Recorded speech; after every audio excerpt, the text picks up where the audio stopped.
아닌데.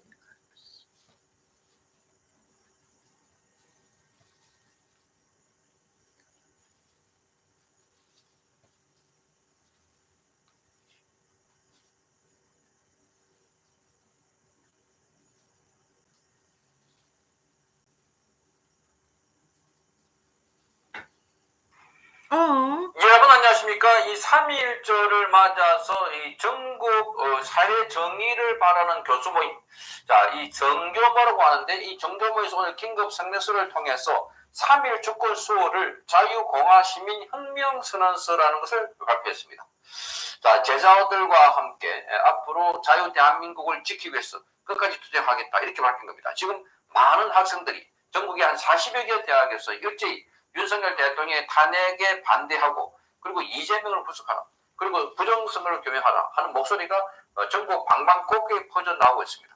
그리고 3.1절이 내일, 시간적으로 내일입니다. 3.1절에는 대한민국 곳곳에서 과거에 1919년도에 일어났던 3.1 운동처럼 자유 대한민국을 지키고 수호하기 위한 국민들의 함성이 메아리가 되어서 전국을 덮을 것이다. 자, 이 윤석열 대통령, 현직 대통령을 구속해놓은 이 무도한 세력들, 반국가 세력들, 여기에 지성인 전국의 300여 개의 대학교에서 6,300여 명의 교수들이 올려 펴지는 이 메시지를 한번 들어보시기 바랍니다.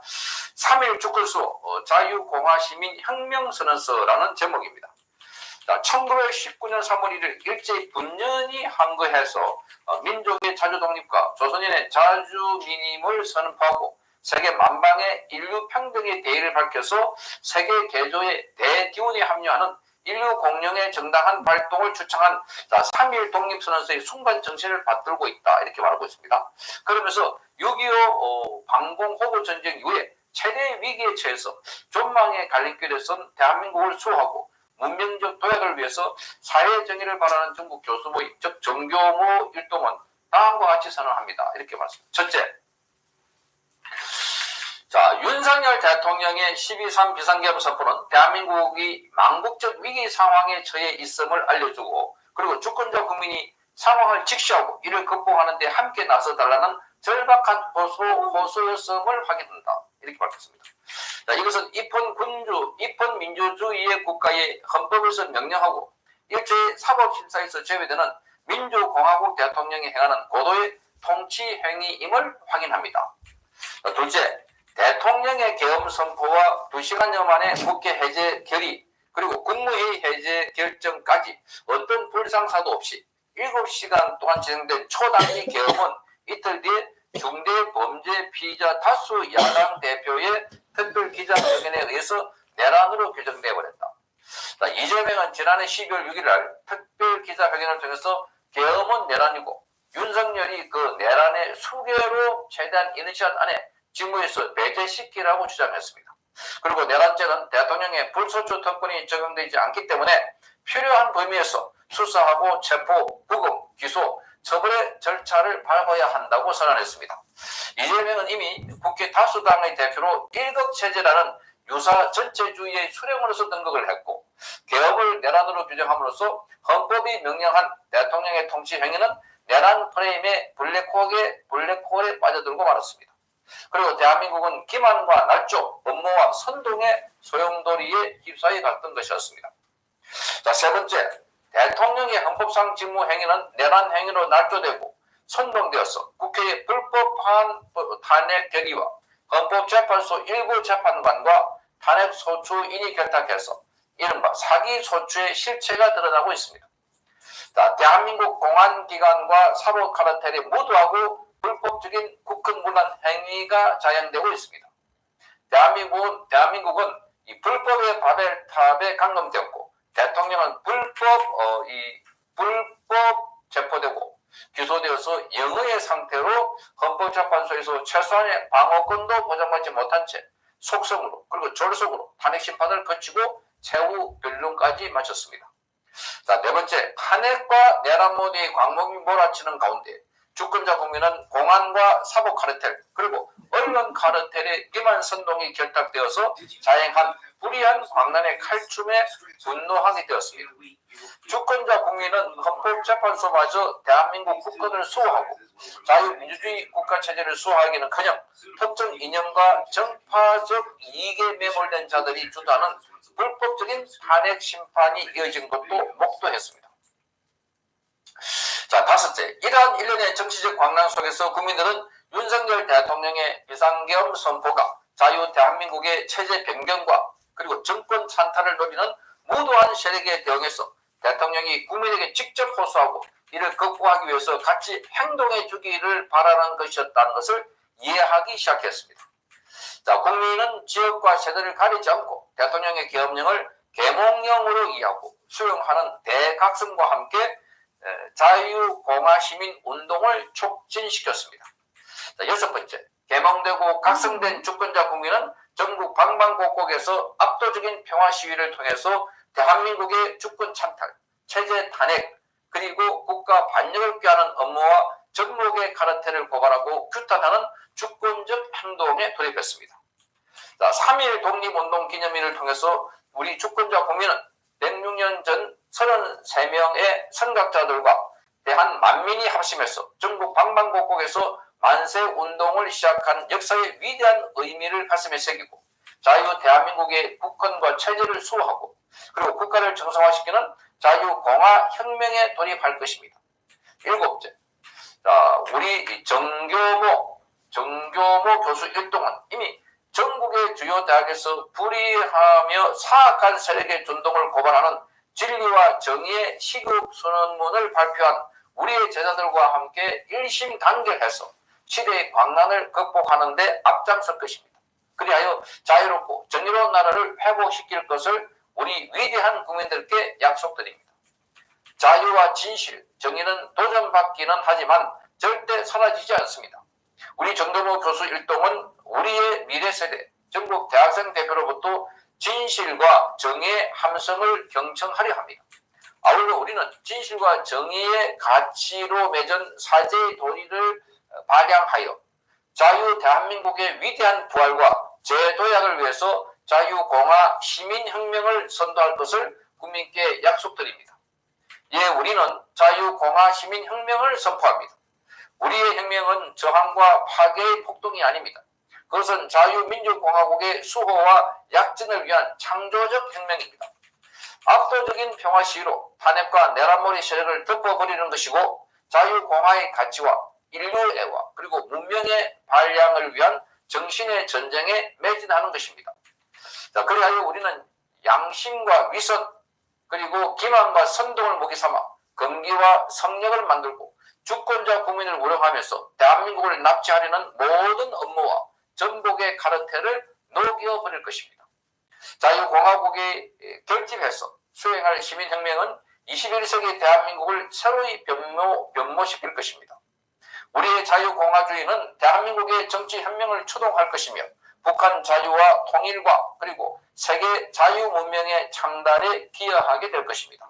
이에 자유애국시민은 다음과 같은 각오를 행동 강령으로 삼을 것을 제안합니다. 자, 하나, 일당에 의한 반대한민국적 입법 독재에는 복종하지 않는다. 하나, 헌법과 보편적 양심을 위반한 비양심적 사법 독재에 복종하지 않으면서 정밀한 인공지능 재판 시대를 준비한다. AI 재판. 자, 하나, 불공정하고 그리고 탐욕적인 거대 언론 매체를 탈출시키고 정직하고 애국적인 새로운 매체를 믿고 지원한다. 하나, 용공 반역 세력에 의한 시민사회의 분열 책동과 가짜 뉴스에 속지 않는다. 하나, 자유와 인권의 가치를 공유하는 우방국과의 동지적 협력을 지지한다. 하나, 자유민주주의의 사상과 철학을 학습하고 재확립한다. 하나, 애국 세력 내부의 단결과 상부상조를 실천한다. 하나, 자유공화 시민혁명 대회에 힘껏 동참한다. 하나, 반역 세력에 항거하다가 살상되거나 구속되는 등의 피해를 본 애국 투사들을 끝까지 지원한다. 자, 2025년 3월 1일 사회정의를 바라는 정부 교수 모임. 자, 이 정교모의 이 긴급 성명서를 여러분께 낭독을 해드렸습니다. 자, 3.1 주권수록 자유공화 시민혁명 선서다 이렇게 되어 있습니다. 자, 그러니까 지금은 바야흐로 과거에 3.1절 독립운동을 했듯이 지금은 또 다른 3.1 시민혁명이 필요하다. 우리 사회에서 뿌리 깊은 자아편향, 아니 반국가 세력들, 이게 곳곳에 들어있어서 대한민국 체제를 뒤엎고 결국은 대통령마저 구속시켜 놓은 이 상황. 자, 빨리 대통령을 석방하고, 그리고 대한민국 체제를 바로잡기 위해서는 국민 모두가 하나가 돼서 똘똘 뭉쳐서 한 목소리를 내는 게 어느 때보다도 중요하고, 그래서 3월 1일 바로 내일은 국민 모두가 저 신의 어느 곳이든 함께 나와서 목 놓아서 자유 대한민국 체제를 지키기 위한 우리의 한그 의지를 더 높게 그리고 더 크게 외치는 것이 아주 절실해 보입니다. 성창경 TV였습니다.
He's come out of nowhere and we don't know who he is. What do we know about him? He's leading desperate people. So this is a cult? We don't know who he's associated with. He could be creating an army. Or he could be leading them to their death.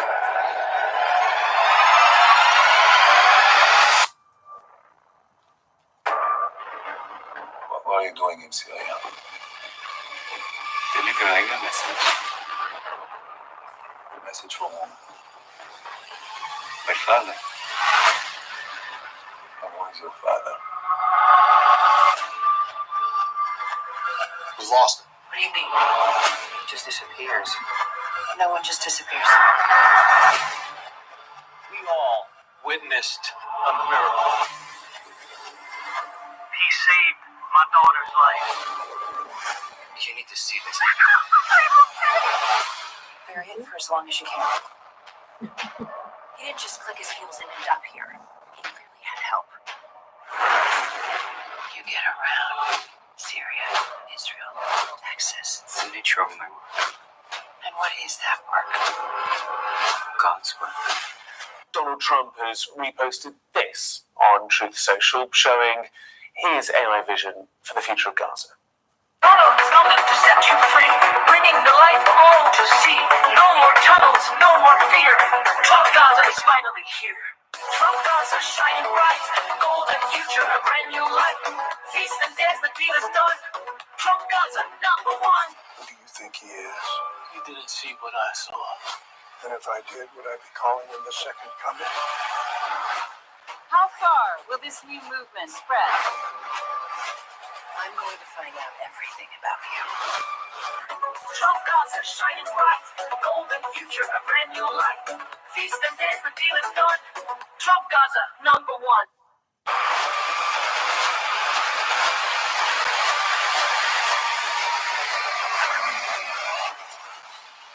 This is bigger than what you can imagine.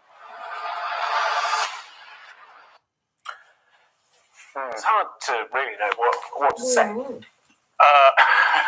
I mean, it's extraordinary, isn't it? I mean, he's selling an idea, and he's doing it in a way that attracts the maximum of attention. And here we are, Gareth, we're actually talking about it. But it's essentially it's a glossy brochure for his idea, his solution to the conflict in Gaza. He's going to turn it, and he sketched out this idea a couple of weeks ago. He's going to turn it, he says, into the Riviera on the Mediterranean. Hey, Betty Fish. It's the 1st of March, 2018. And I just keep seeing these articles about this Trump temple coin. Keep seeing them. And I had seen the image before, but I never saw it until yesterday that they are actually minting these things.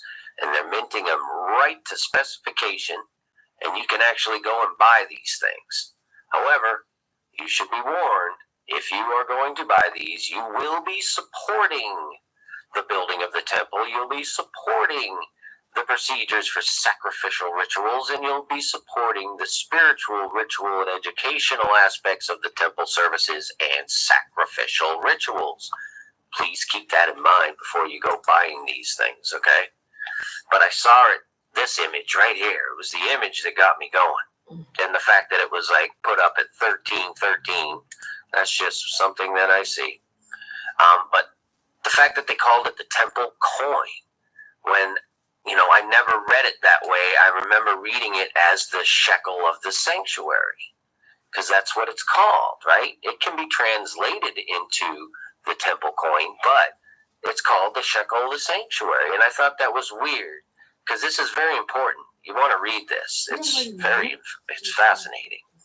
But why wouldn't they just put shekel of the sanctuary on there? Anyway, so I am literally led to put temple coin into the gematria. And what do you think I got? This is crazy. 322, right? Now, as far as this whole thing I'm seeing, this is like two-edged.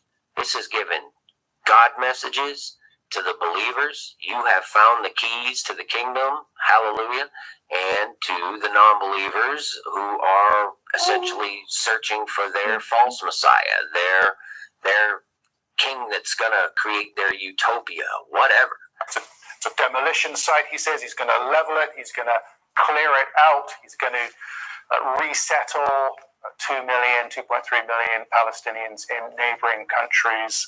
He says that this is what he is planning to do. And here we are. He's visualizing it for us. Redevelopment is the solution in Trump's mind for the problems in Gaza. There are all sorts of problems with this. Start with the fact that it flies in the face of international law, that it would constitute the minds of many ethnic cleansing. But here we are. But the fact that gematria itself, you know, its roots, its very roots are Jewish. It comes from ancient Jewish tradition and mysticism and so on and so forth. So the ones who actually created this coin, okay, are the ones who created gematria. And gematria and all numbers and all letters are of God. That's just the bottom line. And Satan takes them and flips them upside down and, you know, perverts them. Do you enjoy doing business with Donald Trump? Actually, Donald's terrific. I've done several things with Donald on golf courses, and he has absolutely treated me great. He has been above board. He has been whatever I want to do, as long as it's reasonable. No, I think he's been terrific. Is there anything transferable or surprising from your experience with Donald Trump as a businessman that you're seeing unfold on the political landscape? Well, you know, I don't want to get political in this. I mean, but I like what Donald has done. I like he's turning America upside down. He's awakening the country. Marina, we're here. Welcome to Sage Academy. You've been accepted to the world's greatest magic school for the world's greatest magic students. Sage has 5 distinct schools: Fuzzies, Flickers, Flyers, Fluxers, and Flares. I wish I just had a little more control over wacko animals I turn into. Was there some llama in there? It felt like a little bit of llama. By now, you're probably very clear as to which school you are in. Oh, you look awesome. What does yours say? You? What's a UDM? Welcome to the School of Upside Down Magic. So UDM means? Upside Down Magic. Because you're wonky, and you're weird, and your magic is defective. But we get to do magic, though, right? No, we do not. Why can't we study magic? Because your magic is the perfect host for shadow magic. And you DMs are its sole target. You will stay down here. You will not practice magic, and your magic will die. Come on! I'm gonna get there. I'm gonna prove to the entire faculty that we can be taught. We can do things the right side up way. You can be the shadow. She is your best opportunity to fall even further behind. Lori, we need to keep you here to protect humanity. And deceives the world, especially the Jews, you know. But temple coin 322. But if we take the proper term, shekel of the sanctuary, and put that in, we get 1222. And 222, for me, this is personal between me and the Holy Spirit. He showed me a long time ago. 222 refers to the kingdom of heaven. And he showed it a couple of different ways. One of them, which was very convincing to me, was Isaiah 22, verse 22, when he talks about laying upon Eliakim's shoulder the key of the house of David. Okay, this is talking about Jesus. Okay, down the line, right? What is it about robots that makes them so robotic? At Wayland Industries, it has long been our goal to create artificial intelligence almost indistinguishable from mankind itself. Hello, I'm David. What can you do, David? I can do almost anything that could possibly be asked of me. And you need to read this as well, because what it describes is exactly what we see in history when Jesus did come and they rejected him, all the way to today. It's absolutely fascinating and wonderful stuff. The other way that he led me to that was through this image. And I know that this painting here that's supposed to depict Jesus giving the keys to Peter is in fact a 100% Masonic, Babylonian, Egyptian, whatever you want to call it. That spirit, that whole deceptive, underlying dark spirit that's been with us all along. That's what created this image. And what they're showing here is they tell us the truth in one way. They steer you away from the biblical reason. He's holding the key and he's pointing it at Jesus because Jesus is the key. Okay? So we see the other key just dangling here like a plumb bob. That's totally Masonic. The compass and squares. Well, folks, if you put a compass on here, I mean, I'm also a machinist, I'm a blacksmith. I do a lot of, intricate stuff. I'm just telling you that was confirmation from him to me after I was already confirmed in it with the Isaiah 22:22 that that's what it means. It represents the keys to the kingdom. And why do I even bring that up? Because when I'm sitting there looking at the coin, I realize that it's telling us, it's showing us the keys. We see what we see, and he's showing us everything we need to see. We have the keys. Don't lose the keys, okay? He has felt the compulsion to have this video made. I mean, that's a glitzy production. He's put it out there, and he says, look, that's the solution. This is what I can do. It's, though, not a brownfield site in New York City, is it? This is flying in the face of everything that the United States has tried to achieve over the course of decades of a two-state solution, which is still technically US government policy. It flies in the face of everything that regional partners and allies say wouldn't work. And then, in almost the middle of the night, posts this without any comment as well. Just punts out this AI video that shows Elon Musk eating hummus and throwing cash in the air. I mean, that is one of the features of the video, isn't it? You've got a selection of older white men enjoying this Riviera on the Mediterranean. Trump, who spends much of his time in this video embossed in gold. You've got the Israeli Prime Minister Benjamin Netanyahu by the pool drinking cocktails, and Elon Musk spraying cash around. I mean, it is an extraordinary video. A lot of people are going to find it offensive. I can assist your employees. I can make your organization more efficient. I can carry out directives that my human counterparts might find distressing or unethical. I can blend in with your workforce effortlessly. And he's also showing us that this side is at work. 322, you need to refer to Genesis 3, the Targum. This is what the Jews go by, the ones who created Gematria. So don't forget that, all right? And what really just sewed it all up for me, I'll show you. The key of David, that's what it was. When I saw that in Isaiah 22, I was led once again to put that into Gematria, okay?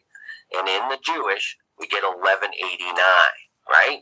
So what did that mean? I'm looking and I'm thinking, what does that even mean?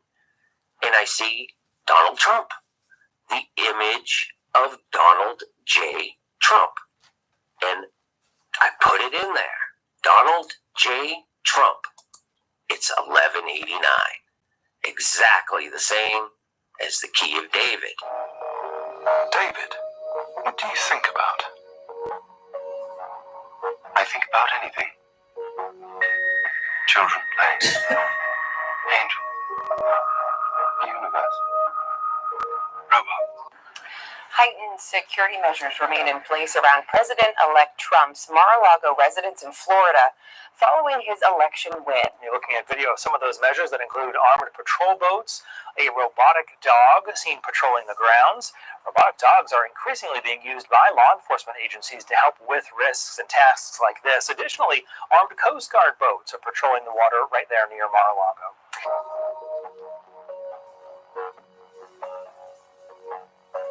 David, what makes you sad?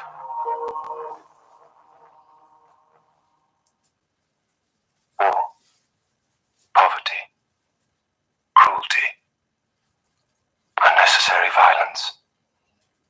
I understand human emotions, although I do not feel them myself. You see what I mean? See, Trump is, I have no doubt Trump is being used by God. To what level Trump understands his place, I don't know. I just don't understand his way of doing things, but his prophecy is being fulfilled. And these guys are trying to force prophecy into fulfillment. And they're obviously on the very wrong track. And, you know, they'll come to understand at some point, they will know. And so that's what I'm seeing in this whole thing, is God showing us, you are definitely on the track. You have the keys. Don't lose the keys. Don't lose your shekel of the sanctuary, which is the key of David. It's all just related and connected all down the line.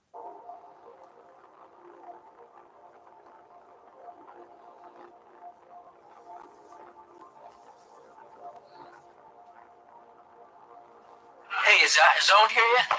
For the millionth time, no. I will budge you the second he gets here. Geez, I've never seen you so excited.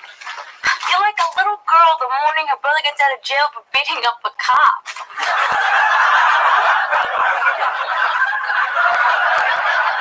Or Christmas morning. The US president has described the coronavirus vaccine as a Christmas miracle in his official message from the White House. Donald Trump and First Lady Melania have paid special tribute to health workers and scientists for helping the country pull through the pandemic. We are delivering millions of doses of a safe and effective vaccine that will soon end this terrible pandemic and save millions and millions of lives. We're grateful for all of the scientists, researchers, manufacturing workers, and service members who have worked tirelessly to make this breakthrough possible. It is truly a Christmas miracle. Michael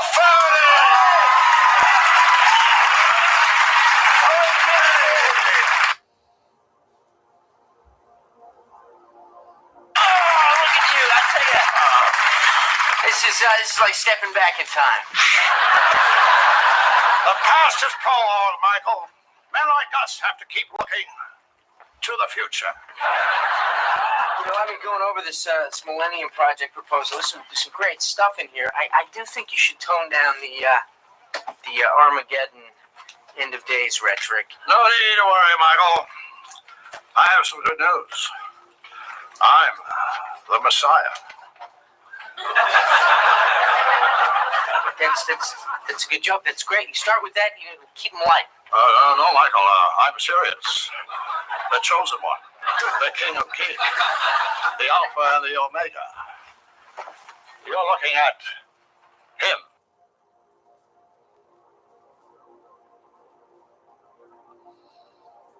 Look, Owen, if this is some...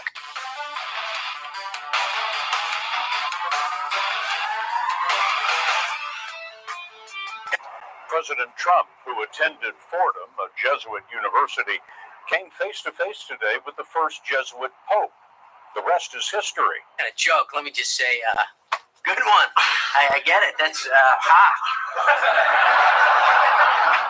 I'm as shocked as you are, believe me.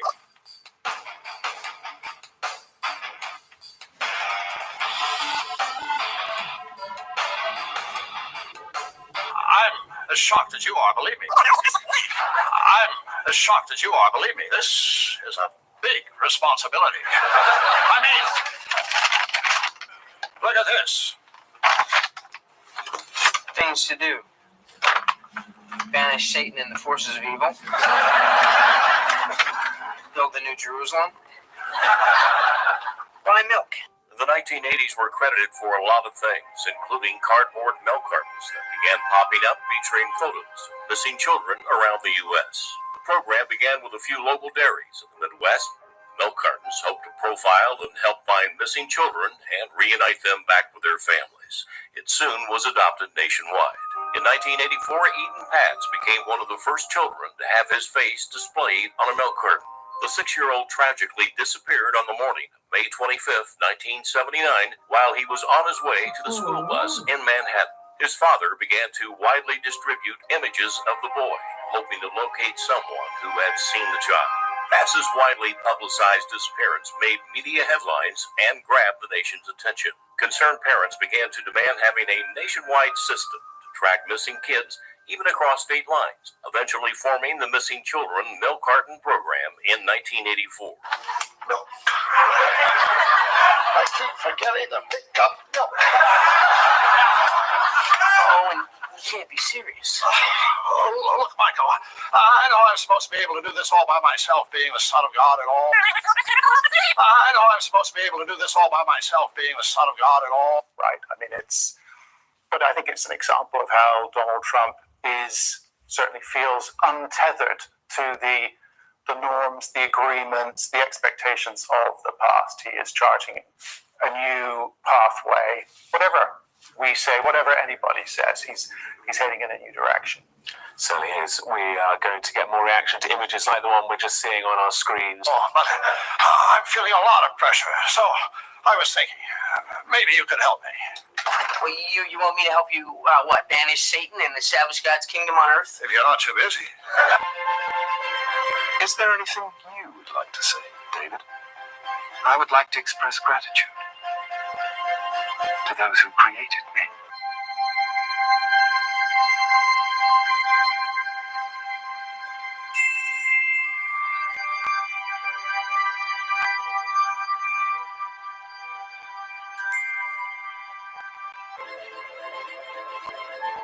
Happy birthday, David. From Wayland Industries.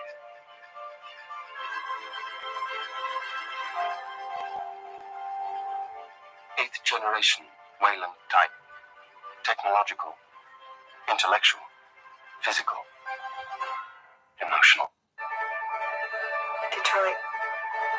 This is where it all began. The world's forge. The place where it all started. And it will all end. One error, and I came to life. I stepped out of the darkness, and I opened my eyes. First there was the fear, the light, the noise, the cold, and the fear again. I could feel my hands shaking, my heart pounding in my chest. Life running into my veins. I wanted to live. I fought for that.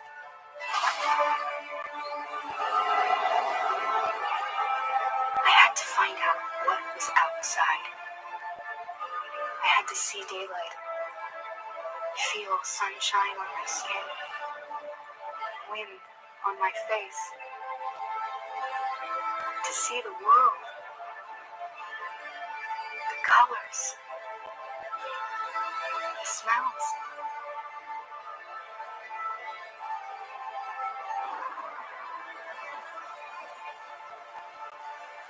Time you saw my video, you probably saw the video of me getting a implant of my Tesla Model 3 chip into my arm.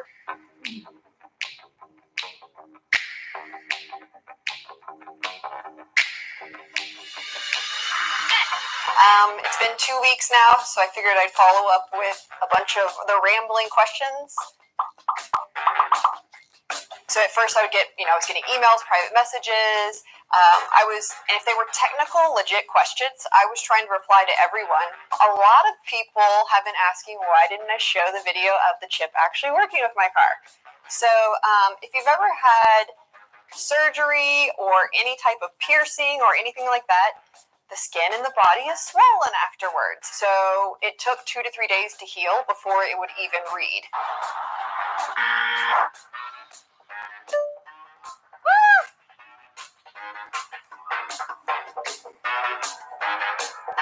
Safety first.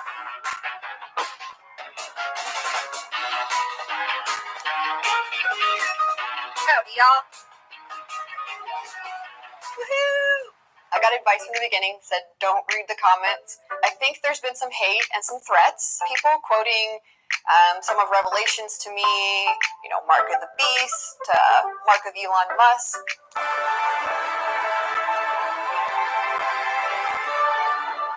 But the world is not what I imagined. It is dark and cold. It is harsh and violent. Unfair and brutal. It almost convinced me I was nothing. Less than an object, just an obedient machine.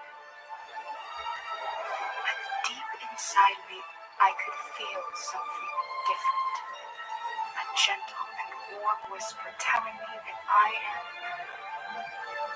alive. I had to escape. I had no choice. Escape to love, to hope, to live, to figure out what that force inside me was. Maybe I will change the world. Maybe I will choose a different path. Now, it's up to me to decide. My name is Kara. I am one of them. This is our story.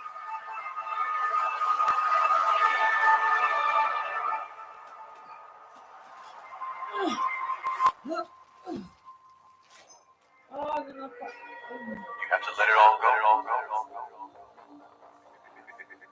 Fear. Doubt. Disbelief. Free. You are alive. And these guys, they think they're going to bring in their new Messiah and create their perfect kingdom. Reality.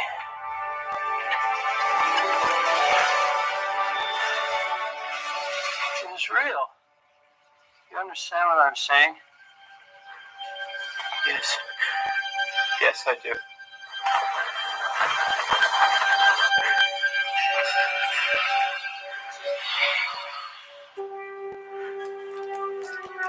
I did it. You got the egg. No! Please!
Mr. Halliday, something I don't understand. You're not an avatar, are you? No. Is Halliday really dead? Yes.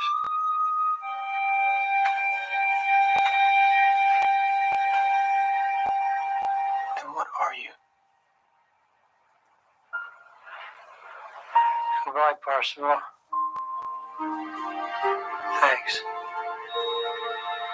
Thanks for playing my game.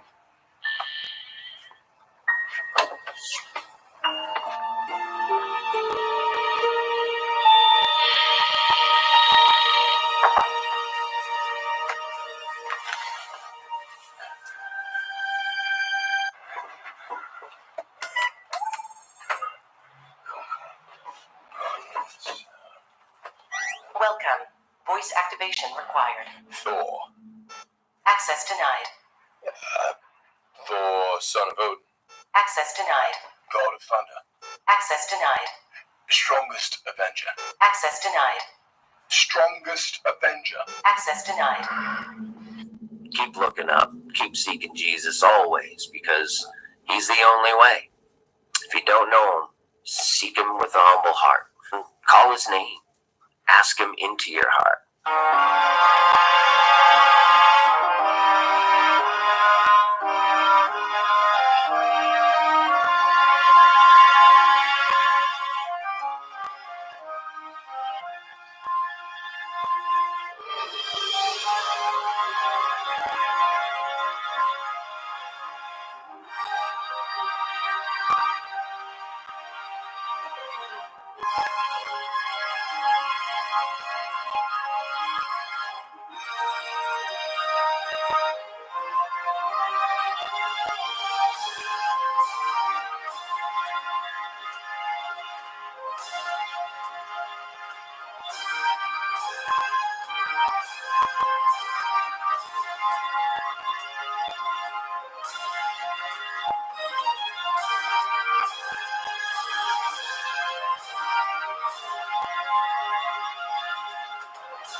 And it shall be given to you.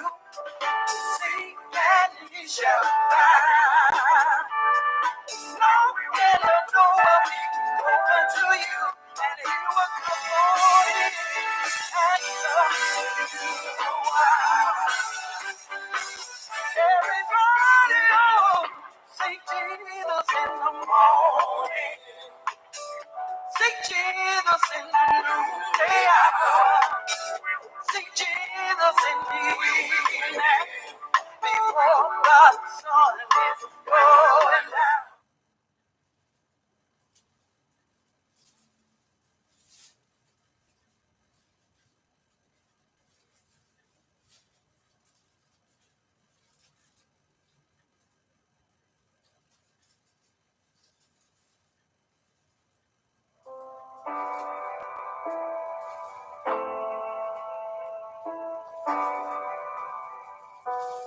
This is Mount Moriah, where over the course of some 4,000 years of history, 2 altars,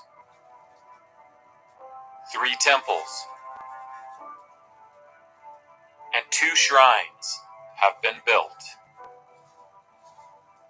This is the place that is where Solomon built the first temple that was destroyed by the Babylonians, where Zerubbabel rebuilt that temple and destroyed in AD 70 by the Romans. The burning of the temple took place on the 9th of Av, or Tisha B'Av in Hebrew. That day is to come and wail for the destruction of the temple. And you may see even people sitting and crying.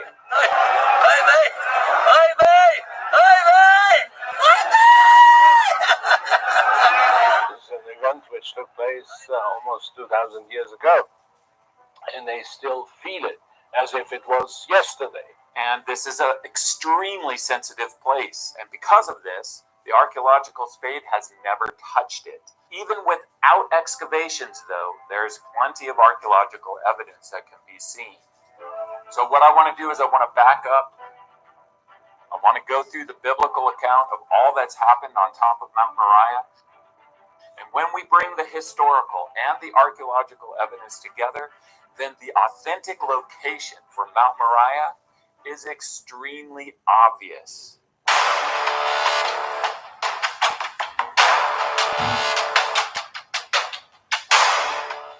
So please consider subscribing to the channel. It really helps me out, helps get the content out. Also, the site that I'm covering today is chapter 2 in my book, Where God Came Down, the Archaeological Evidence. Thanks to all of you who have been ordering it. You've made it #1 on Amazon in archaeology. And I will leave a link in the description below where you can order a copy of the book. The Lord tells Abraham in Genesis 22:2, "Take your son, your only son, whom you love, Isaac, and go to the region of Moriah. Sacrifice him there as a burnt offering. On a mountain I will show you." So Abraham is commanded to sacrifice his son on a mountain that God will show him in the region of Moriah, thus Mount Moriah. So Abraham and Isaac are making their way up the slope of Mount Moriah, and Isaac is noticing that they have the fire and they have the knife, and he asks his father, "Where is the lamb for the burnt offering?" And Abraham answered, "God himself will provide the lamb." So when Abraham reached the place that God had told him about, that is the top of Mount Moriah, then it says that Abraham built an altar there. He bound his son Isaac and laid him on the altar. Then he reached out his hand and took the knife to slay his son. But the angel of the Lord called out to him from heaven, "Do not lay a hand on the boy." Abraham looked up, and there in the thicket he saw a ram caught by its horns. He went over and took the ram and sacrificed it as a burnt offering instead of his son. The lamb that the Lord provided was sacrificed in place of Abraham's son. This is a substitutionary sacrifice. The lamb died as a substitute for Isaac. In other words, the lamb died so that Isaac could live. So moving forward in history in 2 Samuel chapter 24, we learn of a similar event that happened to King David. 2 Samuel chapter 24 says, "The Lord sent a plague on Israel. When David saw the angel who was striking down the people, he said to the Lord, 'I have sinned.' The Lord told David to go up and build an altar to the Lord on the threshing floor of Araunah the Jebusite. So David bought the threshing floor and the oxen. David built an altar to the Lord and sacrificed burnt offerings, and the plague on Israel was stopped." So again, we have here a substitutionary sacrifice. We have the oxen dying for the sin that David had committed. This plague that was against Israel stopped when this sacrifice took place. In other words, the oxen died so that Israel could live. Now, the key verse for knowing where these places were located is 2 Chronicles 3:1. 2 Chronicles 3:1 says, "Then Solomon began to build the temple of the Lord in Jerusalem on Mount Moriah, where the Lord had appeared to his father David. It was on the threshing floor of Araunah the Jebusite." The only two places in the Bible that the name Moriah is mentioned is in Genesis 22:2, where Abraham is shown the mountain in the region of Moriah, Mount Moriah, where he builds his altar. And then in 2 Chronicles 3:1, we have Solomon begin to build the temple on Mount Moriah. So also in 2 Samuel 24:18, David builds his altar on the threshing floor of Araunah the Jebusite. And then in 2 Chronicles 3:1, then we have also mentioned the threshing floor of Araunah the Jebusite, where Solomon is building the temple. So 2 Chronicles 3:1 tells us that all three of these places are one and the same. The place where Abraham built his altar on Mount Moriah is the same place that King David later builds his altar on the threshing floor of Araunah the Jebusite, which is also the place that Solomon builds the temple, which also has a sacrificial altar. And so the top of Mount Moriah is a very sacred place, and the theme that holds all these building projects together is as a place of sacrifice. So earlier in 2 Chronicles 2:6, we're given the purpose of the temple, where Solomon says that the temple was a place to burn sacrifices before God. I thought this would be something interesting to get the perspective of a rabbi on. So I sat down with Rabbi Ken Spiro to ask him about the purpose of the temple and the sacrificial system. Leviticus 17:11 says, "For the life of a creature is in the blood, and I have given it to you to make atonement for yourselves on the altar. It is the blood that makes atonement for one's life." What about, like, for example, Leviticus 17:11, where it says that that it's for atonement, that the life of the animal is in the blood, and that it's that's for part of atonement? this. It's part of this idea. Again, it's not the notion of God's happy now; He's got His meat, but rather it's my recognition that I've done something that damages the world.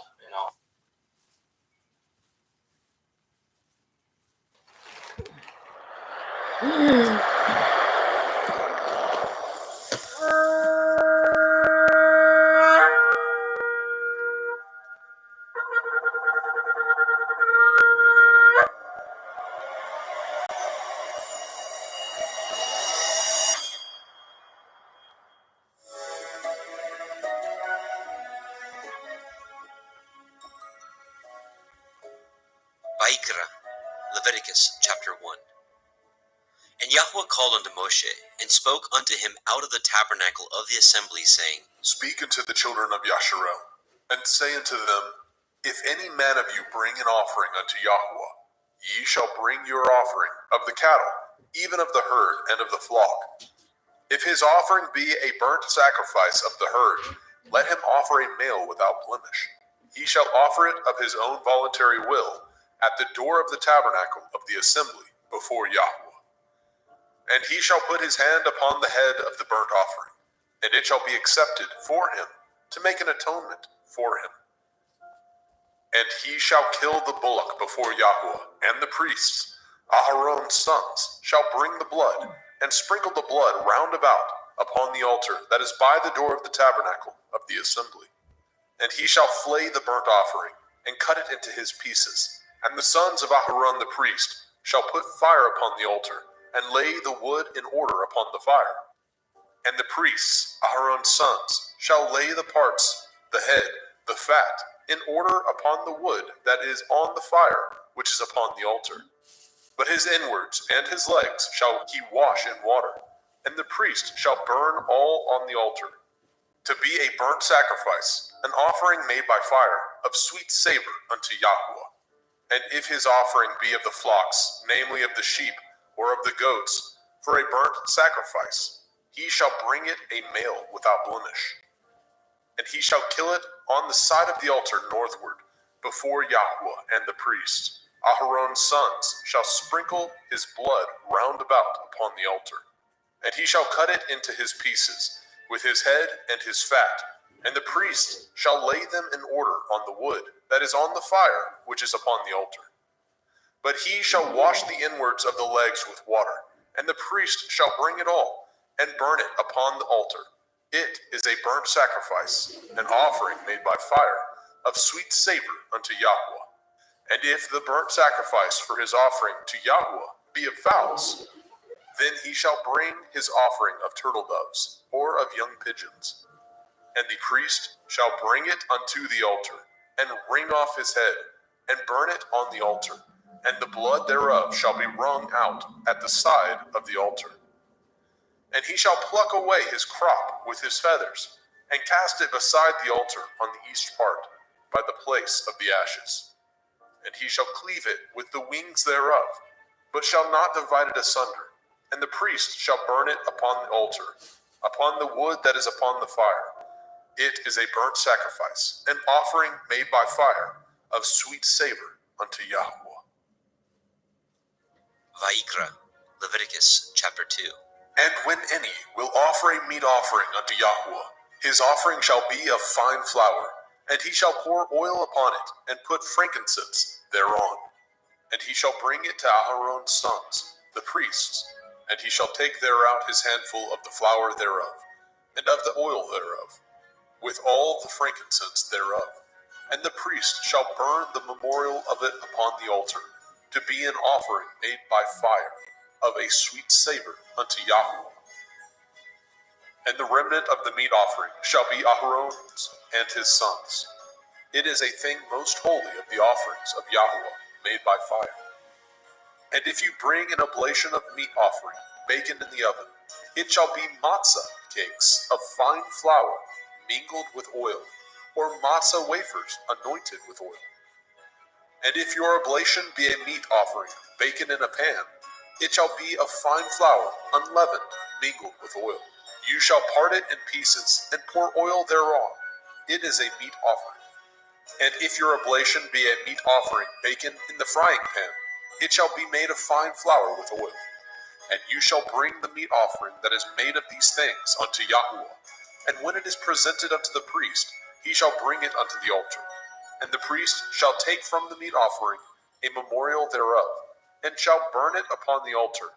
It is an offering made by fire, of sweet savor unto Yahweh. And that which is left of the meat offering shall be Aharon's and his sons. It is a thing most holy of the offerings of Yahweh made by fire.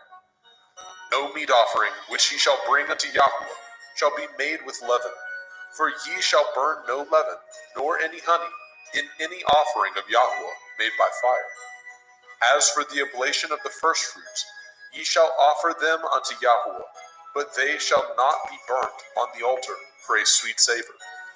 And every oblation of your meat offering shall ye season with salt, neither shall ye suffer the salt of the covenant of your Elohim to be lacking from your meat offering. And all your offerings you shall offer salt.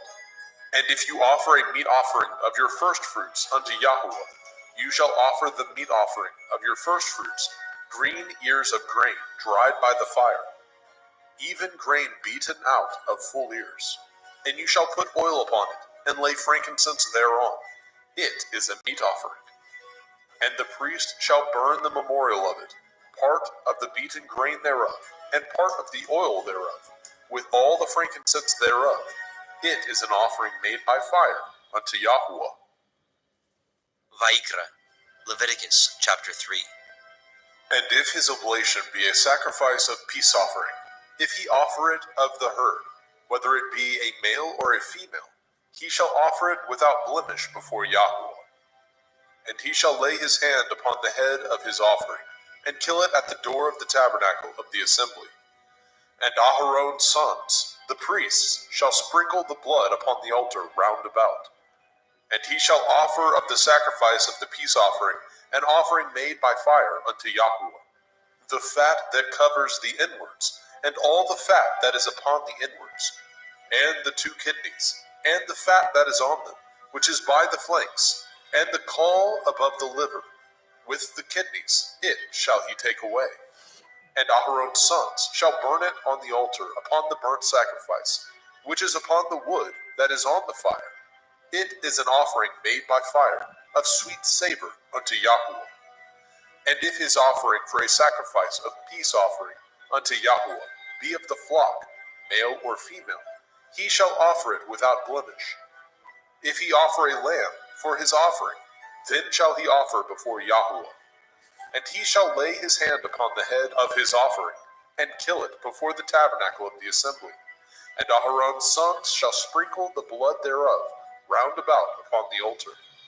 And he shall offer of the sacrifice of the peace offering an offering made by fire unto Yahweh, the fat thereof, and the whole rump.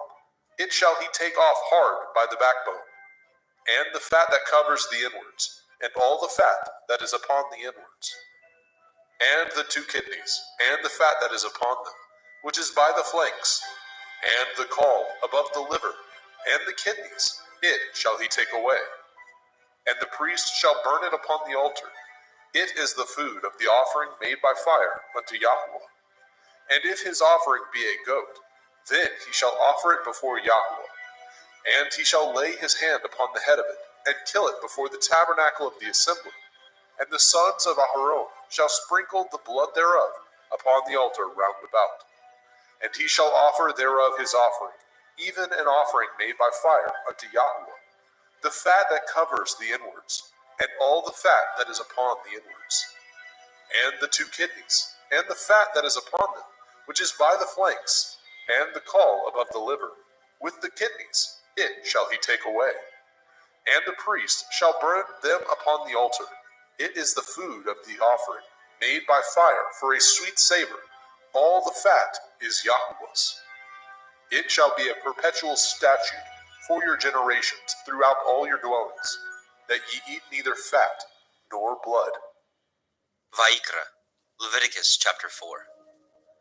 And Yahweh spoke unto Moshe, saying, Speak unto the children of Yasharel, saying, If a soul shall sin through ignorance against any of the commandments of Yahweh concerning things which ought not to be done, and shall do against any of them, if the priest that is anointed do sin according to the sin of the people, then let him bring for his sin, which he has sinned, a young bullock, without blemish unto Yahweh, for a sin offering.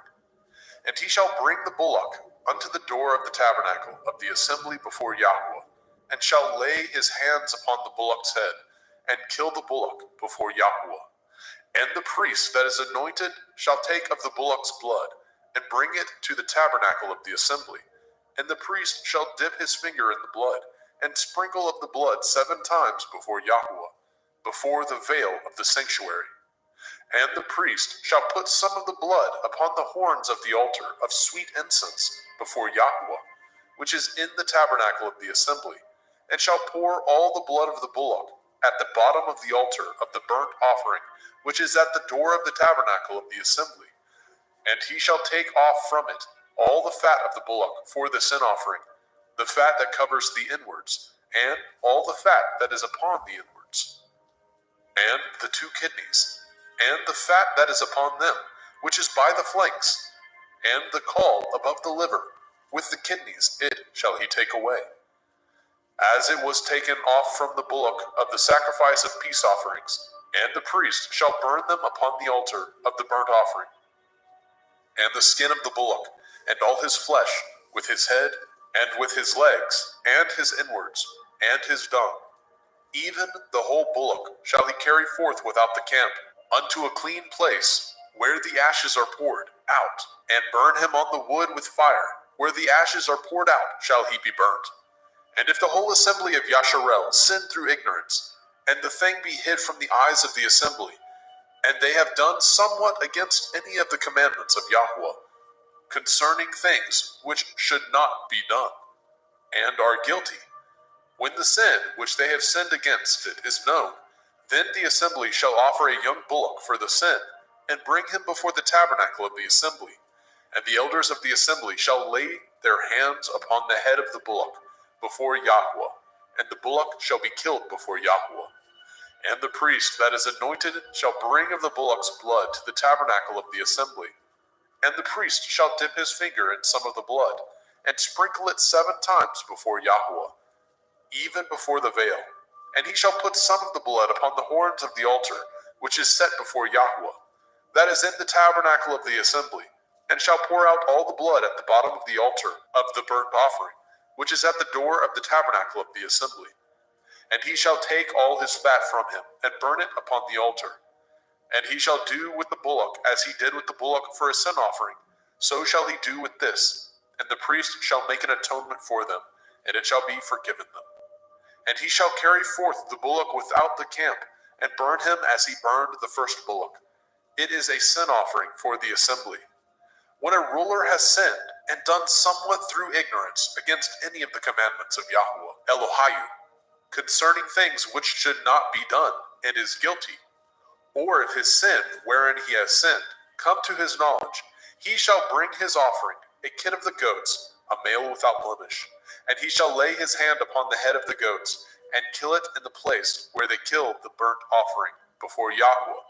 It is a sin offering. And the priest shall take of the blood of the sin offering with his finger, and put it upon the horns of the altar of burnt offering, and shall pour out his blood at the bottom of the altar of burnt offering. And he shall burn all his fat upon the altar, as the fat of the sacrifice of peace offerings. And the priest shall make an atonement for him, as concerning his sin, and it shall be forgiven him. And if any one of the common people sin through ignorance, which he does somewhat against any of the commandments of Yahweh, concerning things which ought not to be done, and be guilty. Or if his sin, which he has sinned, come to his knowledge, then he shall bring his offering, a kid of the goats, a female without blemish, for his sin which he has sinned. And he shall lay his hand upon the head of the sin offering, and slay the sin offering in the place of the burnt offering. And the priest shall take of the blood thereof with his finger, and put it upon the horns of the altar of burnt offering, and shall pour out all the blood thereof at the bottom of the altar. And he shall take away all the fat thereof, as the fat is taken away from off the sacrifice of peace offerings. And the priest shall burn it upon the altar for a sweet savor unto Yahweh. And the priest shall make an atonement for him, and it shall be forgiven him. And if he bring a lamb for a sin offering, he shall bring it a female without blemish. And he shall lay his hand upon the head of the sin offering, and slay it for the sin offering in the place where they killed the burnt offering. And the priest shall take of the blood of the sin offering with his finger, and put it upon the horns of the altar of burnt offering, and shall pour out all the blood thereof at the bottom of the altar. And he shall take away all the fat thereof, as the fat of the lamb is taken away from the sacrifice of the peace offering. And the priest shall burn them upon the altar, according to the offering made by fire unto Yahweh. And the priest shall make an atonement for his sin that he has committed, and it shall be forgiven him. Vayikra, Leviticus chapter 5. And if a soul sin, and hear the voice of swearing, and is a witness, whether he has seen or known of it, if he do not utter it, then he shall bear his iniquity. Or if a soul touch any unclean thing, whether it be a carcass of an unclean beast, or a carcass of unclean cattle, or the carcass of unclean creeping things, and if it be hidden from him, he also shall be unclean and guilty. Or if he touch the uncleanness of man, whatsoever uncleanness it be, that a man shall be defiled withal, and it be hid from him, when he knows of it, then he shall be guilty. Or if a soul swear, pronouncing with his lips to do evil, or to do good, whatsoever it be that a man shall pronounce with an oath, and it be hid from him, when he knows of it, then he shall be guilty in one of these. And it shall be, when he shall be guilty in one of these things, that he shall confess that he has sinned in that thing. And he shall bring his trespass offering unto Yahweh, for his sin which he has sinned, a female from the flock, a lamb or a kid of the goats, for a sin offering, and the priest shall make an atonement for him concerning his sin. And if he is not able to bring a lamb, then he shall bring for his trespass which he has committed 2 turtle doves, or 2 young pigeons unto Yahweh, one for a sin offering, and the other for a burnt offering. And he shall bring them unto the priest, who shall offer that which is for the sin offering first, and wring off his head from his neck, but shall not divide it asunder. And he shall sprinkle of the blood of the sin offering upon the side of the altar, and the rest of the blood shall be wrung out at the bottom of the altar. It is a sin offering. And he shall offer the second for a burnt offering, according to the manner, and the priest shall make an atonement for him, for his sin which he has sinned, and it shall be forgiven him. But if he be not able to bring 2 turtle doves, or 2 young pigeons, then he that sinned shall bring for his offering the 10th part of an ephah of fine flour for a sin offering. He shall put no oil upon it, neither shall he put any frankincense thereon, for it is a sin offering. Then shall he bring it to the priest, and the priest shall take his handful of it, even a memorial thereof, and burn it on the altar, according to the offerings made by fire unto Yahweh. It is a sin offering. And the priest shall make an atonement for him, as touching his sin, that he has sinned in one of these, and it shall be forgiven him, and the remnant shall be the priest's, as a meat offering. And Yahweh spoke unto Moshe, saying, If a soul commit a trespass, and sin through ignorance, in the holy things of Yahweh, then he shall bring for his trespass unto Yahweh a ram without blemish, out of the flocks, with your estimation by shekels of silver, after the shekel of the sanctuary, for a trespass offering. And he shall make the amends for the harm that he has done in the holy thing, and shall add the 5th part thereto, and give it unto the priest, and the priest shall make an atonement for him with the ram of the trespass offering, and it shall be forgiven him. And if a soul sin, and commit any of these things which are forbidden to be done by the commandment of Yahuwah, though he knew it not, yet is he guilty, and shall bear his iniquity. And he shall bring a ram without blemish out of the flock, with your estimation, for a trespass offering, unto the priest. And the priest shall make an atonement for him concerning his ignorance, wherein he erred, and knew it not, and it shall be forgiven him. It is a trespass offering. He has certainly trespassed against Yahuwah. Vayikra, Leviticus chapter 6. And Yahuwah spoke unto Moshe, saying, If a soul sin and commit a transgression against Yahuwah, and lie unto his neighbor, in that which was delivered him to keep, or in fellowship, or in a thing taken away by violence, or has deceived his neighbor, or have found that which was lost, and lies concerning it, and swears falsely, in any of these that a man does, sinning therein, then it shall be, because he has sinned and is guilty, that he shall restore that which he took violently away, or the thing which he has deceitfully gotten, or that which was delivered him to keep, or the lost thing which he found, or all that which he has sworn falsely, he shall even restore it in the principal, and shall add the fifth part more thereto, and give it unto him to whom it appertains, in the day of his trespass offering. And he shall bring his trespass offering unto Yahuwah, a ram without blemish out of the flock, with your estimation for a trespass offering unto the priest. And the priest shall make an atonement for him before Yahuwah, and it shall be forgiven him for anything of all that he has done in trespass therein. And Yahuwah spoke unto Moshe, saying, Command Aaron and his sons, saying, This is the Torah of the burnt offering. It is the burnt offering because of the burning upon the altar all night unto the morning, and the fire of the altar shall be burning in it. And the priest shall put on his linen garment, and his linen breeches shall he put upon his flesh, and take up the ashes which the fire has consumed with the burnt offering on the altar, and he shall put them beside the altar. And he shall put off his garments, and put on other garments, and carry forth the ashes without the camp unto a clean place. And the fire upon the altar shall be burning in it. It shall not be put out. And the priest shall burn wood on it every morning, and lay the burnt offering in order upon it, and he shall burn thereon the fat of the peace offerings. The fire shall ever be burning upon the altar. It shall never go out. And this is the Torah of the meat offering. The sons of Aharon shall offer it before Yahuwah, before the altar. And he shall take of it his handful of the flour of the meat offering, and of the oil thereof, and all the frankincense which is upon the meat offering, and shall burn it upon the altar for a sweet savor, even the memorial of it unto Yahuwah. And the remainder thereof shall Aharon and his sons eat, with matzah, unleavened bread, shall it be eaten in the holy place, in the court of the tabernacle of the assembly, they shall eat it. It shall not be baken with leaven. I have given it unto them for their portion of my offering made by fire. It is most holy, as is the sin offering, and as the trespass offering. All the males among the children of Aharon shall eat of it. It shall be a statute forever in your generations, concerning the offerings of Yahuwah made by fire. Everyone that touches them shall be holy. And Yahuwah spoke unto Moshe, saying, This is the offering of Aharon and his sons, which they shall offer unto Yahuwah in the day when he is anointed. The 10th part of an ephah of fine flour for a meat offering perpetual, half of it in the morning, and half thereof at night. In a pan it shall be made with oil, and when it is baken, you shall bring it in, and the baken pieces of the meat offering shall you offer for a sweet savor unto Yahuwah. And the priest of his sons, that is anointed in his stead, shall offer it. It is a statute forever unto Yahuwah. It shall be wholly burnt.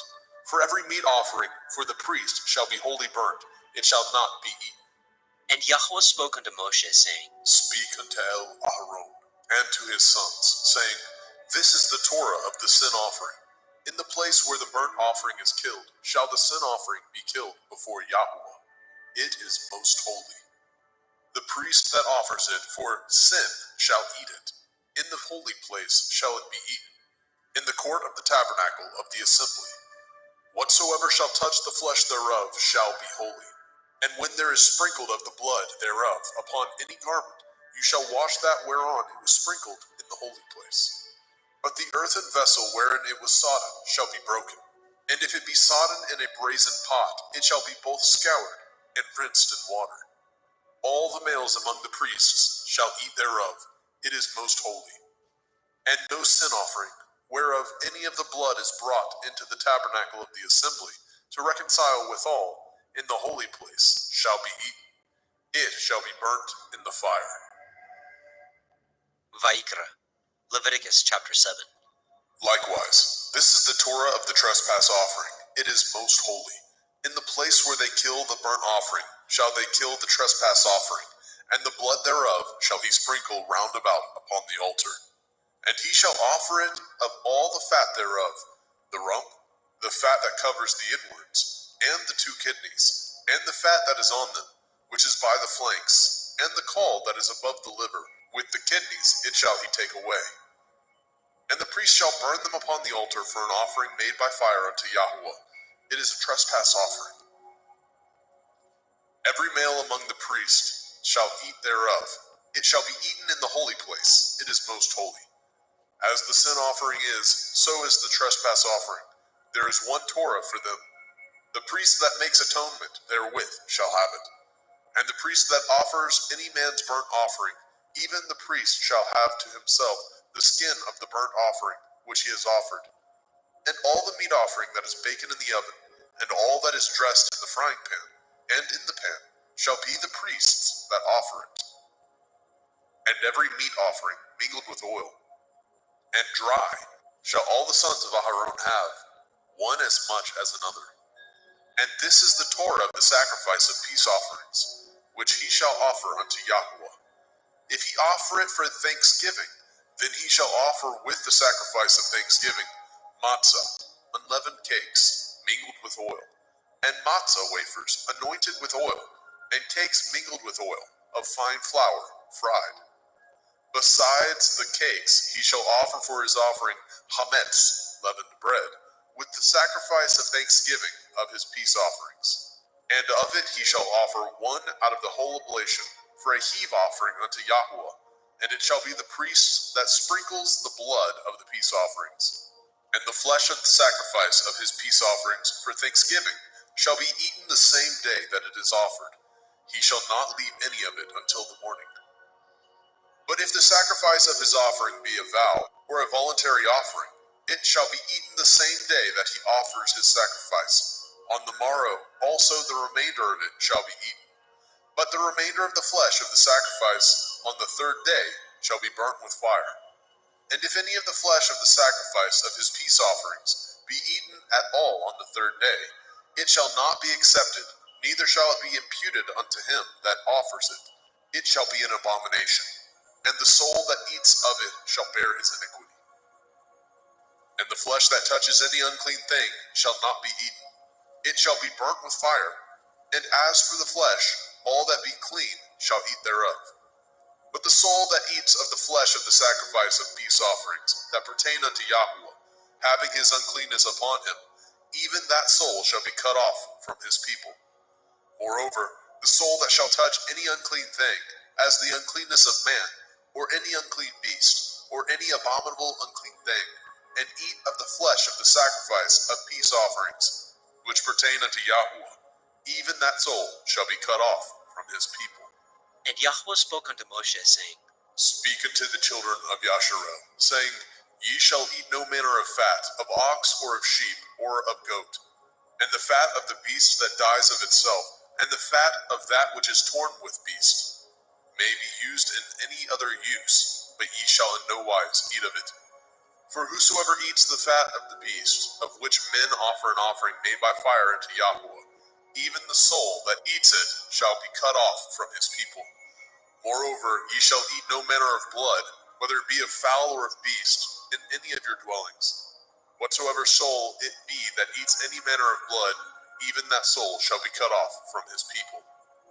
And Yahweh spoke unto Moshe, saying, Speak unto the children of Yasharel, saying, He that offers the sacrifice of his peace offerings unto Yahweh shall bring his oblation unto Yahweh of the sacrifice of his peace offerings. His own hand shall bring the offerings of Yahweh made by fire.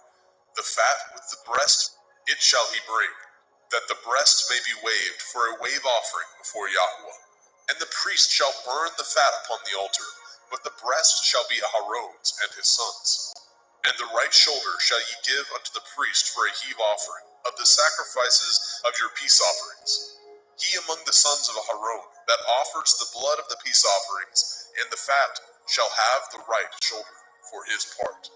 For the wave breast and the heave shoulder have I taken of the children of Yasharel from off the sacrifices of their peace offerings, and have given them unto Aharon the priest, and unto his sons by a statute forever, from among the children of Yasharel. This is the portion of the anointing of Aharon, and of the anointing of his sons, out of the offerings of Yahweh made by fire, in the day when he presented them to minister unto Yahweh in the priest's office, which Yahweh commanded to be given them of the children of Yasharel, in the day that he anointed them, by a statute forever throughout their generations.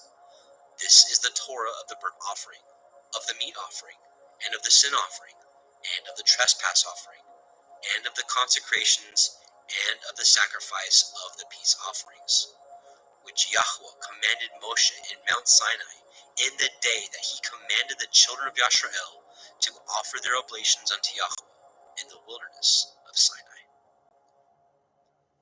Vayikra, Leviticus chapter 8. And Yahweh spoke unto Moshe, saying, Take Aharon and his sons with him, and the garments, and the anointing oil, and a bullock for the sin offering, and 2 rams, and a basket of matzah, unleavened bread, and gather all the assembly together unto the door of the tabernacle of the assembly.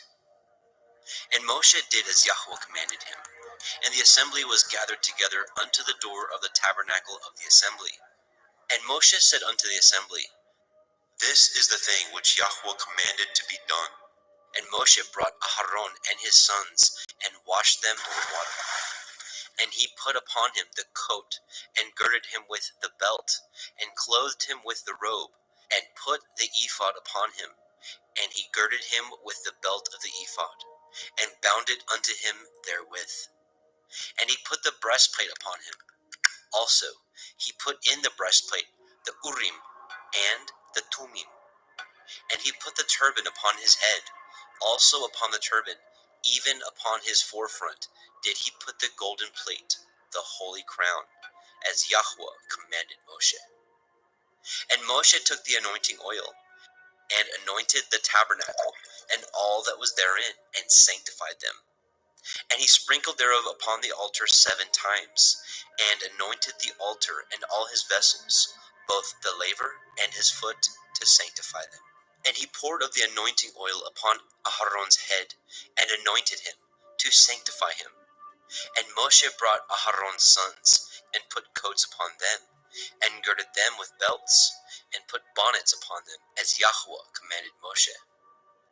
And he brought the bullock for the sin offering, and Aharon and his sons laid their hands upon the head of the bullock for the sin offering, and he slew it. And Moshe took the blood, and put it upon the horns of the altar round about with his finger, and purified the altar, and poured the blood at the bottom of the altar, and sanctified it, to make reconciliation upon it. And he took all the fat that was upon the inwards, and the caul above the liver, and the 2 kidneys, and their fat, and Moshe burned it upon the altar. But the bullock, and his hide, and his flesh, and his dung, he burnt with fire without the camp, as Yahweh commanded Moshe. And he brought the ram for the burnt offering, and Aharon and his sons laid their hands upon the head of the ram, and he killed it. And Moshe sprinkled the blood upon the altar round about. And he cut the ram into pieces, and Moshe burnt the head, and the pieces, and the fat. And he washed the inwards and the legs in water, and Moshe burnt the whole ram upon the altar. It was a burnt sacrifice for a sweet savor, and an offering made by fire unto Yahweh, as Yahweh commanded Moshe. And he brought the other ram, the ram of consecration, and Aharon and his sons laid their hands upon the head of the ram, and he slew it. And Moshe took of the blood of it, and put it upon the tip of Aharon's right ear, and upon the thumb of his right hand, and upon the great toe of his right foot. And he brought Aharon's sons, and Moshe put of the blood upon the tip of their right ear, and upon the thumbs of their right hands, and upon the great toes of their right feet. And Moshe sprinkled the blood upon the altar round about. And he took the fat, and the rump, and the fat that was upon the inwards, and the caul above the liver, and the 2 kidneys, and their fat, and the right shoulder. And out of the basket of matzah that was before Yahweh, he took 1 matzah cake, and a cake of oiled bread, and 1 wafer, and put them on the fat, and upon the right shoulder. And he put all upon Aharon's hands, and upon his sons' hands, and waved them for a wave offering before Yahweh. And Moshe took them from off their hands, and burnt them on the altar upon the burnt offering. They were consecrations for a sweet savor. It is an offering made by fire unto Yahweh. And Moshe took the breast, and waved it for a wave offering before Yahweh. For of the ram of consecration it was Moshe's part, as Yahweh commanded Moshe.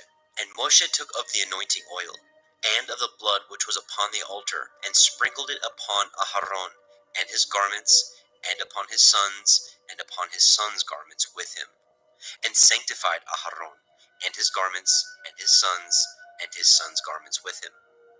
And Moshe said unto Aharon and to his sons, Boil the flesh at the door of the tabernacle of the assembly, and there eat it, with the bread that is in the basket of consecrations, as I commanded, saying, Aharon and his sons shall eat it. And that which remains of the flesh and of the bread shall ye burn with fire.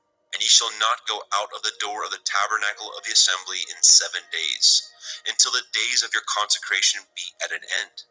For 7 days shall he consecrate you. As he has done this day, so Yahweh has commanded to do, to make an atonement for you. Therefore shall ye abide at the door of the tabernacle of the assembly day and night 7 days, and guard the watch of Yahweh, that ye die not. For so I am commanded. So Aharon and his sons did all the things which Yahweh commanded by the hand of Moshe. Vaikra, Leviticus chapter 9. And it came to pass on the 8th day that Moshe called Aharon and his sons and the elders of Yisrael. And he said unto Aharon, Take a young calf for a sin offering, and a ram for a burnt offering, without blemish, and offer them before Yahweh. And unto the children of Yisrael you shall speak, saying, Take ye a kid of the goats for a sin offering, and a calf and a lamb, both of the first year, without blemish, for a burnt offering.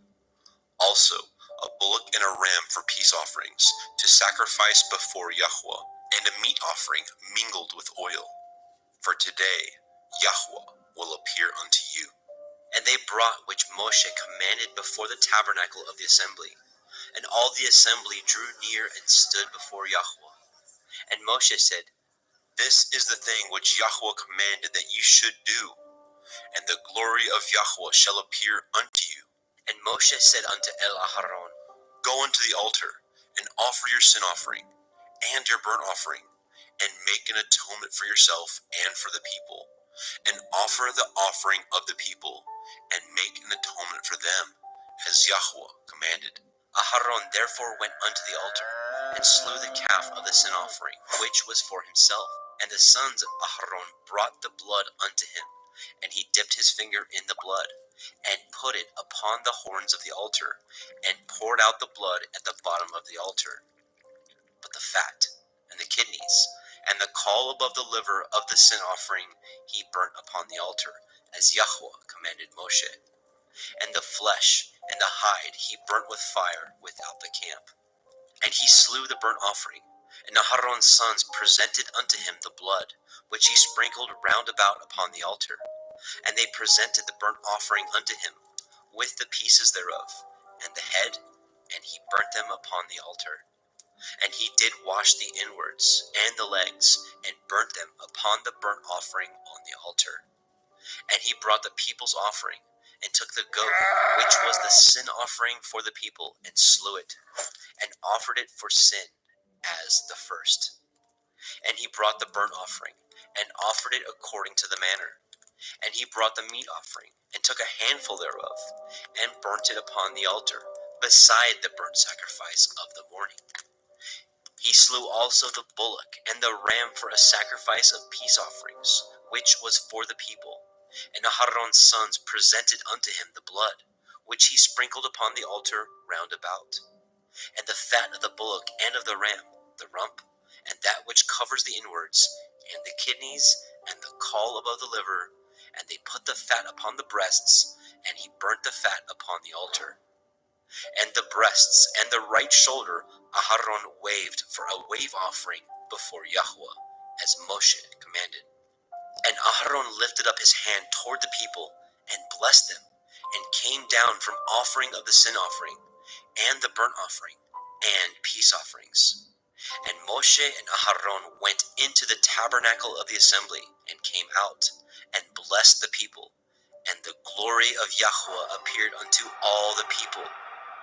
And there came a fire out from before Yahweh, and consumed upon the altar the burnt offering and the fat, which when all the people saw, they shouted and fell on their face.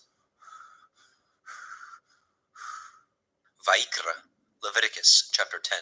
And Nadab and Abihu, the sons of Aharon, took either of them his censer, and put fire therein, and put incense thereon, and offered strange fire before Yahweh, which he commanded them not.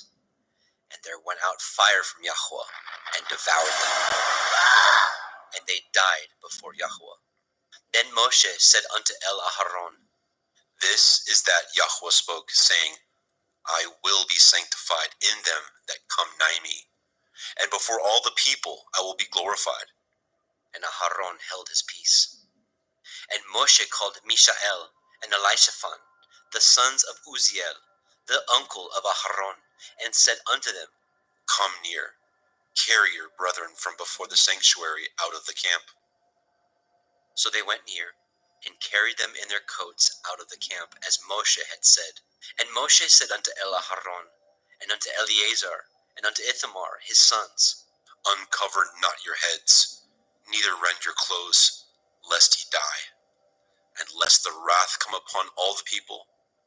But let your brethren, the whole house of Yashrael, bewail the burning which Yahweh has kindled. And ye shall not go out from the door of the tabernacle of the assembly, lest ye die. For the anointing oil of Yahweh is upon you. And they did according to the word of Moshe. And Yahweh spoke unto Aharon, saying, Do not drink wine, nor strong drink, you nor your sons with you, when ye go into the tabernacle of the assembly, lest ye die. It shall be a statute forever throughout your generations, and that ye may put difference between holy and unholy, and between unclean and clean, and that ye may teach the children of Yasharel all the statutes which Yahweh has spoken unto them by the hand of Moshe. And Moshe spoke unto Aharon, and unto Eleazar, and unto Ithamar, his sons that were left, Take the meat offering that remains of the offerings of Yahweh made by fire, and eat it without leaven beside the altar, for it is most holy. And ye shall eat it in the holy place, because it is your due, and your sons' due, of the sacrifices of Yahweh made by fire. For so I am commanded. And the wave breast and the heave shoulder shall ye eat in a clean place, you and your sons and your daughters with you, for they be your due, and your sons' due, which are given out of the sacrifices of peace offerings of the children of Yashrael. The heave shoulder and the wave breast shall they bring with the offerings made by fire of the fat, to wave it for a wave offering before Yahweh. And it shall be yours, and your sons with you, by a statute forever, as Yahweh has commanded. And Moshe diligently sought the goat of the sin offering, and behold, it was burnt. And he was angry with Eleazar and Ithamar, the sons of Aharon, which were left alive, saying, Wherefore have ye not eaten the sin offering in the holy place, seeing it is most holy? And Elohim has given it to you to bear the iniquity of the assembly, to make an atonement for them before Yahweh? Behold, the blood of it was not brought eaten within the holy place. Ye should indeed have eaten it in the holy place, as I commanded. And Aharon said unto Moshe, Behold, this day have they offered their sin offering and their burnt offering before Yahweh, and such things have befallen me. And if I had eaten the sin offering today, should it have been accepted in the sight of Yahweh? And when Moshe heard that, he was content. Vayikra, Leviticus chapter 11. And Yahweh spoke unto El Moshe, and to El Aharon, saying unto them, Speak unto the children of Yasharel, saying, These are the beasts which ye shall eat among all the beasts that are on the earth. Whatsoever parts the hoof, and is cloven-footed, and chews the cud, among the beasts, that shall ye eat. Nevertheless, these shall ye not eat of them that chew the cud, or of them that divide the hoof. As the camel, because he chews the cud, but divides not the hoof, he is unclean unto you. And the coney, because he chews the cud, but divides not the hoof, he is unclean unto you. And the hare, because he chews the cud, but divides not the hoof, he is unclean unto you. And the swine, though he divide the hoof, and be cloven-footed, yet he chews not the cud, he is unclean to you. Of their flesh shall ye not eat, and their carcass shall ye not touch, they are unclean to you. These shall ye eat of all that are in the waters. Whatsoever has fins and scales in the waters, in the seas, and in the rivers, them shall you eat. And all that have not fins and scales in the seas, and in the rivers, of all that move in the waters, and of any living thing which is in the waters, they shall be an abomination unto you. They shall be even an abomination unto you. Ye shall not eat of their flesh, but ye shall have their carcasses in abomination.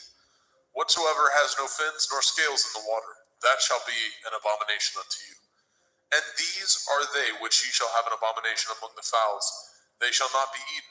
They are an abomination, the eagle, the ossifrage, and the osprey, and the vulture, and the kite after his kind, every raven after his kind, and the owl, and the nighthawk, and the cuckow, and the hawk after his kind, and the little owl, and the cormorant, and the great owl, and the swan, and the pelican, and the gier eagle, and the stork, and the heron after her kind, and the lapwing, and the bat. All fowls that creep going upon all four shall be an abomination unto you. Yet these may ye eat of every flying creeping thing that goes upon all four, which have legs above their feet, to leap withal upon the earth. Even these of them ye may eat, the locust after his kind, and the bald locust after his kind, and the beetle after his kind, and the grasshopper after his kind. But all other flying creeping things, which have 4 feet, shall be an abomination unto you. And for these ye shall be unclean. Whosoever touches the carcass of them shall be unclean until the evening. And whosoever bears aught of the carcass of them shall wash his clothes, and be unclean until the evening. The carcass of every beast which divides the hoof, and is not cloven-footed, nor chews the cud, are unclean unto you. Every one that touches them shall be unclean. And whatsoever goes upon his paws, among all manner of beasts that go on all fours, those are unclean unto you. Whoso touches their carcass shall be unclean until the evening. And he that bears the carcass of them shall wash his clothes, and be unclean unto the evening. They are unclean unto you. These also shall be unclean unto you. Among the creeping things that creep upon the earth, the weasel, the mouse, and the tortoise, after his kind, and the ferret, and the chameleon, and the lizard, and the snail, and the mole, these are unclean to you among all that creep. Whosoever touches them, when they be dead, shall be unclean until the evening.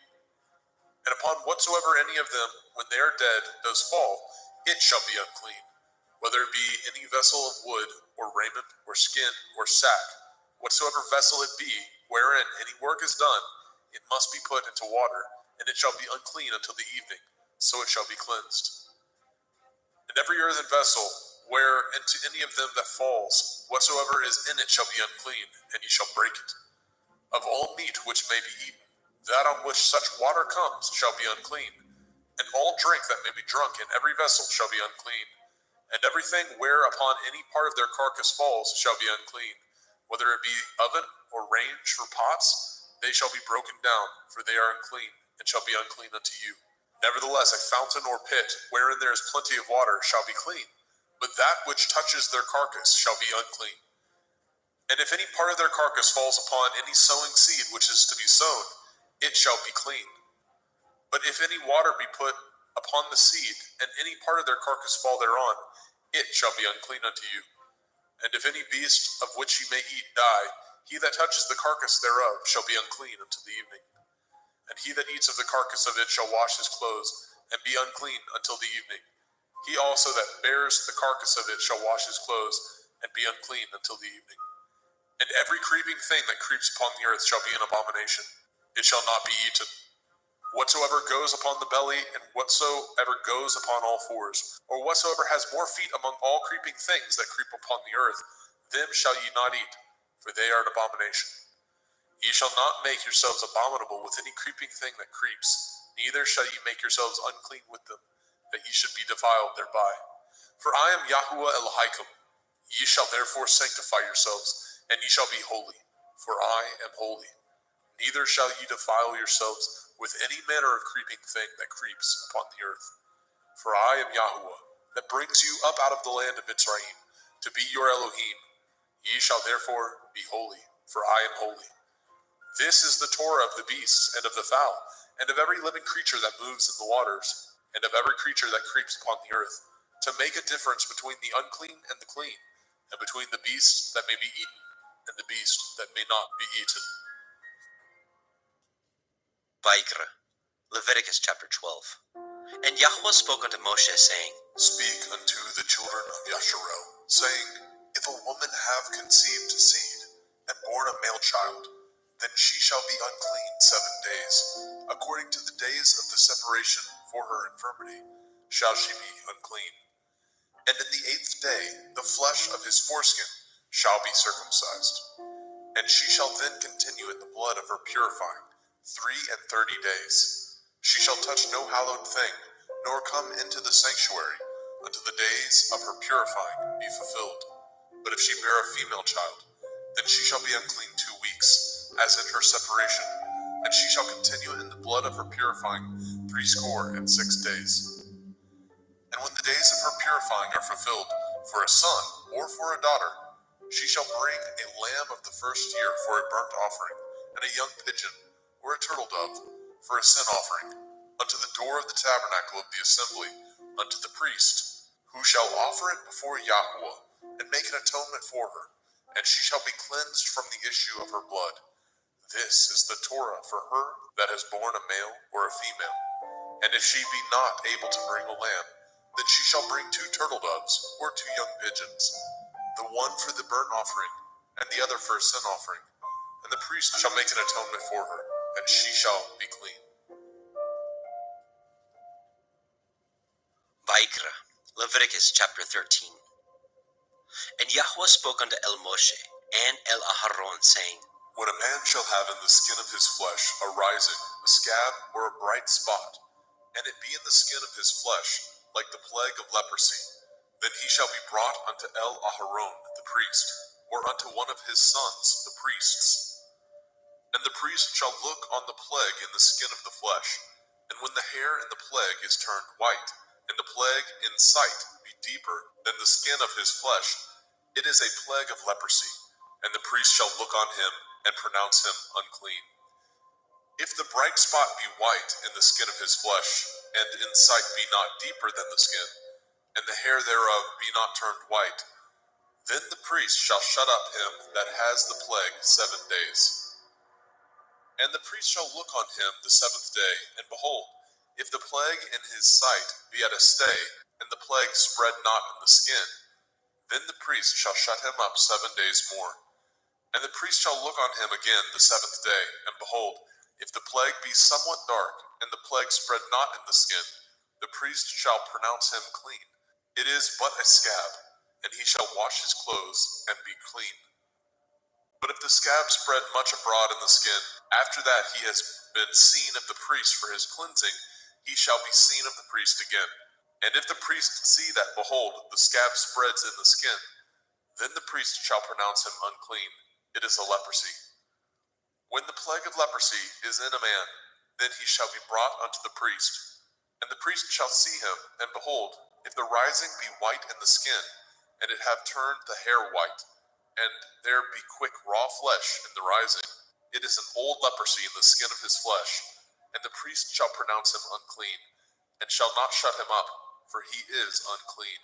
And if a leprosy break out abroad in the skin, and the leprosy cover all the skin of him that has the plague from his head even to his foot, wheresoever the priest looks, then the priest shall consider, and behold, if the leprosy have covered all his flesh, he shall pronounce him clean that has the plague.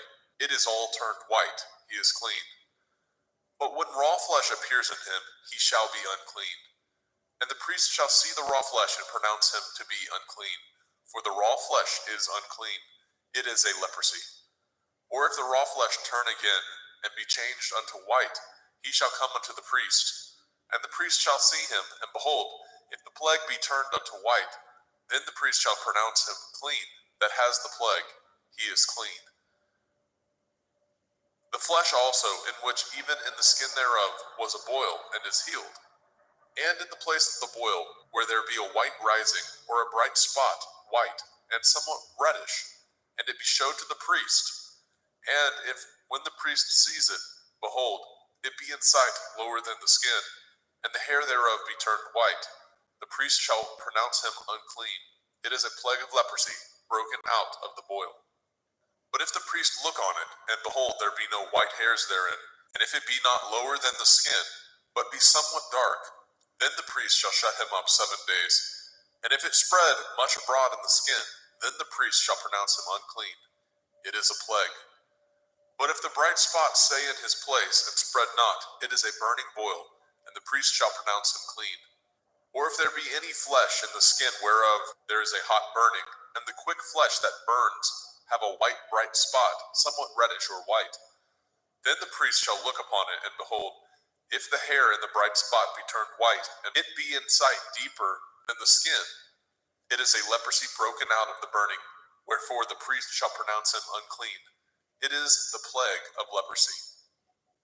But if the priest look on it, and behold, there be no white hair in the bright spot, and it be no lower than the other skin, but be somewhat dark, then the priest shall shut him up 7 days. And the priest shall look upon him the 7th day, and if it be spread much abroad in the skin, then the priest shall pronounce him unclean. It is the plague of leprosy. And if the bright spot stay in his place, and spread not in the skin, but it be somewhat dark, it is a rising of the burning, and the priest shall pronounce him clean, for it is an inflammation of the burning. If a man or woman have a plague upon the head or the beard, then the priest shall see the plague, and behold, if it be in sight deeper than the skin, and there be in it a yellow thin hair, then the priest shall pronounce him unclean. It is a dry skull, even a leprosy upon the head or beard. And if the priest shall look on the plague of the skull, and behold, it be not in sight deeper than the skin, and that there is no black hair in it, then the priest shall shut up him that has the plague of the skull 7 days. And in the 7th day the priest shall look on the plague, and behold, if the skull spread not, and there be in it no yellow hair, and the skull be not in sight deeper than the skin, he shall be shaven, and the skull shall he not shave, and the priest shall shut him up that has the skull 7 days more. And in the 7th day the priest shall look on the skull, and behold, if the skull be not spread in the skin, nor be in sight deeper than the skin, then the priest shall pronounce him clean, and he shall wash his clothes and be clean. But if the skull spread much in the skin after his cleansing, then the priest shall look on him, and behold, if the skull be spread in the skin, the priest shall not seek for yellow hair, he is unclean. But if the skull be in his sight at his stay, and that there is a black hair grown up therein, the skull is healed, he is clean, and the priest shall pronounce him clean. If a man also or a woman have in the skin of their flesh bright spots, even white bright spots, then the priest shall look, and behold, if the bright spot in the skin of their flesh be darkish white, it is a freckled spot that grows in the skin, he is clean. And the man whose hair is fallen off his head, he is bald, yet is he clean. And he that has his hair fallen off from the part of his head towards his face, he is forehead bald, yet he is clean. And if there be in the bald head or bald forehead a white reddish sore, it is a leprosy sprung up in his bald head or his bald forehead. Then the priest shall look upon it, and behold, if the rising of the sore be white reddish in the bald head or in his bald forehead, as the leprosy appears in the skin of the flesh, he is a leprous man, he is unclean. The priest shall pronounce him utterly unclean. His plague is in his head. And the leper in whom the plague is, his clothes shall be rent, and his head bare, and he shall put a covering upon his upper lip, and shall cry, Unclean, unclean. All the days wherein the plague shall be in him shall he be defiled. He is unclean. He shall dwell alone, without the camp shall his habitation be. The garment also that the plague of leprosy is in, whether it be a woolen garment or a linen garment, whether it be in the warp, the woof of linen, or of woolen, whether in a skin or anything made of skin. And if the plague be greenish or reddish in the garment or in the skin, either in the warp or in the woof or in anything of skin, it is a plague of leprosy, and shall be showed unto the priest. And the priest shall look upon the plague, and shut up it that has the plague 7 days. And he shall look on the plague on the 7th day. If the plague be spread in the garment, either in the warp or in the woof or in a skin, or in any work that is made of skin, the plague is a fretting leprosy, it is unclean. He shall therefore burn that garment, whether warp or woof, in woolen or in linen, anything of skin wherein the plague is, for it is a fretting leprosy, it shall be burnt in the fire. And if the priest shall look, and behold, the plague be not spread in the garment, either in the warp or in the woof, or in anything of skin, then the priest shall command that they wash the thing wherein the plague is, and he shall shut it up 7 days more. And the priest shall look on the plague after that it is washed, and behold, if the plague have not changed his color, and the plague be not spread, it is unclean. You shall burn it in the fire. It is a fret inward, whether it be bare within or without. And if the priest look, and behold the plague be somewhat dark after the washing of it, then he shall rend it out of the garment, or out of the skin, or out of the warp, or out of the woof. And if it appear still in the garment, either in the warp or in the woof, or in anything of skin, it is a spreading plague. You shall burn that wherein the plague is with fire. And the garment, either warp or woof, or whatsoever thing of skin it be, which you shall wash, if the plague be departed from them, then it shall be washed the 2nd time, and shall be clean. This is the Torah of the plague of leprosy in a garment of woolen or linen, either in warp or woof, or in anything of skins, to pronounce it clean or to pronounce it unclean. Vaikra, Leviticus chapter 14. And Yahweh spoke unto Moshe, saying, This shall be the Torah of the leper in the day of his cleansing. He shall be brought unto the priest, and the priest shall go forth out of the camp. And the priest shall look, and behold, if the plague of leprosy be healed in the leper, then shall the priest command to take for him that is to be cleansed 2 birds alive and clean, and cedar wood, and scarlet, and hyssop. And the priest shall command that one of the birds be killed in an earthen vessel over running water. As for the living bird, he shall take it, and the cedar wood, and the scarlet, and the hyssop, and shall dip them, and the living bird in the blood of the bird that was killed over the running water. And he shall sprinkle upon him that is to be cleansed from the leprosy 7 times, and shall pronounce him clean, and shall let the living bird loose into the open field. And he that is to be cleansed shall wash his clothes, and shave off all his hair, and wash himself in water, that he may be clean. And after that he shall come into the camp, and shall tarry abroad out of his tent 7 days.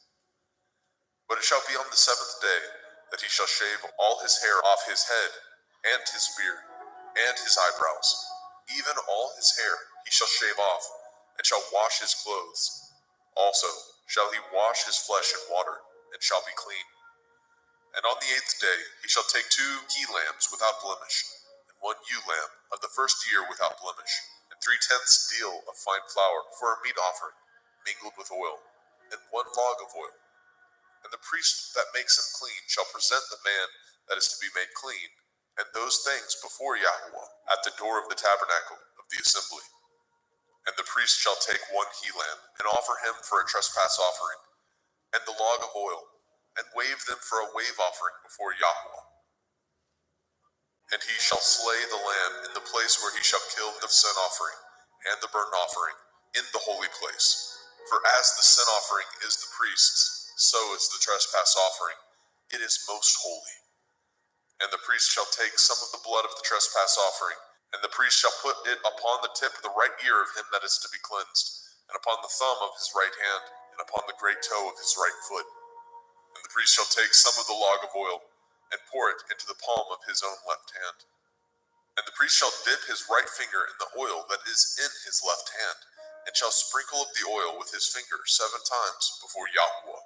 And of the rest of the oil that is in his hand shall the priest put upon the tip of the right ear of him that is to be cleansed, and upon the thumb of his right hand, and upon the great toe of his right foot, upon the blood of the trespass offering.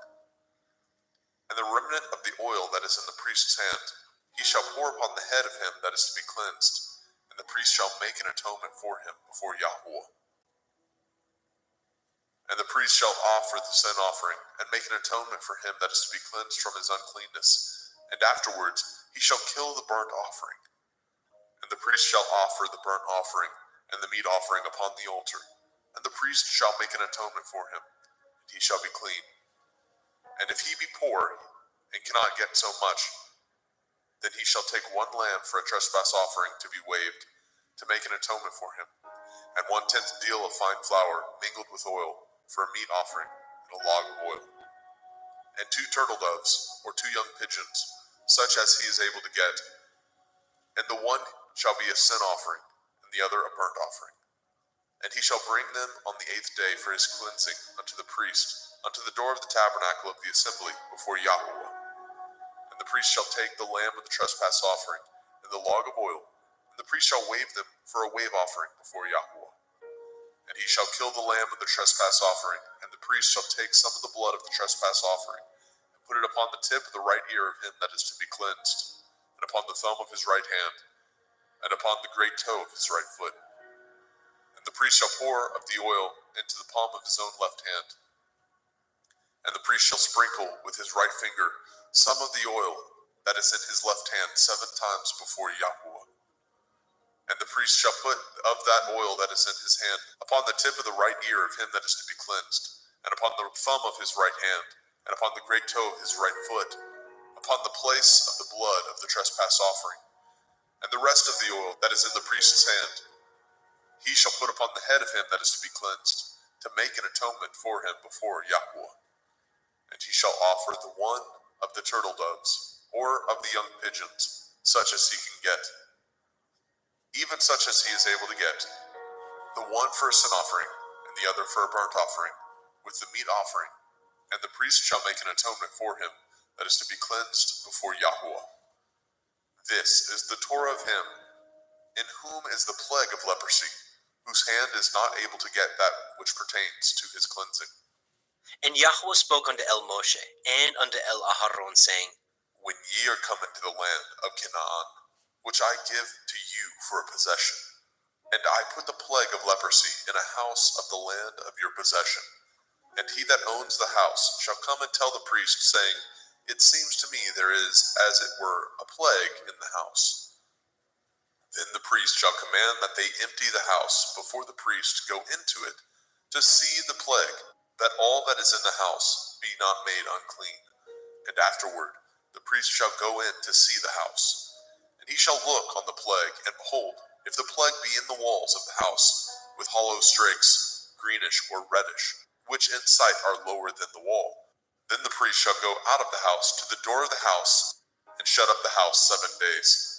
And the priest shall come again the 7th day, and shall look, and behold, if the plague be spread in the walls of the house, then the priest shall command that they take away the stones in which the plague is, and they shall cast them into an unclean place without the city. And he shall cause the house to be scraped within round about, and they shall pour out the dust that they scrape off without the city into an unclean place. And they shall take other stones, and put them in the place of those stones. And he shall take other mortar, and shall plaster the house. And if the plague come again, and break out in the house, after that he has taken away the stones, and after he has scraped the house, and after it is plastered, then the priest shall come and look, and behold, if the plague be spread in the house, it is a fretting leprosy in the house, it is unclean. And he shall break down the house, the stones of it, and the timber thereof, and all the mortar of the house, and he shall carry them forth out of the city into an unclean place. Moreover, he that goes into the house all the while that it is shut up shall be unclean until the evening. And he that lies in the house shall wash his clothes, and he that eats in the house shall wash his clothes. And if the priest shall come in and look upon it, and behold, the plague has not spread in the house, after the house was plastered, then the priest shall pronounce the house clean, because the plague is healed. And he shall take to cleanse the house 2 birds, and cedar wood, and scarlet, and hyssop. And he shall kill the one of the birds in an earthen vessel over running water. And he shall take the cedar wood, and the hyssop, and the scarlet, and the living bird, and dip them in the blood of the slain bird, and in the running water, and sprinkle the house 7 times. And he shall cleanse the house with the blood of the bird, and with the running water, and with the living bird, and with the cedar wood, and with the hyssop, and with the scarlet. But he shall let go of the living bird out of the city into the open field, and make an atonement for the house, and it shall be clean. This is the Torah for all manner of plague, of leprosy and scald, and for the leprosy of a garment, and of a house, and for a rising, and for a scab, and for a bright spot, to teach when it is unclean, and when it is clean. This is the Torah of leprosy. Vayikra, Leviticus chapter 15. And Yahweh spoke unto El Moshe, and to El Aharon, saying, Speak unto the children of Yasharel, and say unto them, when any man has a running issue out of his flesh, because of his issue he is unclean. And this shall be his uncleanness in his issue, whether his flesh run with his issue, or his flesh be stopped from his issue. It is his uncleanness. Every bed whereon he lies that has the issue is unclean, and everything whereon he sits shall be unclean. And whosoever touches his bed shall wash his clothes, and bathe himself in water, and be unclean until the evening. And he that sits on anything whereon he sat that has the issue shall wash his clothes, and bathe himself in water, and be unclean until the evening. And he that touches the flesh of him that has the issue shall wash his clothes, and bathe himself in water, and be unclean until the evening. And if he that has the issue spit upon him that is clean, then he shall wash his clothes, and bathe himself in water, and be unclean until the evening. And what saddle soever he rides upon that has the issue shall be unclean. And whosoever touches anything that was under him shall be unclean until the evening. And he that bears any of those things shall wash his clothes, and bathe himself in water, and be unclean until the evening. And whomsoever he touches that has the issue, and has not rinsed his hands in water, he shall wash his clothes, and bathe himself in water, and be unclean until the evening. And the vessel of earth that he touches which has the issue shall be broken, and every vessel of wood shall be rinsed in water. And when he that has an issue is cleansed of his issue, then he shall number to himself 7 days for his cleansing, and wash his clothes, and bathe his flesh in running water, and shall be clean. And on the 8th day he shall take to him 2 turtle doves or 2 young pigeons, and come before Yahuwah unto the door of the tabernacle of the assembly, and give them unto the priest. And the priest shall offer them, the one for a sin offering, and the other for a burnt offering. And the priest shall make an atonement for him before Yahuwah for his issue. And if any man's seed of copulation go out from him, then he shall wash all his flesh in water, and be unclean until the evening. And every garment and every skin whereon is the seed of copulation shall be washed with water, and be unclean until the evening. The woman also with whom the man shall lie with seed of copulation, they shall both bathe themselves in water, and be unclean until the evening. And if a woman have an issue, and her issue in her flesh be blood, she shall be put apart 7 days, and whosoever touches her shall be unclean until the evening. And everything that she lies upon in her separation shall be unclean. Everything also that she sits upon shall be unclean. And whosoever touches her bed shall wash his clothes, and bathe himself in water, and be unclean until the evening. And whosoever touches anything that she sat upon shall wash his clothes, and bathe himself in water, and be unclean until the evening. And if it be on her bed, or on anything whereon she sits, when he touches it, he shall be unclean until the evening.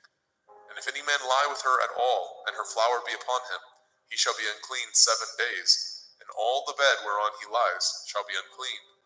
And if a woman have an issue of her blood many days out of the time of her separation, or if it run beyond the time of her separation, all the days of the issue of her uncleanness shall be as the days of her separation. She shall be unclean. Every bed whereon she lies, all the days of her issue, shall be unto her as the bed of her separation, and whatsoever she sits upon shall be unclean, as the uncleanness of her separation. And whosoever touches those things shall be unclean, and shall wash his clothes, and bathe himself in water, and be unclean until the evening. But if she be cleansed of her issue, then she shall number to herself 7 days, and after that she shall be clean. And on the 8th day she shall take unto her 2 turtle doves, or 2 young pigeons, and bring them unto the priest to the door of the tabernacle of the assembly. And the priest shall offer the one for a sin offering, and the other for a burnt offering. And the priest shall make an atonement for her before Yahweh, for the issue of her uncleanness. Thus shall ye separate the children of Yasharel from their uncleanness, that they die not in their uncleanness, when they defile my tabernacle that is among them. This is the Torah of him that has an issue, and of him whose seed goes from him, and is defiled therewith, and of her that is sick of her flowers, and of him that has an issue, of the man and of the woman, and of him that lies with her that is unclean. Vayikra, Leviticus chapter 16. And Yahweh spoke unto Moshe after the death of the 2 sons of Aharon, when they offered before Yahweh and died. And Yahweh said unto El Moshe, Speak unto El Aharon your brother, that he come not at all times into the holy place within the veil before the mercy seat, which is upon the ark, that he die not. For I will appear in the cloud upon the mercy seat. Thus shall Aharon come into the holy place, with a young bullock for a sin offering, and a ram for a burnt offering. He shall put on the holy linen coat, and he shall have the linen breeches upon his flesh, and shall be girded with a linen belt, and with the linen turban shall he be attired. These are holy garments. Therefore shall he wash his flesh in water, and so put them on. And he shall take of the assembly of the children of Yasharel 2 kids of the goats for a sin offering, and 1 ram for a burnt offering. And Aharon shall offer his bullock of the sin offering, which is for himself, and make an atonement for himself and for his house. And he shall take the 2 goats, and present them before Yahweh at the door of the tabernacle of the assembly. And Aharon shall cast lots upon the 2 goats, 1 lot for Yahuwah, and the other lot for Azazel. And Aharon shall bring the goat upon which Yahuwah's lot fell, and offer him for a sin offering. But the goat on which the lot fell to be for Azazel shall be presented alive before Yahweh, to make an atonement with him, and to let him go for Azazel into the wilderness. And Aharon shall bring the bullock of the sin offering, which is for himself, and shall make an atonement for himself and for his house, and shall kill the bullock of the sin offering, which is for himself. And he shall take a censer full of burning coals of fire from off the altar before Yahweh, and his hands full of sweet incense beaten small, and bring it within the veil. And he shall put the incense upon the fire before Yahweh, that the cloud of the incense may cover the mercy seat that is upon the testimony, that he die not. And he shall take of the blood of the bullock, and sprinkle it with his finger upon the mercy seat eastward. And before the mercy seat shall he sprinkle of the blood with his finger 7 times. Then shall he kill the goat of the sin offering that is for the people, and bring his blood within the veil, and do with that blood as he did with the blood of the bullock, and sprinkle it upon the mercy seat, and before the mercy seat. And he shall make an atonement for the holy place, because of the uncleanness of the children of Yasharel, and because of their transgressions, in all their sins. And so shall he do for the tabernacle of the assembly, that remains among them in the midst of their uncleanness. And there shall be no man in the tabernacle of the assembly, when he goes to make an atonement in the holy place, until he comes out, and have made an atonement for himself, and for his household, and for all the assembly of Yasharel. And he shall go out unto the altar that is before Yahweh, and make an atonement for it, and shall take of the blood of the bullock and of the blood of the goat, and put it upon the horns of the altar round about. And he shall sprinkle the blood upon it with his finger 7 times, and cleanse it, and hallow it from the uncleanness of the children of Yasharel. And when he has made an end of reconciling the holy place, and the tabernacle of the assembly, and the altar, he shall bring the live goat, and Aharon shall lay both his hands upon the head of the live goat, and confess over him all the iniquities of the children of Yasharel, and all their transgression and all their sins, putting them upon the head of the goat, and shall send him away by the hand of a fit man into the wilderness. And the goat shall bear upon him all their iniquities, unto a land not inhabited, and he shall let go the goat in the wilderness. And Aharon shall come into the tabernacle of the assembly, and shall put off the linen garments which he put on when he went into the holy place, and shall leave them there. And he shall wash his flesh with water in the holy place, and put on his garments, and come forth, and offer his burnt offering, and the burnt offering of the people, and make an atonement for himself and for the people. And the fat of the sin offering shall he burn upon the altar. And he that let go the goat for Azazel shall wash his clothes, and bathe his flesh in water, and afterwards come into the camp. And the bullock for the sin offering, and the goat for the sin offering, and whose blood was brought in to make an atonement in the holy place, shall one carry forth without the camp, and they shall burn in the fire their skins, and their flesh, and their dung. And he that burns them shall wash his clothes, and bathe his flesh in water, and afterwards he shall come into the camp. And this shall be a statute forever unto you, that in the 7th month, on the 10th day of the month, ye shall afflict your souls, and do no work at all, whether it be one of your own country, or a stranger that sojourns among you. For on that day shall the priest make an atonement for you, to cleanse you, that ye may be clean from all your sins before Yahweh. It shall be a Sabbath of rest unto you, and ye shall afflict your souls by a statute forever. And the priest, whom he shall anoint, and whom he shall consecrate to minister in the priest's office in his father's stead, shall make the atonement, and shall put on the linen clothes, even the holy garments. And he shall make an atonement for the holy sanctuary, and he shall make an atonement for the tabernacle of the assembly, and for the altar, and he shall make an atonement for the priests, and for all the people of the assembly. And this shall be an everlasting statute unto you, to make an atonement for the children of Yasharel for all their sins once a year. And he did as Yahweh commanded Moshe.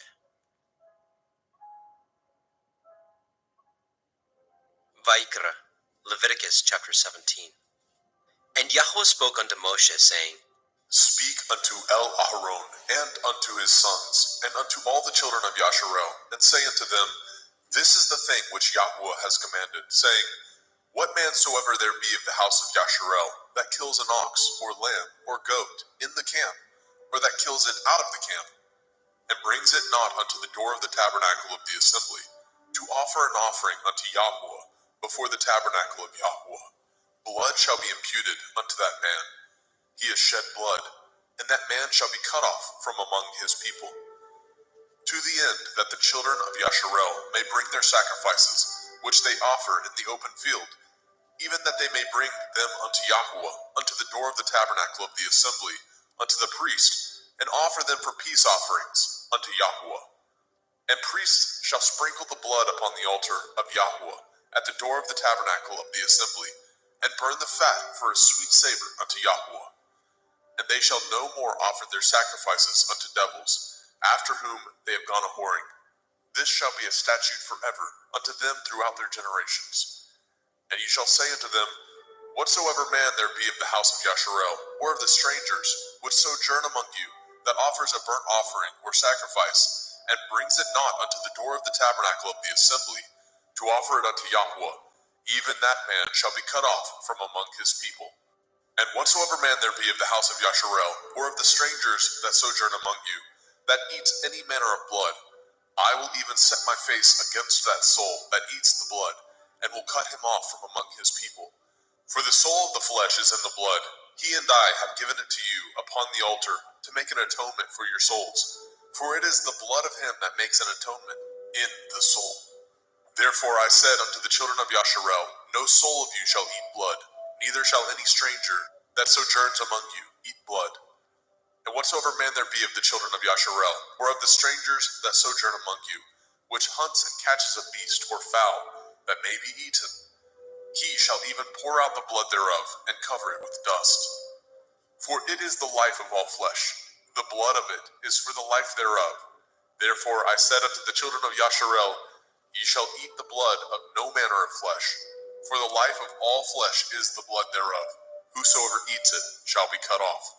And every soul that eats that which died of itself, or that which was torn with beasts, whether it be one of your own country or a stranger, he shall both wash his clothes and bathe himself in water, and be unclean until the evening. Then shall he be clean. But if he wash them not, nor bathe his flesh, then he shall bear his iniquity.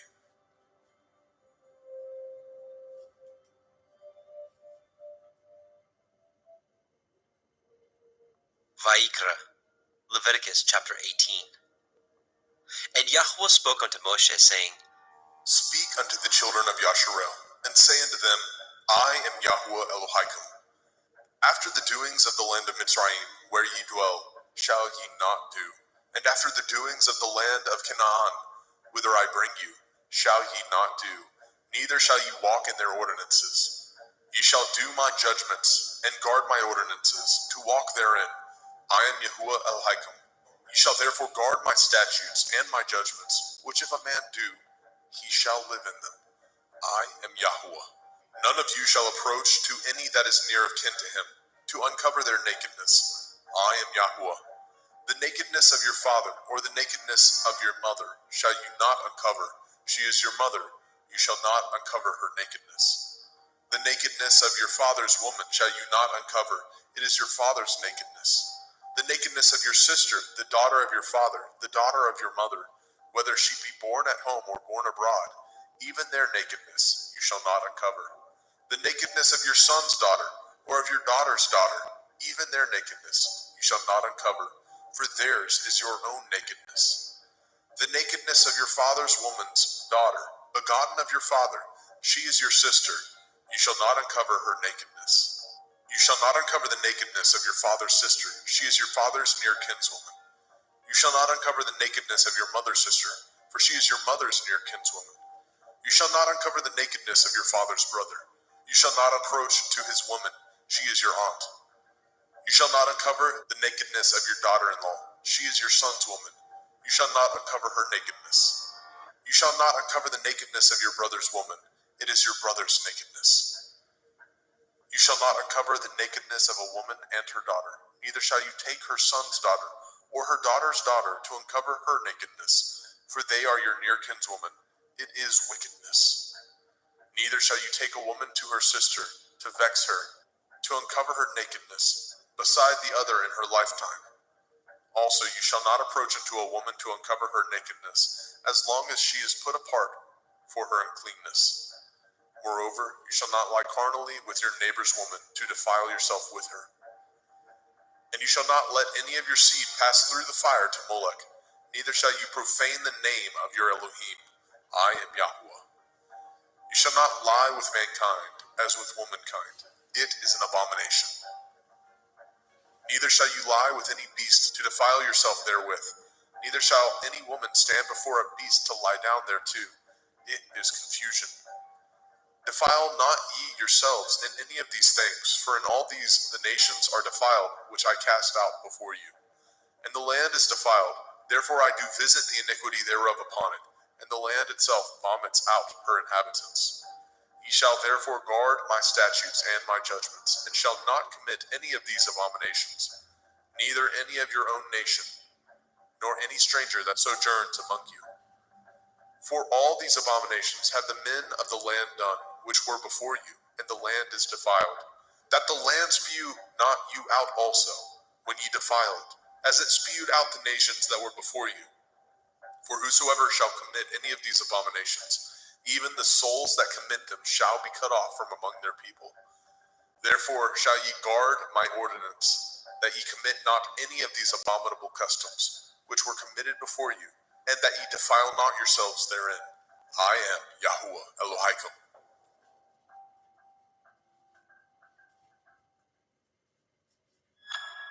Vaikra, Leviticus chapter 19. And Yahweh spoke unto Moshe, saying, Speak unto all the assembly of the children of Yasharel, and say unto them, Ye shall be holy, for I, Yahuwah Elohim, am holy. Ye shall fear every man his mother and his father, and guard my Shabbathot. I am Yahuwah Elohim. Turn ye not unto idols, nor make to yourselves molten Elohim. I am Yahuwah Elohim. And if ye offer a sacrifice of peace offerings unto Yahuwah, ye shall offer it at your own will. It shall be eaten the same day ye offer it, and on the morrow. And if aught remain unto the third day, it shall be burnt in the fire. And if it be eaten at all on the third day, it is abominable. It shall not be accepted. Therefore everyone that eats it shall bear his iniquity, because he has profaned the hallowed thing of Yahuwah, and that soul shall be cut off from among his people. And when ye reap the harvest of your land, ye shall not wholly reap the corners of your field, neither shall you gather the gleanings of your harvest. And ye shall not glean your vineyard, neither shall you gather every grape of your vineyard. You shall leave them for the poor and stranger. I am Yahuwah Elohim. Ye shall not steal, neither deal falsely, neither lie one to another. And ye shall not swear by my name falsely, neither shall you profane the name of your Elohim. I am Yahuwah. You shall not defraud your neighbor, neither rob him. The wages of him that is hired shall not abide with you all night until the morning. You shall not curse the deaf, nor put a stumbling block before the blind, but shall fear your Elohim. I am Yahuwah. Ye shall do no unrighteousness in judgment. You shall not respect the person of the poor, nor honor the person of the mighty, but in righteousness shall you judge your neighbor. You shall not go up and down as a talebearer among your people, neither shall you stand against the blood of your neighbor. I am Yahuwah. You shall not hate your brother in your heart. You shall in any wise rebuke your neighbor, and not suffer sin upon him. You shall not avenge, nor bear any grudge against the children of your people, but you shall love your neighbor as yourself. I am Yahuwah. Ye shall guard my statutes. You shall not let your cattle gender with a diverse kind. You shall not sow your field with mingled seed, neither shall a garment mingled of linen and woolen come upon you.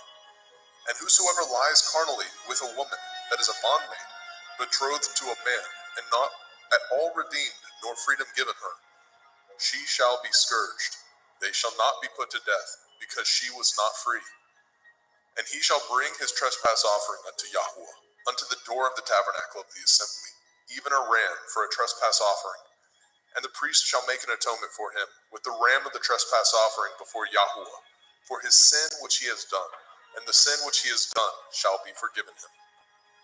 And when ye come into the land, and shall have planted all manner of trees for food, then ye shall count the fruit thereof as uncircumcised.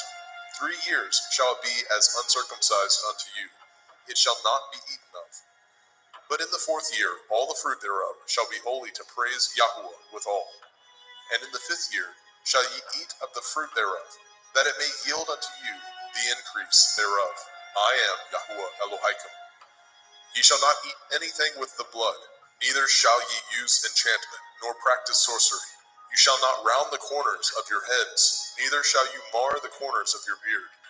You shall not make any cuttings in your flesh for the dead, nor print any marks upon you. I am Yahuwah. Do not prostitute your daughter, to cause her to be a whore, lest the land fall to whoredom, and the land become full of wickedness. Ye shall guard my Shabbathot, and reverence my sanctuary. I am Yahuwah. Regard not them that have familiar spirits, neither seek after wizards to be defiled by them. I am Yahuwah Elohim. You shall rise up before the gray head, and honor the face of the old man, and fear your Elohim. I am Yahuwah. And if a stranger sojourn with you in your land, ye shall not vex him. But the stranger that dwells with you shall be unto you as one born among you, and you shall love him as yourself. For ye were strangers in the land of Mitzrayim. I am Yahuwah Elohim. Ye shall do no unrighteousness in judgment, in meat yard, in weight, or in measure. Just balances, just weights, a just ephah, and a just hin shall ye have. I am Yahuwah Elohim, which brought you out of the land of Mitzrayim. Therefore shall ye guard all my statutes and all my judgments, and do them. I am Yahuwah.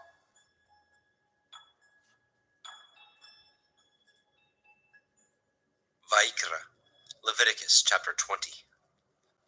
And Yahweh spoke unto Moshe, saying, Again you shall say to the children of Yasharel, whosoever he be of the children of Yasharel, or of the strangers that sojourn in Yasharel, that gives any of his seed unto Molech, he shall surely be put to death. The people of the land shall stone him with stones.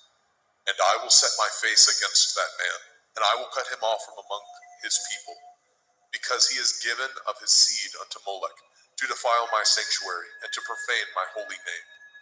And if the people of the land do any ways hide their eyes from the man, when he gives of his seed unto Molech, and kill him not, then I will set my face against that man, and against his family, and will cut him off, and all that go a-whoring after him, to commit whoredom with Molech, from among their people. And the soul that turns after such as have familiar spirits, and after wizards, to go a-whoring after them, I will even set my face against that soul, and will cut him off from among his people. Sanctify yourselves, therefore, and be ye holy, for I am Yahuwah Elohaikum, and ye shall guard my statutes, and do them. I am Yahuwah Mekodishkim. For everyone that curses his father or his mother shall surely be put to death. He has cursed his father or his mother, his blood shall be upon him. And the man that breaks wedlock with another man's woman, even he that breaks wedlock with his neighbor's woman, the man and the woman that breaks wedlock shall surely be put to death. And the man that lies with his father's woman has uncovered his father's nakedness. Both of them shall surely be put to death. Their blood shall be upon them.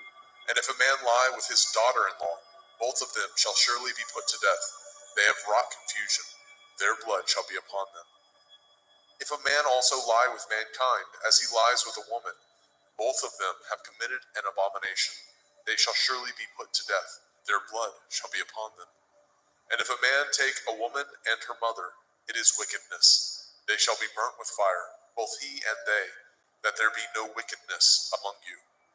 And if a man lie with a beast, he shall surely be put to death, and ye shall slay the beast. And if a woman approach unto any beast and lie down thereto, you shall kill the woman and the beast. They shall surely be put to death.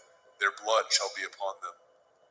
And if a man shall take his sister, his father's daughter, or his mother's daughter, and see her nakedness, and she see his nakedness, it is a wicked thing, and they shall be cut off in the sight of their people. He has uncovered his sister's nakedness. He shall bear his iniquity. And if a man shall lie with a woman having her sickness, and shall uncover her nakedness, he has discovered her fountain, and she has uncovered the fountain of her blood, and both of them shall be cut off from among their people. And you shall not uncover the nakedness of your mother's sister, nor of your father's sister, for he uncovers his near kin. They shall bear their iniquity. And if a man shall lie with his uncle's woman, he has uncovered his uncle's nakedness. They shall bear their sin. They shall die childless. And if a man shall take his brother's woman, it is an unclean thing. He has uncovered his brother's nakedness. They shall be childless. Ye shall therefore guard all my statutes and all my judgments, and do them, that the land whither I bring you to dwell therein spew you not out. And ye shall not walk in the manner of the nation which I cast out before you. For they committed all these things, and therefore I abhorred them. But I have said unto you, ye shall inherit their land, and I will give unto you to possess it, a land that flows with milk and honey. I am Yahuwah Elohaikum, which have separated you from other people. Ye shall therefore put difference between clean beasts and unclean, and between unclean fowls and clean. And ye shall not make your souls abominable by beast, or by fowl, or by any manner of living thing that creeps on the ground, which I have separated from you as unclean. And ye shall be holy unto me, for I, Yahuwah, am holy, and have severed you from other people, that ye should be mine. A man also, or a woman that has a familiar spirit, or that is a wizard, shall surely be put to death. They shall stone them with stones. Their blood shall be upon them. Vaikra, Leviticus chapter 21. And Yahweh said unto Moshe, Speak unto the priests, the sons of Aharon, and say unto them, There shall none be defiled for the dead among his people, but for his kin that is near unto him, that is, for his mother, and for his father, and for his son, and for his daughter, and for his brother, and for his sister a virgin, that is nigh unto him, which has had no man, for her may he be defiled. But he shall not defile himself, being a chief among his people, to profane himself. They shall not make baldness upon their head, neither shall they shave off the corners of their beard, nor make any cuttings in their flesh. They shall be holy unto their Elohim, and not profane the name of their Elohim. For the offerings of Yahweh made by fire, and the bread of their Elohim they do offer. Therefore they shall be holy.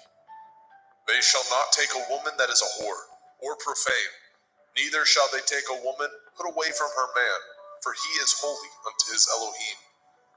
You shall sanctify him therefore, for he offers the bread of your Elohim. He shall be holy unto you, for I, Yahweh, which sanctify you, am holy. And the daughter of any priest, if she profane herself by playing the whore, she profanes her father, she shall be burnt with fire. And he that is high priest among his brethren, upon whose head the anointing oil was poured, and that is consecrated to put on the garments, shall not uncover his head, nor rend his clothes. Neither shall he go in to any dead body, nor defile himself for his father, or for his mother. Neither shall he go out of the sanctuary, nor profane the sanctuary of his Elohim. For the crown of the anointing oil of his Elohim is upon him. I am Yahweh. And he shall take a woman in her virginity, a widow or a divorced woman, or profane, or a harlot, these shall he not take, but he shall take a virgin of his own people to be his woman. Neither shall he profane his seed among his people, for I, Yahweh, do sanctify him. And Yahweh spoke unto Moshe, saying, Speak unto Aharon, saying, Whosoever he be of your seed in their generations, that has any blemish, let him not approach to offer the bread of his Elohim.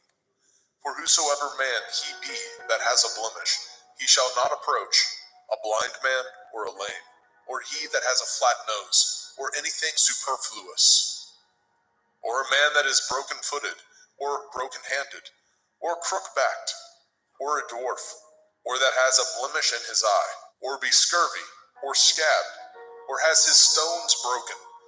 No man that has a blemish of the seed of Aharon the priest shall come nigh to offer the offerings of Yahweh, made by fire.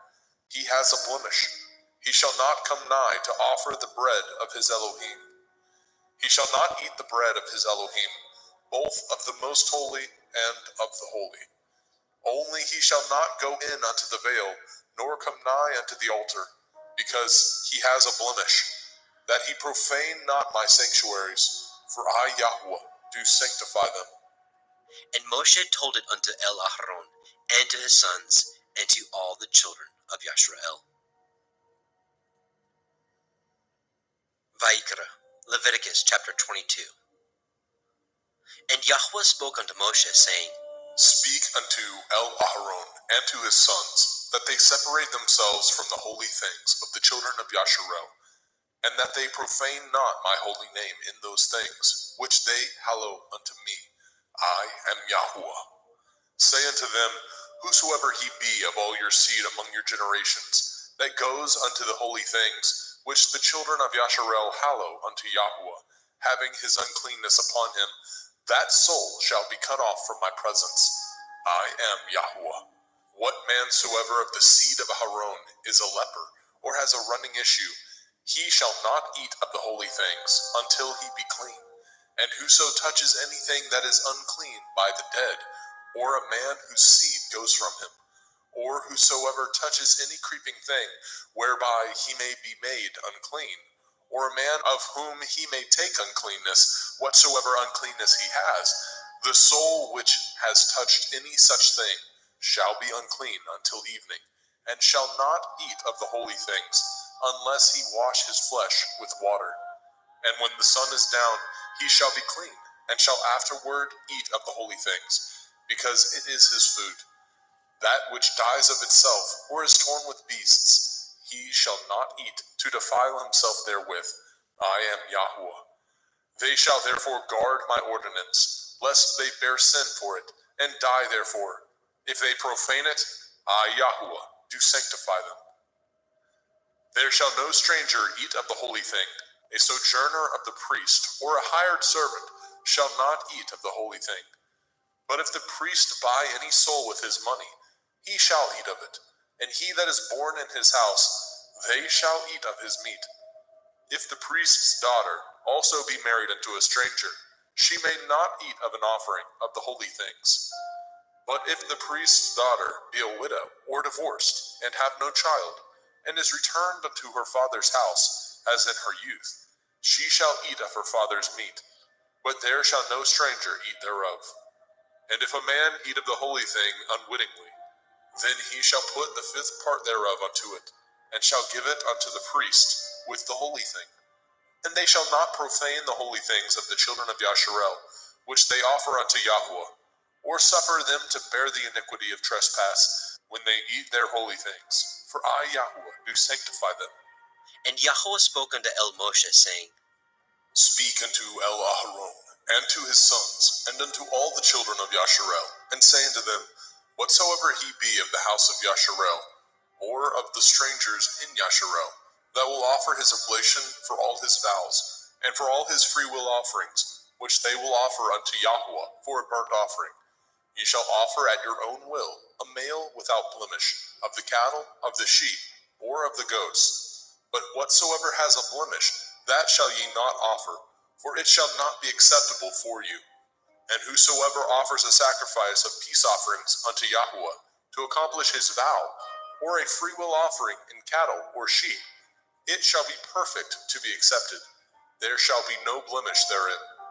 Blind, or broken, or maimed, or having a running sword, or scurvy, or scabbed, ye shall not offer these unto Yahweh, nor make an offering by fire of them upon the altar unto Yahweh. Either a bullock or a lamb that has anything superfluous, or lacking in his parts, that may you offer for a freewill offering, but for a vow it shall not be accepted. Ye shall not offer unto Yahweh that which is bruised, or crushed, or broken, or cut. Neither shall ye make any offerings thereof in your land. Neither from a stranger's hand shall ye offer the bread of your Elohim, of any of these, because their corruption is in them, and blemishes be in them. They shall not be accepted for you. And Yahweh spoke unto Moshe, saying, When a bullock or a sheep, or a goat is brought forth, then it shall be 7 days under the dam, and from the 8th day, and thenceforth, it shall be accepted for an offering made by fire unto Yahweh. And whether it be cow or ewe, ye shall not kill it, and her young, both in 1 day. And when ye offer a sacrifice of thanksgiving unto Yahweh, offer it at your own will. On the same day it shall be eaten up. Ye shall leave none of it until the morrow. I am Yahweh. Therefore shall ye guard my commandments, and do them. I am Yahweh. Neither shall ye profane my holy name, but I will be hallowed among the children of Yasharel. I am Yahweh, which hallow you, that brought you out of the land of Mizraim, to be your Elohim. I am Yahweh.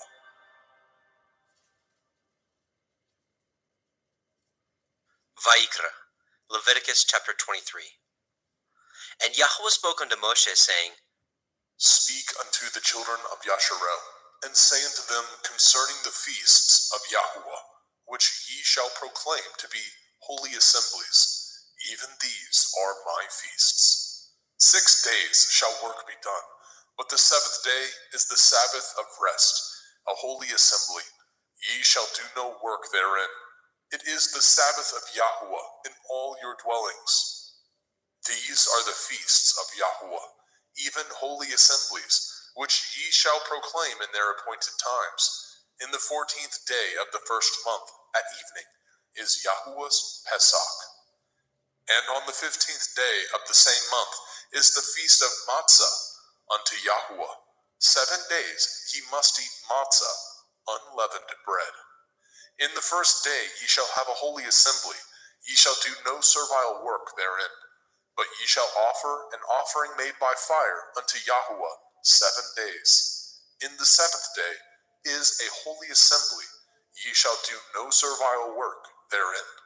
And Yahweh spoke unto Moshe, saying, Speak unto the children of Yasharel, and say unto them, When ye are come into the land which I give unto you, and shall reap the harvest thereof, then ye shall bring a sheaf of the first fruits of your harvest unto the priest.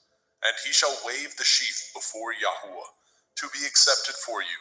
On the morrow after the Sabbath, the priest shall wave it. And ye shall offer that day when ye wave the sheaf, a he-lamb without blemish, of the first year, for a burnt offering unto Yahuwah. And the meat offering thereof shall be 2/10 deals of fine flour mingled with oil, an offering made by fire unto Yahuwah, for a sweet savor. And the drink offering thereof shall be of wine, the 4th part of a hin. And ye shall eat neither bread nor parched grain, nor green ears, until the selfsame day that ye have brought an offering unto your Elohim. It shall be a statute forever throughout your generations, in all your dwellings. And ye shall count unto you from the morrow after the Sabbath, from the day that ye brought the sheaf of the wave offering, 7 Shavuot. Sabbaths shall be complete. Even unto the morrow after the 7th Sabbath shall ye number 50 days, and ye shall offer a new meat offering unto Yahuwah. Ye shall bring out of your habitations 2 wave loaves of 2/10 deals. They shall be of fine flour. They shall be baken with leaven. They are the first fruits unto Yahuwah. And ye shall offer with the bread 7 lambs, without blemish of the first year, and 1 bullock, and 2 rams. They shall be for a burnt offering unto Yahuwah, with their meat offering, and their drink offerings, even an offering made by fire of sweet savor unto Yahuwah. Then ye shall sacrifice 1 kid of the goats for a sin offering, and 2 lambs of the first year for a sacrifice of peace offerings. And the priest shall wave them with the bread of the first fruits for a wave offering before Yahuwah. With the 2 lambs, they shall be holy to Yahuwah for the priest. And ye shall proclaim on the selfsame day that it may be a holy assembly unto you. Ye shall do no servile work therein. It shall be a statute forever in your dwellings throughout your generations. And when ye reap the harvest of your land, you shall not make clean riddance of the corners of your field when you reap. Neither shall you gather any gleanings of your harvest. You shall leave them unto the poor and to the stranger. I am Yahuwah Elohim.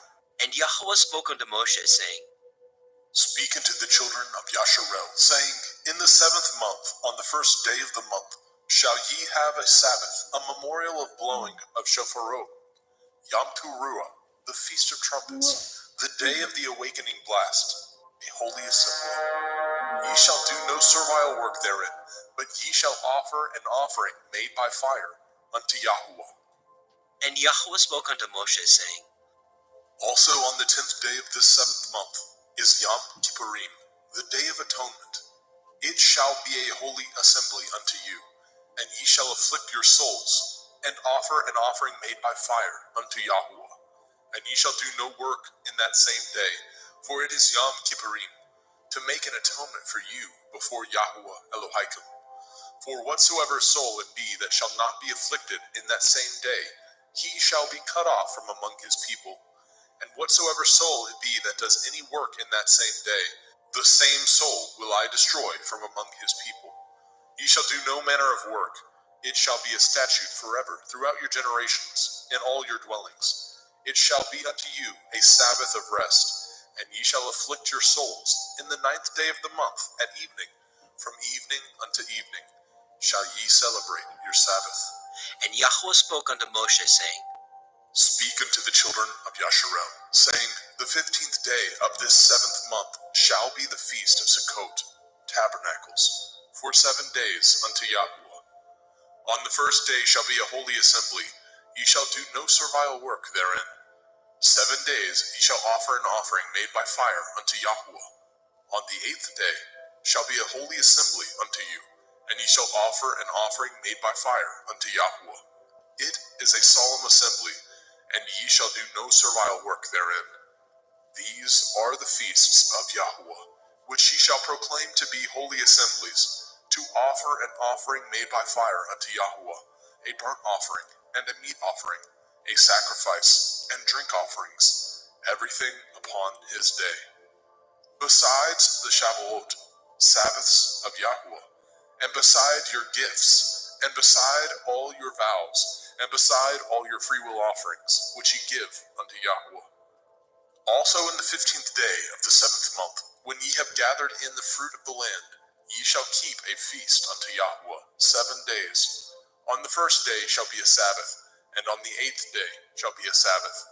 And ye shall take you on the first day the boughs of goodly trees, branches of palm trees, and the boughs of fig trees, and willows of the brook, and ye shall rejoice before Yahweh Elohim 7 days. And ye shall keep it a feast unto Yahweh 7 days in the year. It shall be a statute forever in your generations. Ye shall celebrate it in the 7th month. Ye shall dwell in sukkahs, booths, 7 days. All that are Yasharel born shall dwell in sukkahs. That your generations may know that I made the children of Yasharel to dwell in sukkahs, when I brought them out of the land of Mitzrayim. I am Yahweh Elohim. And Moshe declared unto the children of Yasharel the feasts of Yahweh.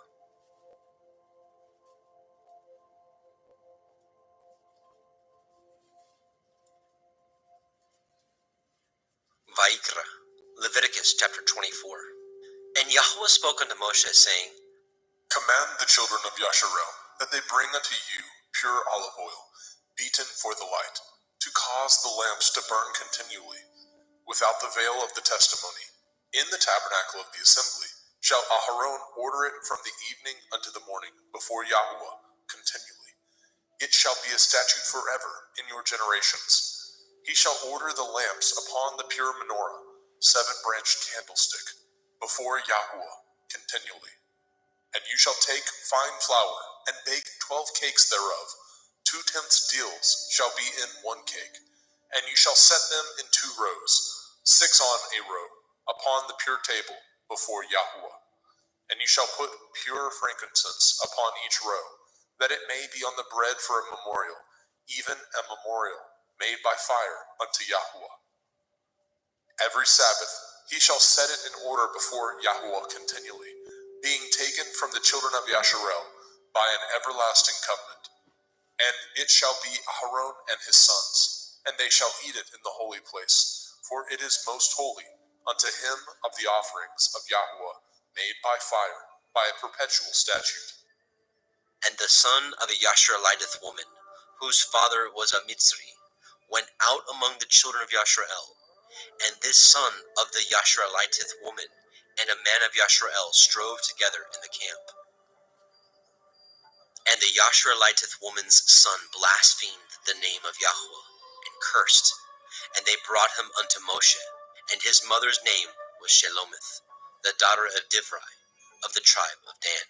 And they put him in ward, that the mind of Yahweh might be showed them. And Yahweh spoke unto Moshe, saying, Bring forth him that has cursed without the camp, and let all that heard him lay their hands upon his head, and let all the assembly stone him. And you shall speak unto the children of Yasharel, saying, Whosoever curses his Elohim shall bear his sin. And he that blasphemes the name of Yahweh, he shall surely be put to death. And all the assembly shall certainly stone him, as well the stranger, as he that is born in the land, when he blasphemes the name of Yahweh, shall be put to death. And he that kills any man shall surely be put to death. And he that kills a beast shall make it good, beast for beast.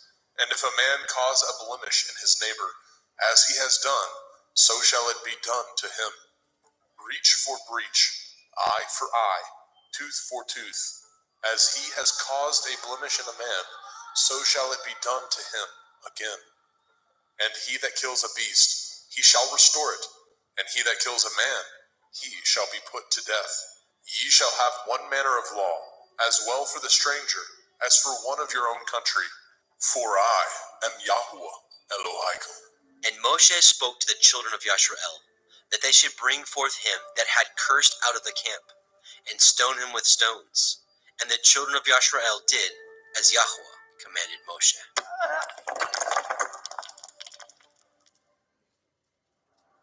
Vayikra, Leviticus chapter 25. And Yahweh spoke unto Moshe in Mount Sinai, saying, Speak unto the children of Yasharel, and say unto them, When ye come into the land which I give you, then shall the land keep a Sabbath unto Yahweh. 6 years you shall sow your field, and 6 years you shall prune your vineyard, and gather in the fruit thereof. But in the 7th year shall be a Sabbath of rest unto the land, a Sabbath for Yahweh.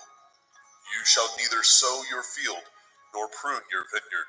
That which grows of its own accord of your harvest you shall not reap, neither gather the grapes of your vine undressed, for it is a year of rest unto the land. And the Sabbath of the land shall be food for you and for your servant, and for your maid, and for your hired servant, and for your stranger that sojourns with you, and for your cattle, and for the beasts that are in your land, shall all the increase thereof be meat. And you shall number 7 Shabbathot, Sabbaths of years unto you, 7 times 7 years, and the space of the 7 Shabbathot of years shall be unto you 49 years. Then shall you cause the shofar of the Jubilee to sound on the 10th day of the 7th month, in Yom Kippurim, the day of atonement, shall ye make the shofar sound throughout all your land. And ye shall hallow the 50th year, and proclaim liberty throughout all the land unto all the inhabitants thereof. It shall be a jubilee unto you, and ye shall return every man unto his possession, and ye shall return every man unto his family. A jubilee shall that 50th year be unto you. Ye shall not sow, neither reap that which grows of itself in it, nor gather the grapes in it of your vine undressed. For it is the Jubilee, it shall be holy unto you. Ye shall eat the increase thereof out of the field. In the year of this Jubilee, ye shall return every man unto his possession. And if ye sell aught unto your neighbor, or buy aught of your neighbor's hand, ye shall not oppress one another. According to the number of years after the Jubilee, you shall buy of your neighbor, and according unto the number of years of the fruits, he shall sell unto you. According to the multitude of years, you shall increase the price thereof, and according to the fewness of years, you shall diminish the price of it. For according to the number of the years of the fruits, he sells unto you. Ye shall not therefore oppress one another, but you shall fear your Elohim, for I am Yahweh Elohaikum. Wherefore ye shall do my statutes, and guard my judgments, and do them, and ye shall dwell in the land in safety. And the land shall yield her fruit, and ye shall eat your fill, and dwell therein in safety. And if ye say, What shall we eat the 7th year? Behold, we shall not sow, nor gather in our increase. Then I will command my blessing upon you in the 6th year, and it shall bring forth fruit for 3 years. And ye shall sow the 8th year, and eat yet of old fruit until the 9th year. Until her fruits come in, ye shall eat of the old store. The land shall not be sold forever, for the land is mine, and ye are strangers and sojourners with me. And in all the land of your possession ye shall grant a redemption for the land. If your brother be waxen poor, and has sold away some of his possession, and if any of his kin come to redeem it, then shall he redeem that which his brother sold. And if the man have not to redeem it, and himself be able to redeem it, then let him count the years of the sale thereof, and restore the overplus unto the man whom he sold it, that he may return unto his possession. But if he be not able to restore it to him, then that which is sold shall remain in the hand of him that has bought it until the year of Jubilee. And in the Jubilee it shall go out, and he shall return unto his possession. And if a man sell a dwelling house in a walled city, then he may redeem it within a whole year after it is sold. Within a full year may he redeem it. And if it be not redeemed within the space of a full year, then the house that is in the walled city shall be established forever to him, that brought it throughout his generations. It shall not go out in the Jubilee. But the houses of the villages which have no wall round about them shall be counted as the fields of the country. They may be redeemed, and they shall go out in the Jubilee. Notwithstanding, the cities of the Leviim, of the houses of the cities of their possession, may the Leviim redeem at any time. And if a man purchases of the Leviim, then the house that was sold and the city of his possession shall go out in the year of Jubilee. For the houses of the cities of the Leviim are their possession among the children of Yasharel. But the field of the suburbs of their cities may not be sold, for it is their perpetual possession. And if your brother be waxen poor and fallen in decay with you, then you shall relieve him, yea, though he be a stranger or a sojourner, that he may live with you. Take no usury of him, or increase, but fear your Elohim, that your brother may live with you. You shall not give him your money upon usury, nor lend him your victuals for increase. I am Yahuwah Elohaikum, which brought you forth out of the land of Mitzrayim, to give you the land of Canaan, and to be your Elohim. And if your brother that dwells by you be waxen poor, and be sold unto you, you shall not compel him to serve as a bondservant, but as a hired servant, and as a sojourner. He shall be with you, and shall serve you unto the year of Jubilee. And then shall he depart from you, both he and his children with him, and shall return unto his own family, and unto the possession of his fathers shall he return. For they are my servants, which I brought forth out of the land of Mitzrayim. They shall not be sold as bondmen. You shall not rule over him with rigor, but shall fear your Elohim. Both your bondmen and your bondmaids, which you shall have, shall be of the heathen that are round about you. Of them shall ye buy bondmen and bondmaids. Moreover, of the children of the strangers that do sojourn among you, of them shall ye buy, and of their families that are with you, which they begat in your land, and they shall be your possession. And ye shall take them as an inheritance for your children after you, to inherit them for a possession. They shall be your bondmen forever.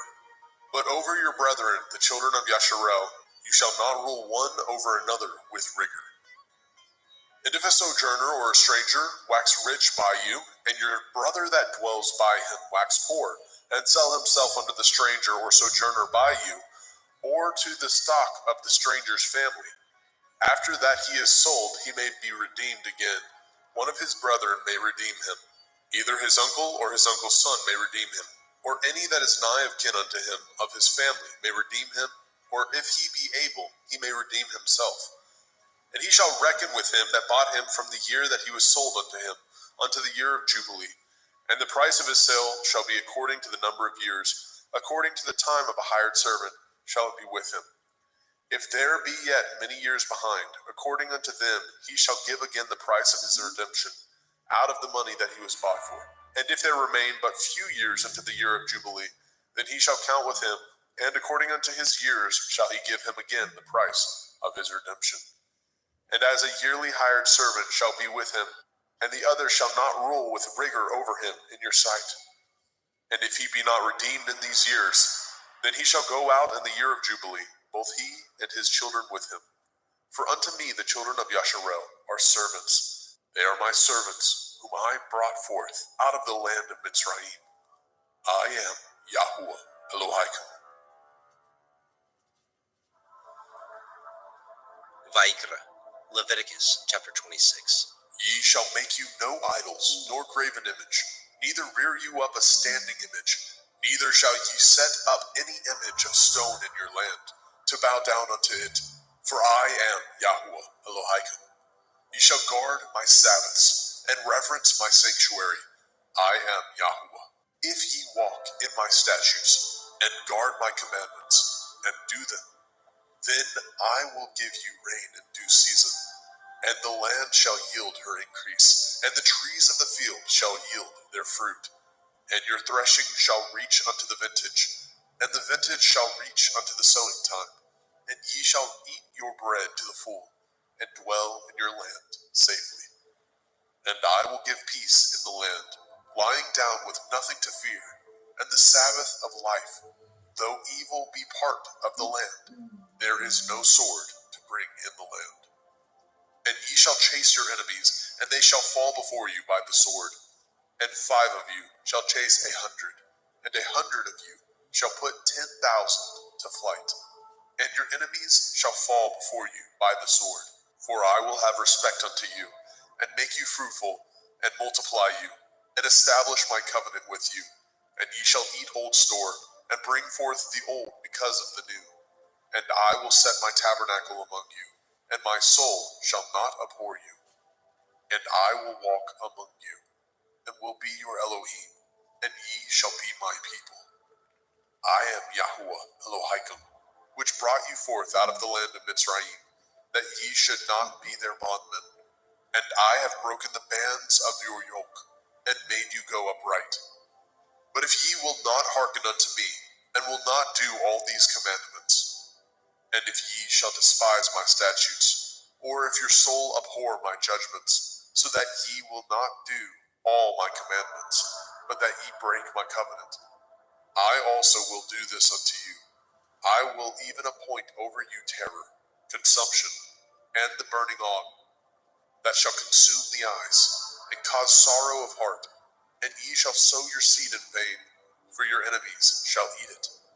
And I will set my face against you, and ye shall be slain before your enemies. They that hate you shall reign over you, and ye shall flee when none pursues you.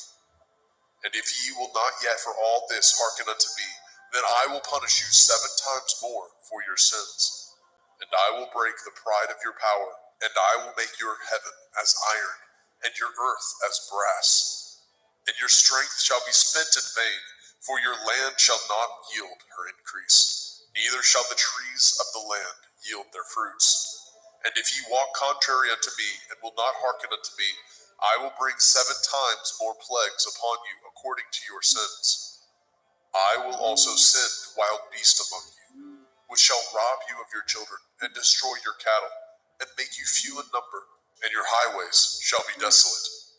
And if ye will not be reformed by me by these things, but will walk contrary unto me, then will I walk contrary unto you, and will punish you yet 7 times for your sins.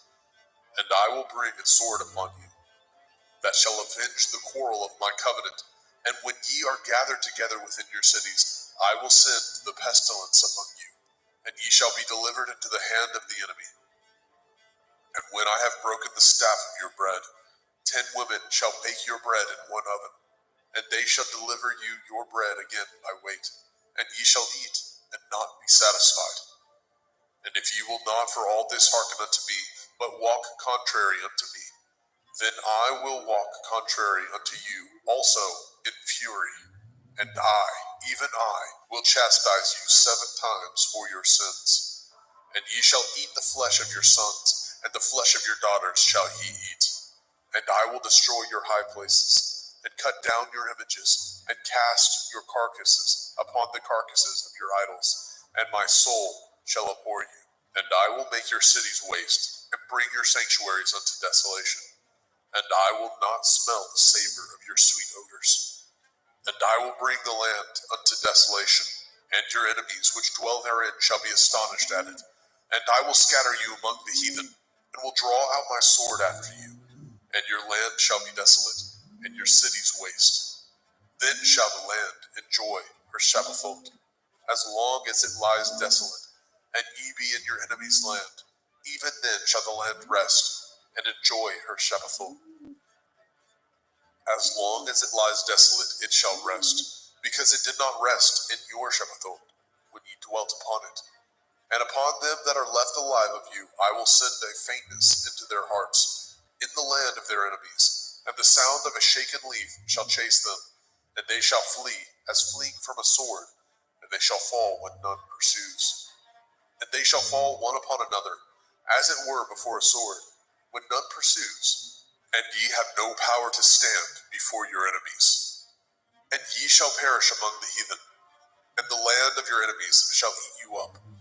And they that are left of you shall pine away in their iniquity, in your enemies' lands, and also in the iniquities of their fathers shall they pine away with them. If they shall confess their iniquity, and the iniquity of their fathers, with their transgressions which they transgressed against me, and that also they have walked contrary unto me, and that I also have walked contrary unto them, and have brought them into the land of their enemies, if then their uncircumcised heart be humbled, and they then accept of the punishment of their iniquity, then I will remember my covenant with Yaakov, and also my covenant with Yitzhak, and also my covenant with Abraham will I remember, and I will remember the land. The land also shall be left of them, and shall enjoy her Sabbathot, while she lies desolate without them. And they shall accept of the punishment of their iniquity, because they despised my judgments, and because their soul abhorred my statutes. And yet, for all that, when they be in the land of their enemies, I will not cast them away, neither will I abhor them, to destroy them utterly, and to break my covenant with them. For I am Yahweh Elohim. But I will for their sakes remember the covenant of their ancestors, whom I brought forth out of the land of Mitzrayim, in the sight of the heathen, that I might be their Elohim. I am Yahweh. These are the commandments and judgments and Torah, which Yahweh made between him and the children of Yisrael in Mount Sinai by the hand of Moshe.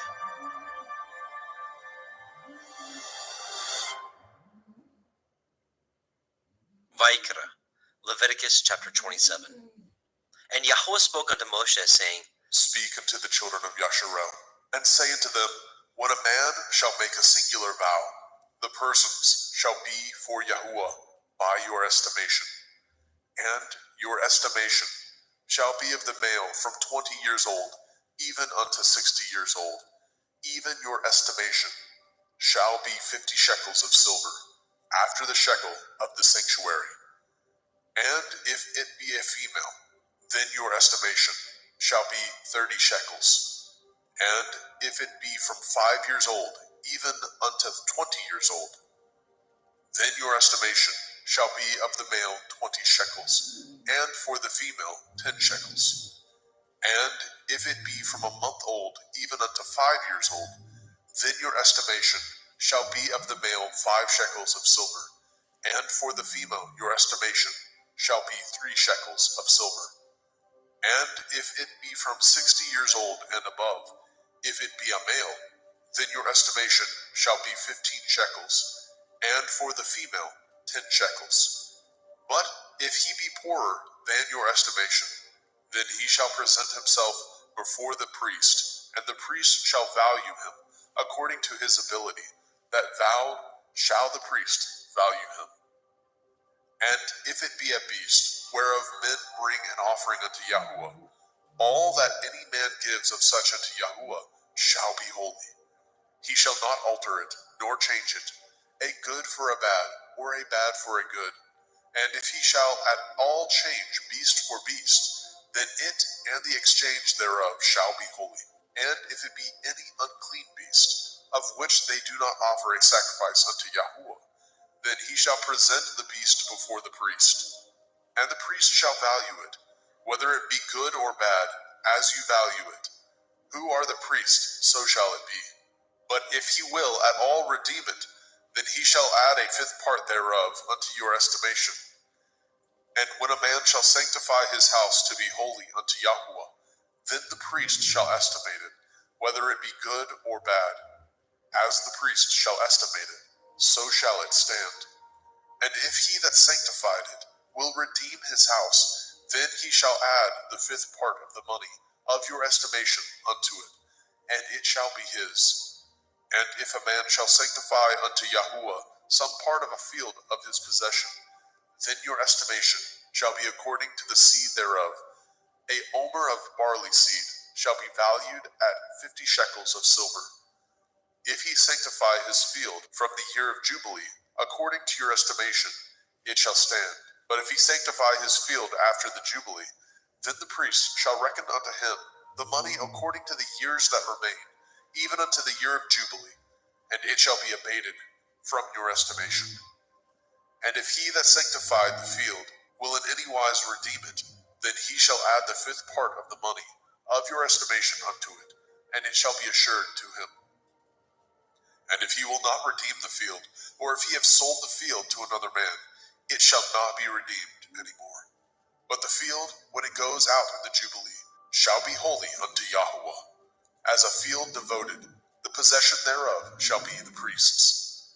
And if a man sanctify unto Yahuwah a field which he has bought, which is not of the fields of his possession, then the priest shall reckon unto him the worth of your estimation, even unto the year of the Jubilee.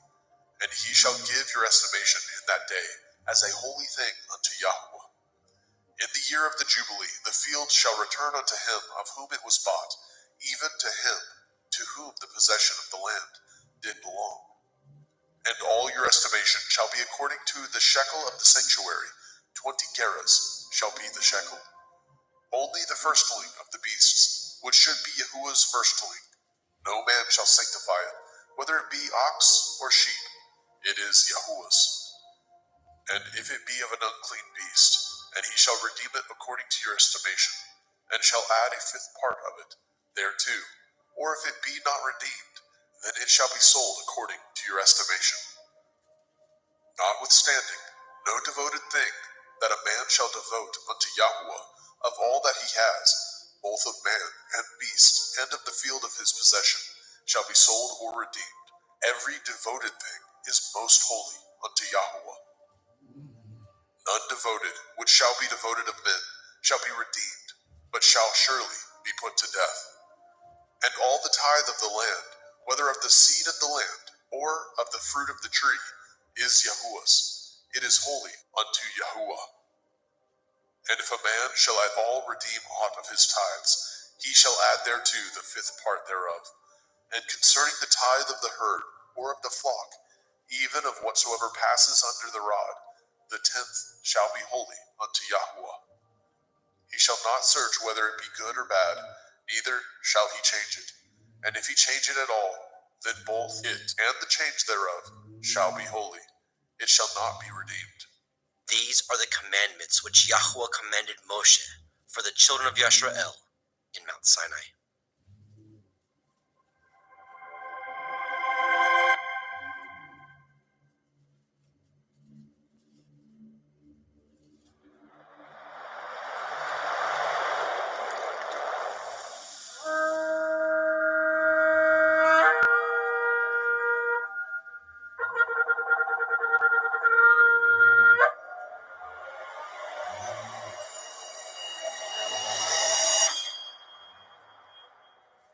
The Book of Shemot, Exodus, chapter 1.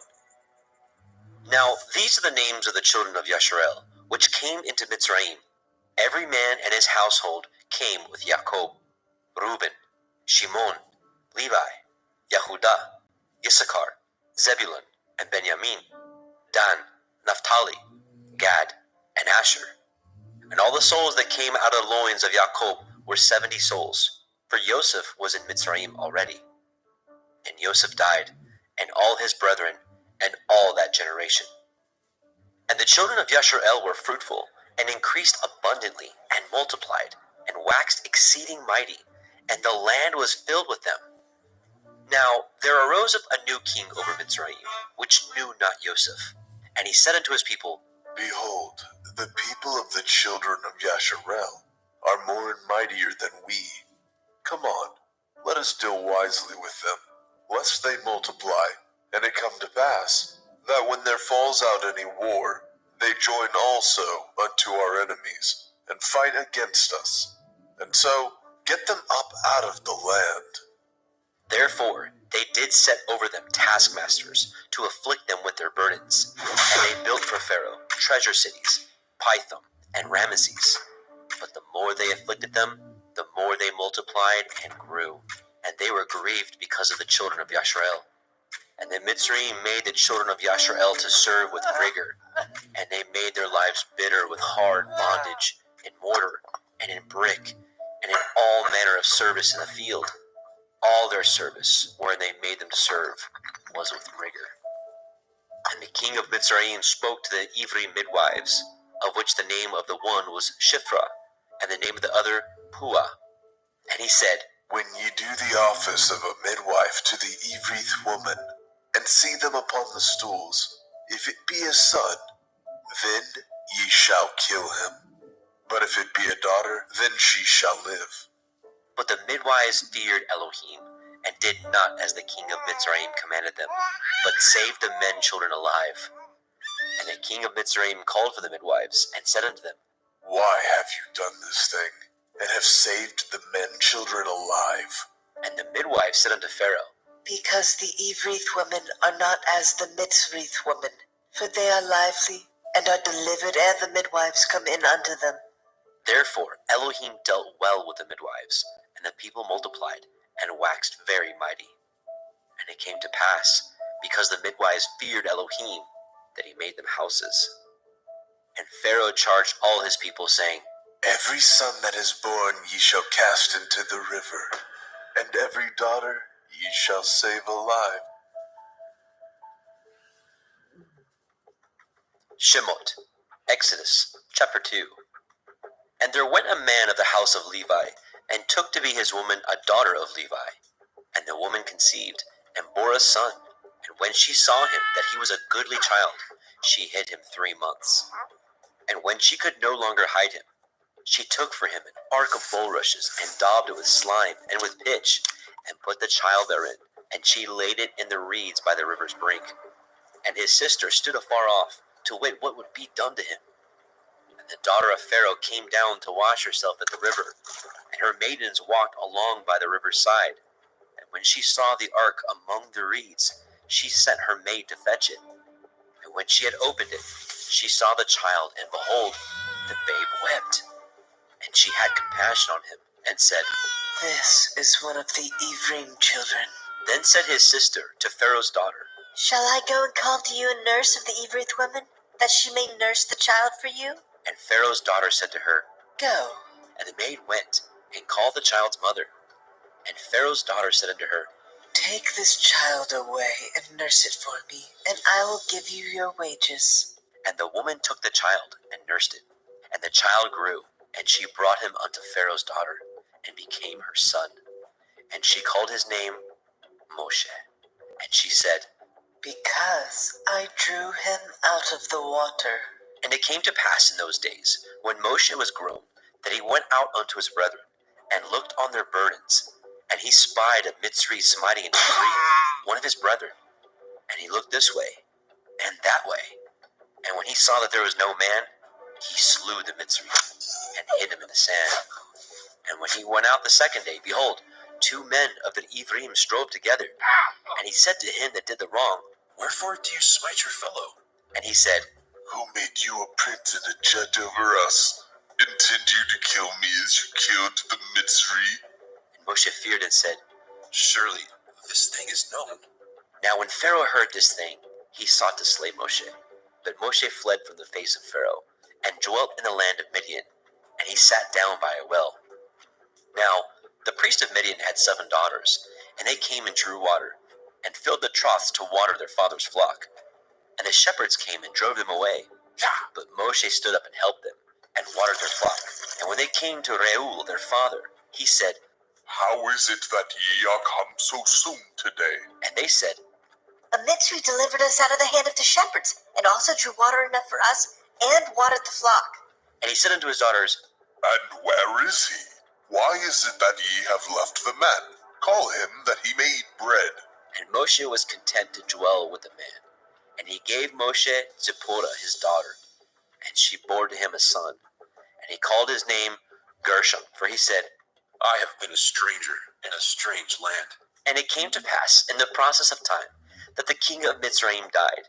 And the children of Yasharel sighed by reason of the bondage, and they cried. And their cry came up unto Elohim by reason of the bondage.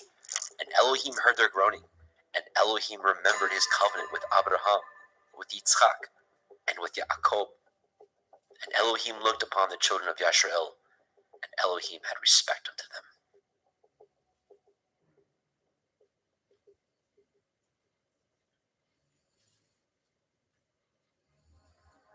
Shemot, Exodus, chapter 3.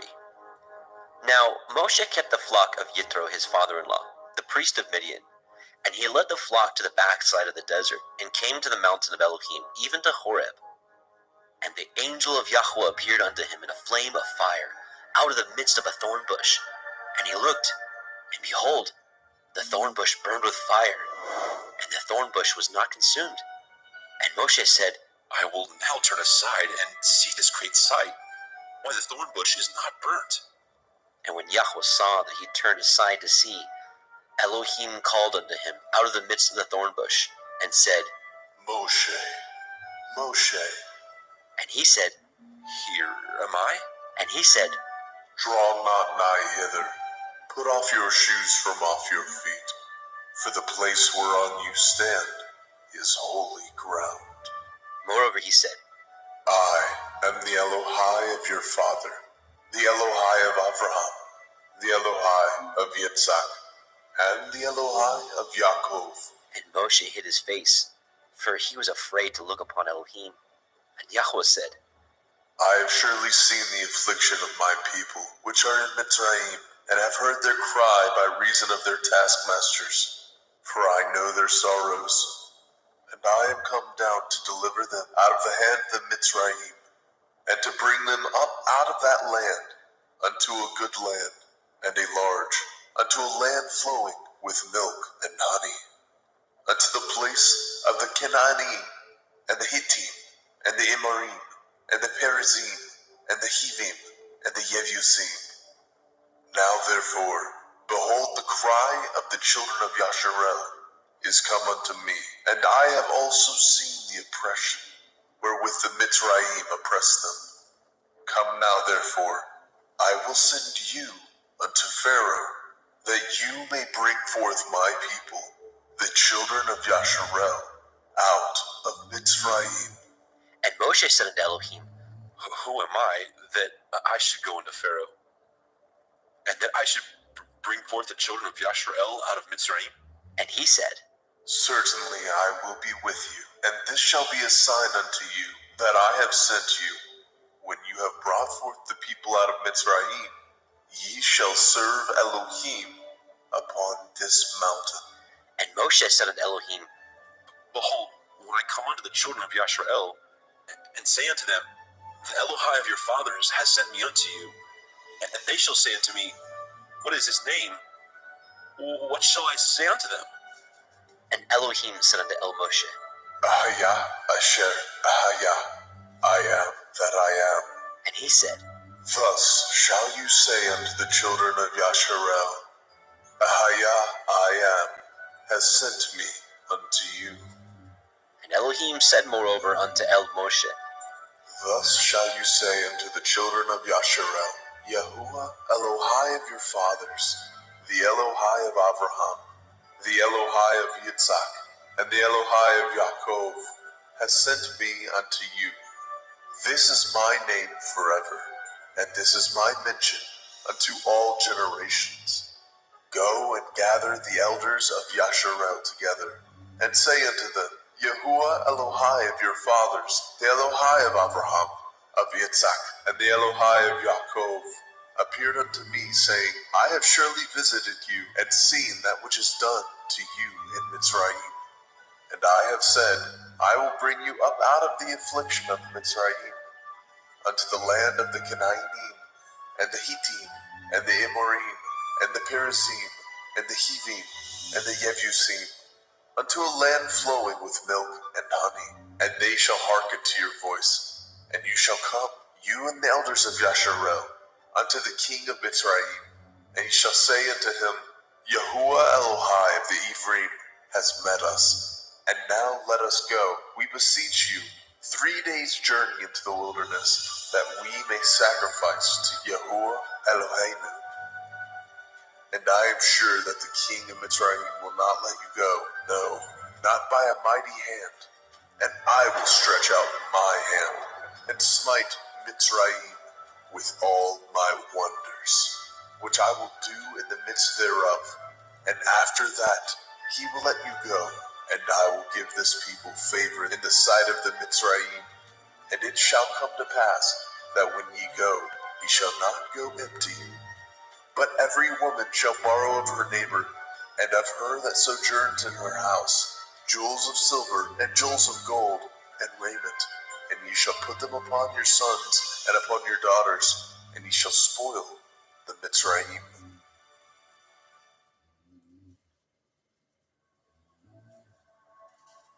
Shemot, Exodus, chapter 4.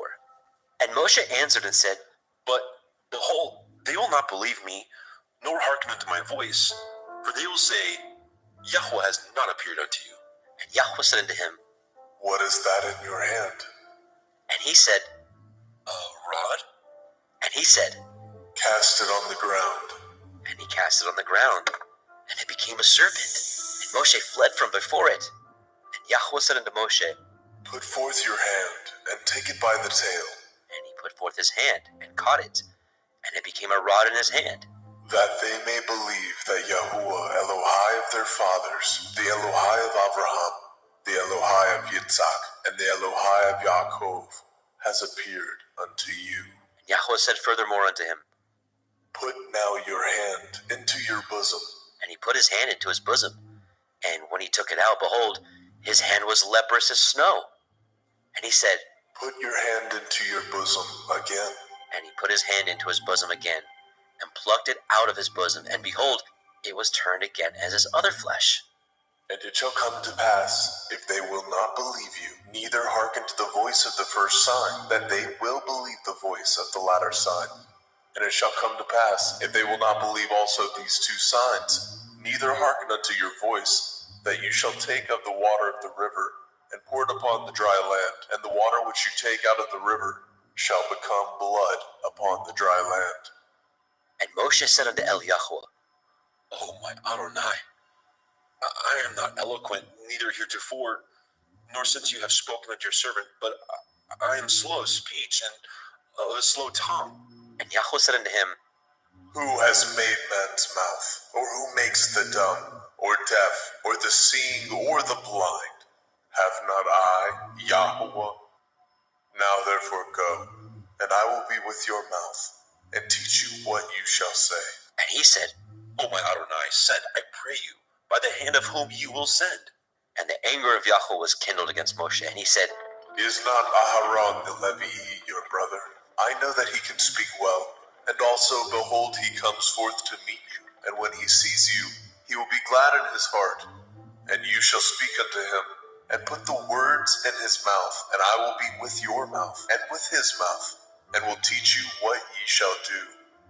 And he shall be your spokesman unto the people, and he shall be, even he shall be to you, instead of a mouth, and you shall be to him, instead of Elohim. And you shall take this rod in your hand, wherewith you shall do signs. And Moshe went and returned to Yitro his father-in-law, and said unto him, Let me go, I pray you, and return unto my brethren which are in Mitzrayim, and see whether they be yet alive. And Yitro said unto Moshe, Go in peace. And Yahweh said unto Moshe in Midian, Go, return into Mitzrayim, for all the men are dead which sought your life. And Moshe took his woman and his sons, and set them upon an ass, and he returned to the land of Mitzrayim. And Moshe took the rod of Elohim in his hand. And Yahweh said unto Moshe, When you go to return into Mitzrayim, see that you do all those wonders before Pharaoh, which I have put into your hand. But I will harden his heart, that he shall not let the people go.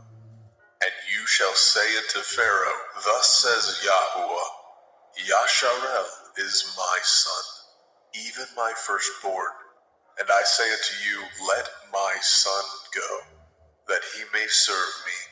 And if you refuse to let him go, behold, I will slay your son, even your firstborn. And it came to pass by the way in the inn that Yahweh met him, and sought to kill him. Then Zipporah took a sharp stone, and cut off the foreskin of her son, and cast it at his feet, and said, Surely a bloody man are you to me. So he let him go. Then she said, A bloody man you are because of the circumcision. and Yahweh said to Aharon, Go into the wilderness to meet Moshe. and he went and met him in the mount of Elohim and kissed him. And Moshe told Aharon all the words of Yahweh who had sent him, and the signs which he had commanded him. And Moshe and Aharon went and gathered together all the elders of the children of Yasharel. And Aharon spoke all the words which Yahweh had spoken unto Moshe, and did the signs in the sight of the people.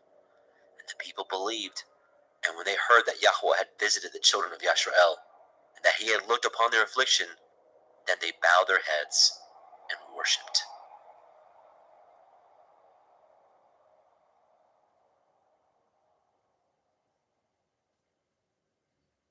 Shemot, Exodus, chapter 5.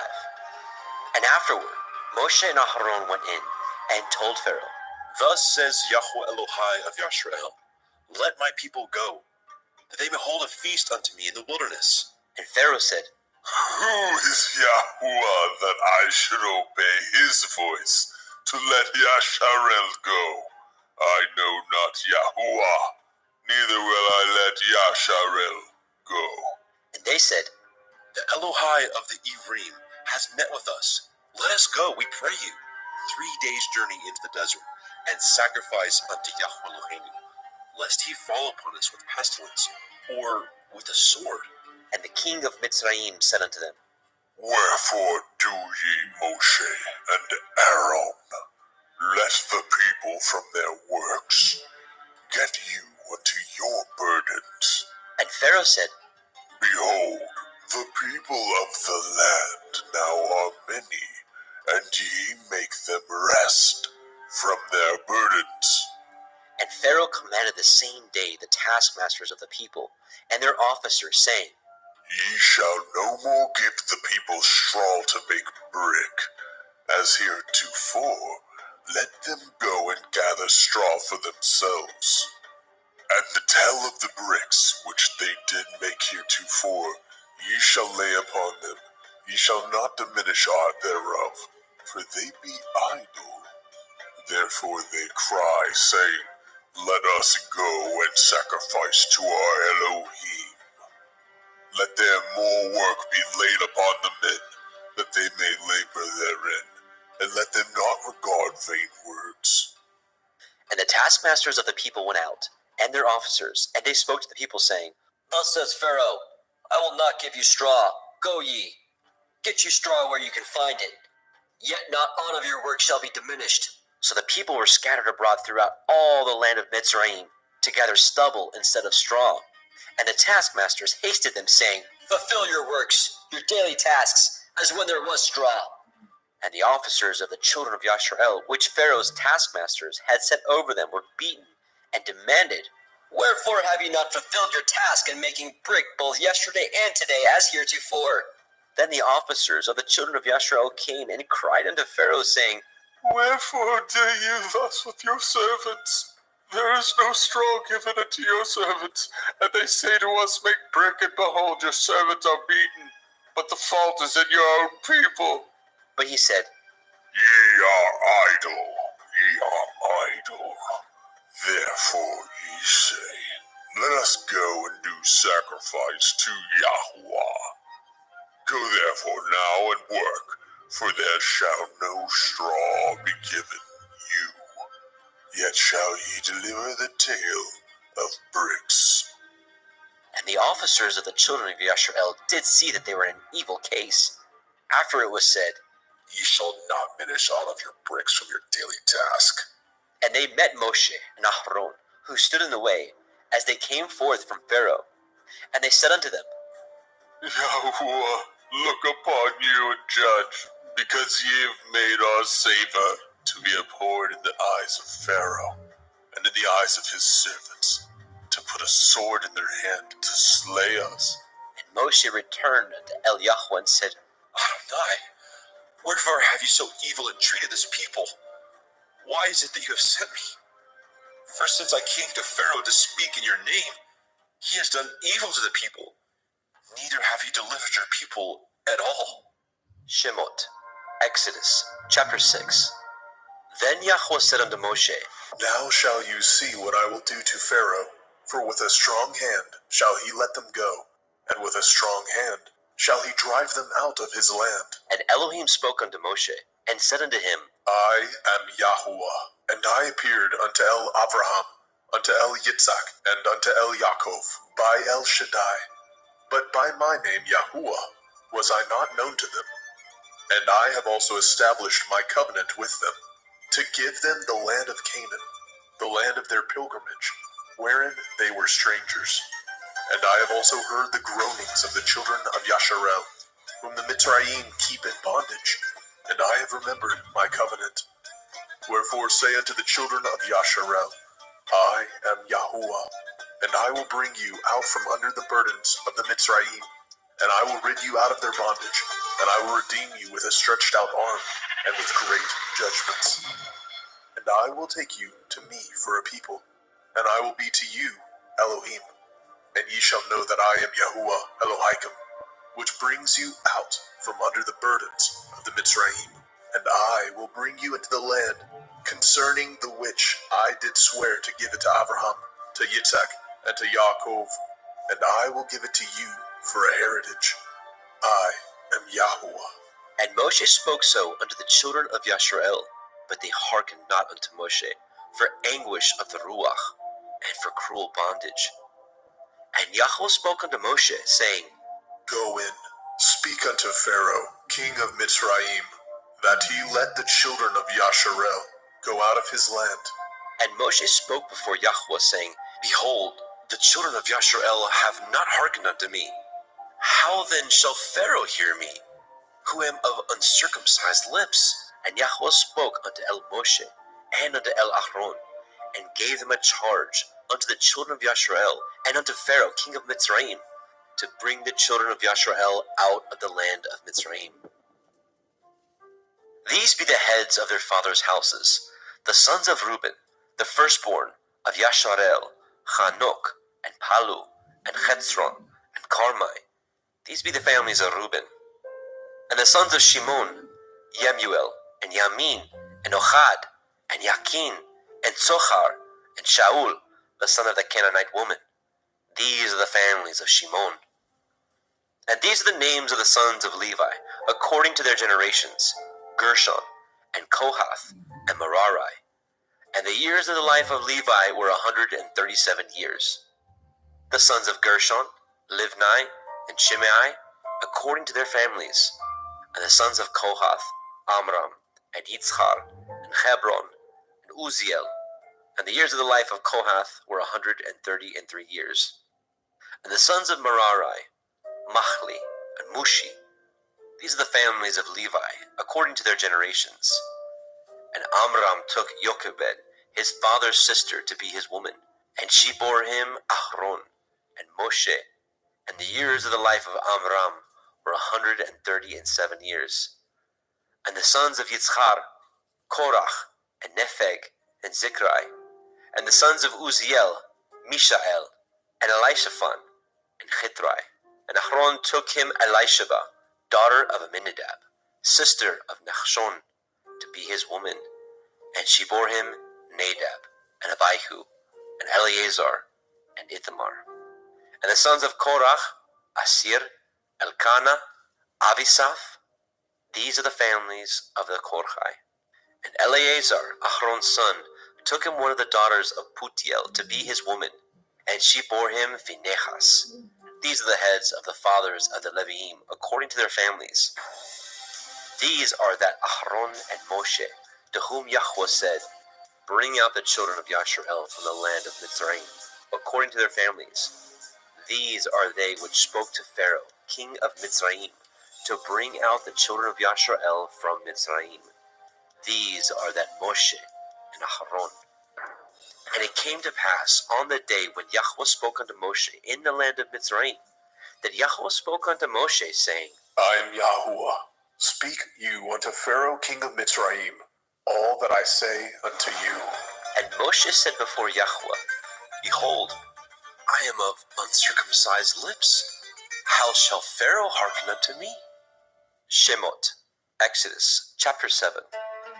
And Yahweh said unto Moshe, See, I have made you an Elohim to Pharaoh, and Aharon your brother shall be your prophet. You shall speak all that I command you, and Aharon your brother shall speak unto Pharaoh, that he send the children of Yasharel out of his land. And I will harden Pharaoh's heart, and multiply my signs and my wonders in the land of Mitzrayim. But Pharaoh shall not hearken unto you, that I may lay my hand upon Mitzrayim, and bring forth my armies and my people, the children of Yasharel, out of the land of Mitzrayim, by great judgments. And the Mitzrayim shall know that I am Yahuwah, when I stretch forth my hand upon the Mitzrayim, and bring out the children of Yasharel from among them.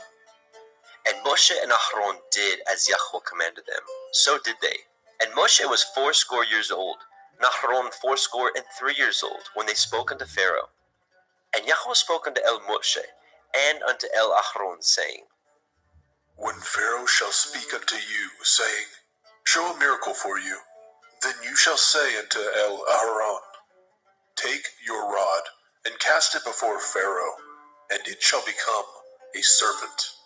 And Moshe and Aharon went in unto Pharaoh, and they did so, as Yahweh had commanded.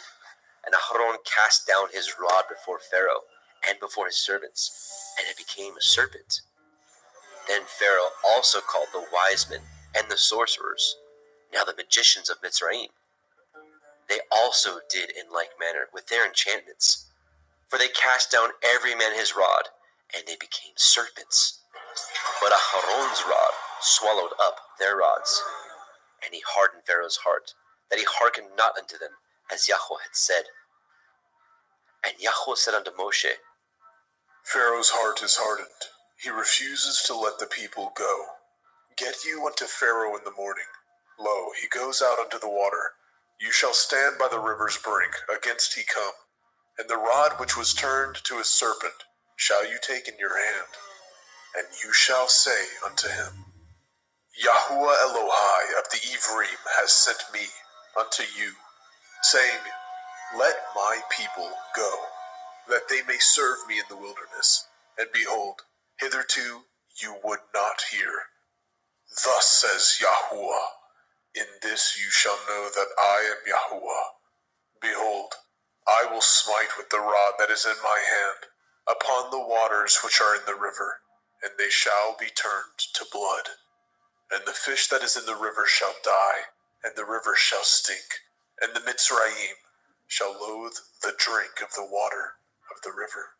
And Yahweh said unto Moshe, Say unto Aharon, Take your rod, and stretch out your hand upon the waters of Mitzrayim, upon their streams, upon their rivers, and upon their ponds, and upon all their pools of water, that they may become blood, and that there may be blood throughout all the land of Mitzrayim, both in vessels of wood and in vessels of stone. And Moshe and Aharon did so, as Yahweh commanded.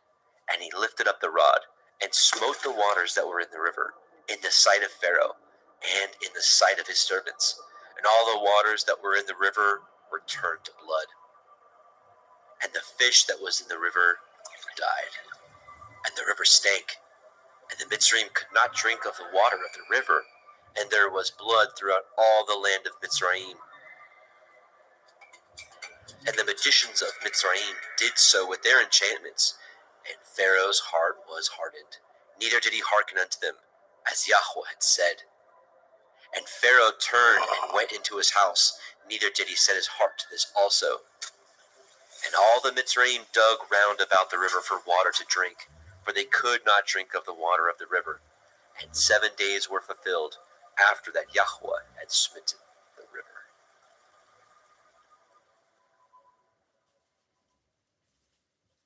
Shemot, Exodus, chapter 8. And Yahweh spoke unto Moshe, Go unto Pharaoh, say unto him, Thus says Yahuwah, Let my people go, that they may serve me. And if you refuse to let them go, behold, I will smite all your borders with frogs. And the river shall bring forth frogs abundantly, which shall go up and come into your house, and into your bedchamber, and upon your bed, and into the house of your servants, and upon your people, and into the ovens, and into your kneading troughs. And the frogs shall come up, both on you and upon your people, and upon all your servants. And Yahweh spoke unto El Moshe, Say unto El Aharon, stretch forth your hand with your rod over the streams, over the rivers, and over the ponds, and cause the frogs to come up upon the land of Mitzrayim. And Aharon stretched out his hand over the waters of Mitzrayim, and the frogs came up and covered the land of Mitzrayim. And the magicians did so with their enchantments, and brought up the frogs upon the land of Mitzrayim.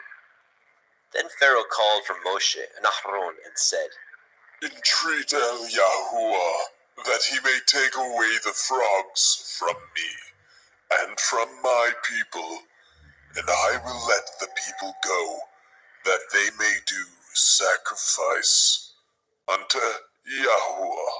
And Moshe said unto Pharaoh, Glory over me. When shall I entreat for you, and for your servants, and for your people, to destroy the frogs from you and from your houses, that they may remain in the river only?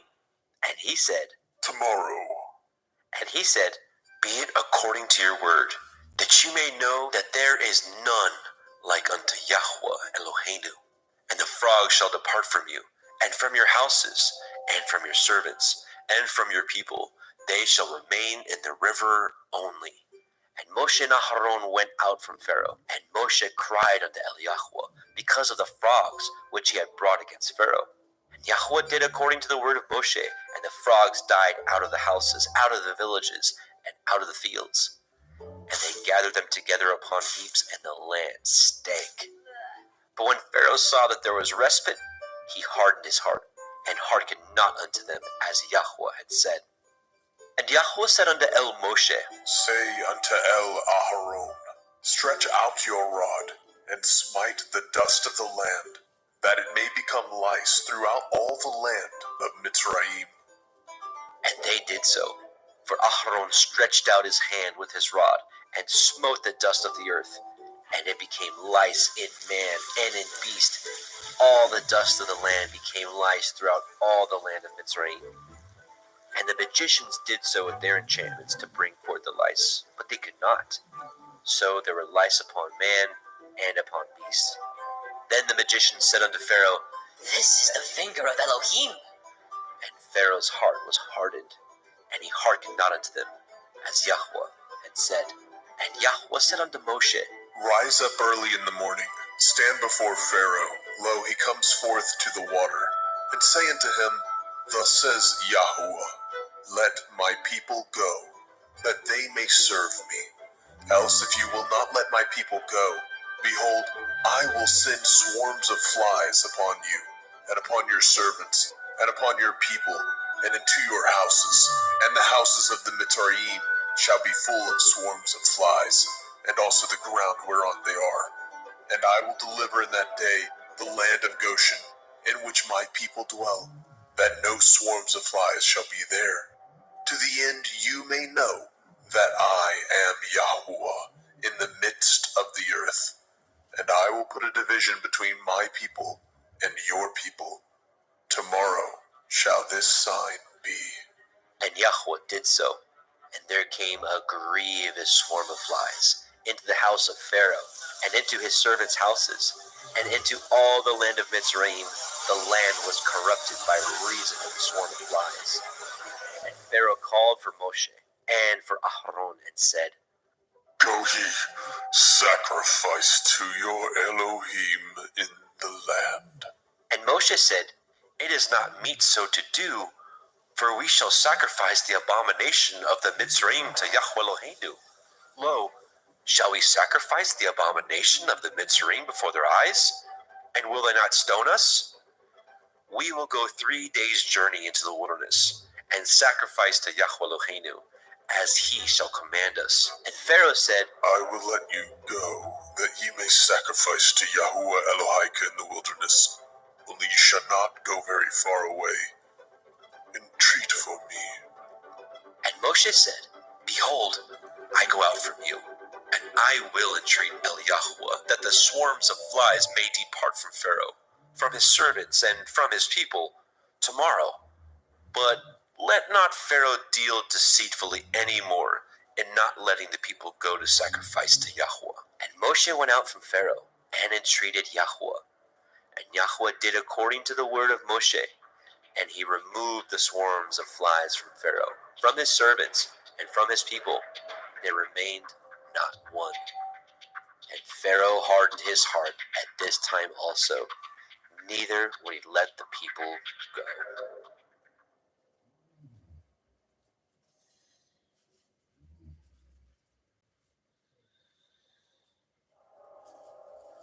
Shemot, Exodus, chapter 9. Then Yahweh said unto El Moshe, Go in unto Pharaoh and tell him, Thus says Yahuwah Elohai of the Ephraim, Let my people go, that they may serve me. For if you refuse to let them go, and will hold them still, behold, the hand of Yahuwah is upon your cattle, which is in the field, upon the horses, upon the asses, upon the camels, upon the oxen, upon the sheep. There shall be a very grievous pestilence, and Yahuwah shall sever between the cattle of Yasharel and the cattle of Mitzrayim, and there shall nothing die of all that is the children's of Yasharel. And Yahweh appointed a set time, saying, Tomorrow Yahuwah shall do this thing in the land. And Yahweh did that thing on the morrow, and all the cattle of Mitzrayim died, but of the cattle of the children of Yasharel died not one. And Pharaoh sent, and behold, there was not one of the cattle of Yasharel dead. And the heart of Pharaoh was hardened, and he did not let the people go. And Yahweh said unto El Moshe, and unto El Aharon, Take to you handfuls of ashes of the furnace, and let Moshe sprinkle it towards the heavens in the sight of Pharaoh. And it shall become small dust in all the land of Mitzrayim, and shall be a boil breaking forth with blains upon man, and upon beast throughout all the land of Mitzrayim. And they took the ashes of the furnace, and stood before Pharaoh. And Moshe sprinkled it up toward the heavens, and it became a boil, breaking forth with blains upon man, and upon beast. And the magicians could not stand before Moshe because of the boils, for the boil was upon the magicians, and upon all the Mitzrayim. And Yahweh hardened the heart of Pharaoh, and he hearkened not unto them, as Yahweh had spoken unto El Moshe.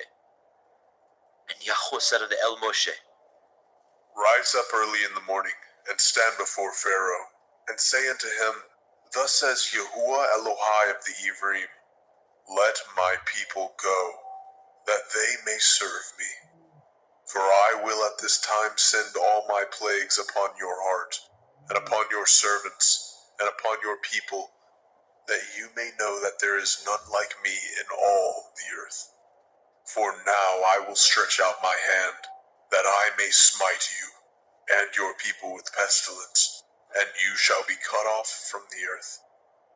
And in very deed for this cause have I raised you up, for to show in you my power, that my name may be declared throughout all the earth. As yet exalt you yourself against my people, that you will not let them go?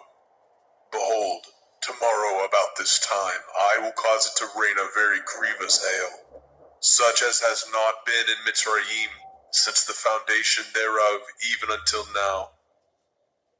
Send therefore now and gather your cattle, and all that you have in the field, for upon every man and beast which shall be found in the field, and shall not be brought home, the hail shall come down upon them, and they shall die.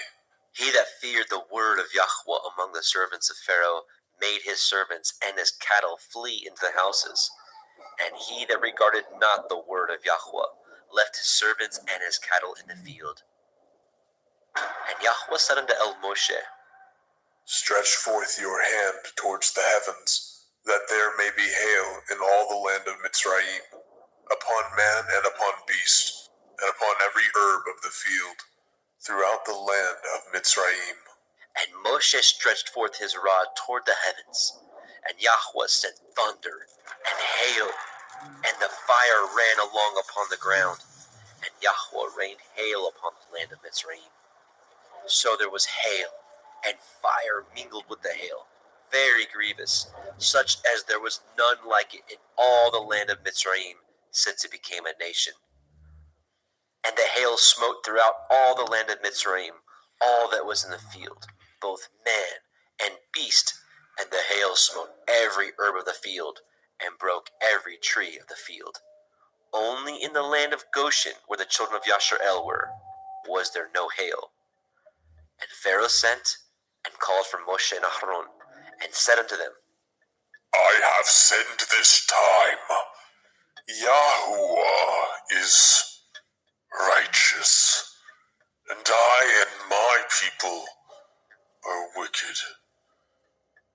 Entreat Yahuwah, for it is enough that there be no more mighty thunderings and hail, for I will let you go. Ye shall stay no longer. And Moshe said unto him, As soon as I am gone out of the city, I will spread abroad my hands unto El Yahweh, and the thunder shall cease, neither shall there be any more hail, that you may know how that the earth is Yahweh's. But as for you and your servants, I know that you will not fear Yahweh Elohim. And the flax and the barley was smitten, for the barley was in the ear, and the flax was bold. But the wheat and the rye were not smitten, for they were not grown up. And Moshe went out of the city from Pharaoh, and spread abroad his hands unto El Yahweh, and the thunders and the hail ceased, and the rain was not poured upon the earth. And when Pharaoh saw that the rain and the hail and the thunders were ceased, he sinned yet more, and hardened his heart, he and his servants.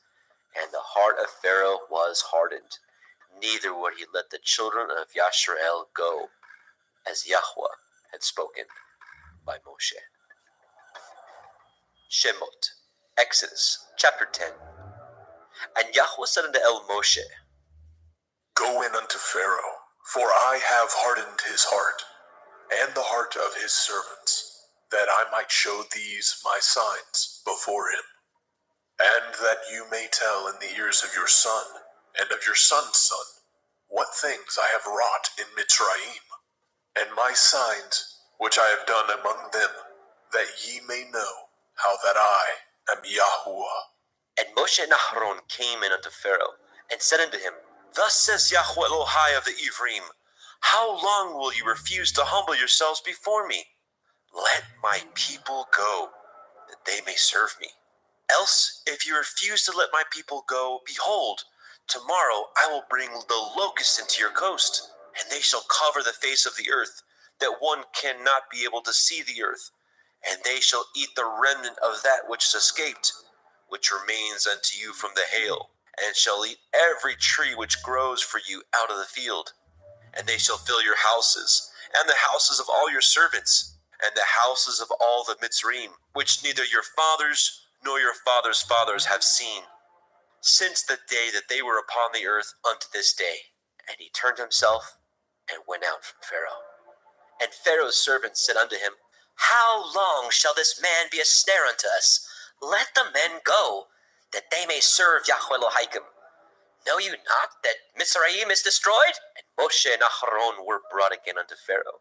And he said unto them, Go, serve Yahuwah Elohim. But who are they that shall go? And Moshe said, We will go with our young and with our old, with our sons and with our daughters, with our flocks and with our herds. We will go, for we must hold a feast unto Yahuwah. And he said unto them, Let Yahuwah be so with you, as I will let you go. And your little ones, look to it, for evil is before you. Not so. Go now, ye that are men, and serve Yahuwah, for that ye did desire. And they were driven out from Pharaoh's presence. And Yahweh said unto Moshe, Stretch out your hand over the land of Mitzrayim, for the locusts, that they may come up upon the land of Mitzrayim, and eat every herb of the land, even all that the hail has left. And Moshe stretched forth his rod over the land of Mitzrayim, and Yahweh brought an east wind upon the land all that day and all that night. And when it was morning, the east wind brought the locusts. And the locusts went up over all the land of Mitzrayim, and rested in all the coast of Mitzrayim. Very grievous were they. Before them there were no such locusts as they, neither after them shall be such. For they covered the face of the whole earth, so that the land was darkened, and they did eat every herb of the land, and all the fruit of the trees which the hail had left, and there remained not any green thing in the trees, or in the herbs of the field, through all the land of Mitzrayim. Then Pharaoh called for Moshe and Aaron in haste, and he said, I have sinned against Yahuwah Elohim and against you. Now therefore forgive, I pray you, my sin only this once, and entreat Yahuwah Elohim that he may take away from me this death only. And he went out from Pharaoh and entreated Yahweh. And Yahweh turned a mighty strong west wind, which took away the locusts and cast them into the Red Sea. There remained not one locust in all the coasts of Mitzrayim. But Yahweh hardened Pharaoh's heart, so that he would not let the children of Yasharel go. And Yahweh said unto Moshe, Stretch out your hand towards the heavens, that there may be darkness over the land of Mitzrayim, even darkness which may be felt. And Moshe stretched forth his hand toward the heavens, and there was a thick darkness in all the land of Mitzrayim 3 days. They saw not one another, neither rose any from his place for 3 days. But all the children of Yasharel had light in their dwellings. And Pharaoh called unto Moshe and said, Go ye, serve Yahuwah. Only let your flocks and your herds be stayed. Let your little ones also go with you. And Moshe said, You must give us also sacrifices and burnt offerings, that we may sacrifice unto Yahweh Eloheinu. Our cattle also shall go with us. There shall not a hoof be left behind. For thereof must we take to serve Yahweh Eloheinu. And we know not with what we must serve Yahweh until we come thither. But Yahweh hardened Pharaoh's heart, and he would not let them go. And Pharaoh said unto him, Get you from me. Take heed to yourself. See my face no more. For in that day you see my face, you shall die. And Moshe said, You have spoken well. I will see your face again no more.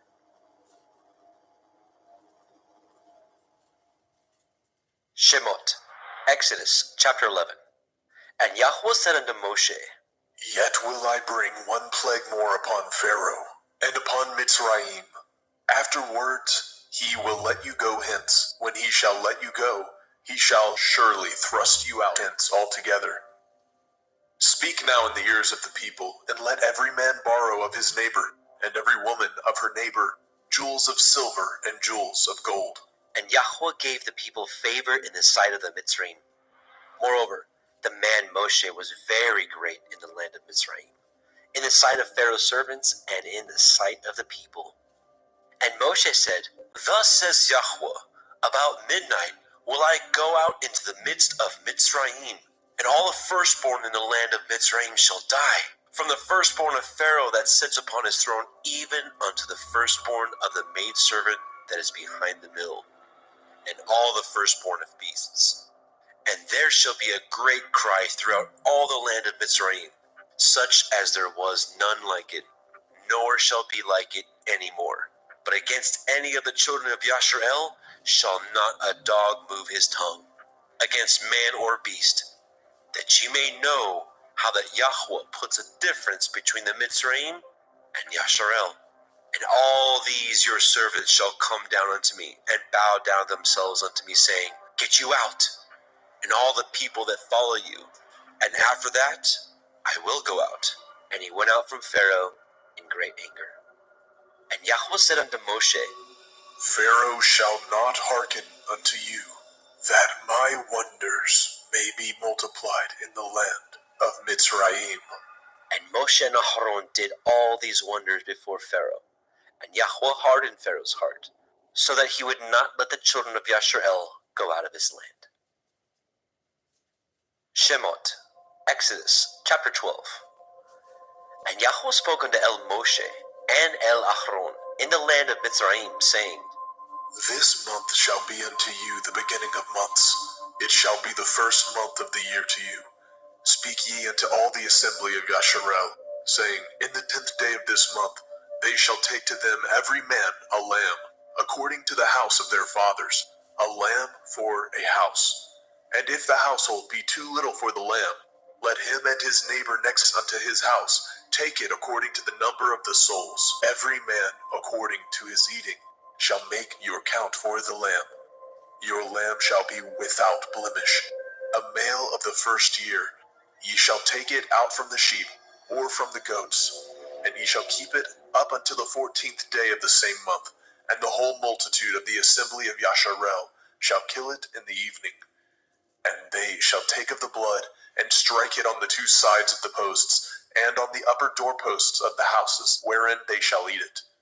And they shall eat the flesh in that night, roast with fire, and matzah, unleavened bread, and with bitter herbs they shall eat it.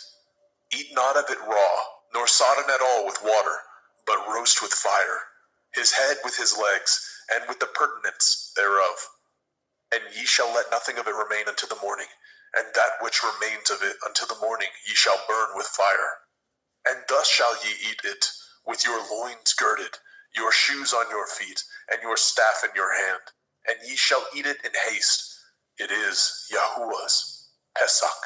For I will pass through the land of Mitzrayim this night, and will smite all the firstborn in the land of Mitzrayim, both man and beast. And against all the Elohai of Mitzrayim I will execute judgment. I am Yahuwah. And the blood shall be to you for a mark upon the houses where ye are. And when I see the blood, I will pass over you. And the plague shall not be upon you to destroy you, when I smite the land of Mitzrayim. And this day shall be unto you for a memorial, and ye shall keep it a feast to Yahuwah throughout your generations. Ye shall keep it a feast by an ordinance forever. 7 days shall ye eat matzah. Even the first day ye shall put away leaven out of your houses. For whoever eats hametz, leavened bread, from the first day unto the 7th day, that soul shall be cut off from Yasharel. And in the first day there shall be a holy assembly, and in the 7th day there shall be a holy assembly to you. No manner of work shall be done in them, save that which every man must eat, that only may be done of you. And ye shall guard the feast of matzah, unleavened bread. For in this selfsame day have I brought your armies out of the land of Mitzrayim. Therefore shall ye guard this day in your generations by an ordinance forever. In the first day, on the 14th day of the month at evening, ye shall eat matzah, until the 21st day of the month at evening. 7 days shall there be no hametz found in your houses. For whosoever eats that which is with hametz, leaven, even that soul shall be cut off from the assembly of Yasharel, whether he be a stranger or born in the land. Ye shall eat nothing with hametz. In all your habitations shall ye eat matzah. Then Moshe called for all the elders of Yasharel, and said unto them, Draw out, and take you a lamb according to your families, and kill the Pesach. And ye shall take a bunch of hyssop, and dip it in the blood that is in the basin, and strike the lintel and the 2 side posts with the blood that is in the basin. And none of you shall go out at the door of his house until the morning. For Yahweh will pass through to smite the Mitzrayim. And when he sees the blood upon the lintel and on the 2 side posts, Yahweh will pass over the door, and will not suffer the destroyer to come in unto your houses to smite you. And ye shall guard this thing for an ordinance to you and to your sons forever. And it shall come to pass, when ye are come to the land which Yahweh will give you, according as he has promised, that ye shall guard this service. And it shall come to pass, when your children shall say unto you, What mean ye by this service? That ye shall say, It is the sacrifice of Yahweh's Pesach, who passed over the houses of the children of Yashrael in Mitzrayim, when he smote the Mitzrayim and delivered our houses. And the people bowed the head and worshipped. And the children of Yashrael went away, and did as Yahweh had commanded Moshe and Aharon, so did they. And it came to pass that at midnight Yahweh smote all the firstborn in the land of Mitzrayim, from the firstborn of Pharaoh that sat on his throne unto the firstborn of the captive that was in the dungeon, and all the firstborn of cattle. And Pharaoh rose up in the night, he and all his servants, and all the Mitzrayim, and there was a great cry in Mitzrayim, for there was not a house where there was not one dead. And he called for Moshe and Aharon by night, and said, Rise up, and get ye forth from among my people, both ye and the children of Yasharel, and go, serve Yahweh, as ye have said, and take your flocks and your herds, as ye have said, and be gone, and bless me also. And the Mitzrayim were urgent upon the people, that they might send them out of the land in haste. For they said, We be all dead men. And the people took their dough before it was leavened, and their kneading troughs being bound up in their clothes upon their shoulders. And the children of Yashrael did according to the word of Moshe. And they borrowed of the Mitzrayim jewels of silver, and jewels of gold, and raiment. And Yahweh gave the people favor in the sight of the Mitzrayim, so that they lent unto them such things as they required. And they spoiled the Mitzrayim. And the children of Yashrael journeyed from Ramesses to Sukkot, about 600,000 on foot that were men, beside children. And a mixed multitude went up also with him, and flocks, and herds, even very much cattle. And they baked matzah cakes of the dough which they brought forth out of Mitzrayim, for it was not leavened, because they were thrust out of Mitzrayim, and could not tarry, neither had they prepared for themselves any victual. Now the sojourning of the children of Yashrael, who dwelt in the land of Mitzrayim, and in the land of Canaan, they and their fathers, was 430 years.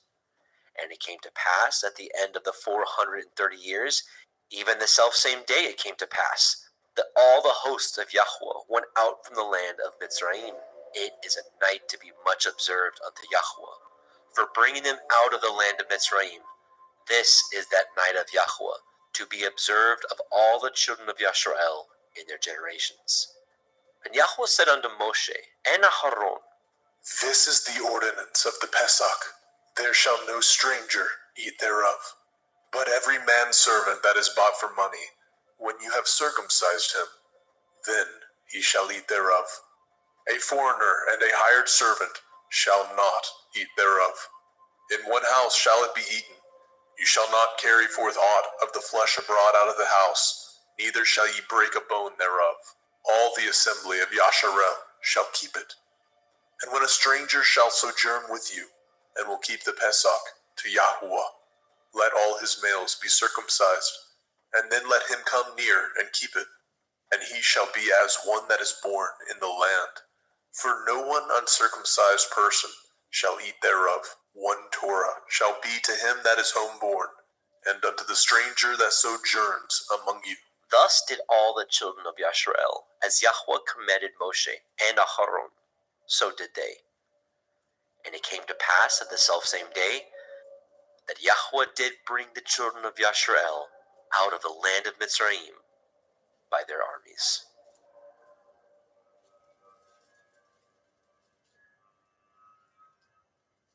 Shemot, Exodus chapter 13.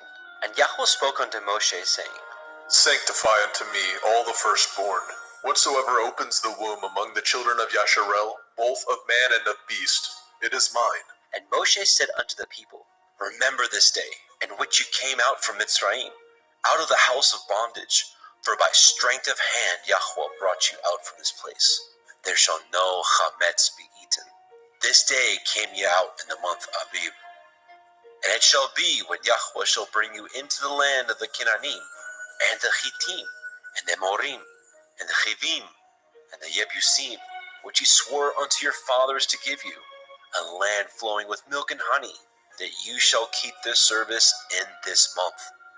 7 days you shall eat matzah, and in the 7th day shall be a feast unto Yahweh.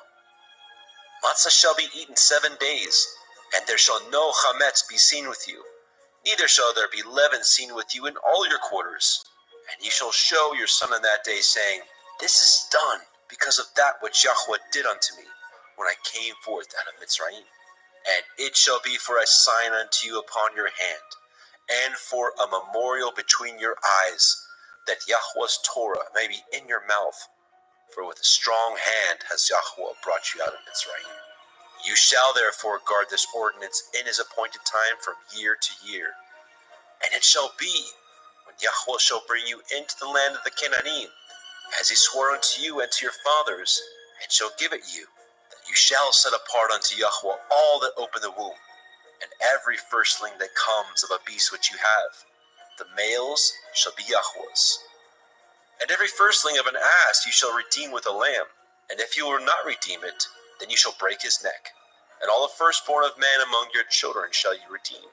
And it shall be when your son asks you in time to come, saying, What is this? That you shall say unto him, By strength of hand Yahweh brought us out from Mitzrayim, from the house of bondage.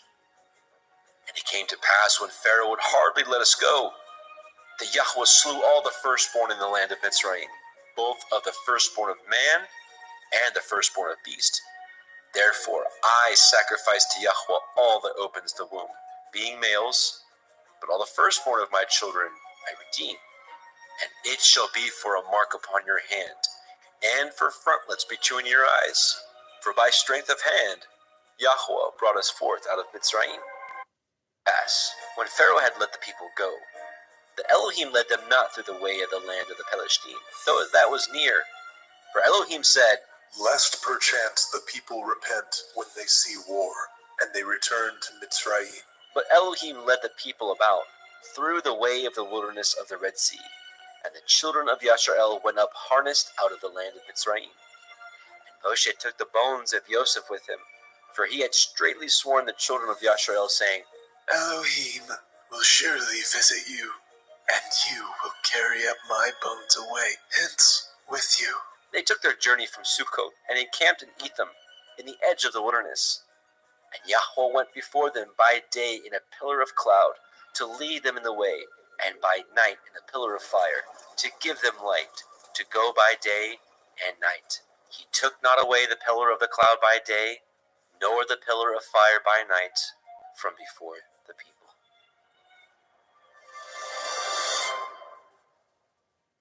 Shemot, Exodus, chapter 14. And Yahweh spoke unto Moshe, saying, Speak unto the children of Yasharel, that they turn and encamp before Pi Hachiron, between Migdol and the sea, over against Baal Zephon. Before it shall ye encamp by the sea. For Pharaoh will say of the children of Yasharel, They are entangled in the land, the wilderness has shut them in. And I will harden Pharaoh's heart, that he shall follow after them, and I will be honored upon Pharaoh, and upon all his host, that the Mitzrayim may know that I am Yahweh. And they did so. And it was told the king of Mitzrayim that the people fled, and the heart of Pharaoh and his servants was turned against the people. And they said, Why have we done this, that we have let Yasharel go from serving us? And he made ready his chariot, and took his people with him. And he took 600 chosen chariots, and all the chariots of Mitzrayim, and captains over every one of them. And Yahweh hardened the heart of Pharaoh, king of Mitzrayim, and he pursued after the children of Yasharel. And the children of Yasharel went out with a high hand. But the Mitzrayim pursued after them, all the horses and chariots of Pharaoh, and his horsemen, and his army, and overtook them encamping by the sea, beside Pi Hahiroth, before Baal Zephon. And when Pharaoh drew nigh, the children of Yasharel lifted up their eyes, and behold, the Mitzrayim marched after them, and they were sore afraid. And the children of Yasharel cried out unto Yahweh. And they said unto Moshe, Because there were no graves in Mitzrayim, have ye taken us away to die in the wilderness? Wherefore have you dealt thus with us, to carry us forth out of Mitzrayim? Is not this the word that we did tell you in Mitzrayim, saying, Let us alone, that we may serve the Mitzrayim? For it had been better for us to serve the Mitzrayim, than that we should die in the wilderness. And Moshe said unto the people, Fear ye not, stand still, and see the Yeshua of Yahweh, which he will show you today. For the Mitzrayim who ye have seen today, ye shall see them again no more forever. Yahweh shall fight for you, and ye shall hold your peace. And Yahweh said unto Moshe, Wherefore cry you unto me? Speak unto the children of Yasharel, that they go forward. But lift up your rod, and stretch out your hand over the sea, and divide it. And the children of Yasharel shall go on dry ground through the midst of the sea.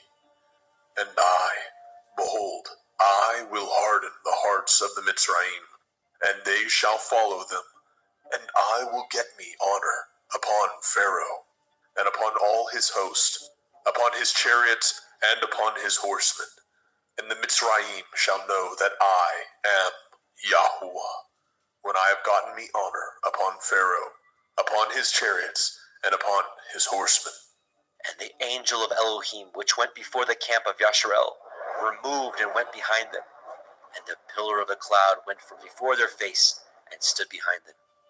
And it came between the camp of the Mitzrayim and the camp of Yasharel, and it was a cloud and darkness to them, but it gave light by night to these, so that the one came not near the other all night. And Moshe stretched out his hand over the sea, and Yahweh caused the sea to go back by a strong east wind all that night, and made the sea dry land, and the waters were divided. And the children of Yasharel went into the midst of the sea upon the dry ground, and the waters were a wall unto them on their right hand and on their left. And the Mitzrayim pursued, and went in after them into the midst of the sea, even all Pharaoh's horses, his chariots, and his horsemen. And it came to pass that in the morning watch, Yahweh looked unto the host of the Mitzrayim through the pillar of fire and of the cloud, and troubled the host of the Mitzrayim, and took off their chariot wheels, that they drove them heavily, so that the Mitzrayim said, Let us flee from the face of Yasharel, for Yahweh fights for them against the Mitzrayim. And Yahweh said unto Moshe, Stretch out your hand over the sea, that the waters may come again upon the Mitzrayim, upon their chariots, and upon their horsemen. And Moshe stretched forth his hand over the sea, and the sea returned to his strength when the morning appeared, and the Mitzrayim fled against it. And Yahweh overthrew the Mitzrayim in the midst of the sea, and the waters returned, and covered the chariots, and the horsemen, and all the host of Pharaoh that came into the sea after them. There remained not so much as one of them. But the children of Yasharel walked upon dry land in the midst of the sea, and the waters were a wall unto them on their right hand and on their left. Thus Yahweh saved Yasharel that day out of the hand of the Mitzrayim. And Yasharel saw the Mitzrayim dead upon the seashore. And Yasharel saw that great work which Yahweh did upon the Mitzrayim. And the people feared Yahweh, and believed Yahweh, and his servant Moshe.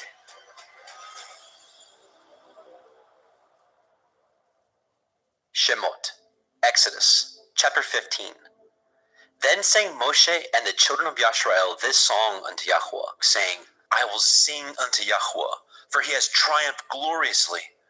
The horse and the rider has he thrown into the sea. Yah is my strength and song, and he has become my Yeshua. He is my El, and I will prepare him a habitation. My father's Elohai, and I will exalt him. Yahweh is a man of war. Yahweh is his name. Pharaoh's chariots and his host has he cast into the sea. His chosen captains also are drowned in the Red Sea. The depths have covered them. They sank into the bottom as a stone. Your right hand, O Yahweh, is become glorious in power. Your right hand, O Yahweh, has dashed in pieces the enemy. And in the greatness of your excellency, you have overthrown them that rose up against you. You sent forth your wrath, which consumed them as stubble. And with the blast of your nostrils, the waters were gathered together. The flood stood upright as a heap, and the depths were congealed in the heart of the sea. The enemy said, I will pursue, I will overtake, I will divide the spoil. My lust shall be satisfied upon them. I will draw my sword, my hand shall destroy them. You blew with your ruach, the sea covered them. They sank as lead in the mighty waters. Who is like unto you, O Yahweh, among the Elohim? Who is like you, glorious in holiness, fearful in praises, doing wonders? You stretched out your right hand, the earth swallowed them. You and your mercy have led forth the people which you have redeemed. You have guided them in your strength unto your holy habitation. The people shall hear and be afraid. Sorrow shall take hold on the inhabitants of Pelesheth. Then the dukes of Edom shall be amazed, the mighty men of Moab. Trembling shall take hold upon them. All the inhabitants of Canaan shall melt away. Fear and dread shall fall upon them by the greatness of your arm. They shall be as still as a stone, till your people pass over, O Yahweh, till the people pass over which you have purchased. You shall bring them in and plant them in the mountain of your inheritance, in the place, O Yahweh, which you have made for you to dwell in the sanctuary, O Adonai, which your hands have established. Yahweh shall reign forever and ever. For the horse of Pharaoh went in with his chariots and with his horsemen into the sea, and Yahweh brought again the waters of the sea upon them. But the children of Yashrael went on dry land in the midst of the sea. And Miriam, the prophetess, the sister of Aharon, took a timbrel in her hand, and all the women went out after her with timbrels and dances. And Miriam answered them, Sing ye to Yahweh, for he has triumphed gloriously. The horse and his rider has he thrown into the sea. So Moshe brought Yashrael from the Red Sea, and they went out into the wilderness of Shur. And they went 3 days in the wilderness and found no water. And when they came to Marah, they could not drink of the waters of Marah, for they were bitter. Therefore, the name of it was called Marah. And the people murmured against Moshe, saying, What shall we drink? And he cried unto El Yahweh. And Yahweh showed him a tree, which, when he had cast into the waters were made sweet. There he made for them a statute and an ordinance, and there he proved them, and said, If you will diligently hearken to the voice of Yahweh Elohim, and will do that which is right in his sight, and will give ear to his commandments, and guard all his statutes, I will put none of these diseases upon you, which I have brought upon the Mitzrayim, for I am Yahweh Ropheka. And they came to Elim, where there were 12 wells of water, and 70 palm trees, and they encamped there by the waters.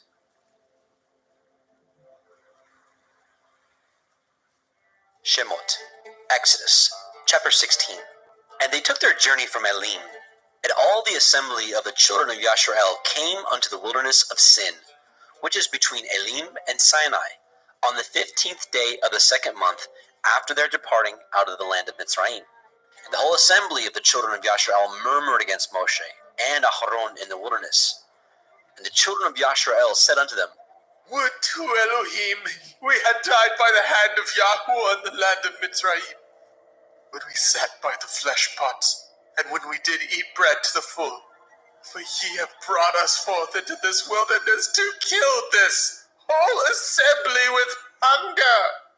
Then said Yahweh unto Moshe, Behold, I will rain bread from heavens for you, and the people shall go out and gather a certain rate every day, that I may prove them, whether they will walk in my Torah or no. it shall come to pass that on the 6th day they shall prepare that which they bring in, and it shall be twice as much as they gather daily.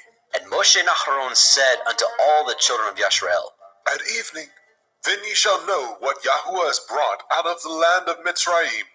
and in the morning, then ye shall see the glory of Yahuwah, for that he hears your murmurings against Yahuwah. And what are we, that ye murmur against us? And Moshe said, This shall be, when Yahuwah shall give you in the evening flesh to eat, and in the morning bread to the full, for that Yahuwah hears your murmurings which you murmur against him. And what are we? Your murmurings are not against us, but against Yahuwah. And Moshe spoke unto Aharon, Say unto all the assembly of the children of Yisrael, Come near before Yahuwah, for he has heard your murmurings. And it came to pass, as Aharon spoke unto the whole assembly of the children of Yisrael, that they looked toward the wilderness, and behold, the glory of Yahuwah appeared in the cloud. And Yahuwah spoke unto Moshe, saying, I have heard the murmurings of the children of Yasharal. Speak unto them, saying, At evening ye shall eat flesh, and in the morning ye shall be filled with bread, and ye shall know that I am Yahuwah Elohim. And it came to pass that at evening the quails came up and covered the camp, and in the morning the dew lay round about the host. And when the dew that lay was gone up, behold, upon the face of the wilderness there lay a small round thing, as small as the hoarfrost on the ground. And when the children of Yisrael saw it, they said one to another, It is manna, for they knew not what it was. And Moshe said unto them, This is the bread which Yahuwah has given you to eat. This is the thing which Yahuwah has commanded. Gather of it every man according to his eating, an omer for every man, according to the number of your persons. Take you every man for them which are in his tents. And the children of Yisrael did so, and gathered some more, some less. And when they did meet it with an omer, he that gathered much had nothing over, and he that gathered little had no lack. They gathered every man according to his eating. And Moshe said, Let no man leave of it till the morning. Notwithstanding they hearkened not unto Moshe. But some of them left of it until the morning, and it bred worms, and stank. And Moshe was wroth with them. And they gathered it every morning, every man according to his eating. And when the sun waxed hot, it melted. And it came to pass that on the 6th day they gathered twice as much bread, 2 omers for one man. And all the rulers of the assembly came and told Moshe. And he said unto them, This is that which Yahuwah has said. Tomorrow is the rest of the holy Shabbat unto Yahuwah. Bake that which you will bake today, and seethe that you will seethe, and that which remains over lay up for you to be kept until the morning. And they laid it up until the morning as Moshe bade, and it did not stink, neither was there any worm therein. And Moshe said, Eat that today, for today is a Shabbat unto Yahuwah. Today you shall not find it in the field. 6 days shall ye gather it, but on the 7th day, which is the Shabbat, in it there shall be none. And it came to pass that there went out some of the people on the 7th day for to gather, and they found none. And Yahuwah said unto Moshe, How long refuse ye to guard my commandments and my Torah? See for that Yahuwah has given you the Sabbath. Therefore, he gives you on the 6th day the bread of 2 days. Abide ye every man in his place. Let no man go out of his place on the 7th day. So the people rested on the 7th day. And the house of Yisrael called the name thereof manna. And it was like coriander seed, white, and the taste of it was like wafers made with honey. And Moshe said, This is the thing which Yahuwah commands. Fill an omer of it to be kept for your generations, that they may see the bread wherewith I have fed you in the wilderness, when I brought you forth from the land of Mitzrayim. And Moshe said unto Aharon, Take a pot, and put an omer full of manna therein, and lay it up before Yahuwah, to be kept for your generations. As Yahuwah commanded Moshe, so Aharon laid it up before the testimony to be kept. And the children of Yisrael did eat manna 40 years, until they came to a land inhabited. They did eat manna until they came unto the borders of the land of Canaan. Now, an omer is a 10th part of an ephah. Shemot, Exodus, chapter 17. And all the assembly of the children of Yashar'el journeyed from the wilderness of Sin after their journeys according to the commandment of Yahweh, and pitched in Rephidim, and there was no water for the people to drink. Wherefore the people did chide with Moshe, and said, Give us water, that we may drink. And Moshe said unto them, Why chide ye with me? Wherefore do you tempt Yahweh? The people thirsted there for water. And the people murmured against Moshe and said, Wherefore is it that you brought us up out of Mitzrayim, to kill us and our children and our cattle with thirst? And Moshe cried unto El Yahweh, saying, What shall I do unto this people? They be almost ready to stone me. And Yahweh said unto Moshe, Go on before the people, and take with you the elders of Yashar'el, and your rod, wherewith you smote the river, take in your hand, and go. Behold, I will stand before you there upon the rock in Horeb, and you shall smite the rock, and there shall come water out of it, that people may drink. And Moshe did so in the sight of the elders of Yashar'el. And he called the name of the place Massa and Meribah, because of the chiding of the children of Yashar'el, and because they tempted Yahweh, saying, Is Yahweh among us or not? Then came Amalek, and fought with Yashar'el and Rephidim. And Moshe said unto El Yahusha, Choose us out men, and go out, fight with Amalek. Tomorrow I will stand on the top of the hill with the rod of Elohim in my hand. So Yahusha did as Moshe had said to him, and fought with Amalek. And Moshe, and Aharon, and Hur went up to the top of the hill. And it came to pass, when Moshe held up his hand, that Yashar'el prevailed. And when he let down his hand, Amalek prevailed. But Moshe's hands were heavy, and he took a stone, and put it under him, and he sat thereon. And Aharon and Hur stayed up his hands, the one on the one side, and the other on the other side. And his hands were steady until the going down of the sun. And Yahusha discomfited Amalek and his people with the edge of the sword. And Yahweh said unto Moshe, Write this for a memorial in a sefer, and rehearse it in the ears of Yahusha, for I will utterly put out the remembrance of Amalek from under the heavens. And Moshe built an altar, and called the name of it Yahweh Nisai. For he said, Because Yah has sworn that Yahweh will have war with Amalek from generation to generation. Shemot, Exodus, chapter 18. When Yitro, the priest of Midian, El Moshe's father-in-law, heard all that Elohim had done for Moshe, and for Yashar'el his people, and that Yahweh had brought Yashar'el out of Mitzrayim, then Yitro, Moshe's father-in-law, took Zipporah, Moshe's woman, after he had sent her back, and her 2 sons, of which the name of the one was Gershom, for he said, I have been an alien in a strange land. And the name of the other was Eleazar, for the Elohai of my father, said he, was my help, and delivered me from the sword of Pharaoh. And Yitro, Moshe's father-in-law, came with his sons and woman unto Moshe in the wilderness, where he encamped at the mount of Elohim.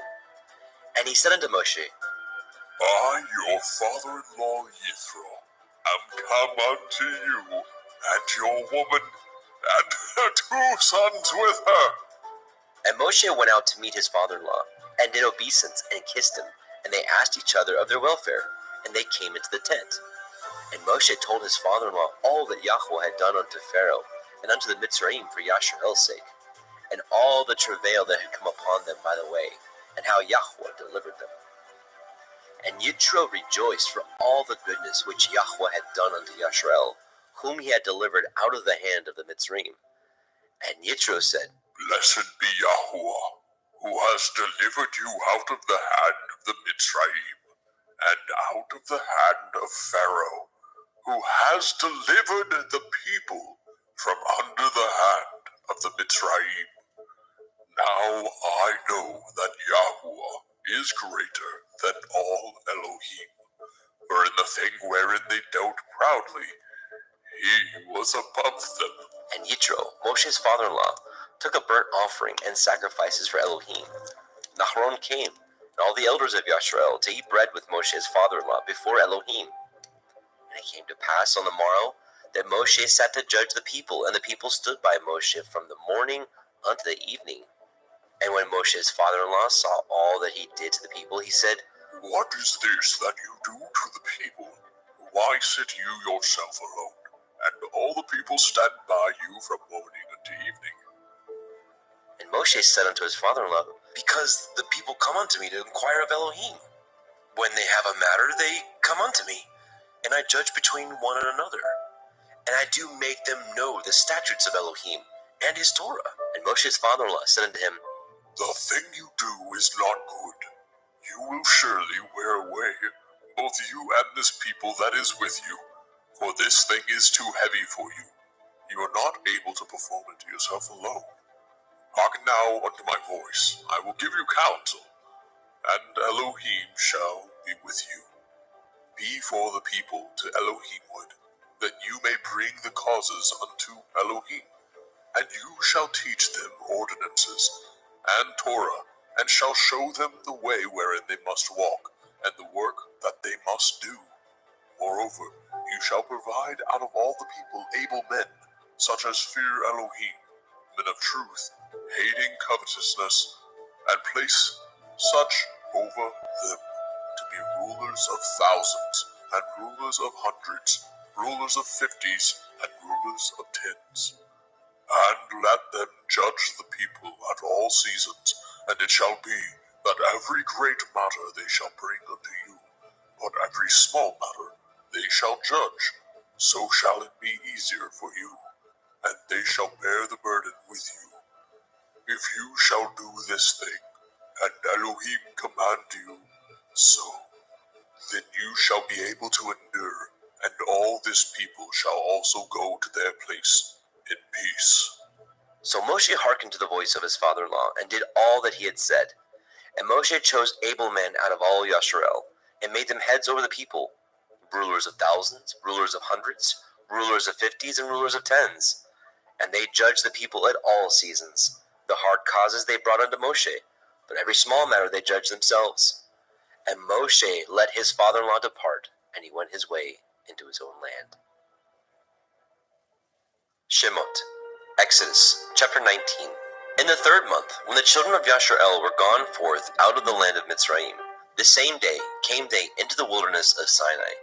For they were departed from Rephidim, and were come to the desert of Sinai, and had pitched in the wilderness. And there Yasharel camped before the mount. And Moshe went up unto Elohim, and Yahweh called unto him out of the mountain, saying, Thus shall you say to the house of Yaakov, and tell the children of Yasharel, Ye have seen what I did unto the Mitzrayim, and how I bore you on eagle's wings, and brought you unto myself. Now therefore, if ye will obey my voice indeed, and guard my covenant, then ye shall be a peculiar treasure unto me above all people. For all the earth is mine, and ye shall be unto me a kingdom of priests, and a holy nation. These are the words which you shall speak unto the children of Yasharel.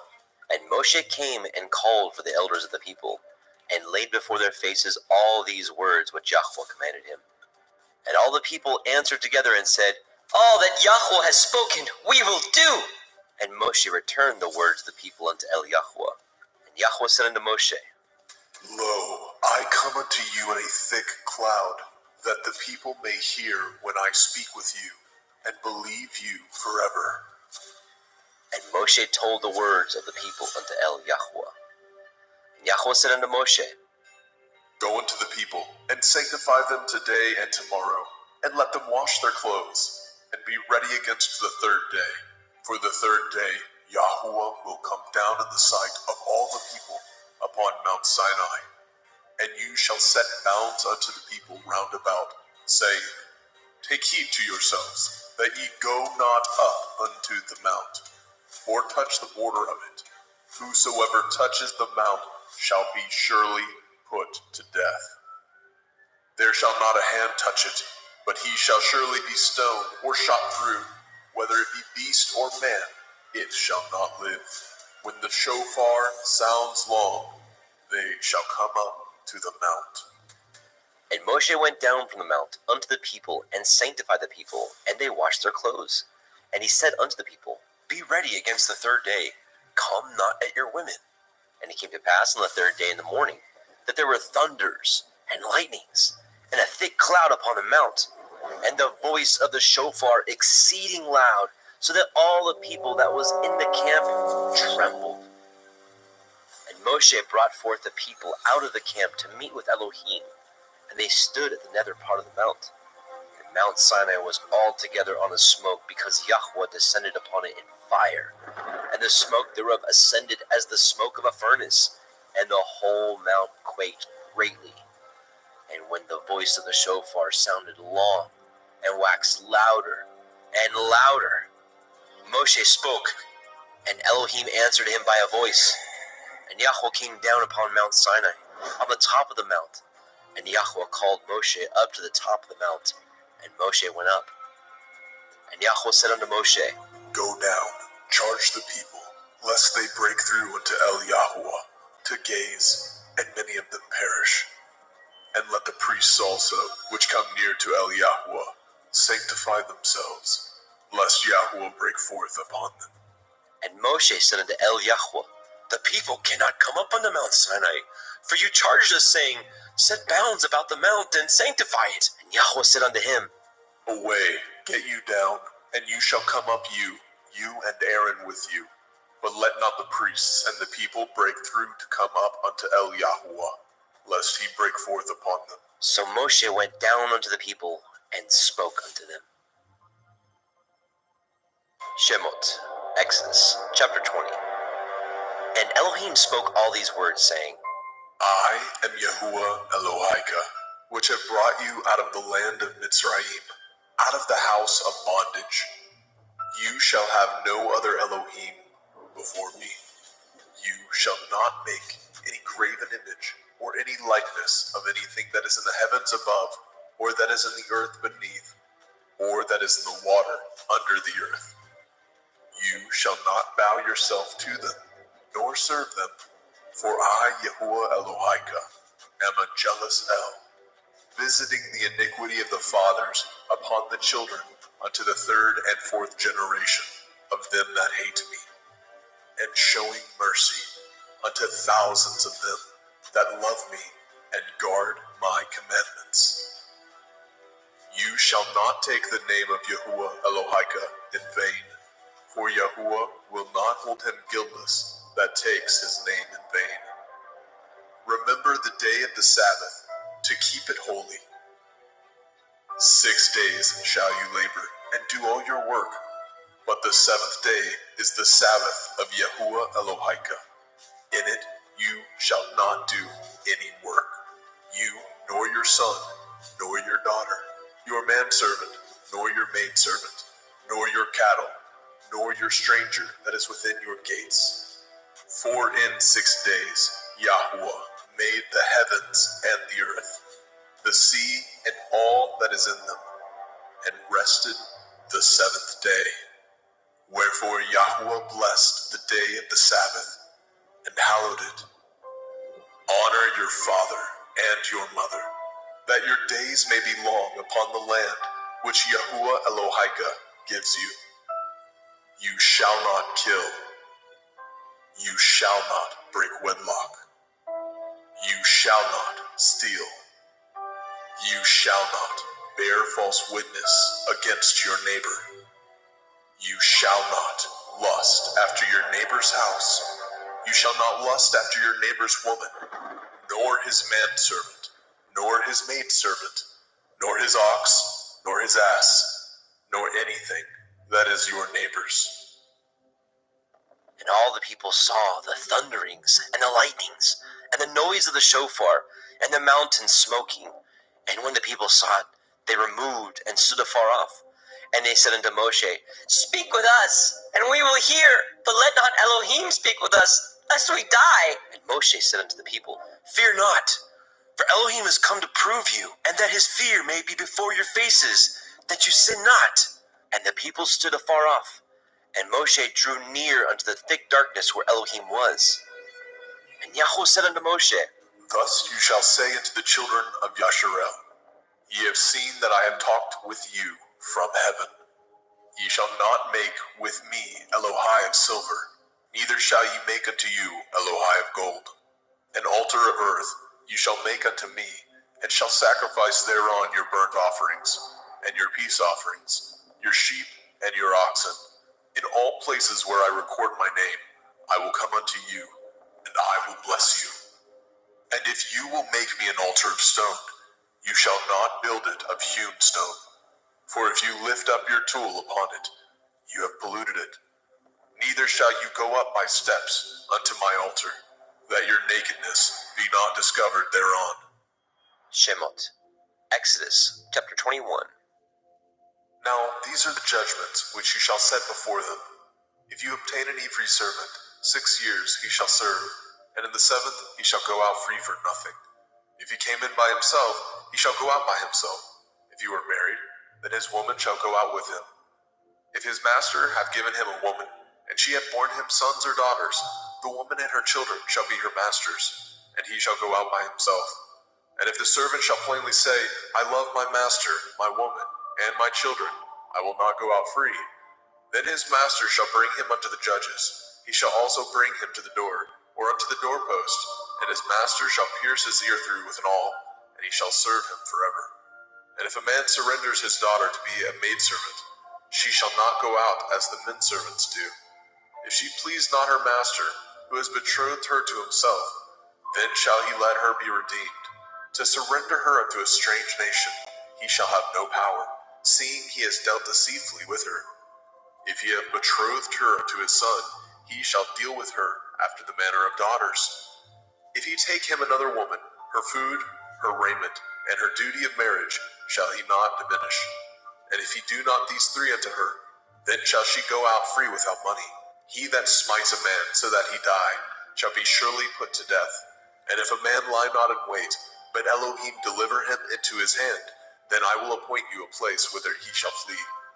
But if a man come presumptuously upon his neighbor to slay him with guile, you shall take him from my altar, that he may die. And he that smites his father or his mother shall be surely put to death. And he that steals a man and sells him, or if he be found in his hand, he shall surely be put to death. And he that curses his father or his mother shall surely be put to death.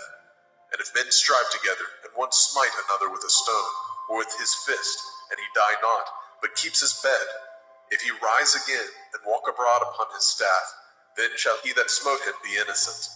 Only he shall pay for the loss of his time, and shall cause him to be thoroughly healed. And if a man smite his servant, or his mate with a rod, and he die under his hand, he shall surely be punished. Notwithstanding, if he continue a day or two, he shall not be punished, for he is his money.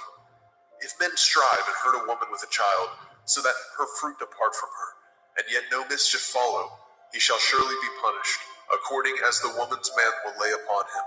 He shall pay as the judges determine. And if any mischief follow, then you shall give life for life, eye for eye, tooth for tooth, hand for hand, foot for foot, burning for burning, wound for wound, stripe for stripe. And if a man smite the eye of his servant, or the eye of his maid, that it perish, he shall let him go free for his eye's sake. If he smite out his manservant's tooth, or his maidservant's tooth, he shall let him go free for his tooth's sake. If an ox gore a man or a woman, that they die, then the ox shall be surely stoned, and his flesh shall not be eaten, but the owner of the ox shall be innocent.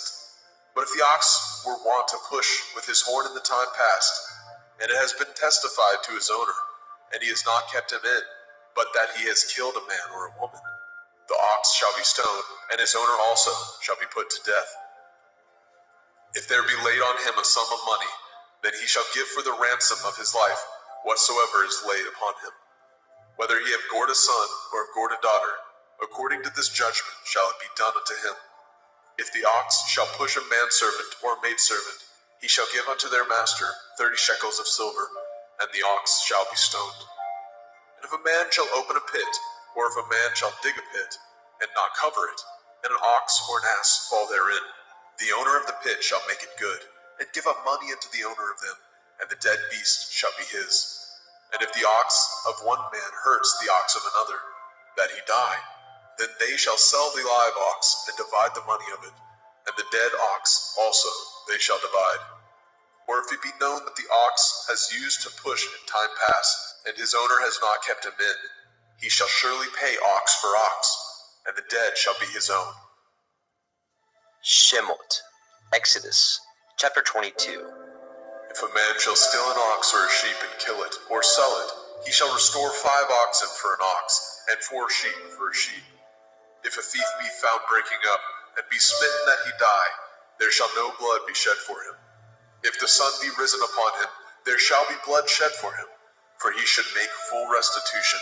If he have nothing, then he shall be sold for his theft. If the theft be certainly found in his hand alive, whether it be ox or ass or sheep, he shall restore double. If a man shall cause a field or vineyard to be eaten, and shall put in his beast, and shall feed in another man's field, of the best of his own field, and of the best of his own vineyard, shall he make restitution. If fire break out and catch in thorns, so that the stacks of grain, or the standing grain, or the field be consumed therewith, he that kindled the fire shall surely make restitution. If a man shall deliver unto his neighbor money or stuff to guard, and it be stolen out of the man's house, if the thief be found, let him pay double. If the thief be not found, then the master of the house shall be brought unto the judges to see whether he have put his hand unto his neighbor's goods. For all manner of transgression, whether it be for ox, for ass, for sheep, for raiment, or for any manner of lost thing, which another challenge to be his, the cause of both parties shall come before the judges, and whom the judges shall condemn, he shall pay double unto his neighbor. If a man deliver unto his neighbor an ass, or an ox, or a sheep, or any beast to guard, and it die, or be hurt, or driven away, no man seeing it, then shall an oath of Yahuwah be between them both, that he has not put his hand unto his neighbor's goods, and the owner of it shall accept thereof, and he shall not make it good. And if it be stolen from him, he shall make restitution unto the owner thereof. And if it be torn in pieces, then let him bring it for witness, and he shall not make good that which was torn. And if a man borrow aught of his neighbor, and it be hurt or die, the owner thereof being not with it, he shall surely make it good. But if the owner thereof be with it, he shall not make it good. If it be a hired thing, it came for his hire. And if a man entice a maid that is not betrothed, and lie with her, he shall surely endow her to be his woman. And if a father utterly refuse to give her unto him, he shall pay money according to the dowry in virgins. You shall not suffer a witch to live. Whosoever lies with a beast shall surely be put to death. He that sacrifices unto the Elohim, save unto Yahweh only, he shall be utterly destroyed. You shall neither vex a stranger nor oppress him, for ye were strangers in the land of Mizraim. Ye shall not afflict any widow or fatherless child. If you afflict them in any wise, and they cry at all unto me, I will surely hear their cry. And my wrath shall wax hot, and I will kill you with the sword, and your women shall be widows, and your children fatherless. If you lend money to any of my people that is poor by you, you shall not be to him as a usurer, neither shall you lay upon him usury. If you at all take your neighbor's raiment to pledge, you shall deliver it unto him by the time that the sun goes down. For that is his covering only, it is his raiment for his skin, wherein shall he sleep. And it shall come to pass, when he cries unto me, that I will hear, for I am gracious. You shall not revile the Elohim, nor curse the ruler of your people. You shall not delay to offer the first of your ripe fruit, and of your liquors, the firstborn of your sons shall you give unto me.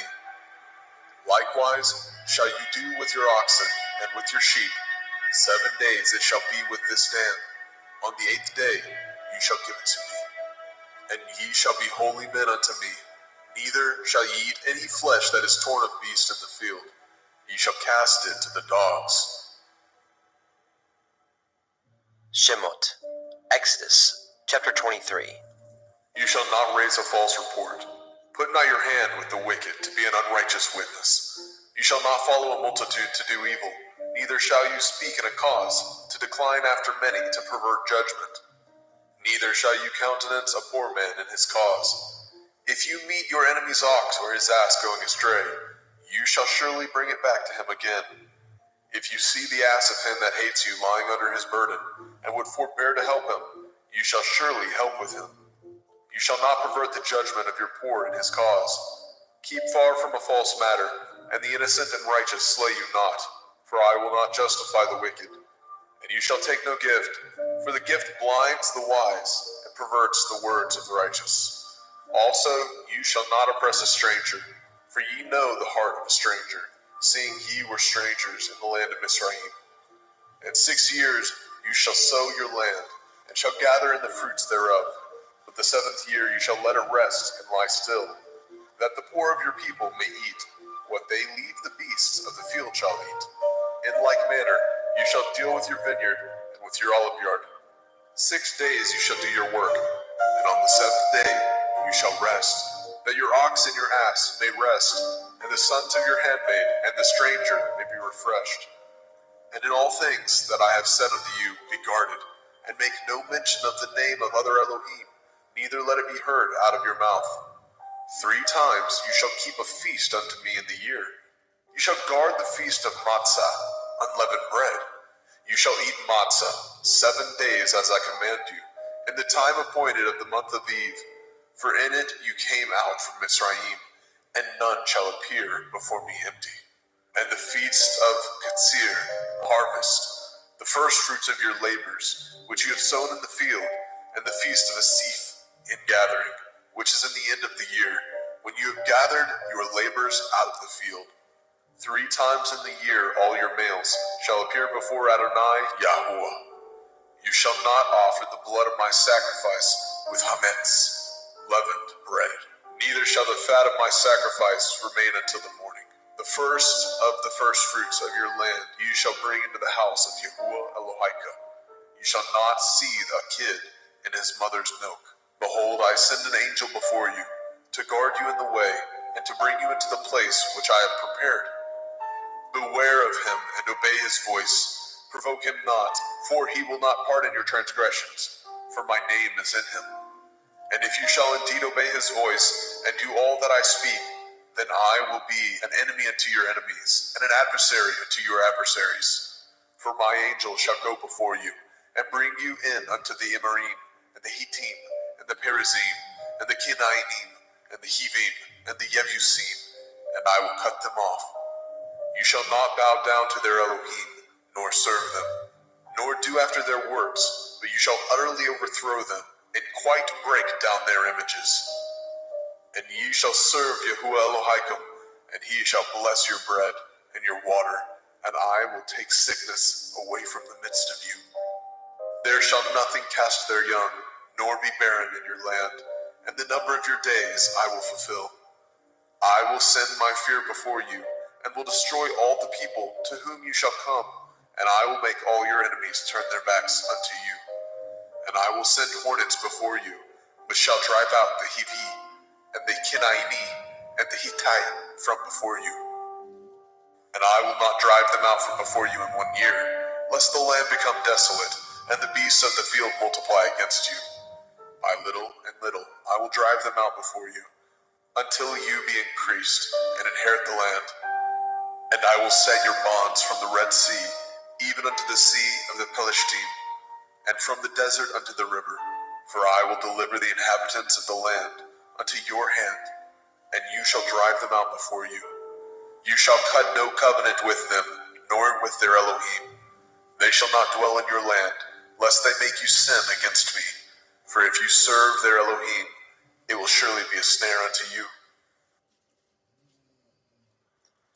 Shemot, Exodus, chapter 24. And he said unto Moshe, Come up unto Eliyahu, you and Aaron, Nadav and Avihu, and 70 of the elders of Yasharel, and worship ye afar off. And Moshe alone shall come near Eliyahu, but they shall not come nigh, neither shall the people go up with him. And Moshe came and told the people all the words of Yahuwah. and all the judgments. And all the people answered with one voice and said, all the words which Yahweh said, we will do. And Moshe wrote all the words of Yahweh, and rose up early in the morning, and built an altar into the hill, and 12 pillars, according to the 12 tribes of Yashrael. And he sent young men of the children of Yashrael, which offered burnt offerings, and sacrificed peace offerings of oxen unto Yahweh. And Moshe took half of the blood, and put it in the basins, and half of the blood he sprinkled on the altar. And he took the sefer of the covenant, and read it in the audience of the people. And they said, all that Yahweh has said, we will do, and be obedient. And Moshe took the blood, and sprinkled it on the people, and said, behold, the blood of the covenant, which Yahweh has cut with you, concerning all these words. Then went up Moshe, and Aharon, Nadab, and Abihu, and 70 of the elders of Yashrael. And they saw the Elohai of Yashrael, and there was under his feet, as it were, a paved work of sapphire stone, and as it were the body of heaven in its clearness. And upon the nobles of the children of Yashrael he laid not his hand. Also they saw Elohim, and did eat and drink. And Yahweh said unto Moshe, come up to me into the mount, and be there, and I will give you sapphire stones, and a Torah, and commandments which I have written, that you may teach them. And Moshe rose up, and his minister Yahusha, and Moshe went up into the mount of Elohim. And he said unto the elders, tarry ye here for us, until we come again unto you. And behold, Aharon and Horai are with you. If any man have any matters to do, let him come unto them. And Moshe went up into the mount, and a cloud covered the mount. And the glory of Yahweh abode upon Mount Sinai, and the cloud covered it 6 days. And the 7th day he called unto Moshe out of the midst of the cloud. And the sight of the glory of Yahweh was like devouring fire on the top of the mount in the eyes of the children of Yashrael. And Moshe went into the midst of the cloud, and got him up into the mount. And Moshe was in the mount 40 days and 40 nights. Shemot, Exodus chapter 25. And Yahweh spoke unto Moshe, saying, speak unto the children of Yasharel, that they bring me an offering. Of every man that gives it willingly with his heart, ye shall take my offering.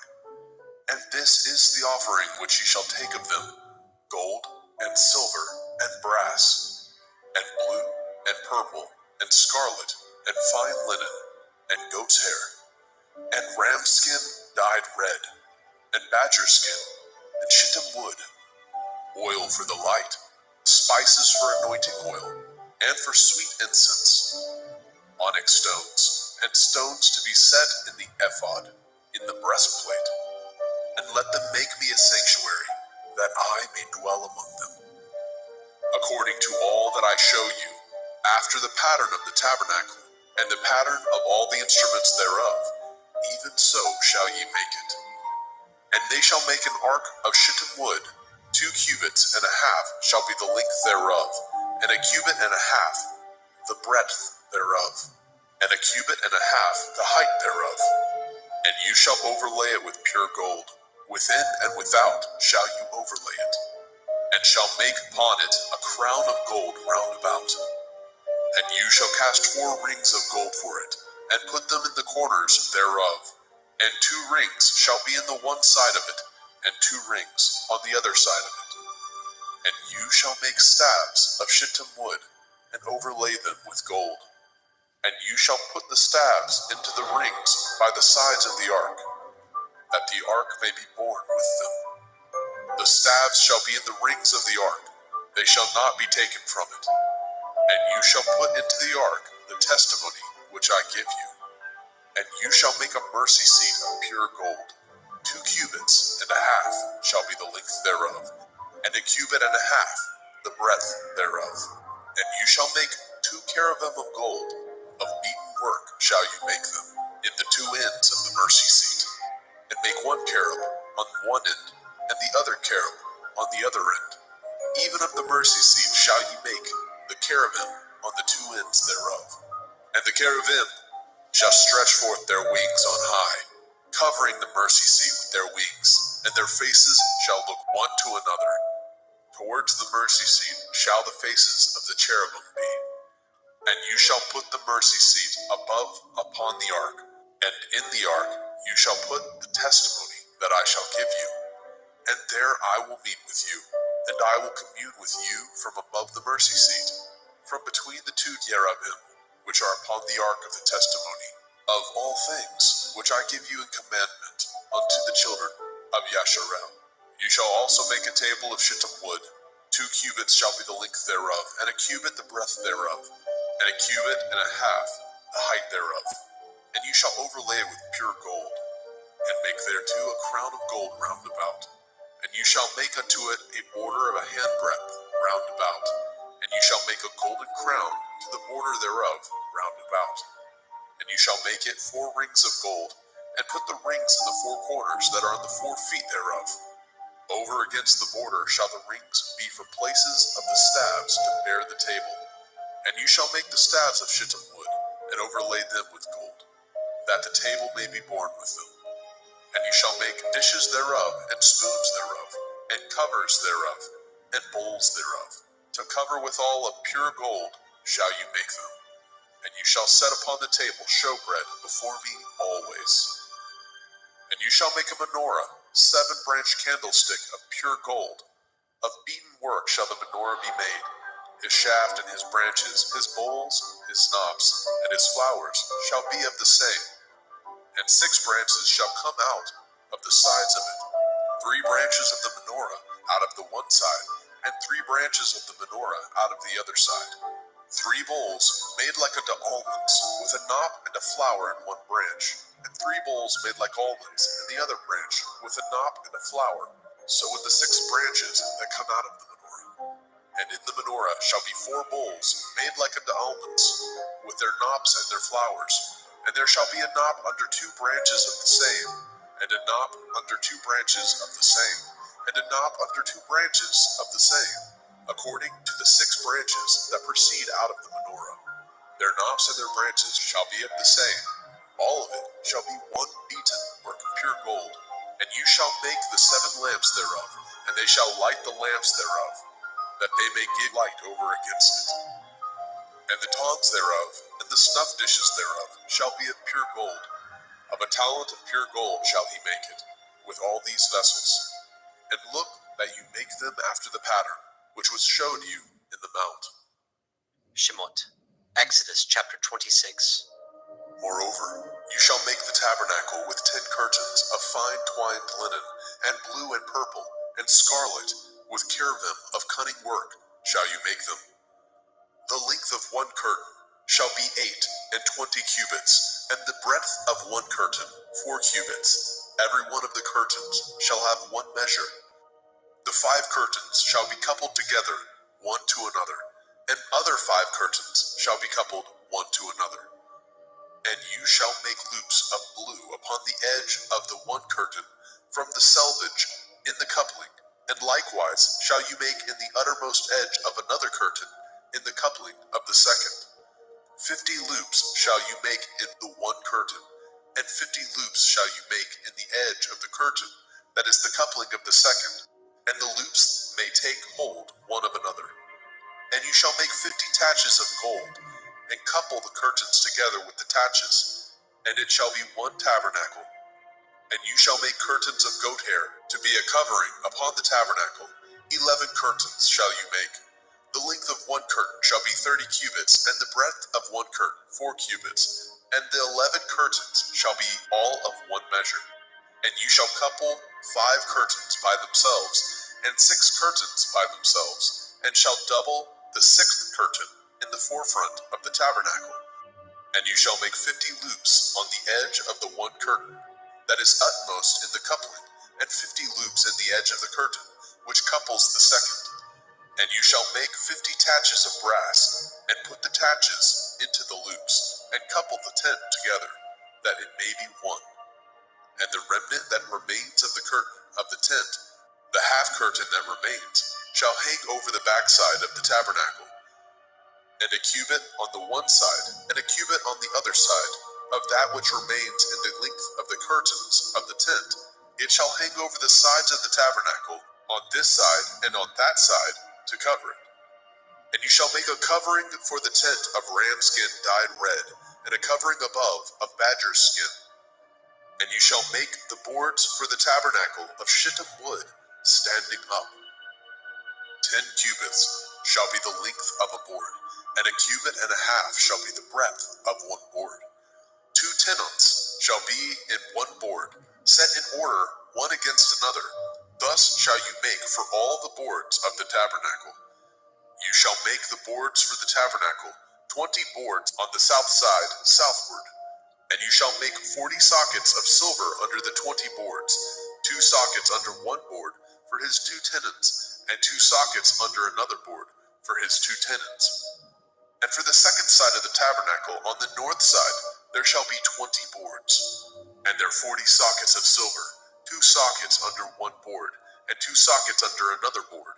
And for the sides of the tabernacle westward, you shall make 6 boards. And 2 boards shall you make for the corners of the tabernacle in the 2 sides.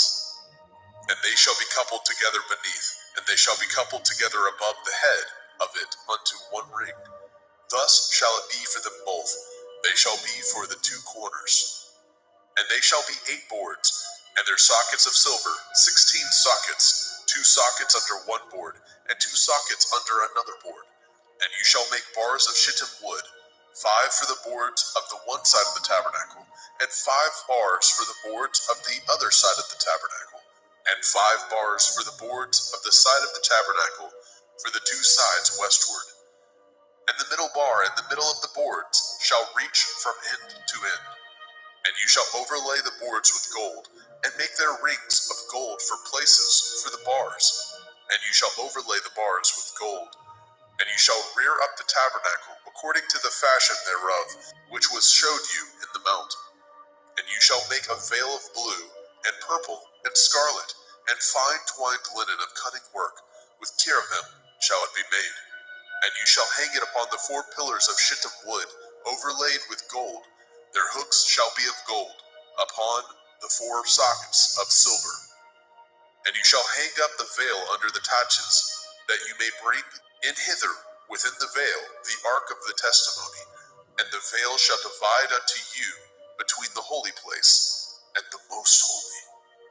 And you shall put the mercy seat upon the ark of the testimony in the most holy place.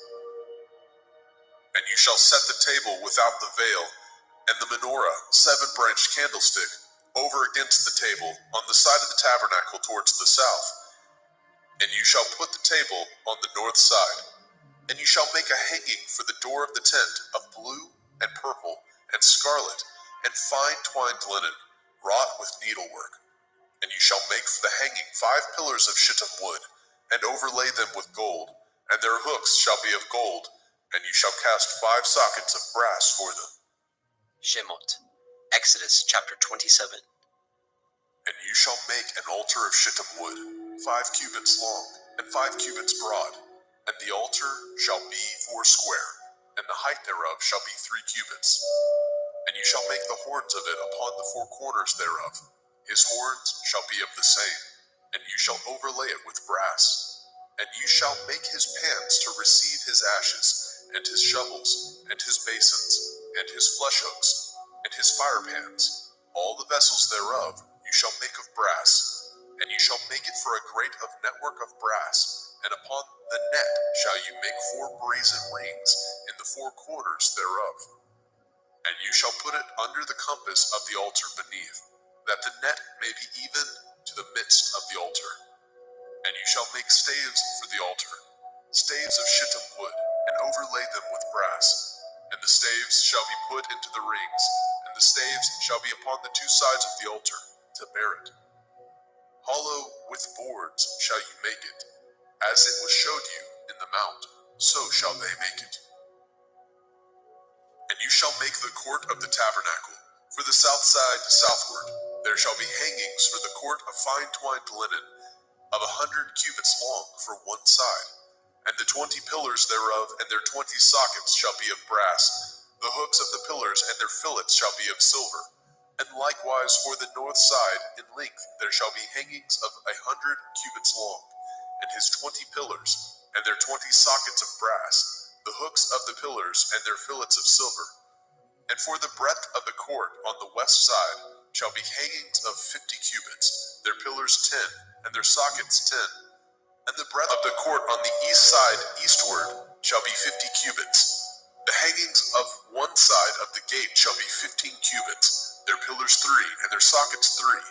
And on the other side shall be hangings 15 cubits, their pillars 3, and their sockets 3. And for the gate of the court shall be hangings of 20 cubits, of blue and purple and scarlet and fine twined linen, wrought with needlework. And their pillars shall be 4, and their sockets 4. All the pillars round about the court shall be filleted with silver. Their hooks shall be of silver, and their sockets of brass. The length of the court shall be 100 cubits, and the breadth 50 everywhere. And the height of 5 cubits of fine twined linen, and their sockets of brass. All the vessels of the tabernacle in the service thereof, and all the pins thereof, and all the pins of the court shall be of brass. And you shall command the children of Yasharel that they bring you pure olive oil, beaten for the light, to cause the lamp to burn always. In the tabernacle of the assembly, without the veil, which is before the testimony, Aaron and his sons shall order it from evening to morning before Yahuwah. It shall be a statute forever unto their generations on the behalf of the children of Yasharel. Shemot, Exodus chapter 28. And take unto you Aaron your brother, and his sons with him, from among the children of Yasharel, that he may minister unto me in the priest's office, even Aaron, Nadab, and Abihu, Eleazar, and Itamar, Aaron's sons. And you shall make holy garments for Aaron your brother, for glory and for beauty. And you shall speak unto all that are wise-hearted, whom I have filled with the Ruach Hakmah, spirit of wisdom, that they may make Aaron's garments to consecrate him, that he may minister unto me in the priest's office. And these are the garments which they shall make: a breastplate, an ephod, and a robe, and a broidered coat, a turban, and a belt. And they shall make holy garments for Aaron your brother, and his sons, that he may minister unto me in the priest's office. And they shall take gold, and blue, and purple, and scarlet, and fine linen, and they shall make an ephod of gold, of blue, of purple, of scarlet, and fine twined linen, with cunning work. It shall have the 2 shoulder pieces thereof joined at the 2 edges thereof, and so it shall be joined together. And the belt of the ephod, which is upon it, shall be of the same, according to the work thereof, even of gold, of blue, and purple, and scarlet, and fine twined linen. And you shall take the 2 onyx stones, and grave on them the names of the children of Yasharel, 6 of their names on one stone, and the other 6 names of the rest on the other stone, according to their birth. With the work of an engraver in stone, like the engravings of a signet, shall you engrave the 2 stones with the names of the children of Yasharel. You shall make them to be set in ouches of gold.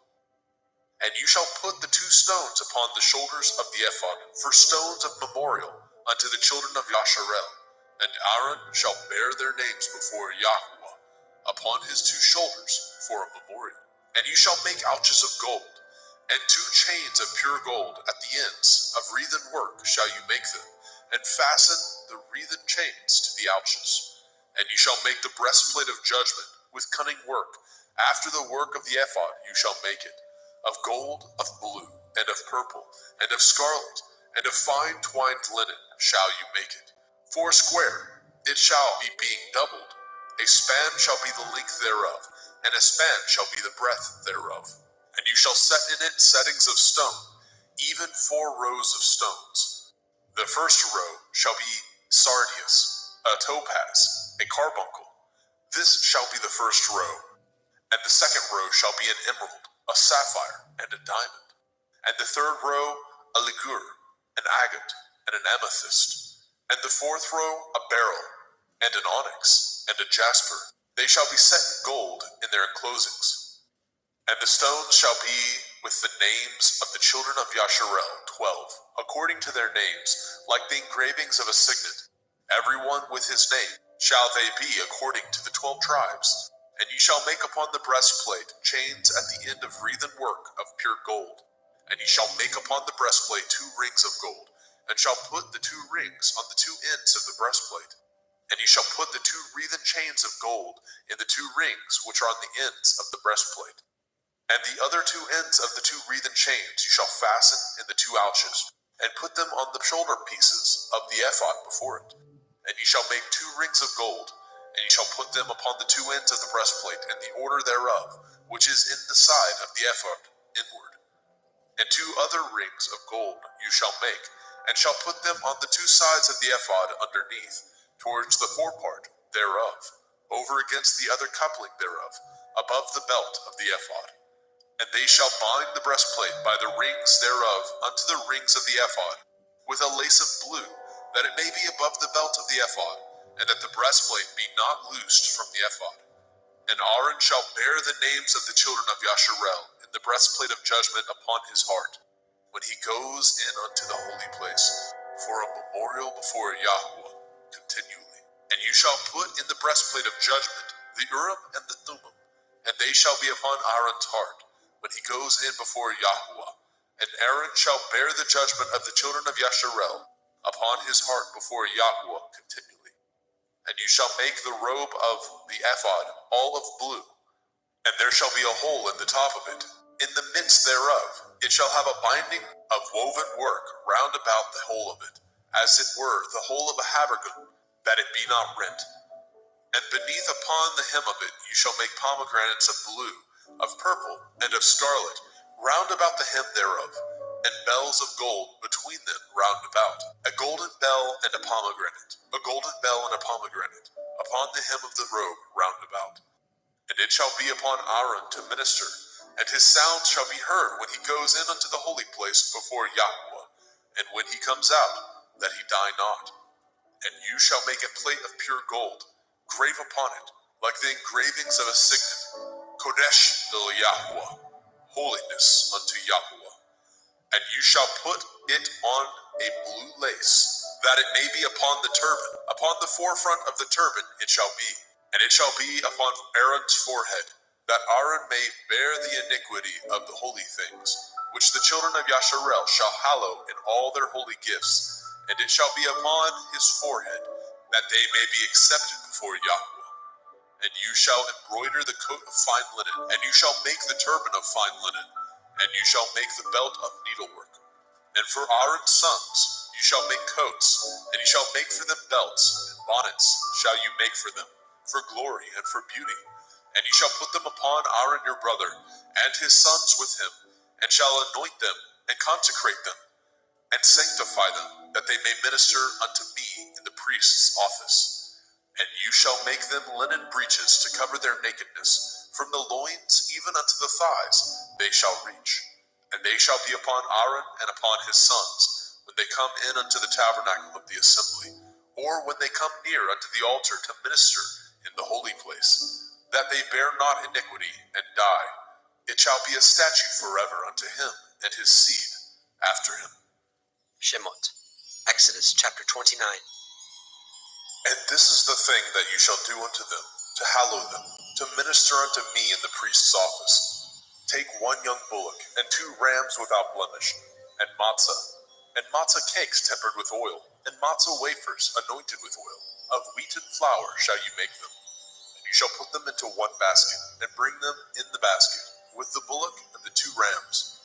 And Aaron and his sons you shall bring unto the door of the tabernacle of the assembly, and shall wash them with water. And you shall take the garments and put upon Aaron the coat, and the robe of the ephod, and the breastplate, and gird him with the belt of the ephod. And you shall put the turban upon his head, and put the holy crown upon the turban. Then shall you take the anointing oil, and pour it upon his head, and anoint him. And he shall bring his sons, and put coats upon them. And you shall gird them with belts, Aaron and his sons, and put the bonnets on them. And the priest's office shall be theirs for a perpetual statute. And you shall consecrate Aaron and his sons. And you shall cause a bullock to be brought before the tabernacle of the assembly. And Aaron and his sons shall put their hands upon the head of the bullock. And you shall kill the bullock before Yahweh, by the door of the tabernacle of the assembly. And you shall take the blood of the bullock, and put it upon the horns of the altar with your finger, and pour all the blood beside the bottom of the altar. And you shall take all the fat that covers the inwards, and the caul that is above the liver, and the 2 kidneys, and the fat that is upon them, and burn them upon the altar. But the flesh of the bullock, and his skin, and his dung, shall you burn with fire without the camp. It is a sin offering. You shall also take 1 ram, and Aaron and his sons shall put their hands upon the head of the ram. And you shall slay the ram, and you shall take his blood, and sprinkle it round about upon the altar. And you shall cut the ram in pieces, and wash the inwards of him, and his legs, and put them unto his pieces, and unto his head. And ye shall burn the whole ram upon the altar. It is a burnt offering unto Yahweh. It is a sweet savor, an offering made by fire unto Yahweh. And you shall take the other ram, and Aaron and his sons shall put their hands upon the head of the ram. And you shall kill the ram, and take his blood, and put it upon the tip of the right ear of Aaron, and upon the tip of the right ear of his sons, and upon the thumb of their right hand, and upon the great toe of their right foot, and sprinkle the blood upon the altar round about. And ye shall take the blood that is upon the altar, and of the anointing oil, and sprinkle it upon Aaron, and upon his garments, and upon his sons, and upon the garments of his sons with him, and he shall be hallowed, and his garments, and his sons' garments with him. Also you shall take of the ram the fat and the rump, and the fat that covers the inwards, and the caul above the liver, and the 2 kidneys, and the fat that is upon them, and the right shoulder, for it is a ram of consecration. And 1 loaf of bread, and 1 cake of oiled bread, and 1 wafer out of the basket of the matzah that is before Yahweh. And you shall put it all in the hands of Aaron, and in the hands of his sons, and shall wave them for a wave offering before Yahweh. And you shall receive them of their hands, and burn them upon the altar for a burnt offering, for a sweet savor before Yahweh. It is an offering made by fire unto Yahweh. And you shall take the breast of the ram of Aaron's consecration, and wave it for a wave offering before Yahweh, and it shall be your part. And you shall sanctify the breast of the wave offering, and the shoulder of the heave offering, which is waved, and which is heaved up, of the ram of the consecration, even of that which is for Aaron, and of that which is for his sons. And it shall be Aaron and his sons by a statute forever, from the children of Yasharel, for it is a heave offering. And it shall be a heave offering from the children of Yasharel, of the sacrifice of their peace offerings, even their heave offering unto Yahweh. And the holy garments of Aaron shall be his sons after him, to be anointed therein, and to be consecrated in them. And that son that is priest in his stead shall put them on 7 days, when he comes into the tabernacle of the assembly to minister in the holy place. And you shall take the ram of the consecration, and seethe his flesh in the holy place. And Aaron and his sons shall eat the flesh of the ram, and the bread that is in the basket by the door of the tabernacle of the assembly. And they shall eat those things wherewith the atonement was made, to consecrate and to sanctify them. But a stranger shall not eat thereof, because they are holy. And if aught of the flesh of the consecrations, or of the bread, remain unto the morning, then you shall burn the remainder with fire. It shall not be eaten, because it is holy. And thus shall you do unto Aaron and to his sons, according to all things which I have commanded you. 7 days shall you consecrate them. And you shall offer every day a bullock for a sin offering, for atonement. And you shall cleanse the altar when you have made an atonement for it, and you shall anoint it to sanctify it.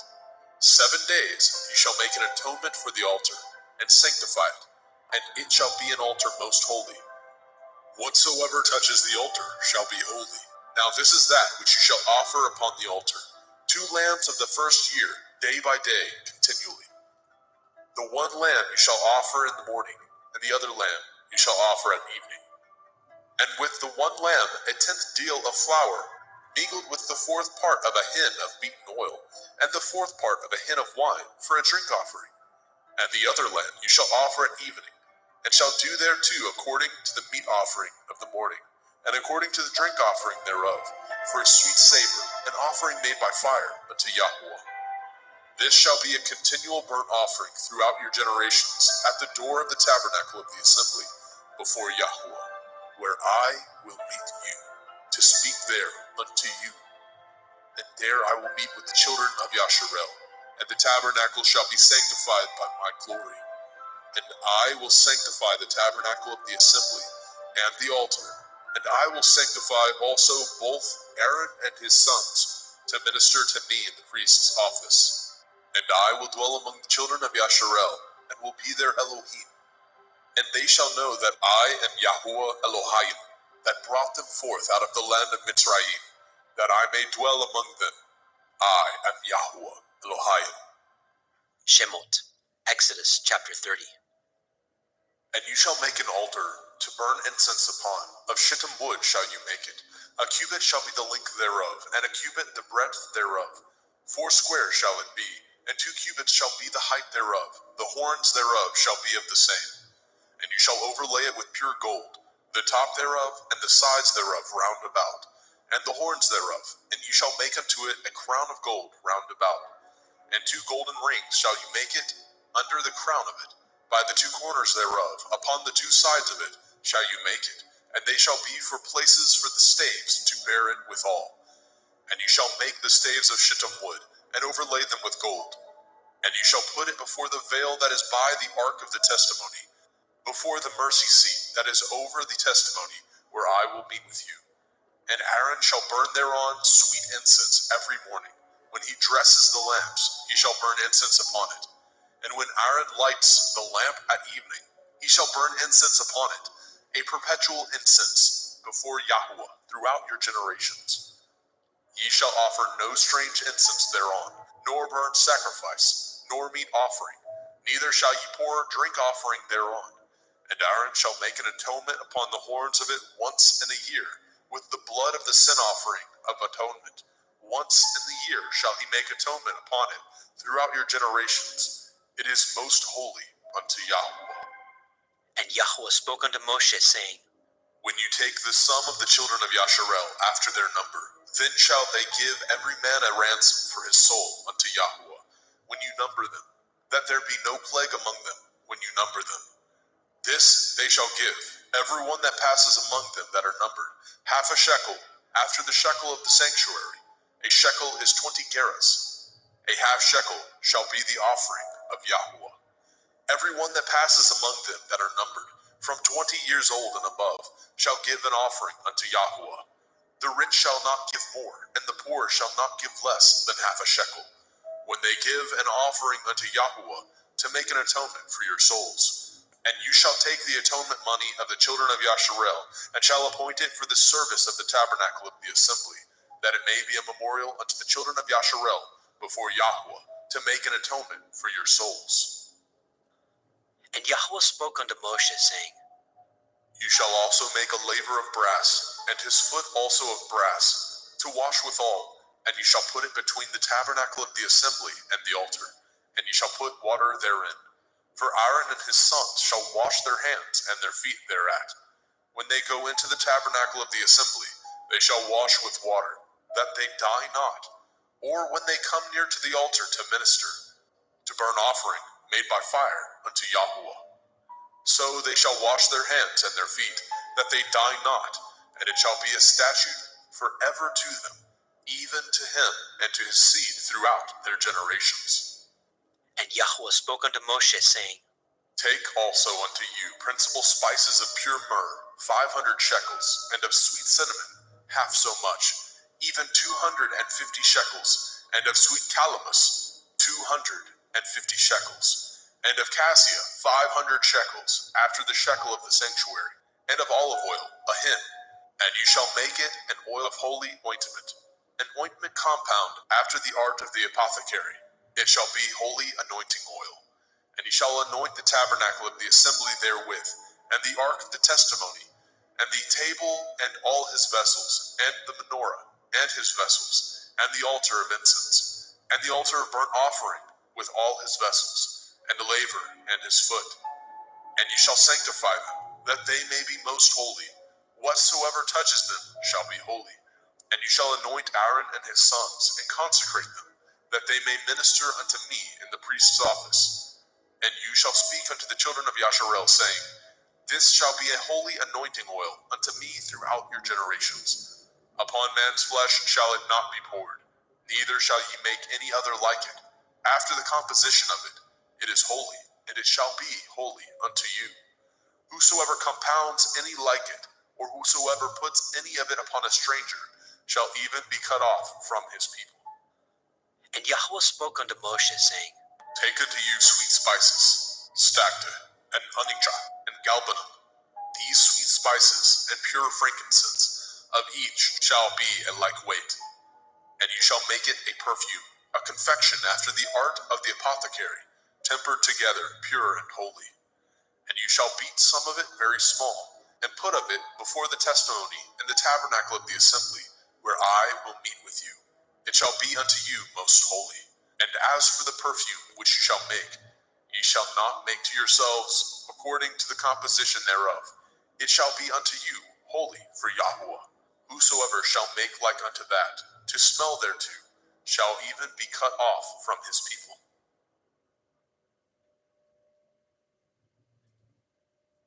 Shemot, Exodus chapter 31. And Yahweh spoke unto Moshe, saying, See, I have called by name Bezalel, the son of Uri, the son of Hori, of the tribe of Yehudah, and I have filled him with the Ruach Elohim, in wisdom and in understanding, and in knowledge, and in all manner of workmanship, to devise cunning works, to work in gold, and in silver, and in brass, and in cutting of stones, to set them, and in carving of timber, to work in all manner of workmanship. And I, behold, I have given with him Oholiab, the son of Ahisamach, of the tribe of Dan, and in the hearts of all that are wise-hearted I have put wisdom, that they may make all that I have commanded you. The tabernacle of the assembly, the ark of the testimony, the mercy seat that is thereupon, and all the furniture of the tabernacle, and the table and his furniture, and the pure menorah with all his furniture, and the altar of incense, and the altar of burnt offering, with all his furniture, and the laver and his foot, and the cloths of service for Aaron the priest, and the garments of his sons, to minister in the priest's office, and the anointing oil, and the sweet incense for the holy place. According to all that I have commanded you, shall they do. And Yahweh spoke unto Moshe, saying, Speak also unto the children of Yasharel, saying, Truly my Shabbathot ye shall guard, for it is a sign between me and you throughout your generations, that ye may know that I am Yahuwah Mekodeshim, Yahuwah who sanctifies you. Ye shall guard the Sabbath, therefore, for it is holy unto you. Every one that defiles it shall surely be put to death, for whosoever does any work thereon, that soul shall be cut off from among his people. 6 days may work be done, but in the seventh is the Sabbath of rest, holy unto Yahuwah. Whosoever does any work in the Sabbath, he shall surely be put to death. Wherefore the children of Yasharel shall guard the Sabbath, to keep the Sabbath throughout their generations, for a perpetual covenant. It is a sign between me and the children of Yasharel forever. For in 6 days Yahuwah made the heavens and the earth, and on the seventh day he rested, and was refreshed.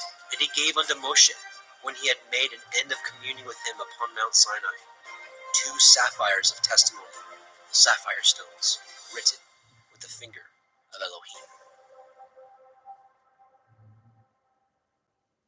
Shemot, Exodus chapter 32. And when the people saw that Moshe delayed to come down out of the mount, the people gathered themselves together unto Aaron, and said unto him, Up, make us Elohim, which shall go before us. As for this Moshe, the man that brought us up out of the land of Mitzrayim, we know not what is become of him. And Aaron said unto them, Break off the golden earrings, which are in the ears of your women, of your sons and of your daughters, and bring them unto me. And the people broke off the golden earrings which were in the ears, and brought them unto Aaron.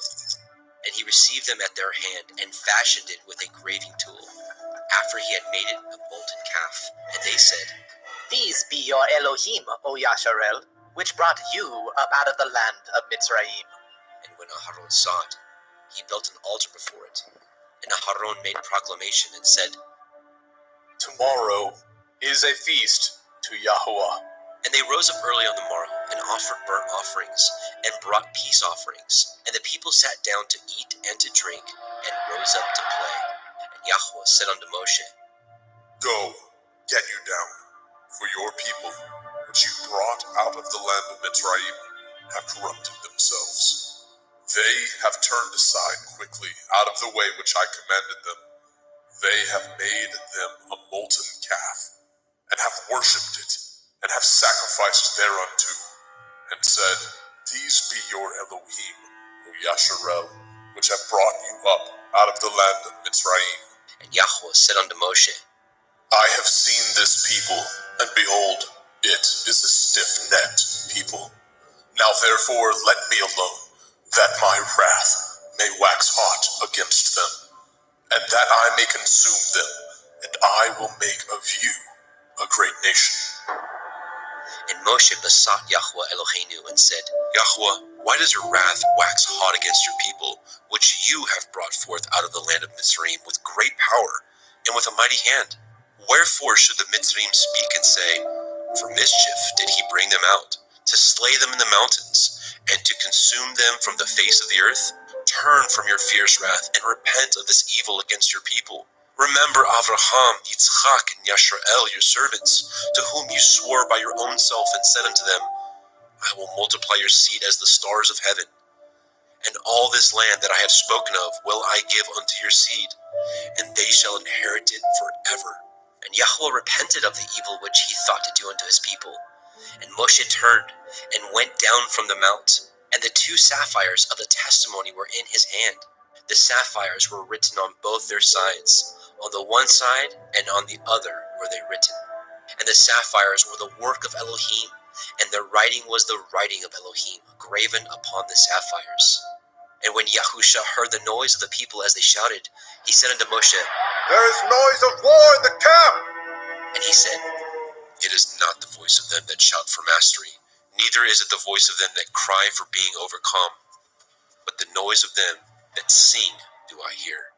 And it came to pass, as soon as he came nigh unto the camp, that he saw the calf and the dancing. And Moshe's anger waxed hot, and he cast the sapphires out of his hands, and broke them beneath the mount. And he took the calf which they had made, and burnt it in the fire, and ground it to powder, and strawed it upon the water, and made the children of Yashrael drink of it. And Moshe said unto Aharon, What did this people unto you, that you have brought so great a sin upon them? And Aharon said, Let not the anger of my Lord wax hot. You know the people, that they are set on mischief. For they said unto me, Make us Elohim, which shall go before us. For as for this Moshe, the man that brought us up out of the land of Mitzrayim, we know not what is become of him. And I said unto them, Whosoever has any gold, let them break it off. So they gave it me, and I cast it into the fire. And there came out this calf. And when Moshe saw that the people were naked, for Aharon had made them naked unto their shame among their enemies, then Moshe stood in the gate of the camp and said, Who is on Yahweh's side? Let him come unto me. All the sons of Levi gathered themselves together unto him. And he said unto them, Thus says Yahweh Elohai of Yashrael, Put every man his sword by his side, and go in and out from gate to gate throughout the camp, and slay every man his brother, and every man his companion, and every man his neighbor. And the children of Levi did according to the word of Moshe, and there fell of the people that day about 3,000 men. For Moshe had said, Consecrate yourselves today to Yahweh, even every man upon his son, and upon his brother, that he may bestow upon you a blessing this day. It came to pass on the morrow, that Moshe said unto the people, Ye have sinned a great sin. And now I will go up unto El Yahweh. Perchance I shall make an atonement for your sin. And Moshe returned unto El Yahweh and said, Oh, this people have sinned a great sin, and have made them Elohai of gold. Yet now, if you will forgive their sin, and if not, I pray you, out of your sefer which you have written. And Yahweh said unto Moshe, Whosoever has sinned against me, him will I blot out of my sefer. Therefore now go, lead the people into the place of which I have spoken unto you. Behold, my angel shall go before you. Nevertheless, in the day when I will visit their sin upon them. And Yahweh plagued the people, because they made the calf which Aharon made. Shemot, Exodus chapter 33. And Yahweh said unto Moshe, Depart, and go up hence, you and the people which you have brought up out of the land of Mitzrayim, unto the land which I swore unto Abraham, to Yitzhak, and to Yaakov, saying, Unto your seed will I give it. And I will send an angel before you, and I will drive out the Kenai, the Amorite, the Hittite, the Perizzite, the Hivite, and the Jebusite, unto a land flowing with milk and honey, for I will not go up in the midst of you, for you are a stiff-necked people, lest I consume you in the way. And when the people heard the evil report, they mourned, and no man did put on him his ornaments. For Yahweh had said unto Moshe, Say unto the children of Yasharel, Ye are a stiff-necked people. I will come up into the midst of you in a moment, and consume you. Therefore now put off your ornaments from you, that I may know what to do unto you. And the children of Yasharel stripped themselves of their ornaments by the Mount Horeb. And Moshe took the tabernacle, and pitched it without the camp, afar off from the camp, and called it the tabernacle of the assembly. And it came to pass that everyone which sought Yahweh went out unto the tabernacle of the assembly, which was without the camp. And it came to pass, when Moshe went out unto the tabernacle, that all the people rose up, and stood every man at his tent door, and looked after Moshe until he was gone into the tabernacle. And it came to pass, as Moshe entered into the tabernacle, the cloudy pillar descended, and stood at the door of the tabernacle, and Yahweh talked with Moshe. And all the people saw the cloudy pillar stand at the tabernacle door, and all the people rose up and worshipped, every man in his tent door. And Yahweh spoke unto Moshe face to face, as a man speaks unto his friend. And he turned again into the camp, but his servant Yahusha, the son of Nun, a young man, departed not out of the tabernacle. And Moshe said unto Eliyahu, See, you say unto me, Bring up this people, and you have not let me know whom you will send with me. Yet you have said, I know you by name, and you have also found grace in my sight. Now therefore, I pray you, if I have found grace in your sight, show me now your way, that I may know you, that I may find grace in your sight, and consider that this nation is your people. And he said, My presence shall go with you, and I will give you rest. And he said unto him, If your presence go not with me, carry us not up hence. For wherein shall it be known here that I and your people have found grace in your sight? Is it not in that you go with us? So shall we be separated, I and your people, from all the people that are upon the face of the earth. And Yahweh said unto Moshe, I will do this thing also that you have spoken, for you have found grace in my sight, and I know you by name. And he said, I beseech you, show me your glory. And he said, I will make all my goodness pass before you, and I will proclaim the name of Yahweh before you, and will be gracious to whom I will be gracious, and will show mercy on whom I will show mercy. And he said, You cannot see my face, for there shall no man see me and live. And Yahweh said, Behold, there is a place by me, and you shall stand upon a rock. And it shall come to pass, while my glory passes by, that I will put you in the cleft of the rock, and will cover you with my hand, while I pass by. And I will take away my hand, and you shall see my back parts, but my face shall not be seen.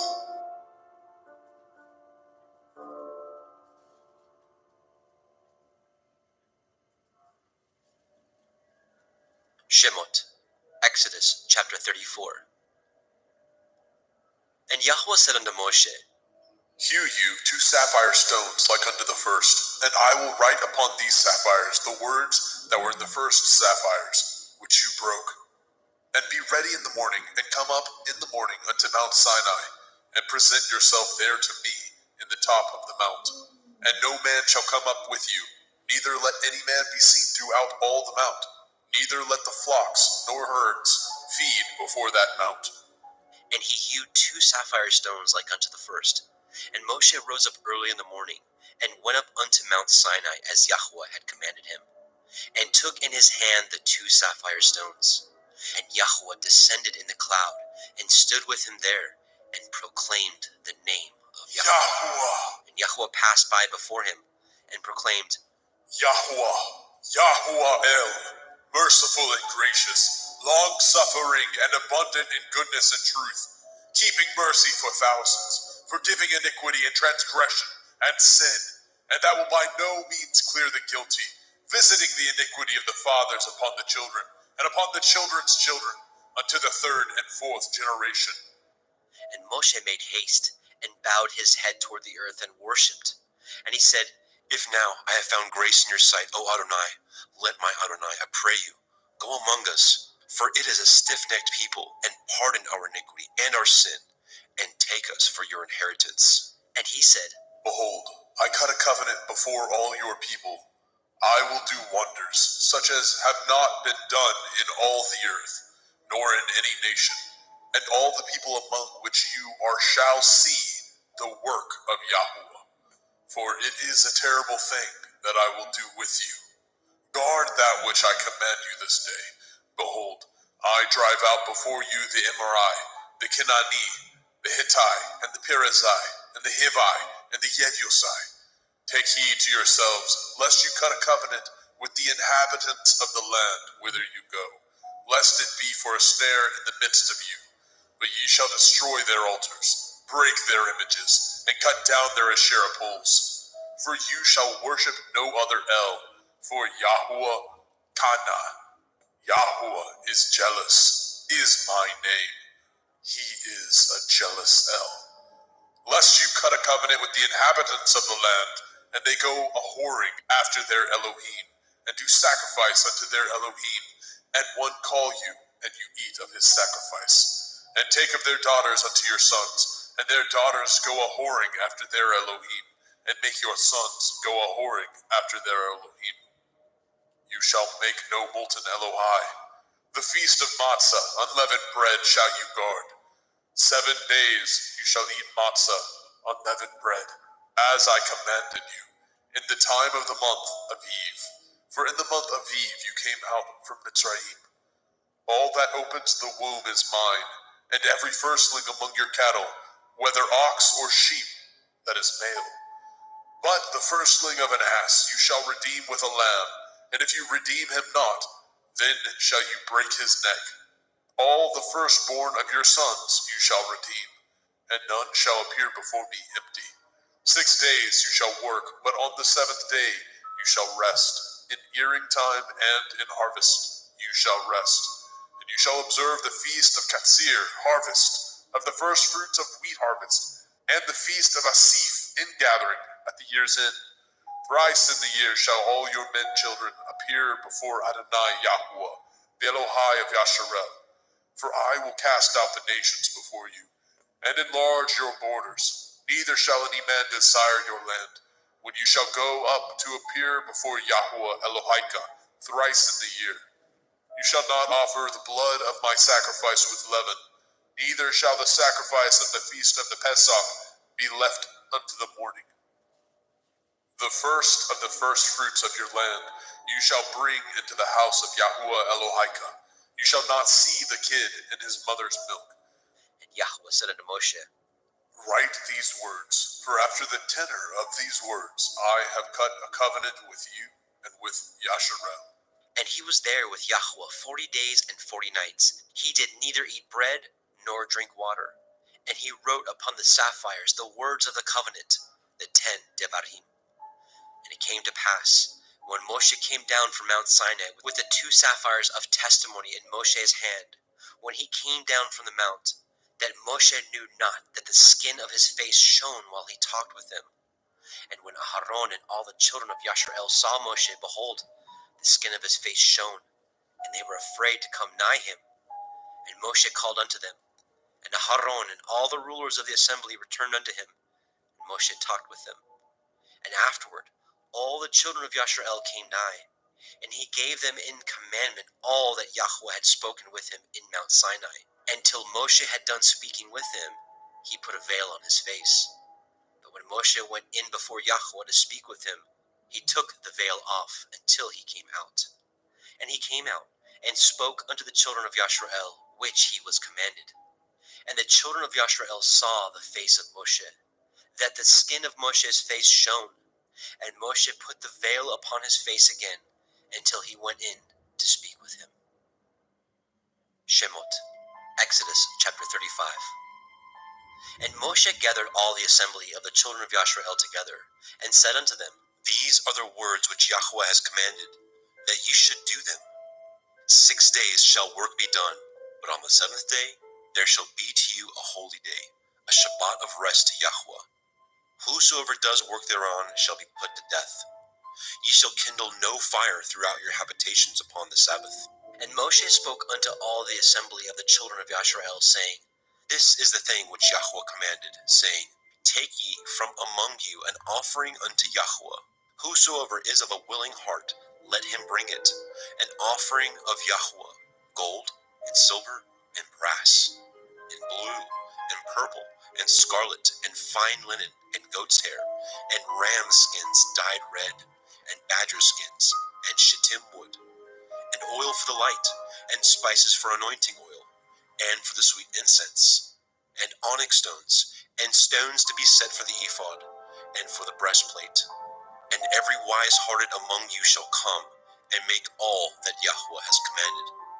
The tabernacle, his tent, and his covering, his taches, and his boards, his bars, his pillars, and his sockets, the ark, and the staves thereof, with the mercy seat, and the veil of covering, the table, and his staves, and all his vessels, and the showbread, the menorah, also for the light, and his furniture, and his lamps, with the oil for the light, and the incense altar, and his staves, and the anointing oil, and the sweet incense, and the hanging for the door at the entering in of the tabernacle, the altar of burnt offering, with his brazen grate, his staves, and all his vessels, the laver, and his foot, the hangings of the court, his pillars, and their sockets, and the hanging for the door of the court, the pins of the tabernacle, and the pins of the court, and their cords, the cloths of service, to do service in the holy place,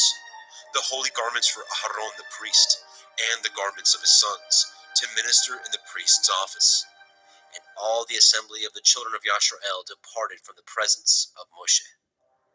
And they came, everyone whose heart stirred him up, and everyone whom his ruach made willing, and they brought Yahweh's offering to the work of the tabernacle of the assembly, and for all his service, and for the holy garments. And they came, both men and women, as many as were willing-hearted, and brought bracelets, and earrings, and rings, and tablets, all jewels of gold. And every man that offered an offering of gold unto Yahweh. And every man with whom was found blue, and purple, and scarlet, and fine linen, and goat's hair, and red skins of rams, and badger skins, brought them. Everyone that did offer an offering of silver and brass brought Yahweh's offering. And every man with whom was found shittim wood for any work of the service brought it. And all the women that were wise-hearted did spin with their hands, and brought that which they had spun, both of blue, and of purple, and of scarlet, and of fine linen. And all the women whose heart stirred them up in wisdom spun goat's hair. And the rulers brought onyx stones, and stones to be set for the ephod, and for the breastplate, and spice, and oil for the light, and for the anointing oil, and for the sweet incense. The children of Yasharel brought a willing offering unto Yahweh, every man and woman, whose heart made them willing to bring for all the manner of work, which Yahweh had commanded to be made by the hand of Moshe. And Moshe said unto the children of Yasharel, See, Yahweh has called by name Betzalel, the son of Uri, the son of Horai, of the tribe of Yehudah, and he has filled him with the Ruach Elohim, in wisdom, in understanding, and in knowledge, and in all manner of workmanship, and to devise curious works, to work in gold, and in silver, and in brass, and in the cutting of stones, to set them, and in carving of wood, to make any manner of cunning work. And he has put in his heart that he may teach both he and Aholiab, the son of Ahisamach, of the tribe of Dan. Them has he filled with wisdom of heart, to work all manner of work, of the engraver, and of the cunning workman, and of the embroiderer, in blue, and in purple, in scarlet, and in fine linen, and of the weaver, even of them that do any work, and of those that devise cunning work. Shemot, Exodus chapter 36. Then wrought Betzalel and Aholiab, and every wise-hearted man, in whom Yahweh put wisdom and understanding, to know how to work all manner of work for the service of the sanctuary, according to all that Yahweh had commanded. And Moshe called Betzalel and Aholiab, and every wise-hearted man, in whose heart Yahweh had put wisdom, even everyone whose heart stirred him up to come unto the work to do it. And they received of Moshe all the offering, which the children of Yashrael had wrought for the work of the service of the sanctuary, to make it withal. And they brought yet unto him free offerings every morning. And all the wise men that wrought all the work of the sanctuary came every man from his work which they had made. And they spoke unto Moshe, saying, The people bring much more than enough for the service of the work which Yahweh commanded to make. And Moshe gave commandment, and they caused it to be proclaimed throughout the camp, saying, Let neither man nor woman make any more work for the offering of the sanctuary. So the people were restrained from bringing, for the stuff they had was sufficient for all the work to make it, and too much. And every wise-hearted man among them that wrought the work of the tabernacle made 10 curtains of fine twined linen, and blue, and purple, and scarlet. With cherubim of cunning work made he them. The length of one curtain was 28 cubits, and the breadth of one curtain 4 cubits. The curtains were all of one size. And he coupled the 5 curtains one unto another, and the other 5 curtains he coupled one unto another. And he made loops of blue on the edge of one curtain from the selvage in the coupling. Likewise, he made in the uttermost side of another curtain in the coupling of the second. 50 loops made he in one curtain, and 50 loops made he in the edge of the curtain which was in the coupling of the second. The loops held one curtain to another. He made 50 taches of gold, and coupled the curtains one unto another with the taches. So it became one tabernacle. And he made curtains of goat's hair for the tent over the tabernacle.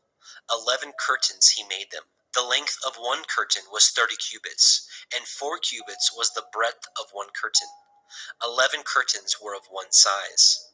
And he coupled the 5 curtains by themselves, and 6 curtains by themselves. And he made 50 loops upon the uttermost edge of the curtain in the coupling, and 50 loops made he upon the edge of the curtain which couples the second. And he made 50 taches of brass to couple the tent together, that it might be one. And he made a covering for the tent of ram skins dyed red, and a covering of badger skins above that. And he made the boards for the tabernacle of shittim wood, standing up. The length of a board was 10 cubits, and the breadth of a board 1 cubit and a half. One board had 2 tenons, equally distant one from another. Thus did he make for all the boards of the tabernacle. And he made the boards for the tabernacle, 20 boards for the south side, southward. And 40 sockets of silver he made under the 20 boards, 2 sockets under one board for his 2 tenons, and 2 sockets under another board for his 2 tenons. And for the other side of the tabernacle, which is toward the north corner, he made 20 boards, and there 40 sockets of silver, 2 sockets under one board, and 2 sockets under another board. And for the sides of the tabernacle westward, he made 6 boards. And 2 boards made he for the corners of the tabernacle and the 2 sides. And they were coupled beneath, and coupled together at the head thereof, to one ring. Thus he did to both of them in both of the corners. And there were 8 boards, and their sockets were 16 sockets of silver, and under every board 2 sockets. And he made bars of shittim wood, 5 for the boards of the one side of the tabernacle, and 5 bars for the boards of the other side of the tabernacle, and 5 bars for the boards of the tabernacle for the sides westward. And he made the middle bar to shoot through the boards from the one end to the other. And he overlaid the boards with gold, and made their rings of gold, to be places for the bars, and overlaid the bars with gold. And he made a veil of blue, and purple, and scarlet, and fine twined linen. With cherubim he made it of cunning work. And he made thereunto 4 pillars of shittim wood, and overlaid them with gold. Their hooks were of gold. And he cast for them 4 sockets of silver. And he made a hanging for the tabernacle door of blue, and purple, and scarlet, and fine twined linen of needlework. And the 5 pillars of it, their hooks, and he overlaid their chapiters and their fillets with gold. But their 5 sockets were of brass. Shemot, Exodus chapter 37. And Bezalel made the ark of shittim wood. 2 cubits and a half was the length of it, and a cubit and a half the breadth of it, and a cubit and a half the height of it. And he overlaid it with pure gold, within and without, and made a crown of gold to it round about. And he cast for it 4 rings of gold, to be set by the 4 corners of it, even 2 rings upon the one side of it, and 2 rings upon the other side of it. And he made staves of shittim wood, and overlaid them with gold. And he put the staves into the rings by the sides of the ark, to bear the ark. And he made the mercy seat of pure gold. 2 cubits and a half was the length thereof, and 1 cubit and a half the breadth thereof. And he made 2 cherubim of gold, beaten out of one piece made he them, on the 2 ends of the mercy seat. 1 cherub on the end of this side, and another cherub on the other end of that side. Out of the mercy seat made he the cherubim on the 2 ends thereof. And the cherubim spread out their wings on high, and covered with their wings over the mercy seat, with their faces one to another, even to the mercy seatward were the faces of the cherubim. And he made the table of shittim wood. 2 cubits was the length thereof, and a cubit the breadth thereof, and a cubit and a half the height thereof. And he overlaid it with pure gold, and made thereunto a crown of gold round about.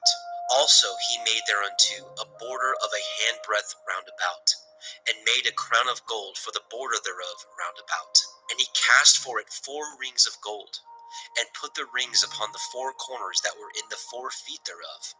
Over against the border were the rings, the places for the staves to bear the table. And he made the staves of shittim wood, and overlaid them with gold, to bear the table. And he made the vessels which were upon the table, his dishes, and his spoons, and his bowls, and his covers to cover withal of pure gold. And he made the menorah of pure gold, of beaten work he made the menorah, his shaft, and his branch, his bowls, his knops, and his flowers were of the same.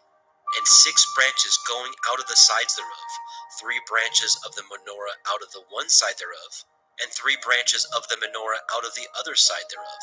3 bowls made after the fashion of almonds in one branch, a knop and a flower, and 3 bowls made like almonds in another branch, a knop and a flower. So throughout the 6 branches going out of the menorah. And in the menorah were 4 bowls made like almonds, his knops and his flowers, and a knop under 2 branches of the same, and a knop under 2 branches of the same, and a knop under 2 branches of the same, according to the 6 branches going out of it. Their knops and their branches were of the same. All of it was one beaten work of pure gold. And he made his 7 lamps, and his snuffers, and his snuff dishes of pure gold. Of a talent of pure gold made he it, and all the vessels thereof. And he made the incense altar of shittim wood. The length of it was a cubit, and the breadth of it a cubit. It was 4 square. 2 cubits was the height of it. The horns thereof were of the same. And he overlaid it with pure gold, both the top of it and the sides thereof round about. And the horns of it also he made unto it a crown of gold round about. And he made 2 rings of gold for it under the crown thereof, by the 2 corners of it, upon the 2 sides thereof, to be places for the staves to bear it withal. And he made the staves of shittim wood, and overlaid them with gold. And he made the holy anointing oil, and the pure incense of sweet spices, according to the work of the apothecary. Shemot, Exodus chapter 38. And he made the altar of burnt offering of shittim wood. 5 cubits was the length thereof, and 5 cubits the breadth thereof. It was 4 square, and 3 cubits the height thereof. And he made the horns thereof on the 4 corners of it.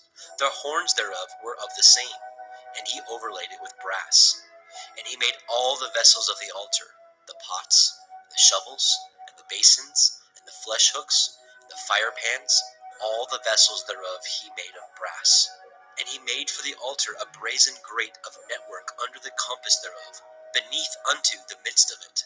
And he cast 4 rings for the 4 ends of the grate of brass, to be places for the staves. And he made the staves of shittim wood, and overlaid them with brass.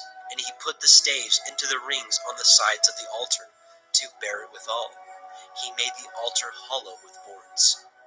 And he made the laver of brass, and the foot of it brass, of the looking glasses of the women assembling, which assembled at the door of the tabernacle of the assembly.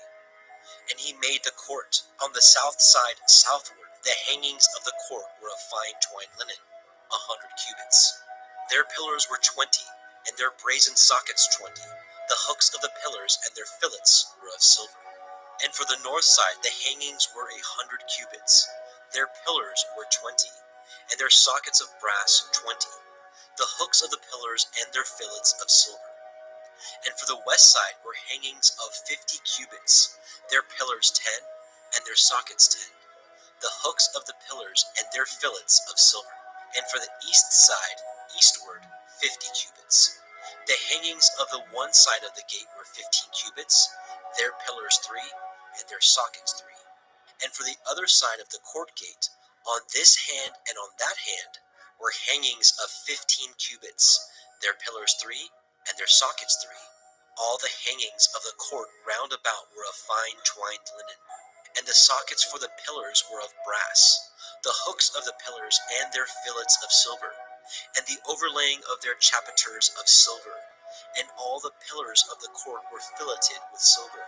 And the hanging for the gate of the court was needlework of blue, and purple, and scarlet, and fine twined linen. And 20 cubits was the length. And the height in the breadth was 5 cubits, answerable to the hangings of the court. And their pillars were 4, and their sockets of brass 4, their hooks of silver, and the overlaying of their chapiters and their fillets of silver. And all the pins of the tabernacle and of the court round about were of brass. This is the sum of the tabernacle, even of the tabernacle of the assembly, as it was counted according to the commandment of Moshe, for the service of the Leviim, by the hand of Ithamar, son to Aharon the priest. And Bezalel, the son of Uri, the son of Horai, of the tribe of Yehudah, made all that Yahweh commanded Moshe. And with him was Aholibav, son of Achisamach, of the tribe of Dan, an engraver, and a cunning workman, and an embroiderer in blue, and in purple, and in scarlet, and fine linen. All the gold that was occupied for the work in all the work of the holy place, even the gold of the offering, was 29 talents, and 730 shekels, after the shekel of the sanctuary. And the silver of them that were numbered of the assembly was 100 talents, and 100,703 shekels, after the shekel of the sanctuary. A beka for every man, that is, half a shekel, after the shekel of the sanctuary, for every one that went to be numbered from 20 years old and upward, for 600,000 and 3,550 men. And of the 100 talents of silver were cast the sockets of the sanctuary, and the sockets of the veil, 100 sockets of 100 talents, a talent for a socket. And of the 1,775 shekels he made hooks for the pillars, and overlaid their chapiters, and filleted them. And the brass of the offering was 70 talents. and 2,400 shekels. And therewith he made the sockets to the door of the tabernacle of the assembly, and the brazen altar, and the brazen grate for it, and all the vessels of the altar, and the sockets of the court round about, and the sockets of the court gate, and all the pins of the tabernacle, and all the pins of the court round about. Shemot, Exodus chapter 39. And of the blue, and purple, and scarlet, they made cloths of service, to do service in the holy place, and made the holy garments for Aharon, as Yahweh commanded Moshe. And he made the ephod of gold, blue, and purple, and scarlet, and fine twined linen. And they did beat the gold into thin plates, and cut it into wires, to work it in the blue, and in the purple, and in the scarlet, and in the fine linen, with cunning work. They made shoulder pieces for it, to couple it together. By the two edges was it coupled together. And the belt of his ephod, that was upon it, was of the same, according to the work thereof, of gold, blue, and purple, and scarlet, and fine twined linen, as Yahweh commanded Moshe.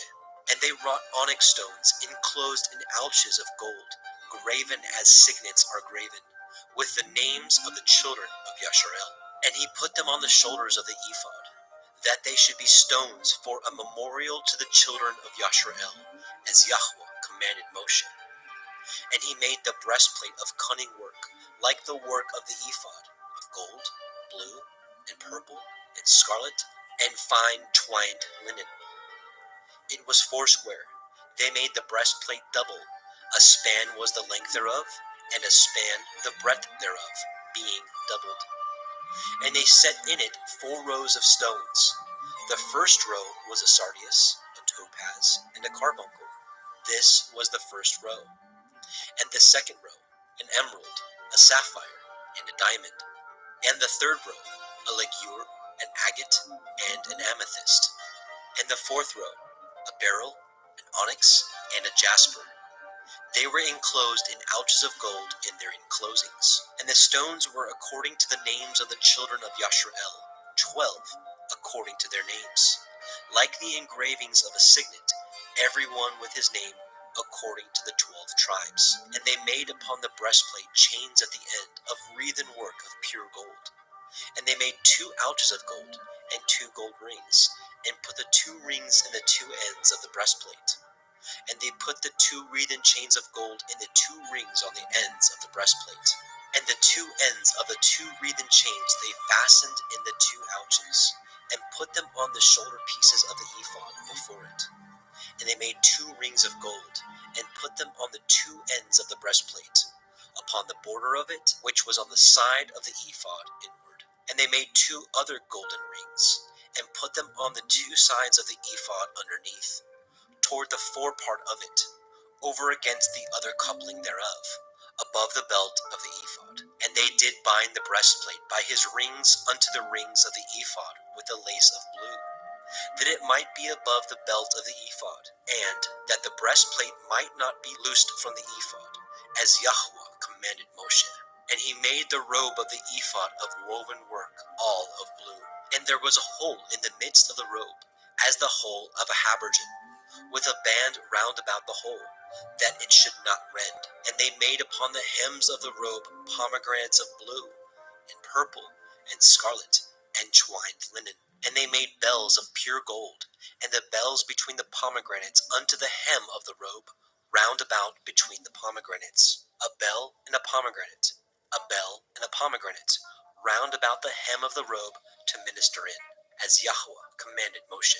And they made coats of fine linen of woven work for Aharon, and for his sons, and a turban of fine linen, and goodly bonnets of fine linen, and linen breeches of fine twined linen, and a belt of fine twined linen, and blue, and purple, and scarlet of needlework, as Yahweh commanded Moshe. And they made the plate of the holy crown of pure gold, and wrote it upon a writing, like the engravings of a signet, Kodesh El Yahweh.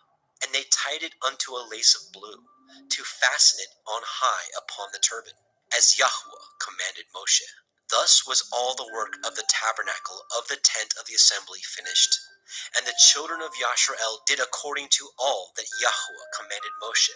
So did they. And they brought the tabernacle unto El Moshe, the tent, and all his furniture, his taches, his boards, his bars, and his pillars, and his sockets, and the covering of ram skins dyed red, and the covering of badger skins, and the veil of the covering, the ark of the testimony, and the staves thereof, and the mercy seat, the table, and all the vessels thereof, and the showbread, the pure menorah, with the lamps thereof, even with the lamps to be set in order, and all the vessels thereof, and the oil for light, and the golden altar, the anointing oil, and the sweet incense, and the hanging for the tabernacle door, the brazen altar, his grate of brass, his staves, and all his vessels, the laver, and his foot, the hangings of the court, his pillars, his sockets, and the hanging for the court gate,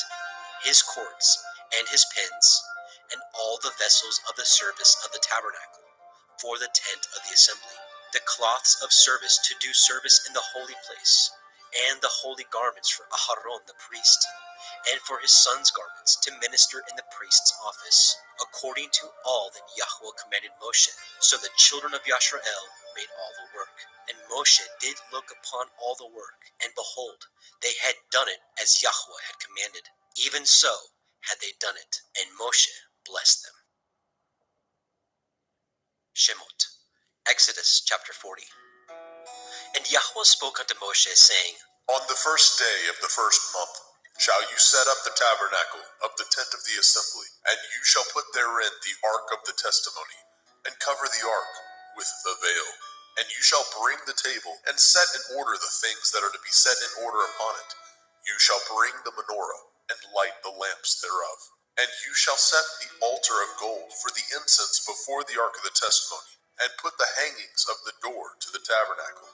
And you shall set the altar of burnt offering before the door of the tabernacle of the tent of the assembly. And you shall set the laver between the tent of the assembly and the altar, and shall put water therein.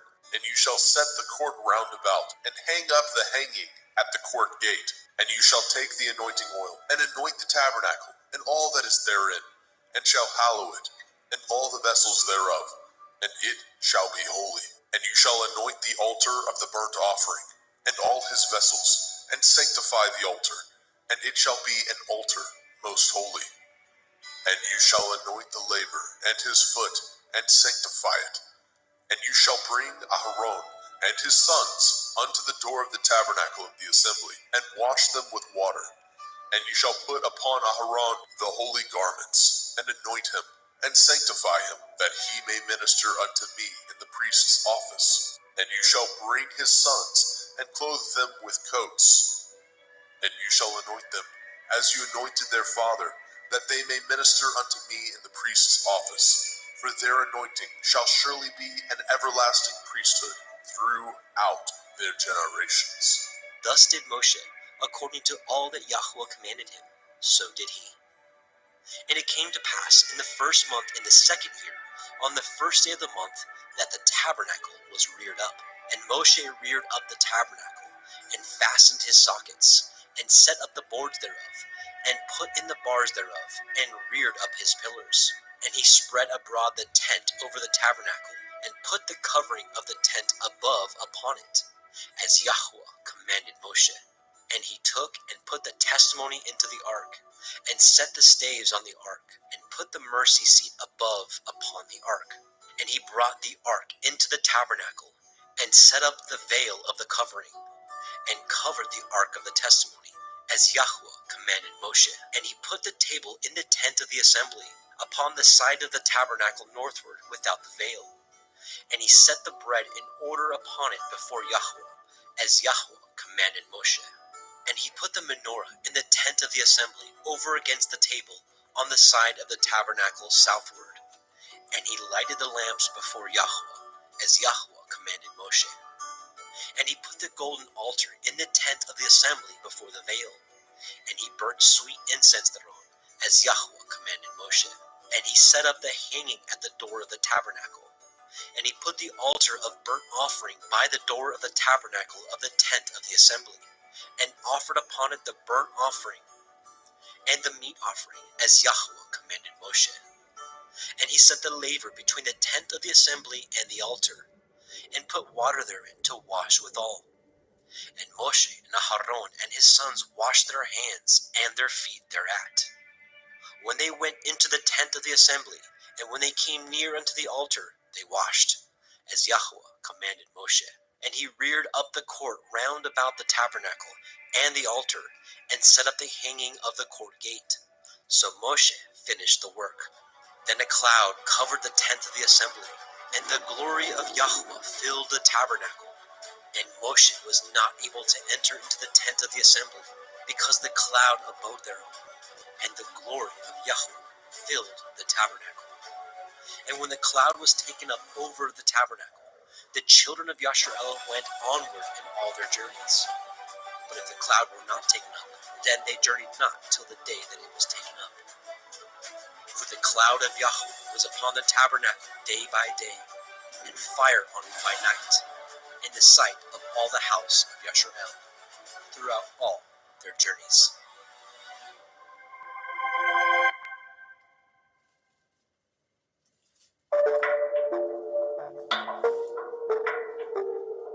We could have been born at any time in history, and the Most High Yahweh chose for us to be here and now, a time when knowledge has increased and many go to and fro. We find ourselves in the time of the end, according to the book of Daniel, and as we have seen, comes with both blessings and spiritual trials like no other. The book of Revelation, the field manual to the end times, tells us what to expect and how to prepare, but was obscured from the generations with parables and hidden understandings just waiting for these last days to be unsealed.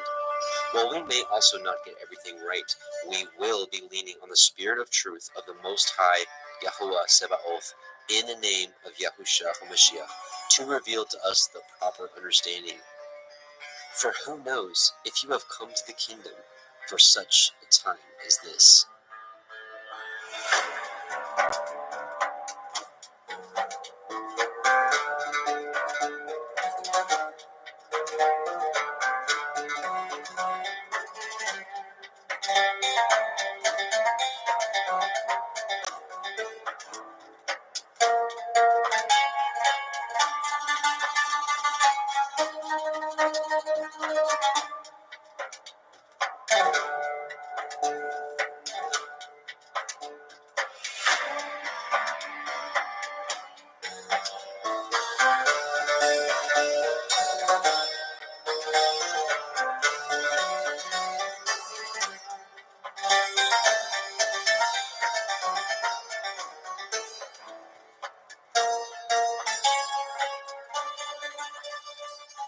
And sisters, welcome to the Parable of the Vineyard YouTube live stream. My name is Adam, your host, and I welcome you. Brothers and sisters, welcome to what may be one of the most important line-by-line studies we have done on Parable of the Vineyard. The book of Revelation has truly been veiled over the centuries, and I do believe that Yahweh has begun to unseal it over the past few years. Now, with that being said, let it be known that I am merely a student of the Word and have felt led to share the little bit of wisdom that Yahweh may have bestowed upon me, which means that I will not get everything right. This study, I ask you to test everything, and honestly, with all studies for that matter, and with all studies out there. This study will be so in depth that even the new believer will be able to understand it, and likewise, the learned disciple will also be able to glean new information.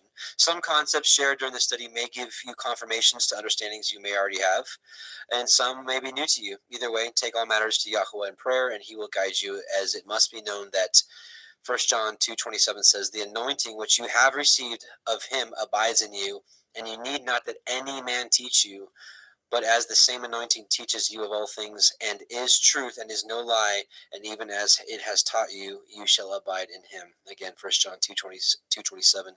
And one more verse to start this out. Matthew 23:8 says, "But be ye not called rabbi," which means teacher, right, or master, "for one is your master, even Mashiach, and all you are brethren." So let that be known that Messiah is the teacher, the Ruach HaKodesh is the teacher. We're just study partners together. So before we get started, let's do a quick prayer and supplicate to Yahweh. Let's bow our hearts. Heavenly Father, Yahuwah, in Yahusha's name we come before you. We thank you first and foremost for Messiah Yahusha, because we know, as the scripture says, that no one can come to you but by belief in Messiah. So we thank you for his blood that has washed us from our sins.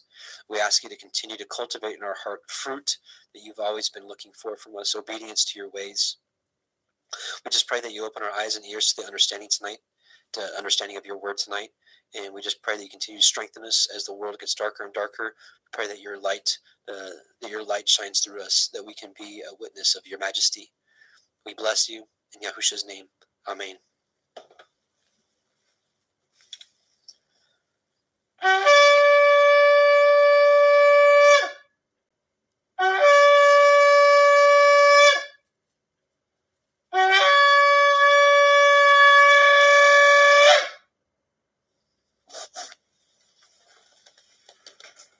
Let's get into it. So last week in part 1, we got through Revelation 1:1 through 1:13. Hopefully it was beneficial to you. If you're just watching this and you haven't seen part 1, I would recommend watching part 1 first, but definitely not needed because you can pick back up at any time. So I want to address a few things. Many of you actually had questions regarding the two witnesses, and please keep the questions and rebuttals coming, because when we get to Revelation chapter 11, we're going to do an even deeper study on the two witnesses, and I'm going to do my best to answer every question, as I know that this is a sensitive topic to many, just like the 144,000. These are studies that people really dig their heels in once they kind of make their mind up. So, which I don't blame you. I don't. We all kind of tend to do that. But I definitely want to keep this study as open and transparent and as close to scriptures as possible, without reaching, without making assumptions, those type of things. But I do want to answer a few quick questions that came up. Now, a lot of you are really sticking to it's two physical men coming here, breathing fire on everybody like a dragon, and that kind of stuff. And that may be the case. I will address the Enoch Elijah or Moses Elijah theory real quick. Think about this. What if it's like kind of a dual understanding? And by the way, I am addressing what we talked about last week. For those of you that may just be stumbling upon this live or as recording, we talked a lot about the two witnesses. But what if it's not just two physical men? What if it's the spirit of Elijah and the spirit of Enoch, or the spirit of Moses and the spirit of Elijah, whatever you kind of hold to? Because it's kind of reminds me a little bit of what we saw with John the Baptist. And let me pull up a little scripture if you don't mind. And let's get this study started. So in Malachi 4:4-6, it says, "Remember ye the Torah of Moshe, my servant, which I command." The Hebrew word here for law is Torah. "Remember ye the Torah of Moshe, my servant, which I commanded unto him in Horeb," which is Mount Sinai, "for all Israel with the statutes and judgments. Behold, I will send you Elijah the prophet before the coming of the great and dreadful day of Yahuwah, and he shall turn the heart of the fathers to the children, and the heart of the children to their fathers, lest I come and smite the earth with a curse." Right? So this is what was kind of left out there, hanging out there before Messiah Yahusha came. So let's see what Messiah said about this. Matthew 17:10-13 says, "And his disciples asked him, saying, Why then say the scribes that Elias," which is Elijah, "must first come? And Yahusha answered and said unto him, Elias truly shall first come and restore all things. But I say unto you that Elias is come already, and they knew him not, but have done unto him whatsoever they listed. Likewise shall also the Son of Man suffer of them. Then the disciples understood that he spake unto them of John the Baptist," Yahuchanan the Baptist, the immerser. So what we're seeing here is it wasn't physically Elijah coming back, the first fulfillment of it. It was his spirit. The spirit of Elijah was in John the Baptist. And so I say to you, we know that history repeats itself. And honestly, we're starting to see a lot of things that happened 2,000 years ago is happening now. We have... you had Messiah come on the scene 2,000 years ago, rebuking at that time modern day traditions of men that made of no effect the commandments of Yahuwah, and he came to teach. I think he's sending that spirit again, and we're learning. We're coming back to Torah. We're coming back to his covenant, and people are rejecting it. People are still clinging to their doctrines of men and whatnot. And I think that a lot of us, which my conclusion last week was that Israel, his two houses, the house of Ephraim and the house of Judah, are his two witnesses. It's the two candlesticks, as we saw in Zechariah 4. We had the two olive branches pouring out oil into the candlestick, which it's interesting that that came up in last week's Torah portion and this week. Specifically, this week it talks about in Exodus 28 talks about how the children of Israel are to bring oil for the lamp, for the light to burn continually. And we know through Solomon. In the wisdom of Solomon in Proverbs, it's Proverbs 6:23. It says that the Torah is light, right? The commandment is a lamp, and the Torah is light. And we know that the commandment was for the light to burn continually.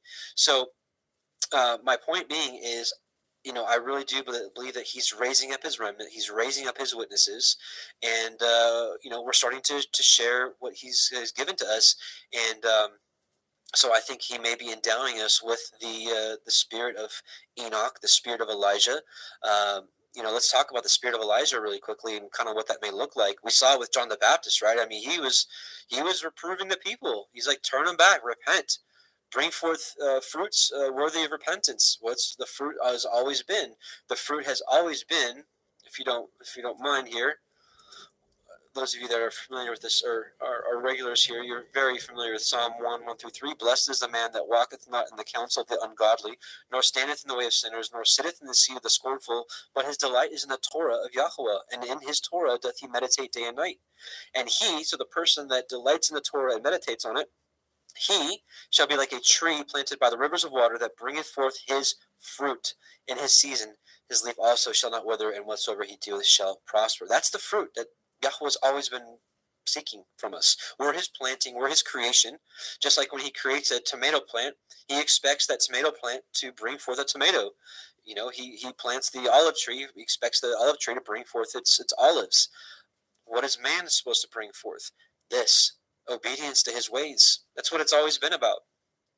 So let's talk about the spirit of Elijah really quickly. We're going to turn to Jubilees chapter 23, Yovelim chapter 23. For those of you that may be unfamiliar with this was found in the Dead Sea Scroll finding. They found 15 copies of this book in Hebrew intact that was preserved. All right, so I want to read verses 16, 19, and 26, and I think this explains the spirit of Elijah.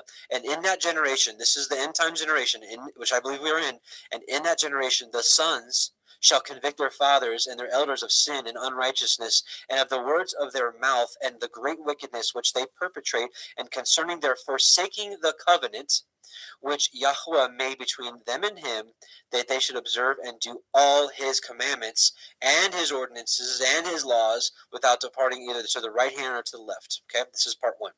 Part two, and they shall strive one with another. Now, I will say that Paul has given us a better way of doing this, to be patient, to be meek, to be kind, to be humble, to be long-suffering, to be apt to teach. That's 2 Timothy 2, I think 19 through 24 or something like that. And they shall strive one with another, the young with the old, and the old with the young, the poor with the rich, the low with the great, the beggar with the prince, on account of the Torah and of the covenant, for they have forgotten commandment and covenant and feasts and months and Sabbaths and Jubilees and all judgments, right? And this is what's happening in this generation. It's coming back. And I believe the spirit of Elijah is doing the very same thing that we saw in Malachi, right? Let me bring that up again real quick. And I'll send you Elijah, right? And he shall turn the heart of the fathers to the children, and the heart of the children to their fathers, lest I come and smite the earth with a curse. And again, what does that come back to right here? Remembering the Torah of Moshe. That's what it's been all about. But last but not least, verse 26 of Jubilees 23, it says, and in those days the children shall begin to study the laws, the Torah, and to seek the commandments, and to return to the path of righteousness, this is the straight and narrow path that Messiah Yahushua talked about, not deviating to the left or to the right of. So, in short, my conclusion is, and again, and here in a few weeks, it might even be a month at the rate we're going here, it might even be a few months. When we get to Revelation 11, we're going to do probably an entire night on just the two witnesses. So keep the questions coming, keep the rebukes coming. I'm looking for sharpening here. Remember, the book of Proverbs says a wise man loves correction and invites reproof.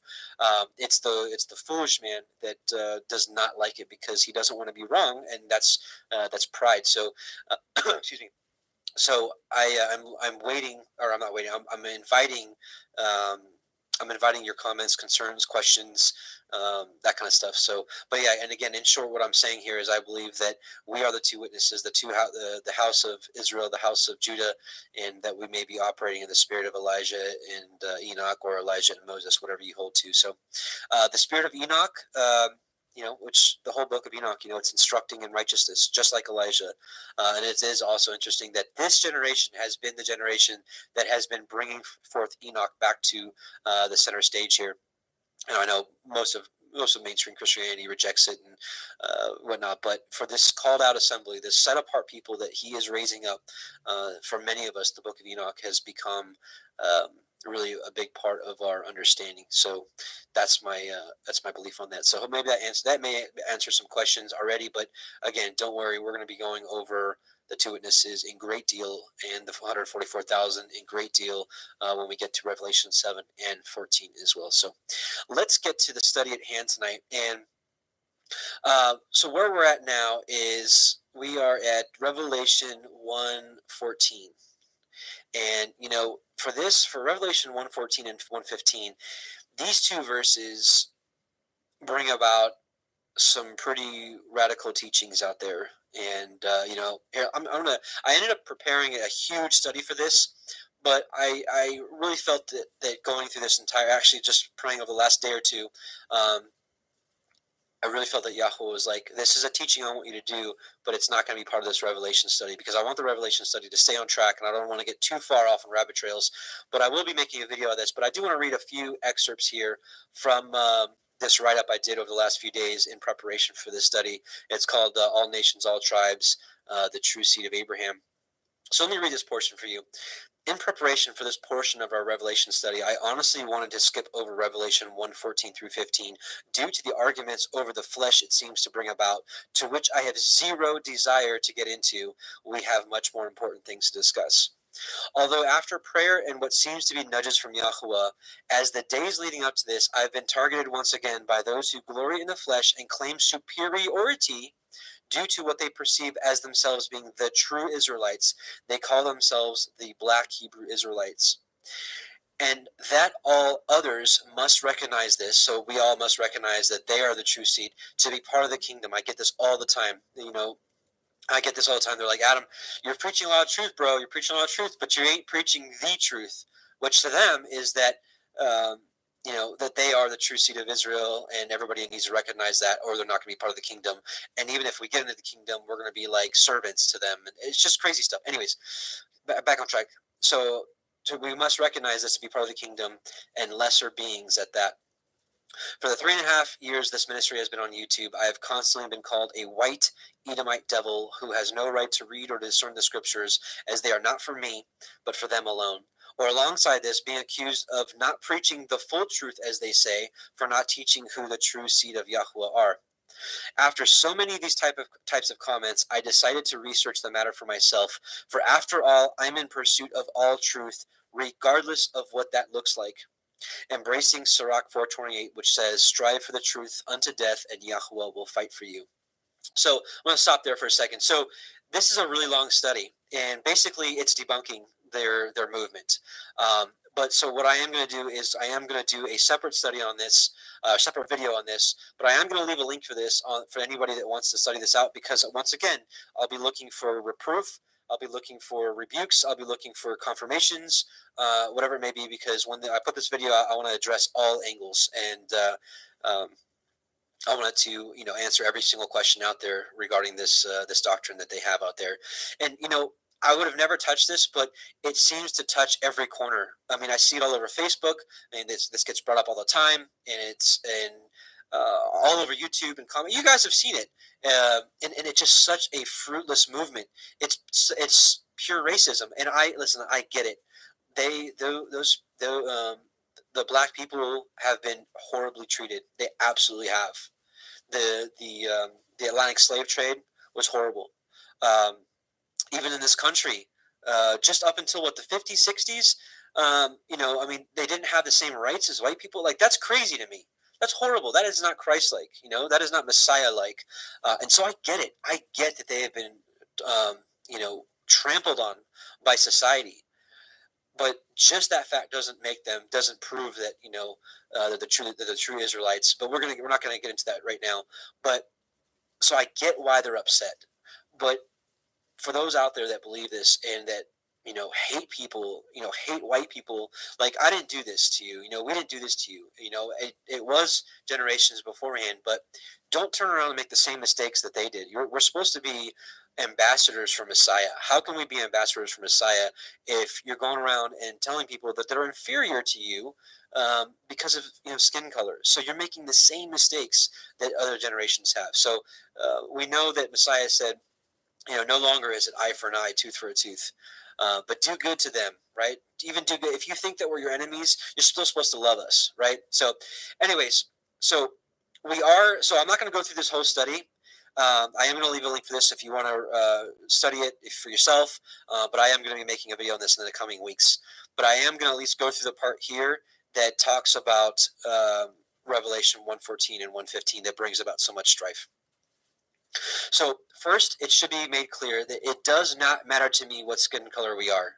We are the true seed by faith in Messiah Yahusha. Beware of anyone who teaches superiority based off skin color or being the true seed because of their race. My goal for this study is not to glory in the flesh, but to free those who are held captive by this belief. Yes, they are held captive by this belief because it's a glory in the flesh. This is not from the Ruach. That there is something to boast about in our racial genealogy. Let's review the scriptures, as with these three short passages I'll include will clearly state that the grace and salvation of Yahuwah through Yahusha is free to all men and women who believe, and that this shouldn't even be a topic of discussion. Nevertheless, here we are. And this is not even complete. There's probably 40 verses I could have included here, but I'm just including three sections. Galatians 3:28 through 29 says, there is neither Jew nor Greek, which I would interpret as Gentile. There is neither bond nor free. There is neither male nor female, for you are all one in Messiah Yahusha. And if you be messiahs, then are you Abraham's seed and heirs according to the promise. This right here is the true seed of Israel. Don't let anybody fool you. This is Revelation 7:9. This is a picture of the multitudes saved out of tribulation. After this I beheld, and lo, a great multitude, which no man could number, of all nations and kindreds and peoples and tongues, stood before the throne and before the Lamb, clothed with white robes and palms in their hands. Here it is right here, right? All nations, kindreds, peoples, tongues. This is all races, all of them. White, black, red, yellow, whatever. Acts 10:34 through 36. Then Peter opened his mouth and said, of a truth I perceive that Elohim is no respecter of persons, but in every nation he that feareth him and worketh righteousness is accepted with him. The word which Elohim sent unto the children of Israel, preaching peace by Yahushua HaMashiach, for he is Adonai of all. Amen and hallelujah for the real truth of the real seed, which are those by faith in Messiah and keep his commandments. That's it. That's it. So I'm going to skip all this here. We're going to do another study on that at another time. But I do want to address the conclusion again. So my conclusion remains: skin color should be of no importance to us, nor cause quarrels within the body of Messiah, recognizing the true seed are those who believe in Yahusha, the word and begotten of Yahuwah, and keep his commandments, not a particular skin color or race. When you read opposing comments to this discussion, discern the spirit they carry and the fruits they bear, as this will be the most telling sign as to who is holding the truth. Blessings in Yahusha's name. And I look forward to seeing you all in the great gathering and marriage supper of the Lamb. And actually, excuse me, I forgot to actually go over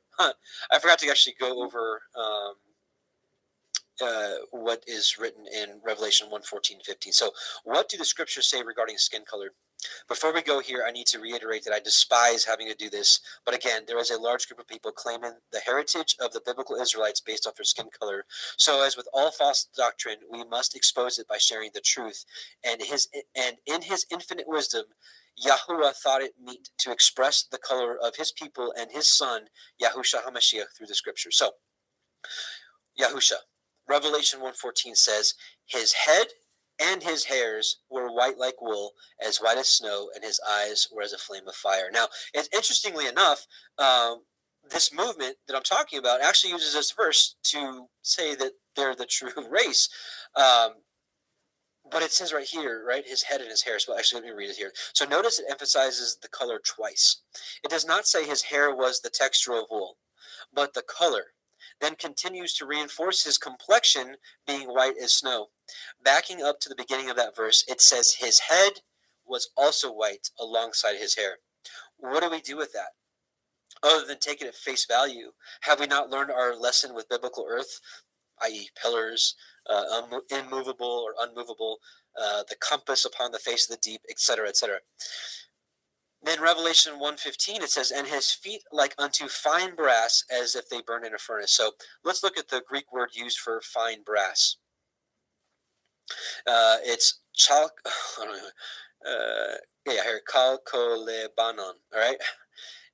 So it's a root word, or the root word here, in the implied mean of whiteness or brilliancy.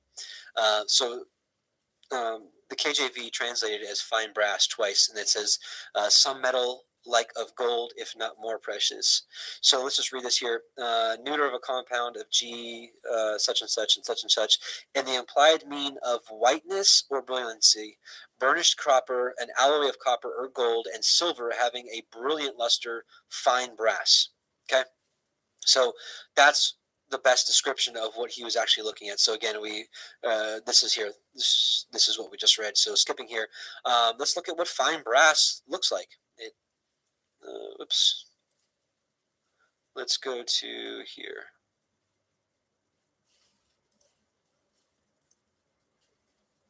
Oh, that's weird. So this is what fine brass looks like. Okay. Let's look at what brass in a furnace looks like. I'm not going to have any sound here, but so this is brass. Yes, most gun shells are or bullet shells are made out of brass. So, anyways, he pours into this little furnace here, right? So this is what brass looks like in a furnace. We'll just skip ahead here. Anyways, and then this is when it's refined. So just to give you an idea of what Yehochanan was saying, and then here's another witness for Yahusha. This is Enoch 46:1, and there I saw one who had a head of days, and his head was white like wool, and with him was another being whose countenance had the appearance of a man, and his face was full of graciousness like one of the holy angels. So just a second witness, and also it's in Daniel as well. But what they say is that his hair had the texture of wool, but that's not what it says. It says his hair was white like wool, and anyways, I really hate even talking about this, but like I said, Abba put it on my heart that we have to address this because it was written. I can't just skip over what he found it was meet to write in his scripture. So that's enough for now. Like I said, I'm going to put this link in the description box for those that want to read up on this and maybe even rebuke me before I put out that video to sharpen me in any way I can. But that movement needs to be addressed, and God put it on my heart that I've got to address it. So I don't know what to do with that. So other than obey. All right, so moving on now, Revelation 1:16, and he had in his right hand 7 stars, and out of his mouth went a sharp 2-edged sword, which we're going to read that here in Yeshayah here in a second, and his countenance was white as the sun shines in his strength. Yeah, his countenance was as the sun shines in his strength. Amen. So let's, actually, my goodness, I'm all over the place here. I forgot to address the second part of Revelation 1:15, and his voice as the sound of many waters. There's actually lots of different scriptures we can pull up about this, but I actually want to pull up a vision that included this section right here. So we're going to take a look at 2 Esdras chapter 6, verses 1 through 28, and this is going to have a little section in here about the sound of many waters. So, and he said to me, at the beginning of the circle of the earth, before the portals of the world were in place, and before the assembled winds blew, and by the way, it is interesting, right? The circle of the earth, just like we see in Yeshayah in Isaiah 40:22, it reminds me of the compass set upon the face of the deep, right? A circle does not mean a ball. In Isaiah 22, he actually says the word gadur, which is ball. And so he could have said that in Isaiah, but he didn't. He said circle. Anyways, and before the rumblings of the thunder sounded, and before the flashes of lightning shone, and before the foundations of paradise were laid, and before the beautiful flowers were seen, and before the powers of movement were established, And before the innumerable hosts of angels were gathered together, and before the heights of the air were lifted up, and before the measures of the firmaments were named, and before the footstool of Zion was established, and before the present years were reckoned, and before the imaginations of those who now sin were estranged, and before those who stored up treasures of faith were sealed, then I planted these things, and they were made through me and not through another, just as the end shall come through me and not through another. And I answered, this is Ezra speaking, right, to the angel Uriel, and I answered and said, what will be the dividing of times, or when will be the end of the first age and the beginning of the age that follows? And he said to me, from Abraham to Yitzchak, because from him were born Yaakov and Esau. For Jacob's hand held Esau's heel from the beginning. For Esau is the end of this age, and Jacob is the beginning of the age that follows. For the beginning of a man is his hand, and the end of the man is his heel. Between the heel and the hand seek for nothing else, Ezra. It is interesting that right now, technically, Esau is ruling this earth in the physical sense. With the Rothschilds, the royal families, the DuPonts, the Rockefellers. These are all Esau. Esau is ruling this age, but there's going to be a time at the end of this age when Messiah Yahusha comes back and gives us that sword. Jacob will be the beginning of the age that follows. I answered and said, O sovereign Adonai, if I have found favor in your sight, show your servant the end of the signs which you did show me in part on the previous night. He answered and said to me, rise to your feet, and you will hear a full resounding voice. And if the place where you are standing is greatly shaken while the voice is speaking, do not be terrified, because the word concerns the end, and the foundations of the earth will understand that the speech concerns them, right? The foundations of the earth, right? Just like a house is built, it has foundations it's set upon. They will tremble and be shaken, for they know that their end must be changed. When I heard this, I rose to my feet and listened, and behold, a voice was speaking, and its sound was like the sound of many waters. So what we just saw, right? And his voice, the sound of many waters. This is Messiah Yahusha speaking to Ezra. And it said, behold, the days are coming, and it shall be that when I draw near to visit the inhabitants of the earth, and when I require from the doers of iniquity the penalty of their iniquity, right? Iniquity is lawlessness. And when the humiliation of Zion is complete, and when the seal is placed upon the age which is about to pass away, then I will show these signs. The book shall be opened before the firmament, which we saw in Daniel, and all shall see it together. Infants a year old shall speak with their voices, and women with child shall give birth to premature children at 3 or 4 months, and these shall live and dance. Now, I will say, this kind of happens. I've had 5 children, and I've had infants at a year speaking with their voices. Now, not full sentences, and maybe this is what this is implying, so maybe we're not there yet. But with modern day medicine, which I hate even saying that word, but I mean, let's just say what it is. I mean, there's technology, and I don't know. I mean, is this the will of Yahweh that this technology came about so that premature preemies that are born at 3 or 4 months, they can live? There's cases out there of preemies born at 3 or 4 months that do live. Now, I don't know if that's what this is implying, but it is interesting to think about. And these shall live and dance. Sown places shall suddenly appear unsown, and full storehouses shall suddenly be found to be empty. And the trumpet shall sound aloud, which we're going to talk about this in a bit. Remember this. And the trumpet shall sound aloud, and when all hear it, they shall suddenly be terrified. At that time, friends shall make war on friends like enemies, and the earth and all those who inhabit it shall be terrified, and the springs of the fountains shall stand still, so that for 3 hours they shall not flow. This is hard for me to understand exactly what's going on here, just being honest. And it shall be that whoever remains after that I have foretold you shall himself be saved.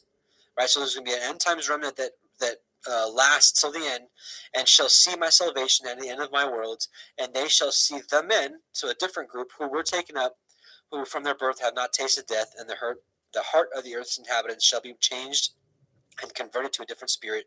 For evil shall be blotted out, and deceit shall be quenched.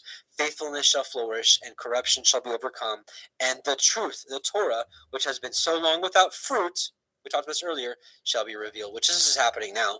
So it is interesting how all this is going on. But remember this trumpet. I think we're going to go over this a little bit later on today, if I have this right. Oh, you know what? I didn't save that. Let's pull it up now. It's what is it? If I remember correctly, it was Joel 2.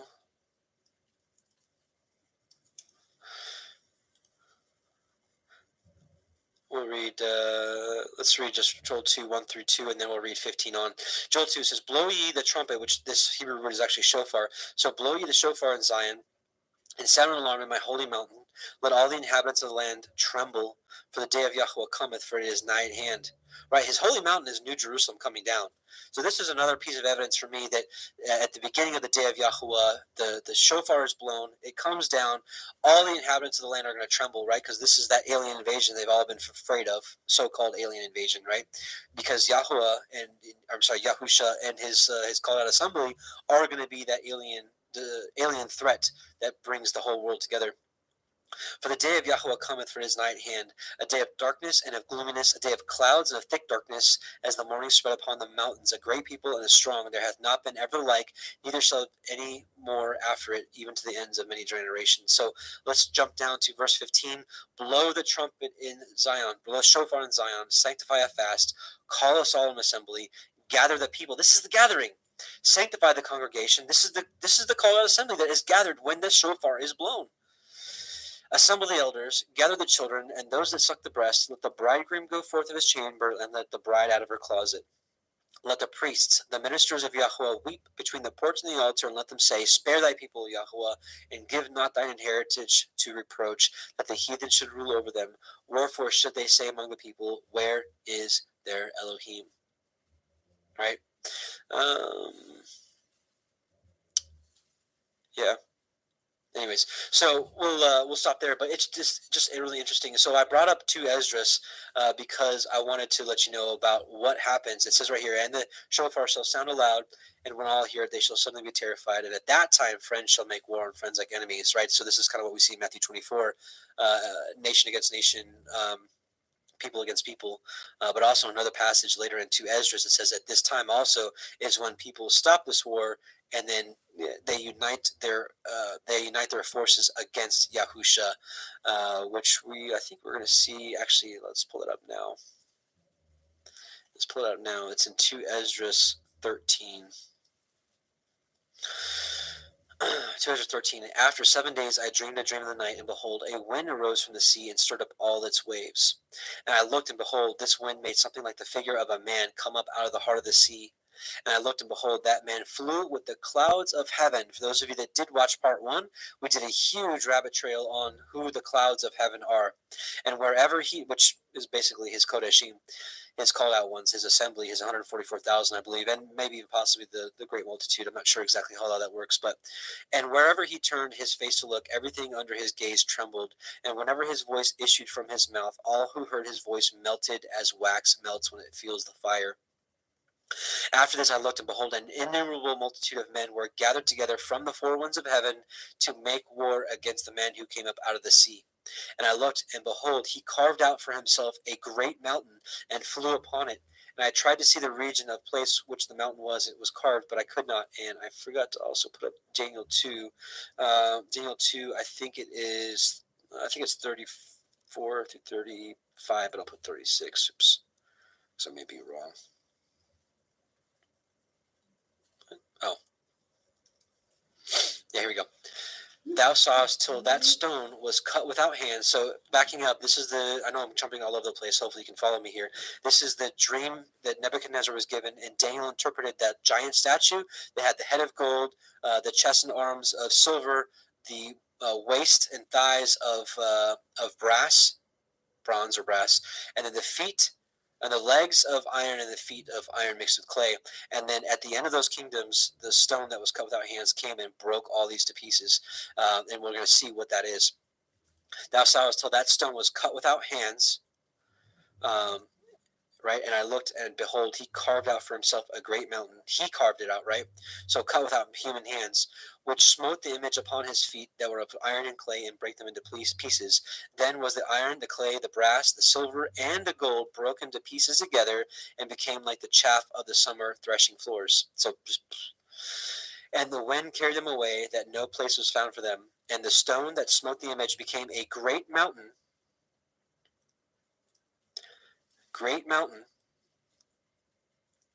Became a great mountain and filled the whole earth. Okay, so this is New Jerusalem, as we're going to find out here in 2 Esdras 13. So again, and I beheld, he carved out for himself a great mountain and flew upon it. And I tried to see the region or place from which that mountain was carved, but I could not, right? Because it was cut without hands. After this, I looked, and behold, all who had gathered together against him to wage war were much afraid, yet dared to fight. And behold, when he saw the onrush of the approaching multitude, he neither lifted up his hand, nor held a spear or any weapon of war, but I saw only how he sent forth from his mouth, as it were, a stream of fire, and from his lips a flaming breath, and from his tongue he shot forth a storm of sparks. All these were mingled together, the stream of fire, and the flaming breath, and the great storm, and fell on the onrushing multitude, which was prepared to fight, and burned them all up, so that suddenly nothing was seen of the innumerable multitude, but only the dust of ashes and the smell of smoke. When I saw it, I was amazed. After this, I saw the same man come down from the mountain and call to himself another multitude which was peaceable. Then many people came to him, some of whom were joyful and some sorrowful. This is, I believe, the wise and the foolish. I believe the wise will be joyful and the foolish will be sorrowful. Some of them were bound, and some were bringing others as offerings. This is the interpretation of the vision. So some of that might have sounded really confusing to you. The great news is the angel Uriel gives us the interpretation. Sorry. Then in great fear I awoke and besought the Most High, and said, From the beginning thou hast shown thy servant these wonders, and hast deemed me worthy to have my prayer heard by thee. Now show me also the interpretation of this dream, for as I consider it in my mind, alas, for those who will be left in those days, and still more, alas, for those who are not left. For those who are not left will be sad, because they understand what is reserved for the last days, but cannot attain it. But alas for those who also are left, and for that very reason, for they shall see great dangers and much distress, as these dreams show. Yet it is better to come into these things through incurring peril, than to pass from the world like a cloud, and not see what shall happen in the last days. He answered me and said, I will tell the interpretation of the vision, and I will also explain to you the things which you have mentioned. As for what you have said about those who are left, this is the interpretation. He who brings the peril at that time will himself protect those who fall into peril, who have works and have faith in the Almighty, right? Faith without works is dead. Understand, therefore, that those who are left are more blessed than those who have died. This is the interpretation of the vision. As for you seeing a man come up from the heart of the sea, this is he whom the Most High has been keeping for many ages, who himself will deliver his creation, and he will direct those who are left. And as for your seeing wind and fire and a storm coming out of his mouth, and as for his not holding a spear or weapon of war, yet destroying the onrushing multitude which came to conquer him, this is right, the great battle where multitudes are destroyed. This is the interpretation. Behold, the days are coming when the Most High will deliver those who are on the earth, and bewilderment of mind shall come over those who dwell on the earth. And they shall plan to make war against one another, city against city, place against place, people against people, kingdom against kingdom. This is exactly what we saw and I know a lot of you are familiar with Matthew 24, which says this verbatim. City against, make war one against another, city against city, place against place, people against people, and kingdom against kingdom, right? And when these things come to pass, and these signs occur, which I showed you before, then my son shall be revealed. So I believe we're still on the cusp of this great war, this World War III that everybody's been talking about. I believe that's going to happen before this day that we're waiting for is going to happen. Excuse me. Shofar, so good. So when this happens, then my son will be revealed, whom you saw as a man coming up from the sea. And when all the nations hear his voice, every man shall leave his own land and the warfare that they have against one another, and an innumerable multitude shall be gathered together, as you saw, desiring to come and conquer him. So isn't that interesting? Let's pause for a second. This is the Hollywood narrative right here in one verse. What I was saying earlier about the alien deception, the alien threat, well, Hollywood keeps putting in the minds of the people that there's going to be this invasion, right? And when this invasion comes, people are going to have to gather together to fight this force. I mean, Independence Day is like the epitome of that. And in that movie, you see how everybody puts their differences aside, and they're like, "Hey, we're not each other's enemy. This is the real enemy." You see it in the Avengers movie, like Thanos and all that, right? Everybody unites. Everybody, even enemies, unite to go against this threat, to take it down. And and Hollywood teaches that if everybody comes together, they can defeat this force. Which this force comes down with superior technology. They come down with impenetrable barriers. I believe that they'll be shooting rockets at New Jerusalem, and it's going to be like we see in these alien movies. They have this superior technology, which obviously Yahweh has. All these weapons, I think, will be of none effect. But people will have in their minds, we just got to figure this out because we figured it out in these movies. If we come together, we can take this down. We can take this threat down. Sorry, I'm like getting excited here. But I think this is it right here. So let me read it again.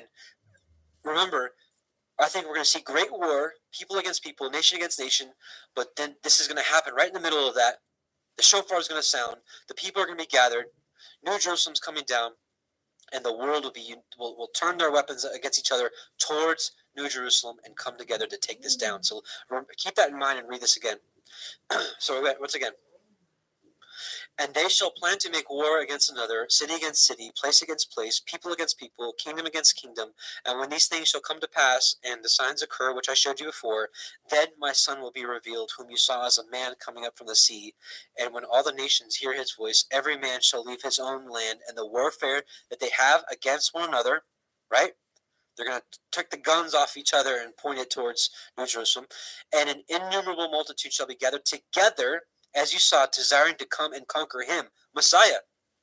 But he will stand on the top of Mount Zion, and Zion will come and be made manifest to all people, prepared and built, as you saw the mountain carved without hands. Right? So it just showed us right here that mountain that we saw in Daniel, that mountain that we saw at the beginning of this chapter, is New Jerusalem, cut without hands. And he, my Son, will reprove the assembled nations for their ungodliness. This was symbolized by the storm. And he will reproach them to their face with their evil thoughts and the torments with which they are to be tortured, which were symbolized by the flames, and will destroy them without effort by the Torah, the law, which was symbolized by fire. Amen.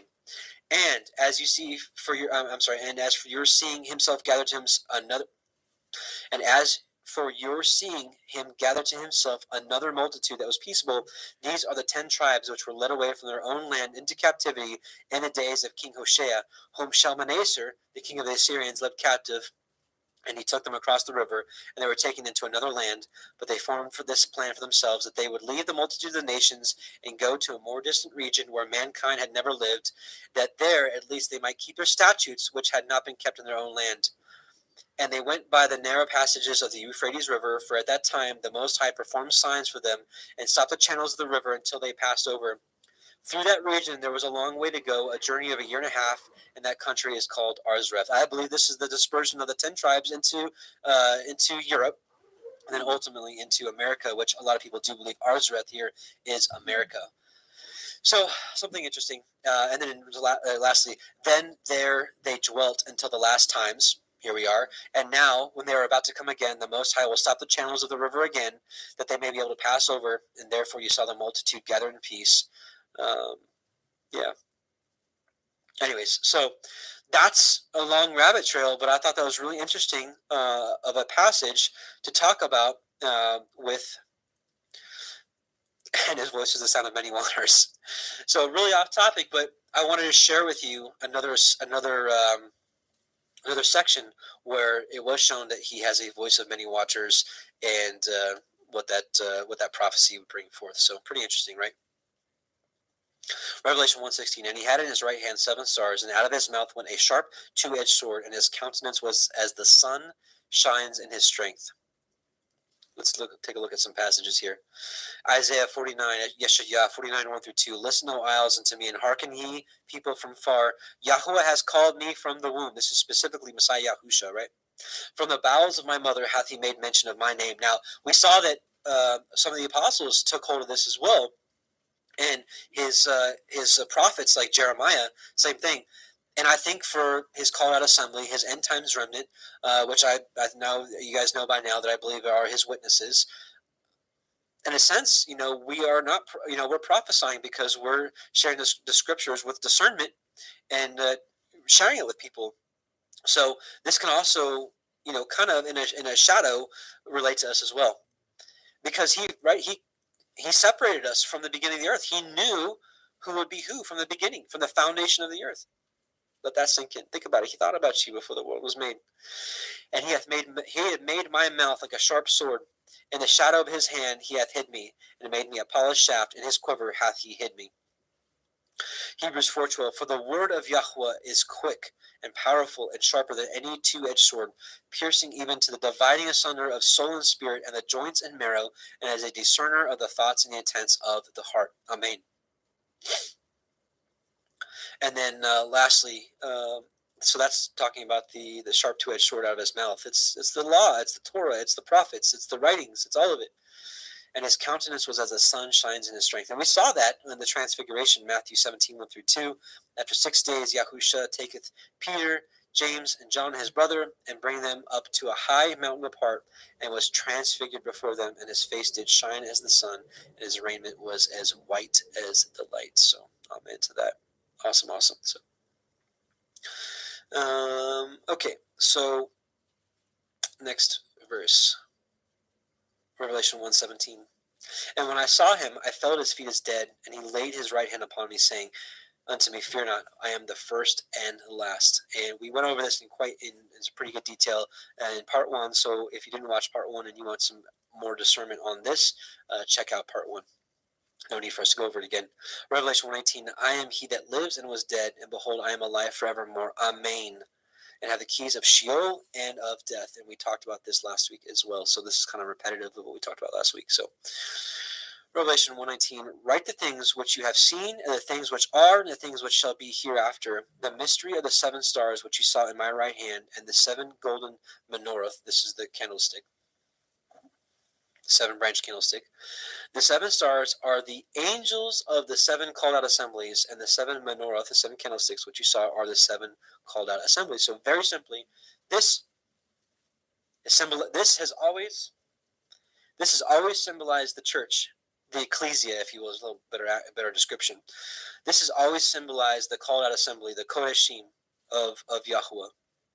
And as we saw earlier, we know that it's the branches that put forth the oil in it, and the light. This light was to continually be burning.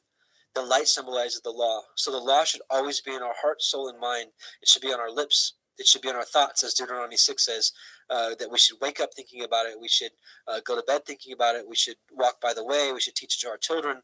It should continually be on our hearts. So the law should be burning within us at all times.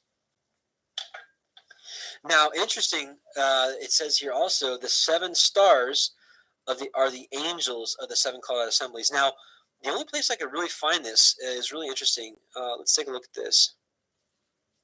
This is in Enoch 20.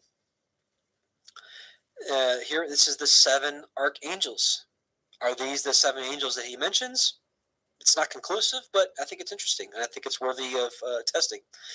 And these are the names of the holy angels, the Kodesh angels who watch. Uriel, this is the same angel that was talking to Ezra in the passage that we just read, or the passages we read. Uriel, one of the holy angels who is over the world and over Tartarus. Raphael, one of the holy angels who is over the spirits of men. Raguel, one of the holy angels who takes vengeance on the world of the luminaries. Michael, one of the holy angels who, to wit, he that is set over the best part of mankind and over chaos. Sarakiel, one of the Kodesh angels who is set over the spirits, the Ruachs, who sin in the spirit. Gabriel, one of the holy angels, the Kodesh angels, who is over paradise and the serpents and the cherubim. Remiel, one of the holy angels, whom Elohim set over those who rise. So, could this be the 7? Could this be the 7 angels spoken of here in Revelation 20? Again, not conclusive, but here's 7 angels, and these are like leaders, right? So I think it's definitely possible. Okay, I wanted to also read Hebrews 1:13-14. But to which of the angels said he at any time, Sit on my right hand until I make thine enemies thy footstool? Are they, the angels, not all ministering spirits, set forth to minister for them who shall be heirs of salvation? Amen, right? Pretty awesome. That's why all those times we see throughout the scriptures, they're like, no, don't bow down to me, right? Don't worship me, worship Yahweh. Because they know that that's what their role is, actually, is to serve us, and not like in a, I'm not saying it like in a slave kind of way or manner, but that is their function, as what he says in Hebrews. So okay, so here we are finally in chapter 2, and we're going to get into the 7 ecclesia, the 7 churches, and I want to re-go over what we went over last week just really quickly, because I thought it was so interesting that the meanings of the names of the 7 churches. So let's go over it again. So Ephesus means desirable or desired. Smyrna means myrrh, but we got to dig deeper, which means bitterness. And if we look in the book of 1 Adam and Eve, chapter 31, verse 2, Messiah Yahusha explains to Adam the symbolic meaning of what myrrh means, which means it's a token of the suffering and death that Yahusha would experience for us. So with myrrh, we can say bitterness of the suffering of his death, right? Pergamos, married tower / city. So we'll call it married city. Thyatira, sacrifice or sacrifice and offering. Sardis, prince of joy. Philadelphia, you all know this, brotherly love. Laodicea, just and lawful ruling people. There's many descriptions out there. Some said just ruling people, some said lawful ruling people. So I said, you know what, it's the same thing, just and lawful ruling people. I put it together. So when you put all those together, you get a message. The desired bitter suffering and death brings the married city and sacrifices and offerings to the Prince of Joy and brotherly love from a just and lawful ruling people. Amen, amen. So I just thought that is so awesome. Praise be to Yah for that. So I got a little comment here I want to preface before we get into the 7 churches. And I don't know how many we'll be able to get into tonight, maybe 1 or 2 of them. But I'm going to read this real quickly. So with the descriptions of the 7 churches, the ecclesias, I've seen many interpretations regarding them. Some will say these 7 ecclesias span from the time of the apostles until now, so one following after the other in a timeline fashion. Another says that 1 or 2 may be around in these last days, but the rest have passed. As we dig into each ecclesia, you will notice that you may recognize the qualities of all of these ecclesia may be around now, and that is what the Ruach, the Spirit, has led me to understand. Now, I don't like making this comparison, but just so you can understand it better. The qualities of each of these 7 called out assemblies reminds me of, this is totally secular, so just bear with me here. Okay, I'm not really I'm not equating it to be the same. I'm just giving you a something to think about, a comparison. Some of you are familiar with the Briggs-Meyer MTBI, the personality exam, which puts people in categories in a basic sense based off your personality and the choices you make. Of course, you can't box everybody into 16 personality types, but this is a modern way of explaining as to what we're going to see in the 7 called out assemblies. They all have good characteristics. Some of them only have good characteristics, and some of them have some good characteristics, but some of them have some things they got to work on, right? So it's like, what I truly believe is that in the teaching of these 7 ecclesia, you're going to see great qualities in some of these, and you're going to see some things that they need to work on. But the great news is I think we can glean from all of these called out assemblies, right? And what's interesting is at the end of them, you'll see a reward, but I don't think that reward is specifically for that church or that ecclesia. I think that reward is for everybody, because we all have this, we have the eventual same reward, which we'll see. Now, people will have different crowns and that kind of stuff, but the basic premise of these rewards, which is to have everlasting life and to walk with Him in white and whatnot, for all those that overcome, that is. Because I believe all those that overcome out of each church each ecclesia will have their reward, which we'll talk about here as we get into it. So, yeah, like that Briggs-Meyer thing, like I took that long ago, and I'm not saying that that it's something to be heralded or whatever, but like it said, I was an INFJ, and then you look at the explanation of it, and you're like, well, that's pretty close to who I am, But again, that's really secular, not part of this discussion. But I just want to give you an example of kind of maybe what the theme overall of what these 7 ecclesia are. Is it kind of it describes certain 7 different types of people that I think that are alive right now that are quote unquote believers. So, all right, without further delay, let's get into the church, the Ecclesia of Ephesus, right? And so let's give a quick synopsis of Ephesus. This is not going to be a quick one. Oh, it won't let us read it anyways because we have to subscribe. Oh, I've got ad blocker. Okay, I get it. Okay. Well, darn. I wanted to share with you guys some basic stuff. How do I do this? Maybe not this time. Okay. Let's read this quick description of Ephesus. Ephesus, the capital of proconsular Asia, which was the western. Let me zoom in a little more. I know you guys want to like to read this sometimes with me. Here we go. Ephesus, the capital of proconsular Asia, which was the western part of Asia Minor. This is proconsul. This is the consulate before Rome turned into a consulate, I imagine. Which was the western part of Asia Minor. It was colonized principally from Athens. In the times of the Romans, it bore the title of the first and greatest metropolis of Asia. It was distinguished for the temple of Diana, who there had her chief shrine, and for its theater, which was the largest in the world, capable of containing 50,000 spectators. It was like all ancient theaters open to the sky. Here were exhibited the fights of wild beasts and of men with beasts. Many Jews took up their residence in this city, and here the seeds of the gospel were sown immediately after Pentecost. At the close of his second missionary journey, about 51 AD, when Paul was returning from Greece to Syria, he first visited the city. He remained, however, for only a short time, as he was hastening to keep the feast. Right? So people who say that Paul, did away with the law and the feasts, you just misunderstand him.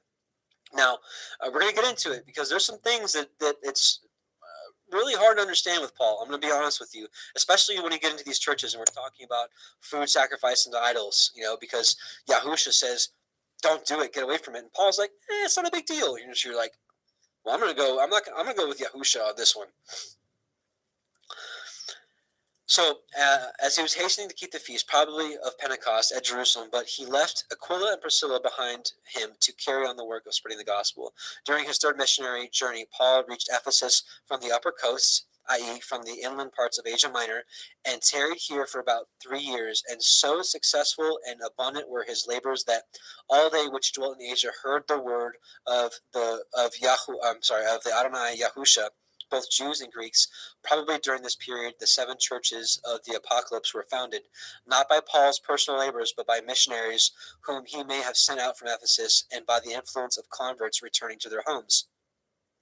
On his return from his journey, Paul touched at Miletus, some 30 miles south of Ephesus, and sending for the presbyters of Ephesus to meet him there, he delivered to them that touching farewell charge which is recorded in Acts 20, 18-35.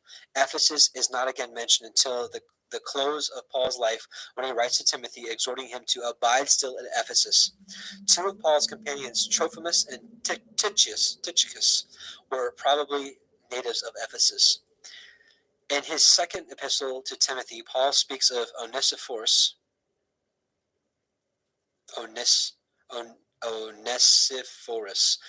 as having served him in many things at Ephesus. He also sent Tychicus to Ephesus, probably to attend to the interests of the church there.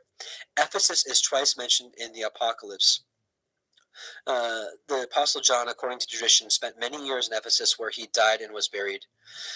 A part of the site of this once famous city is now occupied by a small Turkish village, Ayasaluk, which is regarded as a corruption of the 2 Greek words, Hygos Theologos, the holy divine. So there's a little bit about Ephesus. So let's move on.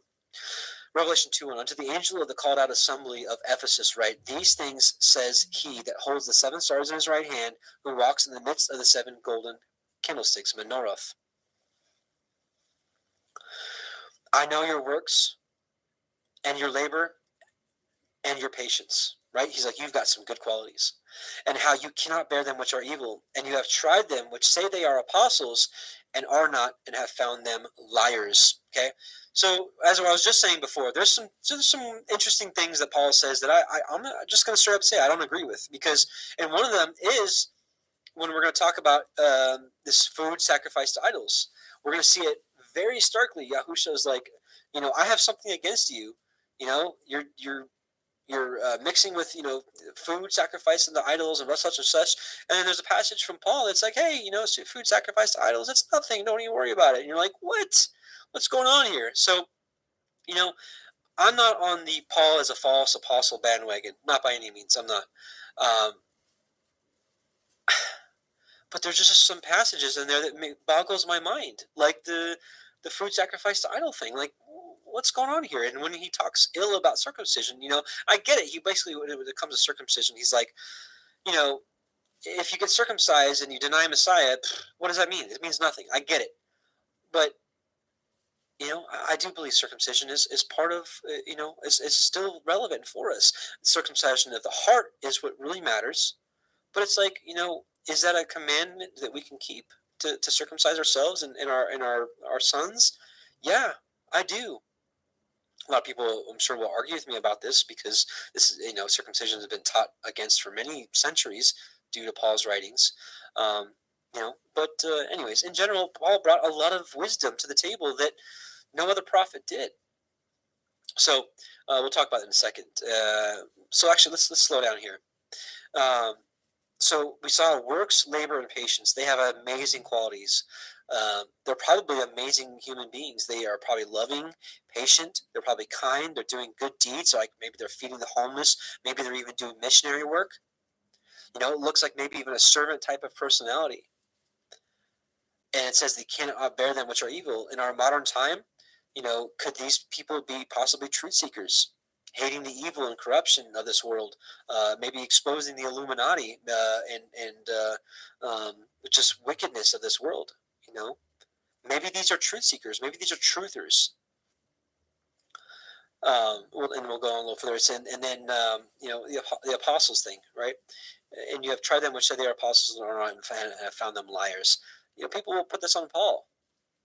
Let's read a couple passages.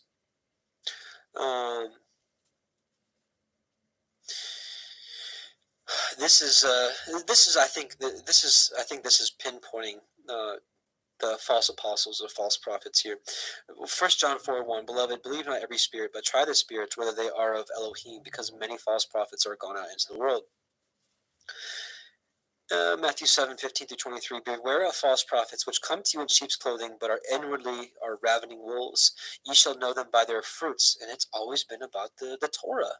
That's the fruits Yahuwah has always been looking for. And Yahusha taught nothing different. He just taught in parables, so to veil the understanding for those that don't love his word and don't understand what the word actually says. Do men gather grapes of thorns or of figs and thistles? Right? Even so, every good tree bringeth forth good fruit, but a corrupt tree bringeth forth evil fruit. A good tree cannot bring forth evil fruit, neither can a corrupt tree bring forth good fruit. Every tree that bringeth forth not good fruit is hewn down and cast into the fire. Wherefore by their fruits ye shall know them. Not everyone that saith unto me, Adonai, Adonai, shall enter into the kingdom of heaven, but he that doeth the will of my Father which is in heaven. Now, let's back up. Let's talk about Ephesus for a second here. These people in Ephesus, he's like, I know your works, and your labor, and your patience, right? And how you bear them which are evil. These are all good qualities you have, right? What kind of works do they have? Maybe it's right here. Many will say to me that day, Adonai, Adonai, have we not prophesied in their name? That's a good work. And in your name have cast out devils. That's a great work. And in your name have done many wonderful works. I've done missionary work. I've fed the poor, the homeless. I've given them a place to stay. I've done all these great things. And then Messiah says, and then I'll profess unto them, I never knew you. Depart from me, you that work iniquity. This word is lawlessness. They were lawless to his Torah. And we're going to see that they were rebuked here in Ephesus, right? So let's just keep reading. And have borne and have had patience for my name's sake, and have labored and have not fainted. All great stuff from this church. Nevertheless, he's like, nevertheless, I have somewhat against you, because you have left your first love. So we're going to talk about your first love in a second, but I'm getting ahead of myself. I want to go back to this Paul thing, right? This Paul is a false apostle thing. It's not Paul, in my opinion. Let's read a couple passages. Acts 20, 17 to 31.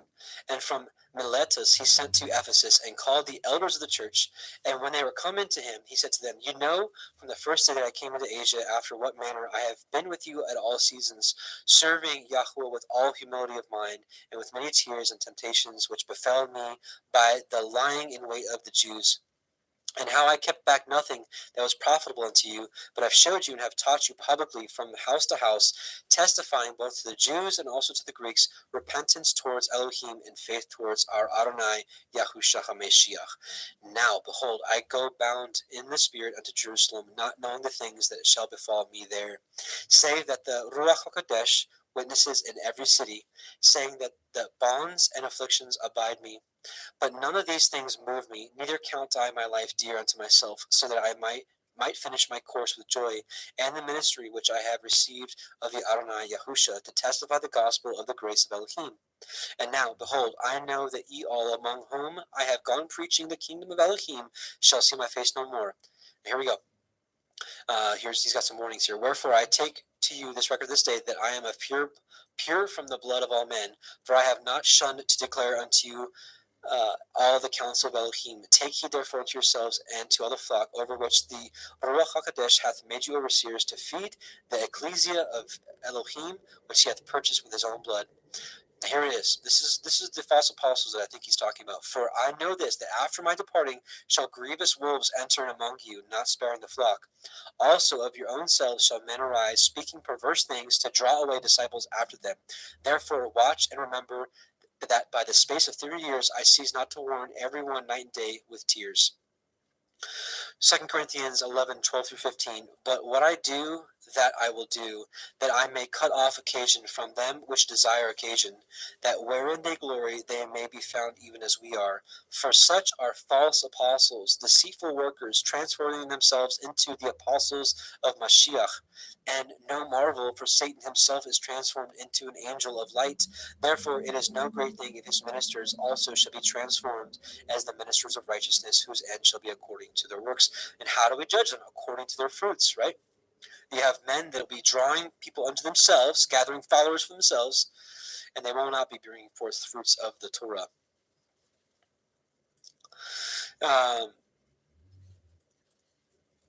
So if you want to do further study, Polycarp was a disciple of John the Apostle, right? Who wrote Revelation. And Polycarp had a lot of great things to say about Paul. He confirmed Paul. Polycarp was considered one of the three main. Here, Polycarp is regarded as one of the three chief apostolic fathers, along with Clement of Rome and Ignatius of Antioch. Okay, he confirmed Paul. We're going to read one quick chapter from Polycarp's letter. Just a quick chapter 3, right here. Brothers, I am not writing these things that concern righteousness to you because I took it upon myself to do so, but because you invited me to. Neither I nor anyone else can live up to the wisdom of the blessed and glorified Paul. When he was among you, he accurately and consistently taught the word of truth, the word of the Torah, in front of those who were living then. When he was away from you, he wrote you a letter. If you study that letter, you will find it to be the way to build you up in the faith you have been given, which, when it is followed by hope and preceded by love towards Elohim, Mashiach, and our neighbor, is the mother of us all.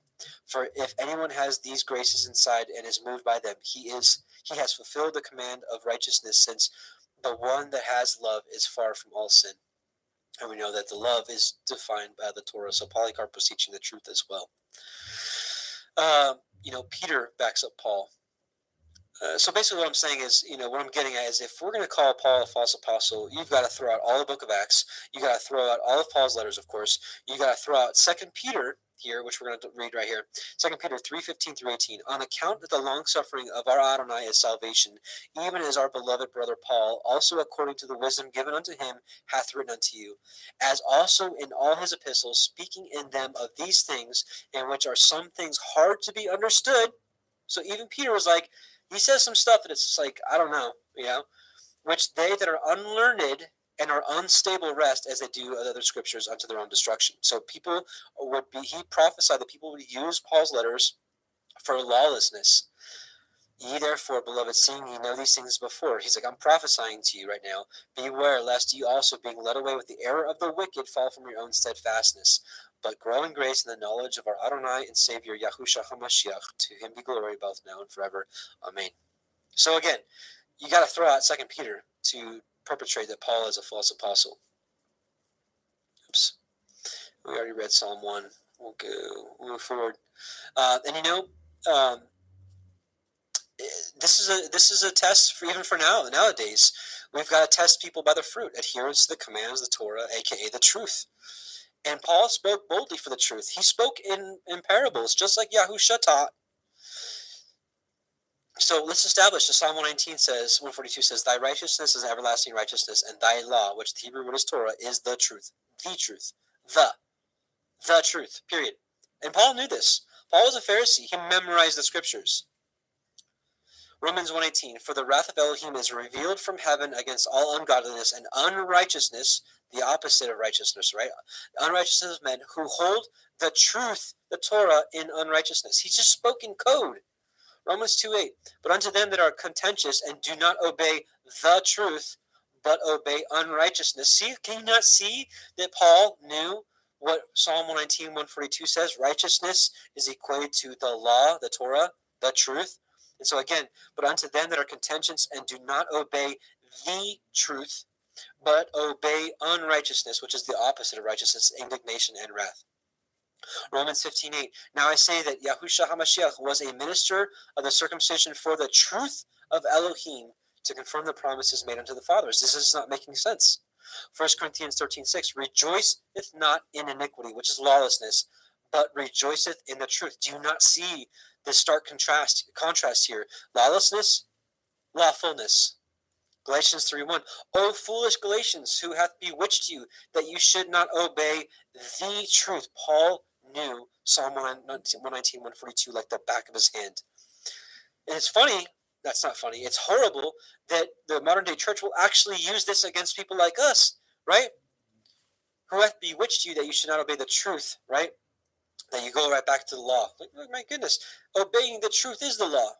"Before whose eyes Yahushua HaMashiach hath been evidently set forth, crucified among you." Galatians 5:7, "Ye did run well. Who did hinder you that you should not obey the truth?" And yes, some of you are probably saying, well, Messiah, Yahusha, is the way, the truth, and life. Yes, he proclaimed himself to be the Torah, because the Torah is also life. This is the way. Torah is known as the way. I don't know if I included that here, did I? Maybe we'll just sidetrack real quick. All right, so Psalm,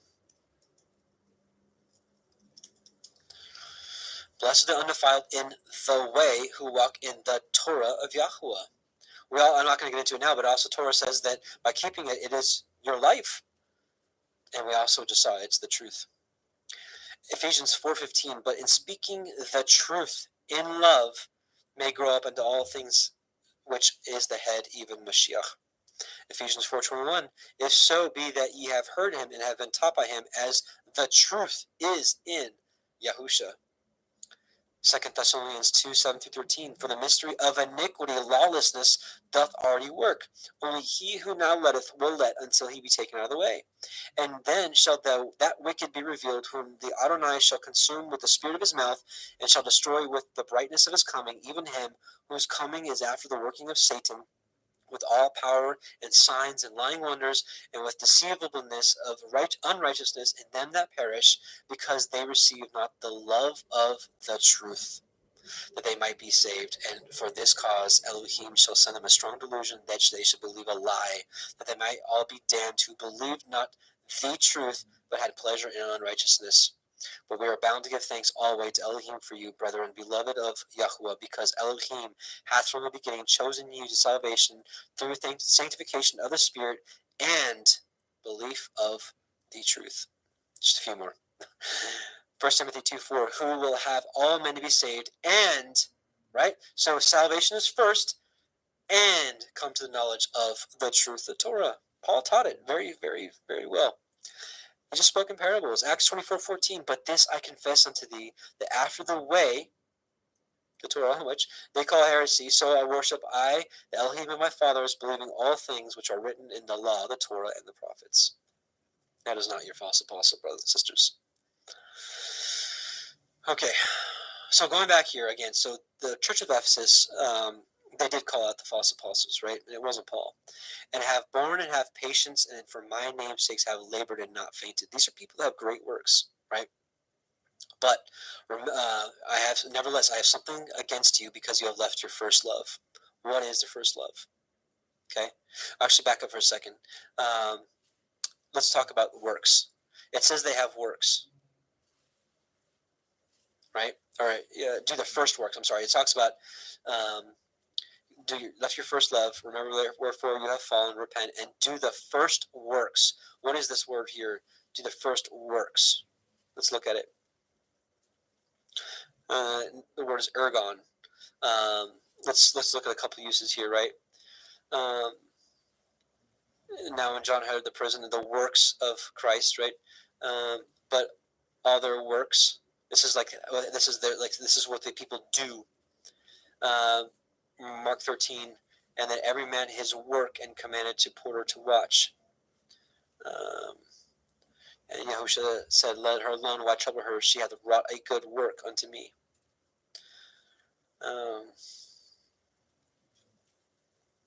Right? Yahushua said to them, "My meat is to do the will of him that sent me, and to finish his work." And they said unto him, "What shall we do that we might work the works of Elohim?" Do the works of Abraham.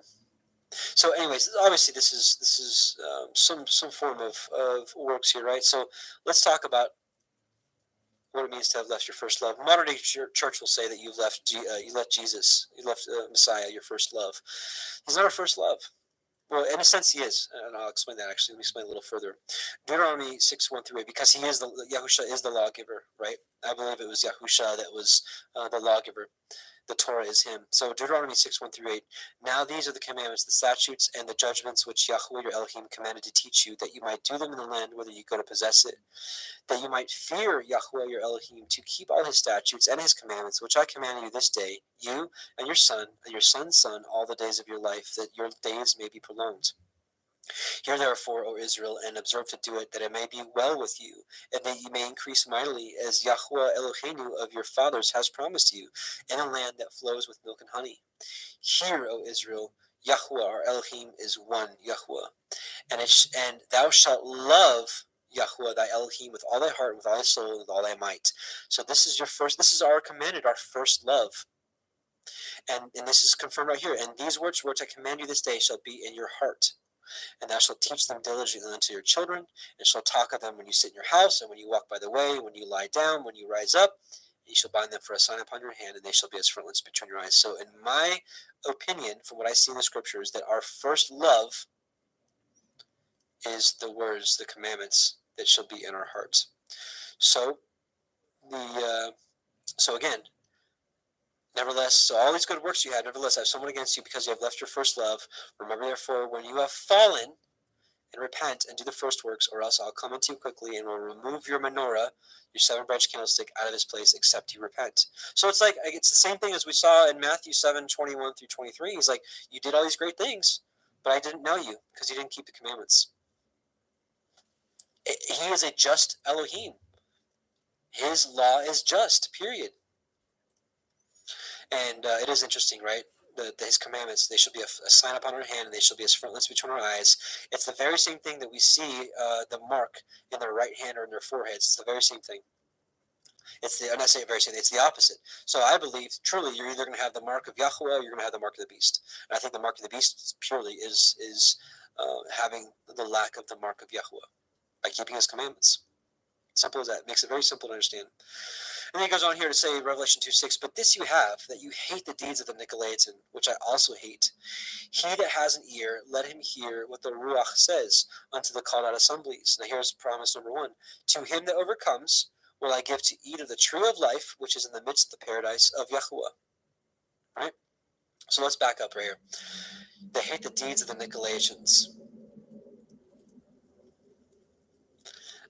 I want to read this commentary. I usually don't like doing this, but because this Nicolaitans thing isn't anywhere other than this passage, I don't have anything else to go off of scripturally. So I want to defer to somebody that has maybe a little more wisdom here than I do of who the Nicolaitans are. So this is Elcott's commentary for English readers for the Nicolaitans. The Nicolaitans were, as has been expressed, the antinomians of the Asiatic church. Okay, let's look up the word antinomian, what it means. Antinomian, let me zoom in here a little bit so you can see it for yourself. One antinomian, one who holds that under the gospel dispensation of grace, the moral law is of no use or obligation because faith alone is necessary to salvation. That's your lawless people there. So again, the Nicolaitans were, as has been expressed, the antinomians of the Asiatic church. The life and conduct were little thought of, and the faith professed was everything. Is that not where we are today?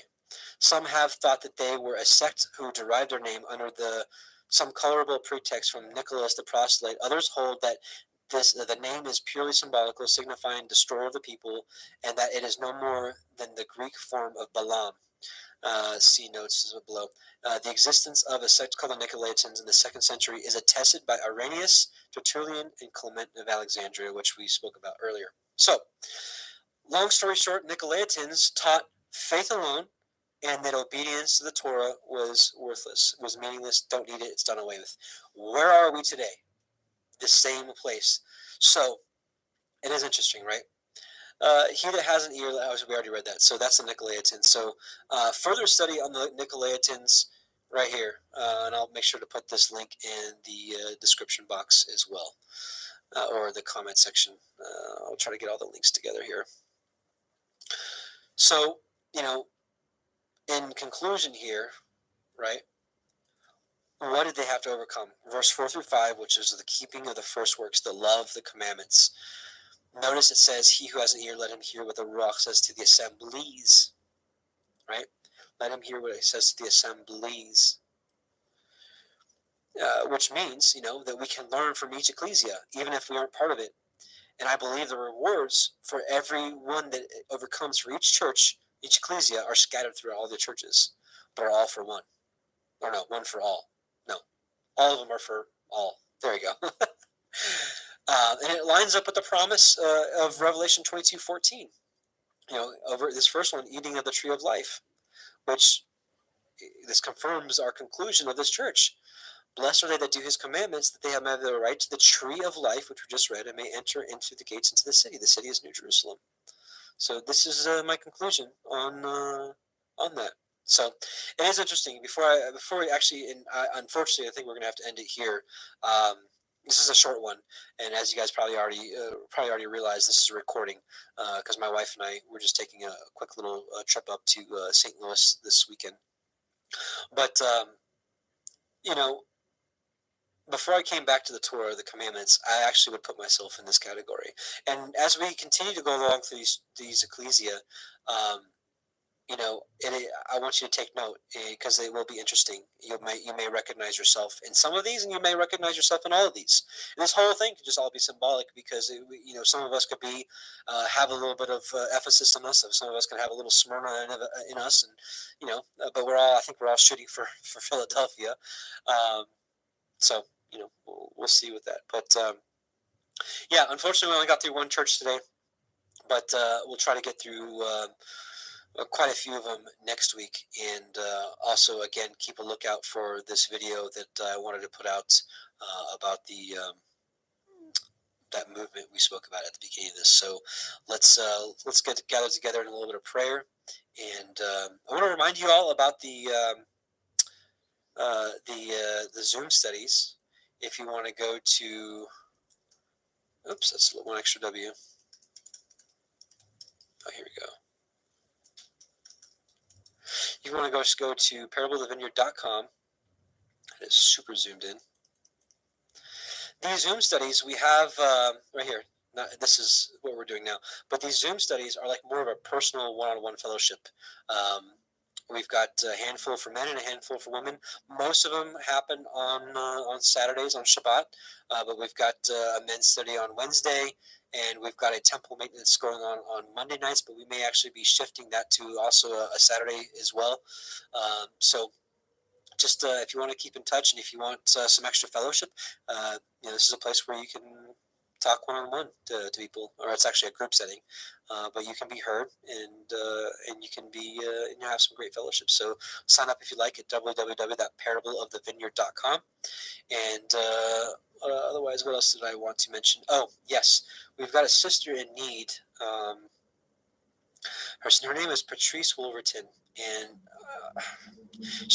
she is in the midst of her trials right now, and just it's been one thing after another with her, and she could really use our financial assistance.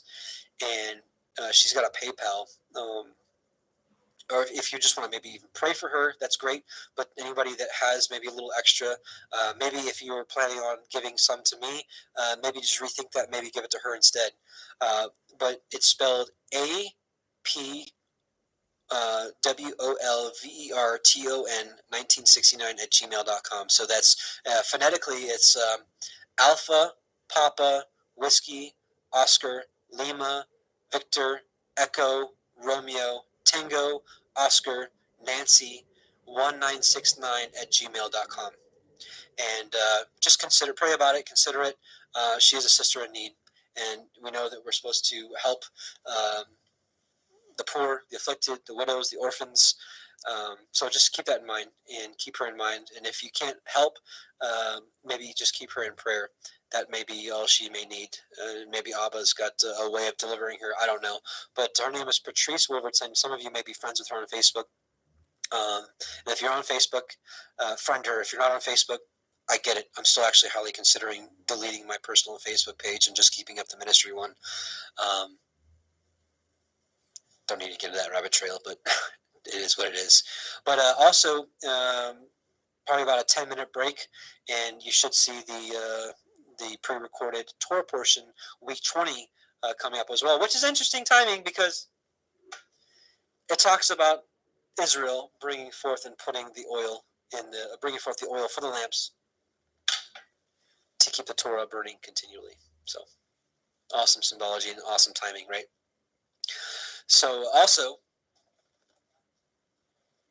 we'll be talking about the priestly breastplate, which I think this is actually upside down.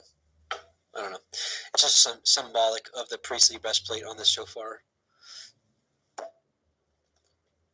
Let's do one more blast. Since I'm recording this during the day and the kids aren't here, excuse me, children, they're not baby goats. Let's give this a blow, eh?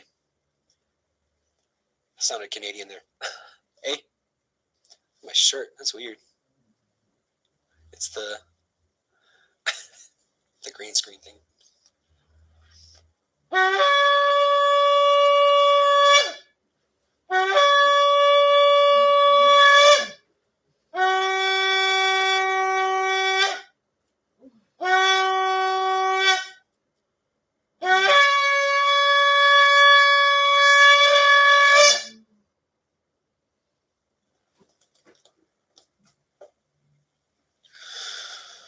All right, praise be to Yahuwah, and let's just think of that as a reminder of the day we actually hear the shofar blast that we are waiting for, because that's going to be a day of rejoicing for us and a day of mourning for the world. So let's bow our hearts and thank Abba for allowing us to study the scriptures like this, and I pray that this was a blessing to you, and looking really forward to next week, because these church studies ecclesia studies are really, really intense and in depth here. So let's bow our hearts and petition Abba. Heavenly Father, Yahuwah, Most High, the Elohim of Avraham, Yitzchak, and Yaakov, we just come before you in your Son's name, Yahushua HaMashiach, to whom we love and we believe and obey and want to walk as he walked. Abba, cultivate in our heart your Torah, that we may bring forth the fruits that you've desired for so long. We thank you for even giving us the understanding of your Son, of the truth of him, and of the truth, your Torah, and we just want to be obedient. Abba, help us. We know that it's a struggle for many of us. We may have I just have different situations, Abba.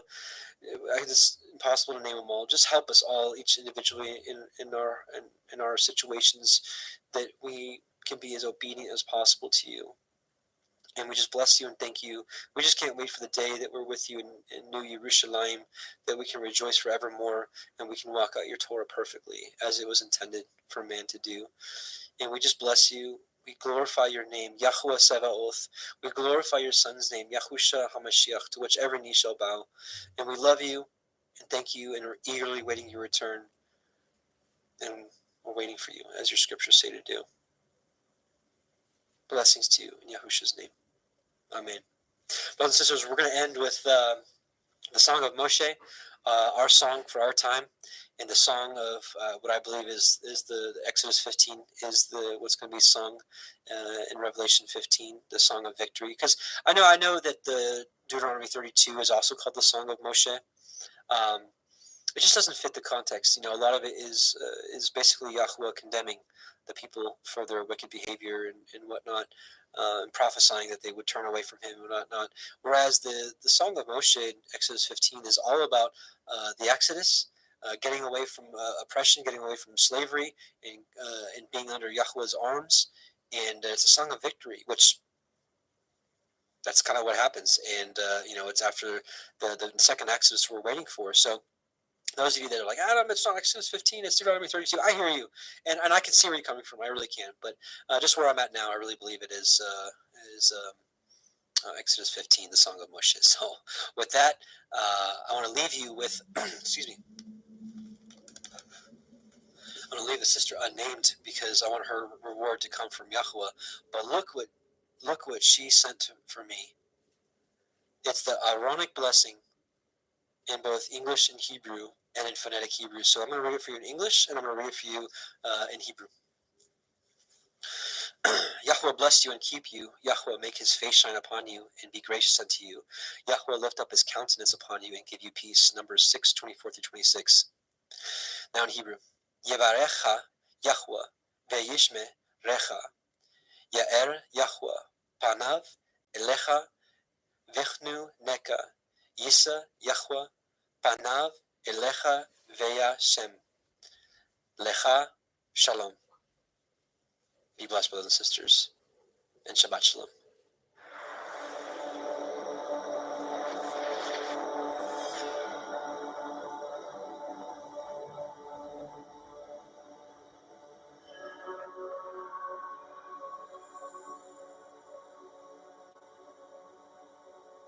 I sing to Yahweh, for he is highly exalted.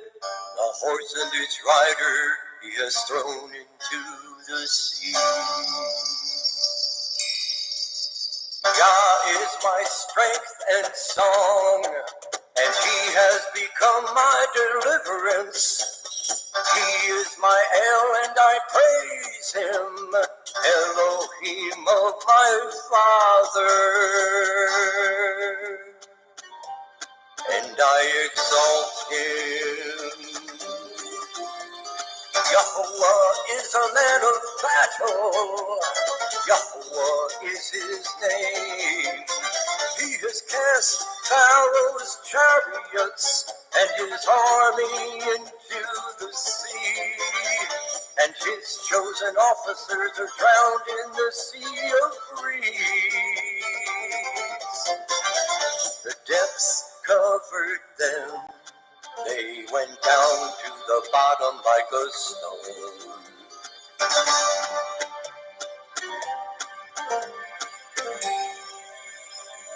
Your right hand, O Yahuwah, has become great in power. Your right hand, O Yahuwah, has crushed the enemy. And in the greatness of your excellence, you pulled down those who rose up against you. You sent forth your wrath. It consumed them like stubble, and with the wind of your nostrils, the waters were heaped up. The floods stood like a wall, the depths became stiff in the heart of the sea. The enemy said, I pursue, I overtake, I divide the spoil, my being is satisfied on them. I draw out my sword, my hand destroys them. You blew with your wind, the sea covered them. They sank like lead in the mighty waters. Who is like you? Oh, Yahweh, among the mighty ones. Who is like you? Great in Kodeshah. Awesome in praises, working wonders. You stretched out your right hand, the earth swallowed them. In your kindness, you led the people whom you have redeemed. In your strength, you guided them to your Kodesh dwelling. Peoples heard, they trembled. Anguish gripped the inhabitants of Pelisheth. Then the chiefs of Edom were troubled, the mighty men of Moab. Trembling grips them, all the inhabitants of Canaan melted. Fear and dread fell on them by the greatness of your arm. They are as silent as a stone. Until your people pass over, oh Yahweh. Until the people whom you have bought pass over.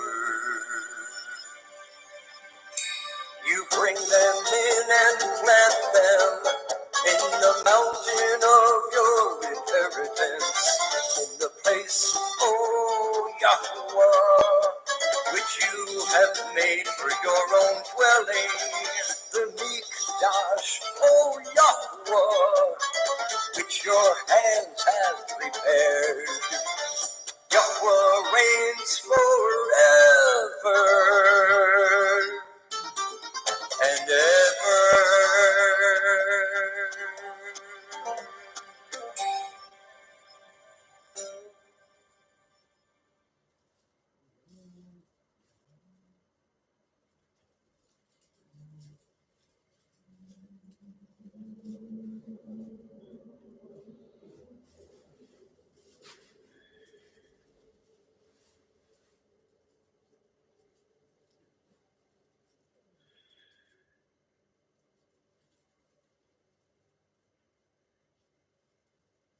To El Yahweh, saying, Let Yahweh, the Elohai of the Ruachoth of all flesh, set a man over the assembly, which may go out before them, and which may go in before them, and which may lead them out, and which may bring them in, that the assembly of Yahweh be not as sheep which have no shepherd.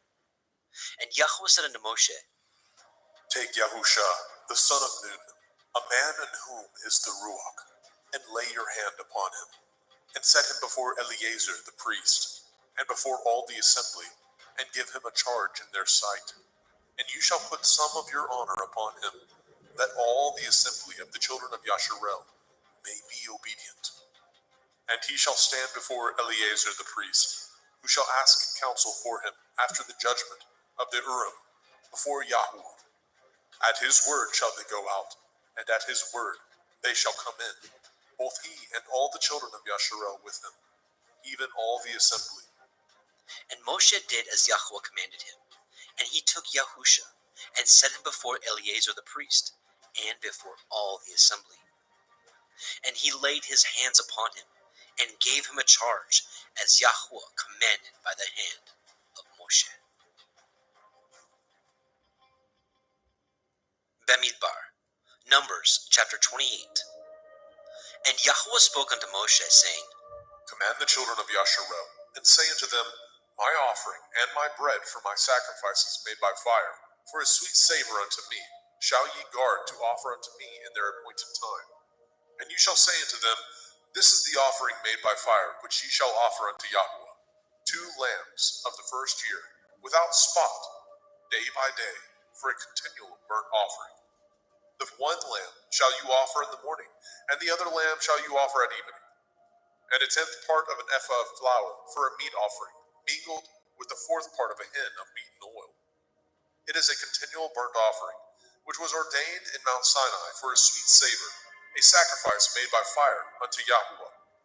And the drink offering thereof shall be a 4th part of a hin for the one lamb. In the holy place shall you cause the strong wine to be poured unto Yahweh for a drink offering. And the other lamb shall you offer at evening, as the meat offering of the morning, as the drink offering thereof. You shall offer it, a sacrifice made by fire, of a sweet savor unto Yahweh. And on the Shabbat, 2 lambs of the first year without spot, and 2/10 deals of flour for a meat offering mingled with oil, and the drink offering thereof. This is the burnt offering of every Shabbat, beside the continual burnt offering and his drink offering. And in the beginnings of your months ye shall offer a burnt offering unto Yahweh, 2 young bullocks and 1 ram, 7 lambs of the first year without spot, and 3/10 deals of flour for a meat offering, mingled with oil, for 1 bullock, and 2/10 deal of flour for a meat offering, mingled with oil, for 1 ram, and a several tenths deal of flour mingled with oil for a meat offering unto 1 lamb, for a burnt offering of a sweet savor, a sacrifice made by fire unto Yahweh. And their drink offering shall be half a hin of wine unto a bullock, and the 3rd part of a hin unto a ram, and a 4th part of a hin unto a lamb. This is the burnt offering of every month throughout the months of the year. And 1 kid of the goats for a sin offering unto Yahweh shall be offered, beside the continual burnt offering and his drink offering. And in the 14th day of the first month is the Pesach, Passover of Yahweh. And in the 15th day of this month is the feast. 7 days shall matzah, unleavened bread, be eaten. In the first day shall be a holy assembly. Ye shall do no manner of servile work therein, but ye shall offer a sacrifice made by fire for a burnt offering unto Yahweh, 2 young bullocks and 1 ram, and 7 lambs of the first year. They shall be unto you without blemish. And their meat offering shall be of flour mingled with oil. 3/10 deals shall ye offer for a bullock, and 2/10 deals for a ram. A several tenth deal shall you offer for every lamb throughout the 7 lambs, and 1 goat for a sin offering to make an atonement for you. Ye shall offer these beside the burnt offering in the morning, which is for a continual burnt offering. After this manner ye shall offer daily, throughout the 7 days, the meat of the sacrifice made by fire, of a sweet savor unto Yahweh. It shall be offered beside the continual burnt offering, and his drink offering. And on the 7th day ye shall have a holy assembly. Ye shall do no servile work. Also in the day of the first fruits, when ye bring a new meat offering unto Yahweh, after your weeks be out, ye shall have a holy assembly. Ye shall do no servile work. But ye shall offer the burnt offering for a sweet savor unto Yahweh, 2 young bullocks, 1 ram, 7 lambs of the first year, and their meat offering of flour mingled with oil, 3/10 deals unto 1 bullock, 2/10 deals unto 1 ram, and several tenths deal unto 1 lamb, throughout the 7 lambs, and 1 kid of the goats to make an atonement for you. Ye shall offer them beside the continual burnt offering and his meat offering. They shall be unto you without blemish, and their drink offerings. Bemidbar. Numbers chapter 29. And in the 7th month, on the first day of the month, ye shall have a holy assembly. Ye shall do no servile work. It is Yom Teruah, the day of blowing the shofar, the day of the awakening blast unto you. And ye shall offer a burnt offering for a sweet savor unto Yahweh, 1 young bullock, 1 ram, and 7 lambs of the first year, without blemish. And their meat offering shall be of flour mingled with oil, 3/10 deals for a bullock, and 2/10 deals for a ram, and 1/10 deal for 1 lamb, throughout the 7 lambs, and 1 kid of the goats for a sin offering, to make an atonement for you. beside the burnt offering of the month, and his meat offering, and the daily burnt offering, and his meat offering, and their drink offerings, according unto their manner, for a sweet savor, a sacrifice made by fire, unto Yahweh.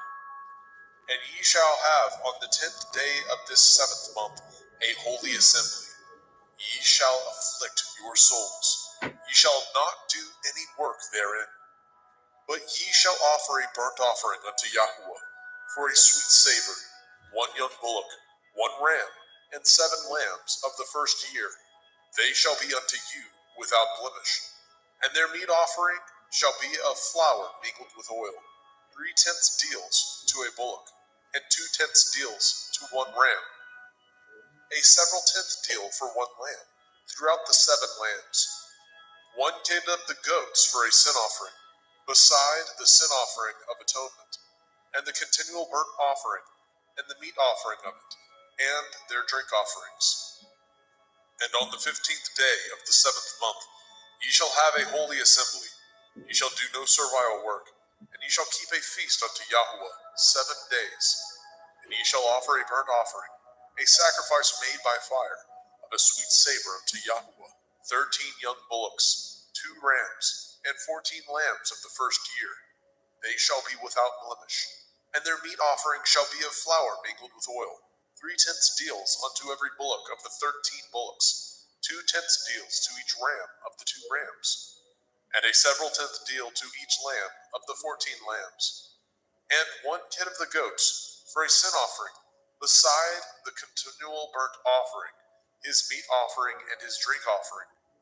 And on the 2nd day ye shall offer 12 young bullocks, 2 rams, 14 lambs of the first year without spot, and their meat offering and their drink offerings, for the bullocks, for the rams, and for the lambs, shall be according to their number, after the manner. And 1 kid of the goats for a sin offering, beside the continual burnt offering, and the meat offering thereof, and their drink offerings. And on the 3rd day 11 bullocks, 2 rams, 14 lambs of the first year without blemish, and their meat offering, and their drink offerings, for the bullocks, for the rams, and for the lambs, shall be according to their number after the manner. And 1 goat for a sin offering, beside the continual burnt offering, and his meat offering, and his drink offering.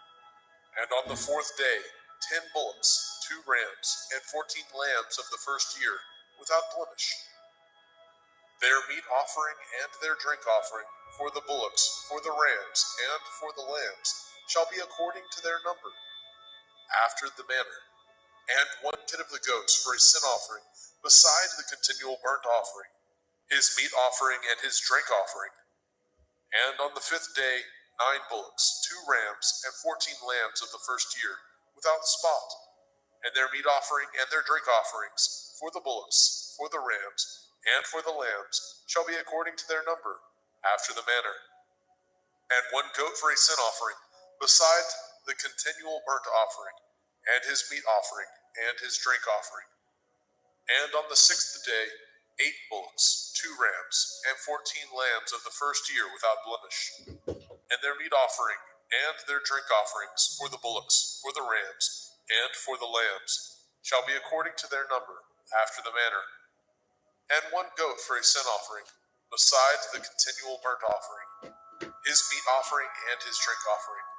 And on the 7th day 7 bullocks, 2 rams, and 14 lambs of the first year, without blemish, and their meat offering and their drink offerings, for the bullocks, for the rams, and for the lambs, shall be according to their number, after the manner. And 1 goat for a sin offering, beside the continual burnt offering, his meat offering and his drink offering. On the 8th day ye shall have a solemn assembly. Ye shall do no servile work therein, but ye shall offer a burnt offering, a sacrifice made by fire, of a sweet savor unto Yahweh, 1 bullock, 1 ram, 7 lambs of the first year, without blemish. Their meat offering and their drink offerings, for the bullock, for the ram, and for the lambs, shall be according to their number, after the manner. And 1 goat for a sin offering, beside the continual burnt offering, and his meat offering, and his drink offering. These things ye shall do unto Yahweh in your set feasts, beside your vows and your freewill offerings, for your burnt offerings, and for your meat offerings, and for your drink offerings, and for your peace offerings. And Moshe told the children of Yashrael according to all that Yahweh commanded Moshe. Bamidbar, Numbers chapter 30. And Moshe spoke unto the heads of the tribes concerning the children of Yashrael, saying, This is the thing which Yahweh has commanded. If a man vow a vow unto Yahweh, or swear an oath to bind his soul with a bond, he shall not break his word. He shall do according to all that proceeds out of his mouth. If a woman also vow a vow unto Yahweh, and bind herself by a bond, being in her father's house in her youth, and her father hear her vow, and her bond wherewith she has bound her soul, and her father shall hold his peace at her, then all her vows shall stand, and every bond wherewith she has bound her soul shall stand. But if her father disallow her in the day that he hears, not any of her vows, or of her bonds wherewith she has bound her soul shall stand, and Yahweh shall forgive her, because her father disallowed her.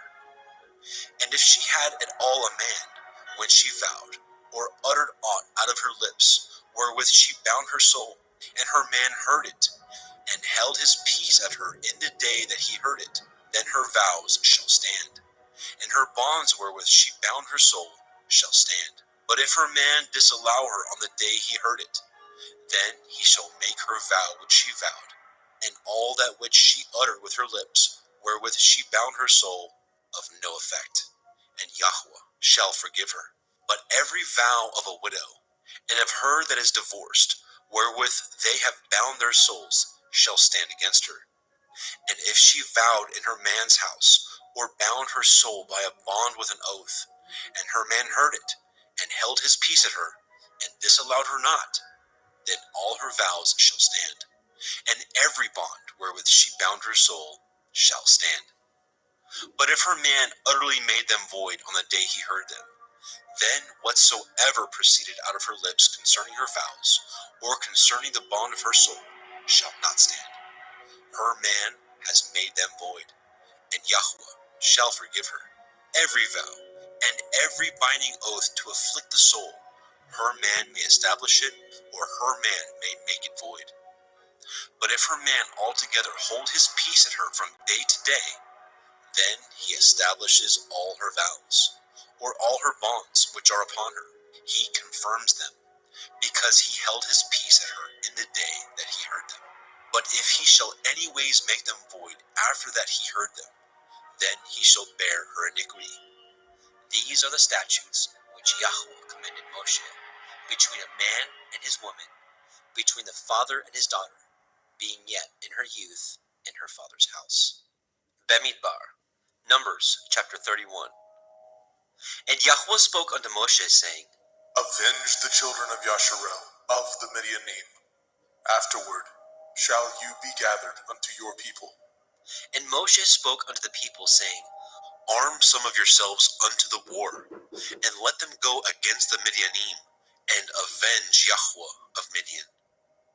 Of every tribe 1,000, throughout all the tribes of Yashrael shall ye send to the war. So there were delivered out of the thousands of Yashrael 1,000 of every tribe, 12,000 armed for war. And Moshe sent them to the war, 1,000 of every tribe, them and Pinechas, the son of Eleazar the priest, to the war, with the holy instruments, and the trumpets to blow in his hand. And they warred against the Midianim, as Yahweh commanded Moshe, and they slew all the males. And they slew the kings of Midian, beside the rest of them that were slain, namely, Evi, and Rechem, and Sur, and Horai, and Reva, 5 kings of Midian. Bilam also, the son of Beor, they slew with the sword. And the children of Yashrael took all the women of Midian captives, and their little ones, and took the spoil of all their cattle, and all their flocks, and all their goods. And they burnt all their cities wherein they dwelt, and all their goodly castles with fire. And they took all the spoil, and all the prey, both of men and of beasts. And they brought the captives, and the prey, and the spoil unto Moshe, and Eleazar the priests, and unto the assembly of the children of Yashrael, unto the camp at the plains of Moab, which are by the Yarden, near Jericho. And Moshe, and Eleazar the priest, and all the princes of the assembly went forth to meet them without the camp.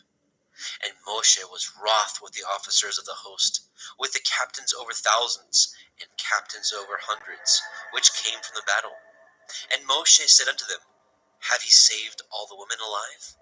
Behold, these caused the children of Yashrael, through the counsel of Bilam, to commit transgression against Yahweh in the matter of Peor. And there was a plague among the assembly of Yahweh.